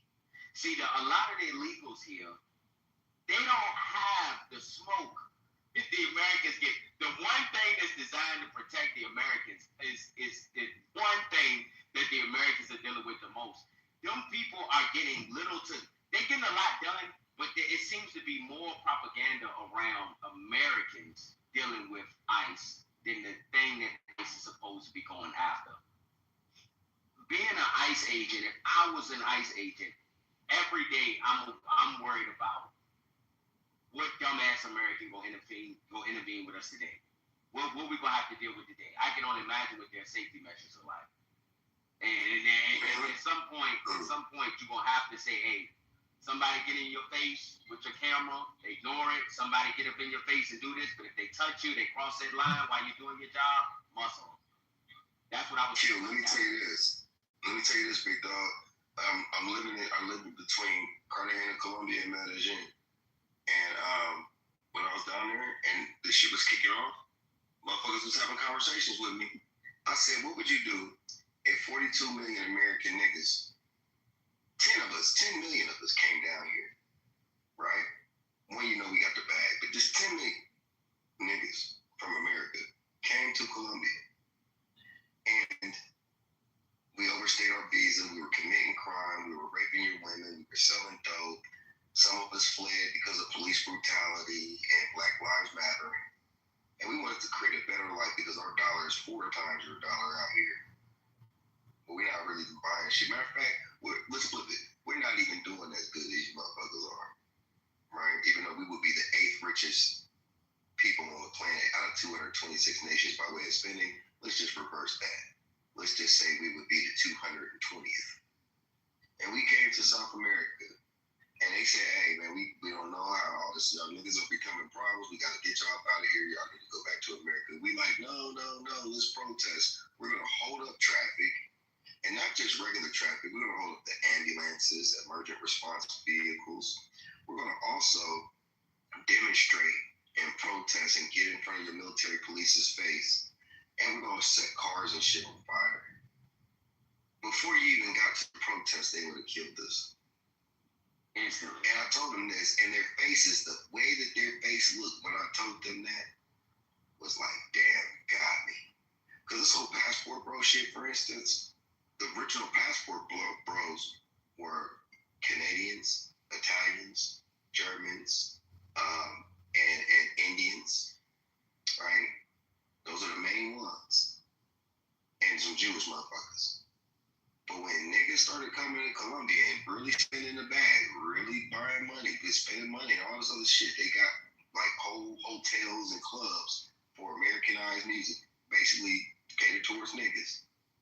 Now, passport bros is now we gotta shut down this shit. We gotta start tightening up our controls and our reins. We're gonna start patrolling fucking Hollywood Beach. We're gonna go to Parqueras and Provenza and start shutting that shit down. Now the sex trafficking thing's out of control. It was never a problem until niggas came down here, right? Okay. So imagine those same niggas started to protest. Imagine those same niggas took their money and left. Right? Imagine niggas didn't come back to the country. So, I mean, when we put it on them in their backyard, they don't like that. And I'm like, as much as you see this crackdown shit, he is absolutely doing what we need to make it uncomfortable for you to come in here and do fuck shit. Right. If you want to come in, go through the front door, because even their cousins and family members and people that they have in America that came the legal way with an average of 10 to 20 years of compliance. And you mean to tell me you just snuck in this bitch and then like that's a slap in the face to them. And so many forms of disrespect that when you really unpack it, you really have to have the type of mental health issue challenges that, you know, my brother Sig was just displaying. And to his point, he is absolutely right. Let's get out the way. If niggas want to go out and ran up in a church and do the face federal charge and disrupt a fucking church and stalk a goddamn pastor, will be okay with their children reading pornography at school, or be okay with these same motherfucking political figures lessening the ears of the year of fucking sexual consent to 10 and 9 and under 16 in their countries, and letting anybody enter your country with sleeper cells and they could actually blow this motherfucker up. I mean, if these motherfuckers are like that, then my thing is let them die in the streets, like a dog. Or get them the fuck up out of here too. Hey, Cypher, you right. Let me give you another perspective, right? There's signs that you can buy right now, like Renee dumbass, right? There's signs you can buy right now that say stop. They real big, red, octagon shapes. You wouldn't run that sign with your vehicle. There's school buses that got these signs that pop out on the side of it. You're not allowed to go past that stop sign. For some reason, I don't know, I think they call it a law, right?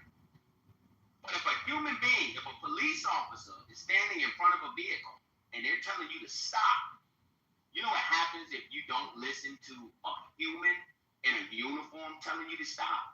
There are signs out there that says duck crossings. People stop their cars for ducks, little geese to cross the street in certain communities throughout the United States. You know what happens if you fucking kill an eagle in the United States?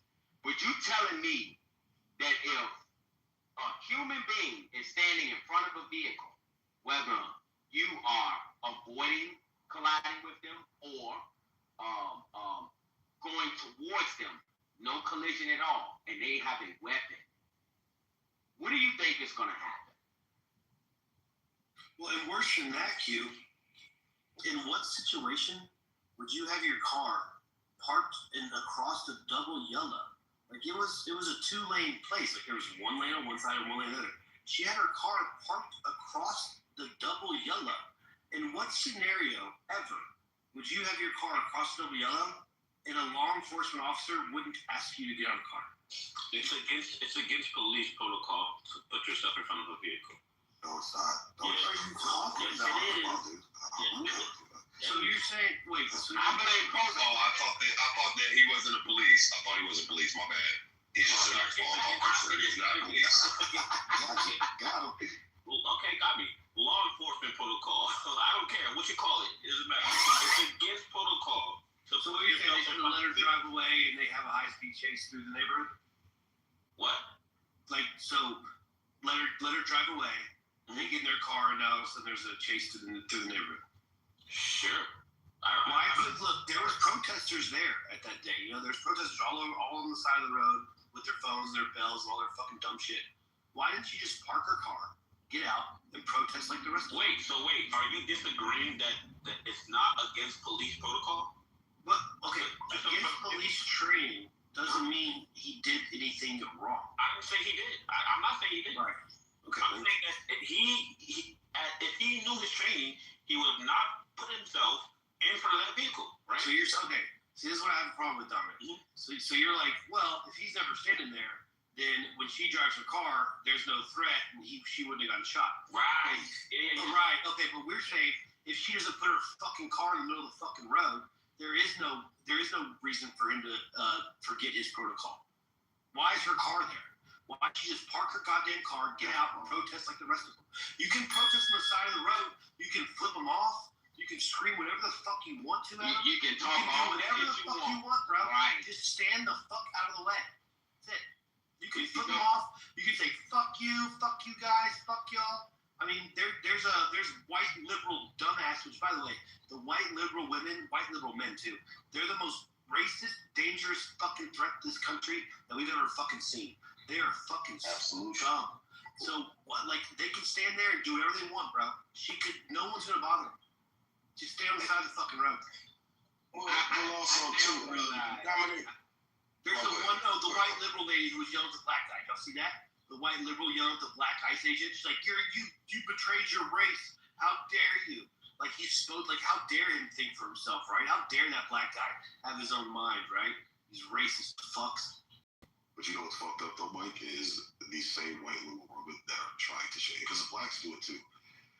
It's, as a black person, when you stand up for truth and principle of what's right, they say you're shaming your race. You got a bunch of white women caping for black and a Hispanic dick. That doesn't, like, literally the same people trying to accuse you of being a race traitor are literally going against their race. Dude, the irony of the whole thing is insane. You know what the worst irony is, Sid? The worst irony is that the immigrants, illegal or not, they could be looking at this from the outside and be like, damn, look at those people trying to like literally fight their law enforcement for us. They're standing up for us. They must care about us so much they're willing to fight their law enforcement for us. When in reality, they are the last people you want on your fucking side. These people that are out there, they don't give a fuck about immigrants. Do you know the interesting thing? The interesting thing about I work in psychology. The interesting thing is these shootings are going to continue, and it's not the fault of ICE. I'll tell you why.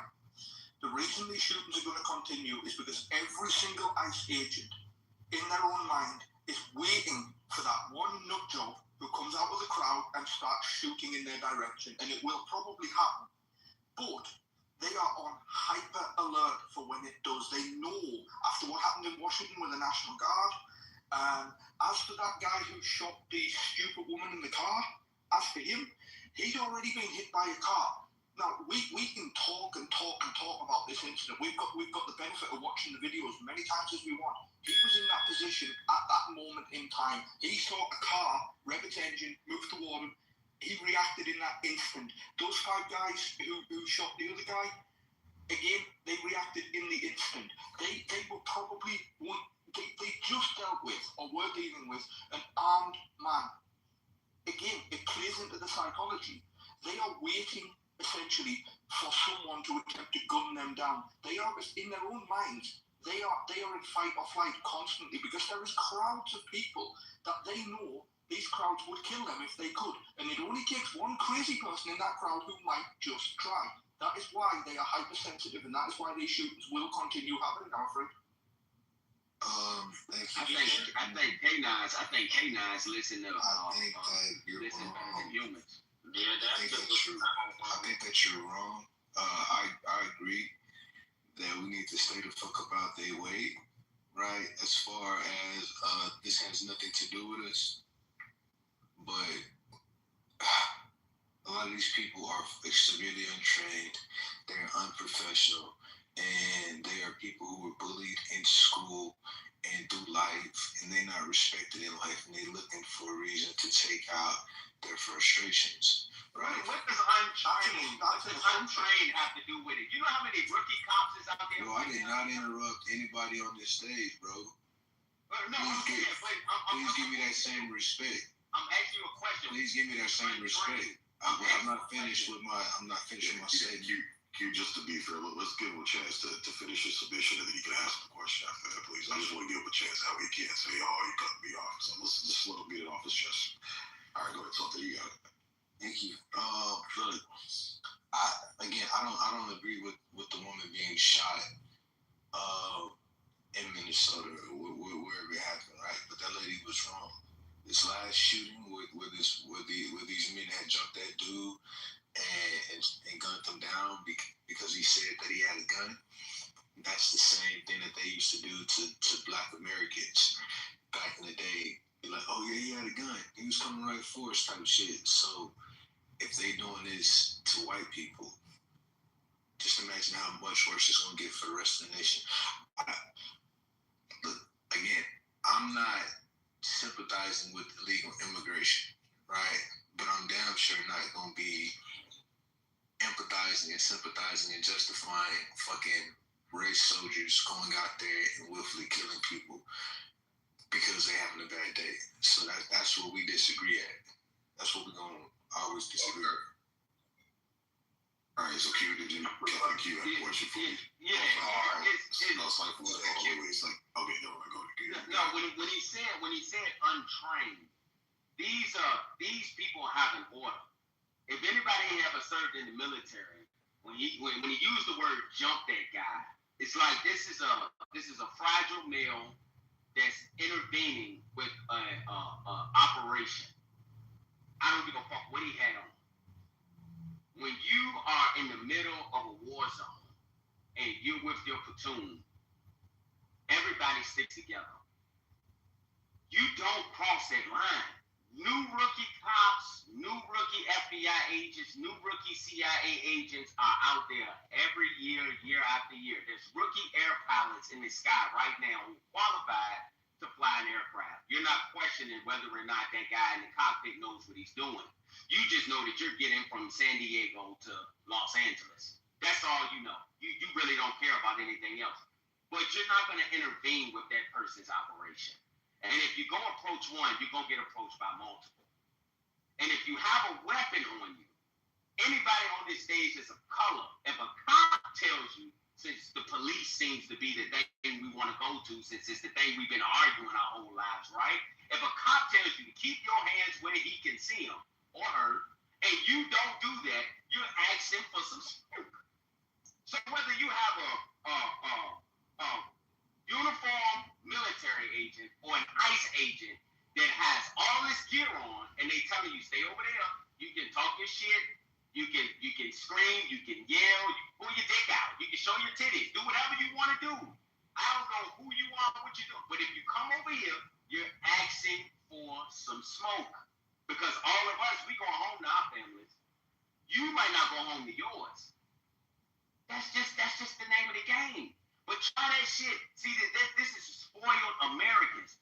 Take this same operation and put it in another country, and it's, oh yeah, well, now all of a sudden it's justified. Oh yeah, well, same security or their laws.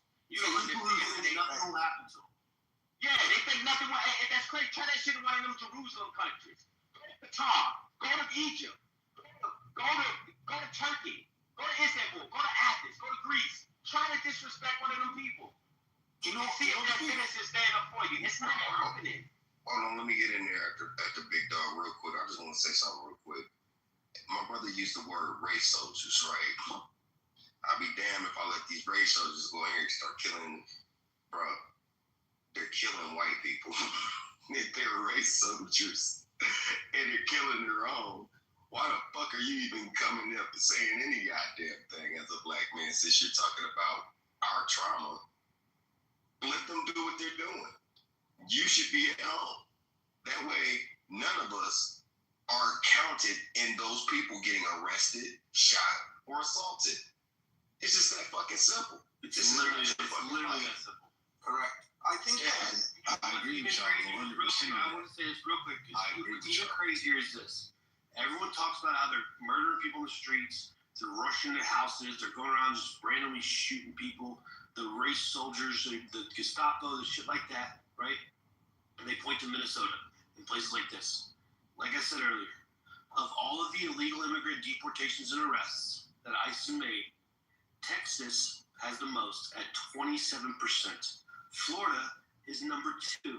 I think they're like 13% of all the rest. Minnesota's at like less than 2. Less than 2 of all of the illegal immigrant arrests by ICE have been made in Minnesota. Less than 2%. And you don't hear any stories coming out of Texas. 0. You don't hear any stories coming out of anywhere else. All of these operations are peaceful. They're fine. The citizens are letting ICE go do their thing, and ICE is gone. But if for some reason, in places like Minnesota, they cause all this commotion, and now the entire country is bitching about less than 2% of the ICE arrests. Think about that. Thank you, Mike. I think about that all the time, and y'all got a good point. I've been advocating for that for a long time. Hey, look, black people, this ain't your fight. I think I said that at the beginning. Stay your ass at home, right? But there is this gentleman by the name of Keith Porter Jr., right? He was not a protester. He was minding his business, and he was murdered. Nobody's talking about that. And I believe and I fear that his murder is going to get fucking swept up under the rug, and he might not get the justice that he deserves because they're going to try to mix in these 2 murders with that one to try to justify his, even though he was completely innocent. Look, I'm with y'all, and you ask, how was this? What was that guy's name again? I'm just gonna look up while you're talking. What was his name again? Facts. Keith Porter Jr. He was murdered on New Year's Eve, 2025. Okay, thank you. Thank you. Look, when bad people decide to do things, right, they usually start off by hurting somebody close to them, right? Serial killers usually start off by like murdering cats and stuff. If you didn't know, that's how they start. And look, I don't think that we should just let this behavior go unchallenged. These people have to get consequences, right? I'm not saying that we should obstruct their job, but if you go out there and fucking murder somebody and you've only been trained for 48 days, then you need to fucking go to jail. So let me chime in about Keith Porter. Keith Porter was in a air quote affluent neighborhood outside the outskirts of a rowdy ass neighborhood, shooting an assault rifle in the air. In LA, it's illegal to have assault rifles. And when confronted by the other person to put the gun down and stop shooting in the air, because logic will tell you as a 43-year-old man shooting a fucking AR in fucking air, bullets go up and they come down, which has been known to kill innocent people. When approached, Keith and the guy had a word exchange. He aims the gun. Supposedly, he shot 3 times at the ICE officer, the off-duty ICE officer, and he was terminated. At 43 years old on New Year's, why the fuck aren't you with your family? At 43 years old on New Year's, why would you be shooting an assault rifle, which is an illegal weapon to have in LA, in the fucking air? And then when it's to stop, why would you aim the gun at the person you're having this conversation with and then shoot at him? And you know what's crazy? He was an off-duty ICE officer, and they're going to say ICE killed him. Yeah, that's why he brought it up. That's why the good brother brought it up, is to draw a nexus to that. And clearly, I don't think he has all the details on that. We don't, and we're gonna figure out the details once we get it. But I just put the link in the chat article. Yeah, that was totally disingenuous how he tried to rope that in something. What do you mean that? I didn't have the evidence, bro. I'm just saying. Okay, we gotta assume that you innocent until you proven guilty. No. That's not. No. Don't move the goalposts. That's not what they're talking about. You tried to use it. You really something. No. Don't do this. Let's be adults. The goalpost has been moving several times, by the way. Okay, Dominic, please. I didn't have the evidence. I'm not gonna compete for mic space. All right. So what you just did was completely disgraceful as a grown ass man to try to bring him up, to try to link him to Cypher says, to make it seem like ICE is killing innocent people. I just put the link in the chat. Everybody can read for themselves. That's exactly what he said. He was shooting a fucking AR in New Year's. That is 100% illegal. You're not allowed to discharge a firearm within a certain amount of feet of an occupied dwelling inside of city limits. And LA had that out of all places. So yeah, if you have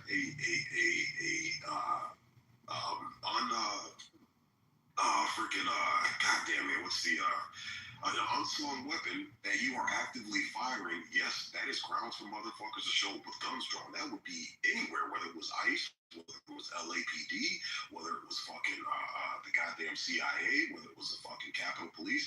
They would respond in the same way, guns drawn, because now there's an active shooter. That's how that situation was being treated. So, yeah, that's poor form, sir. Like, just quit doing stuff, man. Quit doing that shit. Bro. No, bro. Don't be soft, bro. People should just be allowed to shoot guns wherever they want. Come on. Mike, you being silly. Again, I didn't have evidence, bro. And I still have yet to see the incident, right? So I would still like to see the video, just like how the lady in Minneapolis. There's no video. Read the article. There's no video. There's no video. But that's again, right? Just sounds like you brought up something you didn't even know. Hey, bro, that's what I was about to say. Exactly. Just like the lady in Minneapolis, right, or Minnesota, they was like, oh yeah, she didn't hit nobody. Then we seen different angles of her. I would like to see myself what happened, right? And thank you for presenting that, because I'm not gonna just discredit your information, but I still would like to get all the facts for myself instead of letting somebody tell me what happened. You know? But you should do that before you make those statements, though, brother, and take that position. You should probably look into that before you just accept whatever you hear on the news. See, this is how these motherfuckers get you. See, they'll emotionally trigger us Black Americans and get us to fight for a cause that they don't even fucking really believe in all the way. They just leverage us just for the optics. And then we get caught up too, right? And then we get on into this race talk about this, that, and third when they're unaliving their own kind. So clearly they're not giving a fuck about race. They're caring out their duty and going home fucking safe and eliminating anything that's in the fucking way. If you have a job to do and your life is at stake and you are have the balls enough to at least attempt to be law enforcement, you're going to want to go home to your fucking wife and kids or the people that love you, right? So at the end of the day, my brother, you got to be a little bit more, I mean, and all this thing, especially, I'm talking about Black folks, I always talk about the race shit, the white man, this, and the third. Now, bang, this other motherfuckers on this stage, we had some crazy ass fucking arguments. And I be shitting on these motherfuckers too, because I believe in what I believe in. But then there's a point of accountability that we have to have. We also play a part in our own demise and fuckery and the side eye that people give us because we're emotionally misled, emotionally manipulated, and emotionally charged. That type of emotion, when unchecked, never won a war. It never even made fucking sense, and it validates the way that we get treated. Okay? So we have to start taking things at a different lens, and getting the facts would help. Being open to nuance of the facts would help. Don't get so caught up in, it's happened to us, so we know what it's like. That's what they're leveraging. They're leveraging our trauma and then trying to shame us into not agreeing with their fucking goofy ass, so we can go out there and die and go to jail like their silly, degenerate fucking weird asses. And the majority of these motherfuckers are soft, moist, and effeminate as hell, and they're forcing shit that you wouldn't be a part of in the fucking first place. So let's just really just get all the facts first before we even stand on an opinion. Now, I'll give myself as an example. When I heard about the 5-year-old, it was brought to me. I didn't even hear it on the news. It was just in the chat. Not in the chat, but on the stage. I was asked about it. I said, hey, If what you say is true, then that's fucked up. I don't agree with that. But that would be one out of many different cases. Further investigation, and this is what even J.D. Vance said, further investigation revealed the boy was abandoned by his motherfucking father running away from the motherfucking police. ICE. So we start unpacking shit. We gotta start being so quick to respond to things and believing that everything we see on the fucking news from these idiots and the Don Lemon squeezes of the world is actually fucking true. When that motherfucker be talking about white man this, white man that, and go home to a married faggot married to a white man sucking his dick. Right. You know what's crazy? It's the brown ones that are married to white people that want to come out and advocate for how brown people are being treated when you're not living that life by no means. At all. So what's wrong with Don Lemon being gay? Like, what's the discrepancy? Like, yeah, he missed it. He missed all of it. Wait. His brain is calm down. Hey, JT from Five Heartbeats. Let me tell you like this. When you do like JT from Five Heartbeats, but when Don Lemon's motherfucking faggoty ass is talking about the white man this and the white man that, yeah, because he is. And why are you offended? Are you gay? He's a homo. My brother is homosexual, so I defend. Okay, my uncle's homosexual, and my uncle's homosexual, and he got HIV. Because I don't give a fuck. Because I'm saying I have the right to speak, free speech, and I feel, and I don't agree with that lifestyle. It is anti-black. It's anti-black family. It's not our fucking culture. Yes, I don't have to do it. I just did it because I wanted to. But if you're going to focus on it, my guy, go ahead and focus on it. I'm going to tell you the reason why I said about being gay. I'm not going to argue with you, though, bro. No, it's not an argument. I'm not going to argue with you. I'm not going to argue. You're trying to argue, and I'm not going to do that. So what I said was respectfully, brother. What I said is that when this motherfucker sit here talking about the white man this, the white man that, and he go home to take his faggoty ass home to a white male that he's sucking his dick, there's a direct contradiction. Don Lemon ain't did shit for the black community. All he do is talk shit and suck dick. His ass has also been accused of sexual assault and all kinds of devious sexual shit. And the core of that motherfucker community is anti-black woman, anti-black family, and the motherfuckers got mental mass fucking health. Okay, you have to be one believing motherfucker to believe that you're a girl on Monday and a dude on Tuesday and a cat on Wednesday. Okay, so that whole community to me is mental fucking health. Are they human? Yes. Should they should they be assaulted or denigrated and stepped on? No. Do I agree with that community? Fuck no. So I have my opinion and the way I want to speak about it. There's nothing that anybody can do about that shit. That's just how the fuck I feel.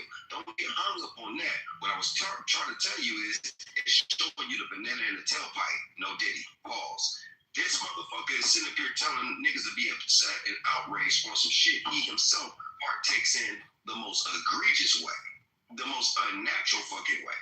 So if we're gonna sit here and talk all this motherfucking liberal leftist moist ass female and effeminate jellyback Negro shit and then live a life total opposite to his beliefs, then that to me is the mental manipulation that a lot of brothers is falling for, and you shouldn't either. I mean, my whole point was, I was responding to one of your points because you made a lot of points, which is cool.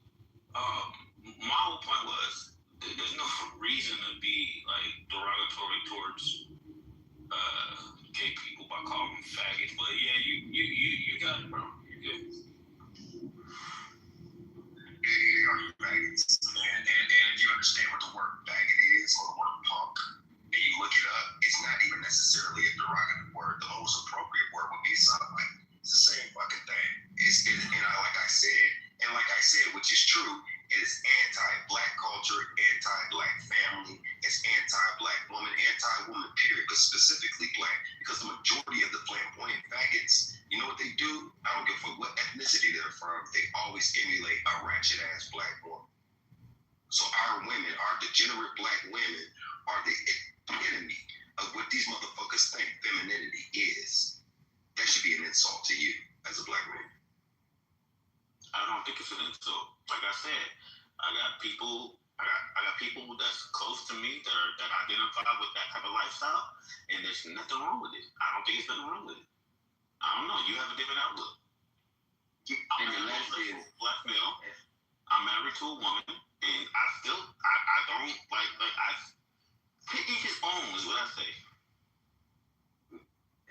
The lesbians out there bumping clams. And they and what's wrong with that? So you okay with a man using the bathroom with women? You okay with men competing against women? I do it every day. No, we're not gonna do semantics. Are you okay with men? As my wife. No. No, nigga, get up. I can't do that with you. I can't do that with you. I can't do that with you. I ain't want to even disrespect you, my God. Example, I'm convinced, man. I really think that people's brains have went left. Their brains are fucked up after COVID, man. I don't think the United States has ever been this retarded, ever. Yeah, so in my life, bro. So your question about women competing with men. So like at a certain age, well, like so what age would you cut it off? Like if let's say 12-year-olds. Listen, I'm not listen, bro, on no level, because you know what I'm getting at. And I think you're just trying to play wordplay with me. I don't think that you're smart. And I'm not even gonna listen. I'm not gonna engage that with you because you're not smart enough to try to, trigger me into that conversation. Bro, you just believe what you believe, brother. I was trolling, but now I'm serious. Yeah, that's cool. And I don't take you serious now. So, all right, my bad. Yeah, that's happening a lot, man. If people are trolling, their sensitivity. Dave Chappelle said it in a comedy skit. People's sensitivity is so high that they can't process things. Ultimately, that was his message. It's like you are so emotionally involved in certain trigger words, and it's not that it's wrong. It just bothers you, which is fine. That's okay. You got a problem with ICE? Live in it. It's not gonna stop because it's what they're doing is right. You just view it to be wrong. Go somewhere else and do what the United States is claiming these people is doing, and see what your outcome would be. If all the other nations on this planet, if all the other countries on this planet have the same universal language when it comes to just come on over here. There's no point in having a passport. The passport is if you got a passport, throw it away. You don't need it. Just get on a plane, see if they let you on, and go to a country, land and say, I'm home, honey, I'm home. Go find a woman whose language you don't speak, or man, if that's what you're into, and then go love her and see what that do for you. Do all that shit over there. Yeah, do that shit over there. See what happens. Q, can I ask you who you voted for? Oh, it doesn't matter. If I tell you who I voted for, your sensitive ass is. Just answer her question. I voted for Trump twice. I was just curious. I ain't got nothing to say about that. Kamala said she wasn't giving black folks no fucking reparations. Kamala said she was washing greens in a bathtub, smoking weed in 1985, listening to Tupac. Kamala's motherfucking ass, definitely would have had us in World War III. And Jim Crow Joe told you if you had a hard time figuring out voting for him or Trump, then you ain't black. Jim Crow Joe also called you niggas monkeys. And y'all niggas, man, listen, man. Malcolm X is one of the most prolific leaders of our time. And one of the things he said was that the white liberal is the most racist, sly, foxy motherfuckers out there. And Democrats, especially black Democrats, are chumps. And we ain't got shit from the motherfuckers since that man died. We really ain't get shit out of the motherfuckers. You know what I'm saying? Can I ask you? No, you can ask me after I'm done. All right, bro. Thank you, brother. So, at the end of the day, as black Americans, you shouldn't be beholden to either or. You know what I'm saying? Now, we are and have always historically been conservative. In fact, the Republican Party was forwarded by black Americans. And those were the motherfuckers that urged to fight for the fucking goddamn Emancipation Proclamation. We were never really even free. But either or, at the end of the day, brother, like, it doesn't matter who the fuck you voted for. You're in a world that you can't change right now by yourself. How will you live and navigate it without dying or degrading yourself as a man? That's the real question. Now, what were you about to ask me? What do you think? Why would you bring up Kamala Harris after I asked him who he voted for? Because she would have been a worst case scenario for a vote. Since you asked him who he voted for, the opposition, the alternative, which would be her and Joe, would have been far worse, and was far worse actually. Hey, Cypher, let me tell you something. Whoa. You don't believe in the third parties? Oh shit, this dude crazy as a motherfucker. Yeah. What was you about to say? Somebody said my name. What was you about to say? This Q. So look, I read 107 Days. So some of y'all who don't know what that is Kamala Harris's book. When she breaks down what her last 107 days in office was like. And I want to give y'all a snippet of something in the book. And if you don't believe me, go buy the book. I voted for Trump and I bought the book, not to support a black woman, but I wanted to hear her side of it because my brain works on it when it comes to politics. Systemic racism was presented in full force when that woman was in office her last 107 days.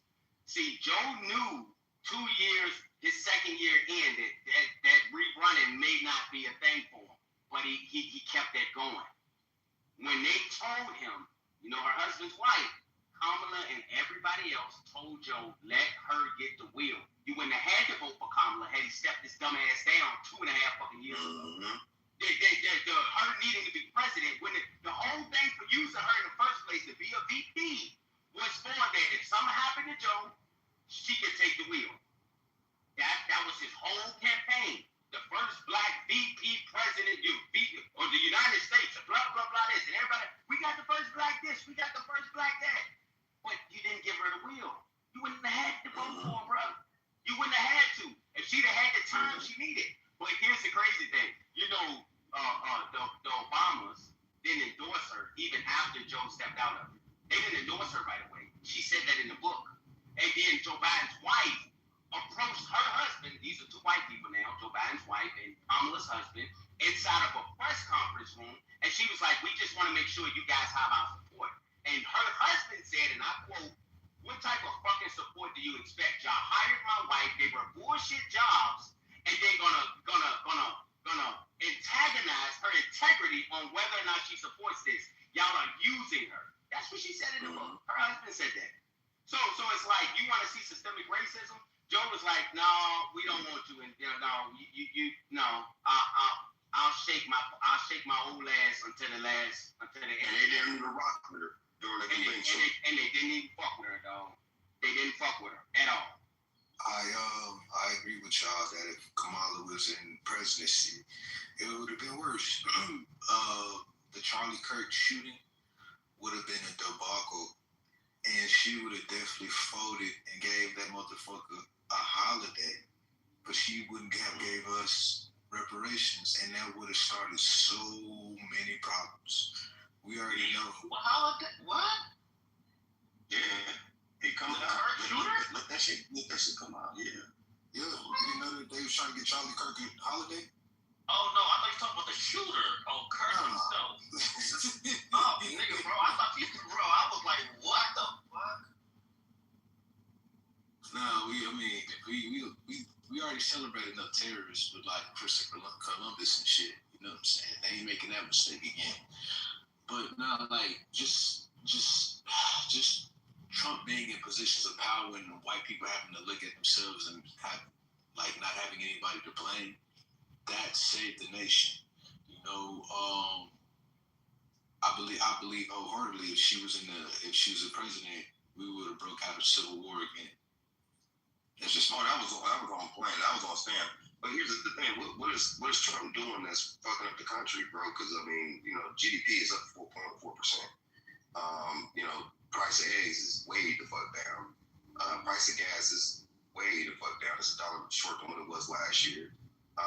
We have over $18 trillion in new investments pledged into the United States of America. We're ending wars and stopping wars.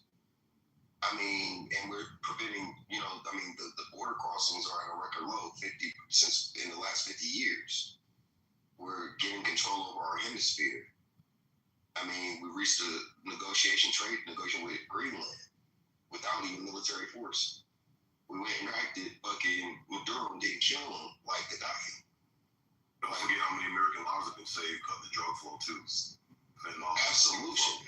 Absolution. That's 83,800 people that died every fucking year. And we're not sending $200 billion plus to fucking Ukraine to piss off China, China and Russia. I mean, and Ukraine is Nazis. so what bad things are Trump doing? He's doing a way better job than he did the first time. I give him that.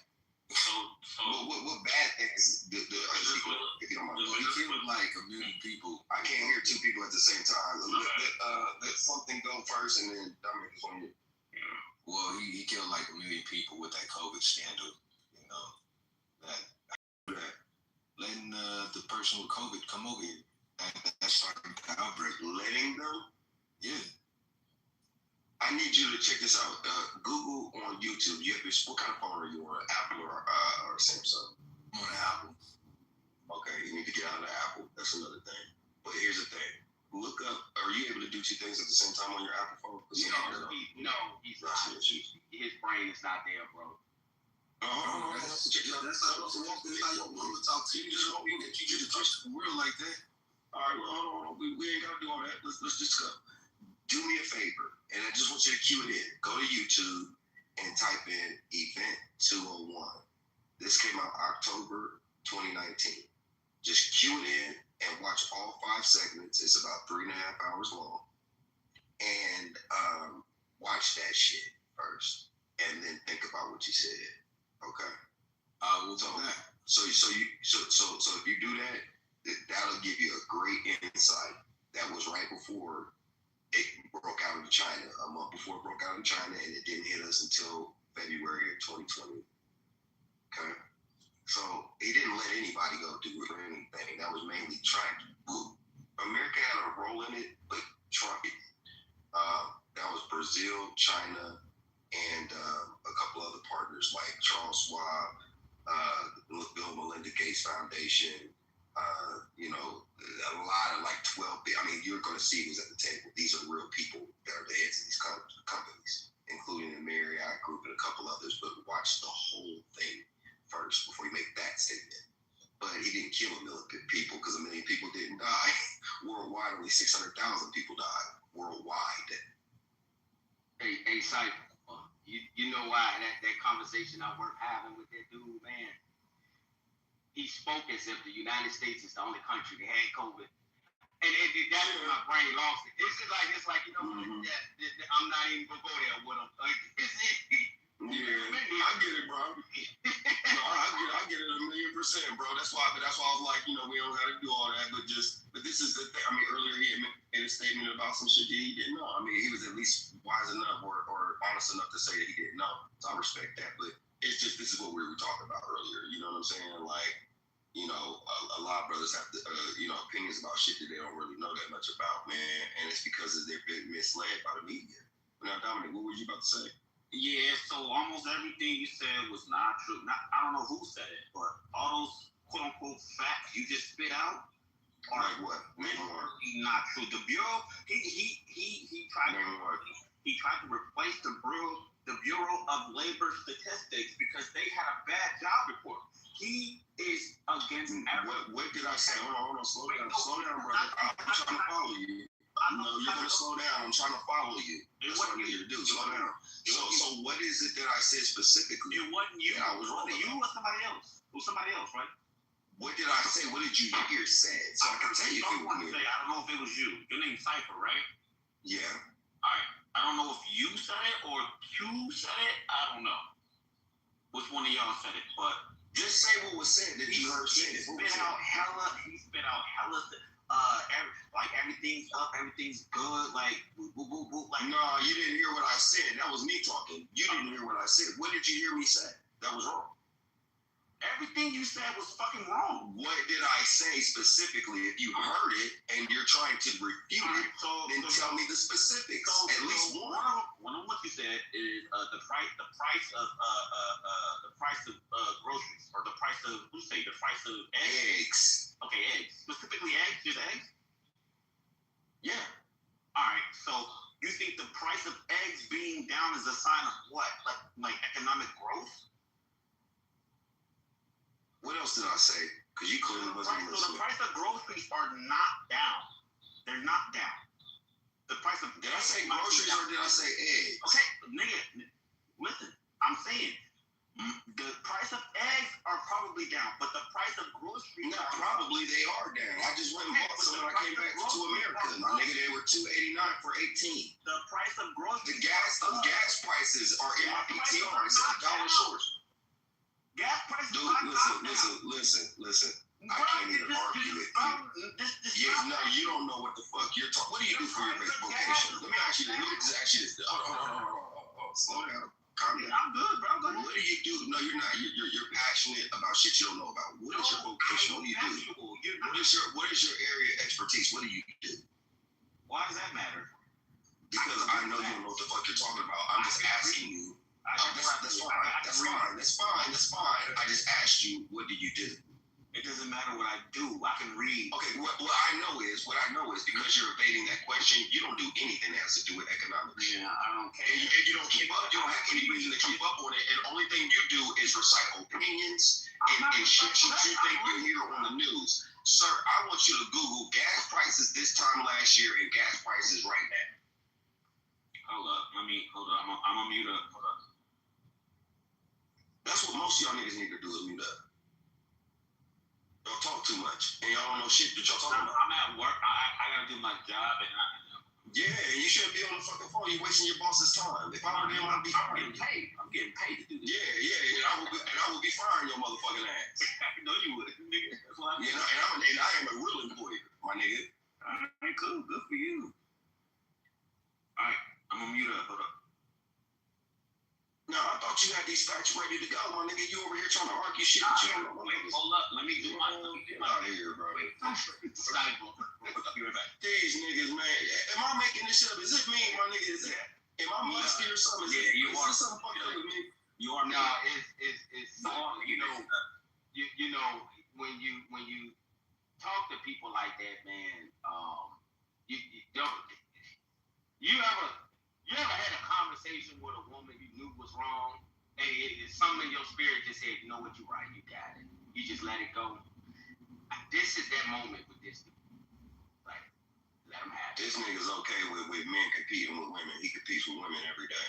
He uses the same bathroom as his wife every day and thinks that that's a part of the conversation. Yeah.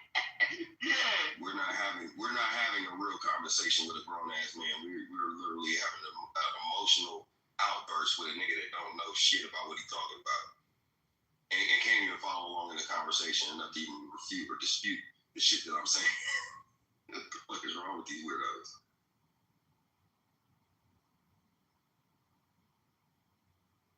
And then nigga at work talking on this motherfucking company time, man. What the fuck is wrong with these niggas, man? I learned a lot tonight, man. You don't like it because I get paid to do this dumb shit that we do. Nigga, you're not getting paid. You are really wasting the company's time. I'm wondering what the fuck you do for a living, my nigga. You be congratulating me that I could do this. No, not at all. No, not at all. Not at all. I'm an employer, sir. You're an employee. I'm not congratulating you wasting your company's fucking money. That's the reason why I replace you with AI. Like the people that I fuck with, nigga, like we ain't doing that shit. They're not gonna be doing this. Look, I've been doing the same shit for 14 years. What value add are you to your company? I've been doing the same. What value do you add to your company? What boxes or some shit? Still in boxes? Same company. Unpacking boxes? Yeah, cool. Whatever you want to say, it is. It doesn't matter. All right. Well, I'm just waiting for you to Google. Did you Google up the gas prices, my guy? Oh, yeah, no. I haven't. Why the fuck is you? Come on, man. Because you keep arguing with me. You keep talking about my nigga, my PTR is in this month. Listen, my PTR is from this month, nigga, in Ohio. Hold okay? Up. I can't hold up. My PTR says what? What's the gas price? I mean, you can keep talking, but I can't look at it right now. No, I need you to hold up. I need you to see some shit for yourself, my nigga.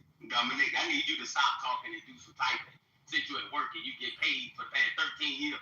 Type, Google. Use your smart device, your Android, your Apple, whatever you got over there. Your boss won't care. You've been talking on Clubhouse for the past X amount of hours. Mm-hmm.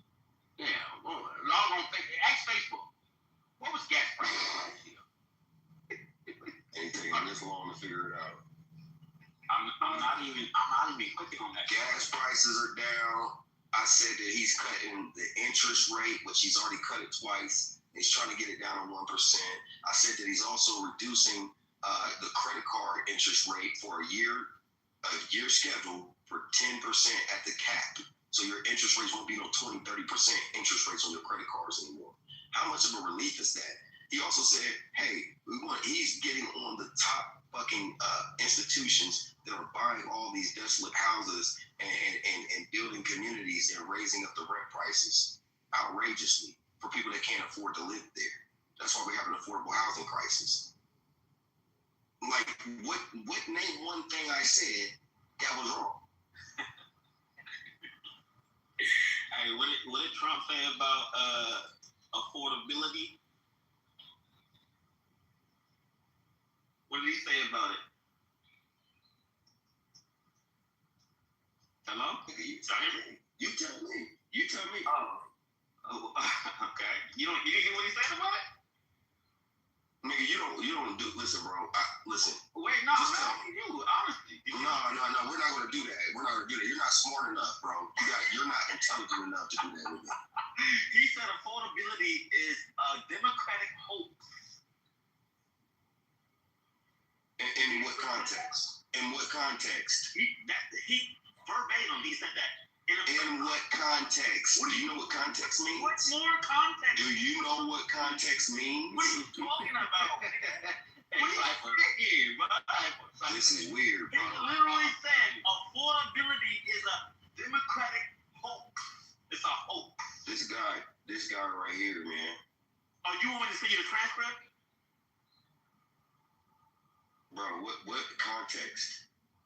Okay. Because you remember he said there's fine people on both sides, right? And y'all said he was racist for that, right? Oh my God, bro. No. This is what I mean by context. You said he said there's fine people on both sides during the Charlottesville shit, right?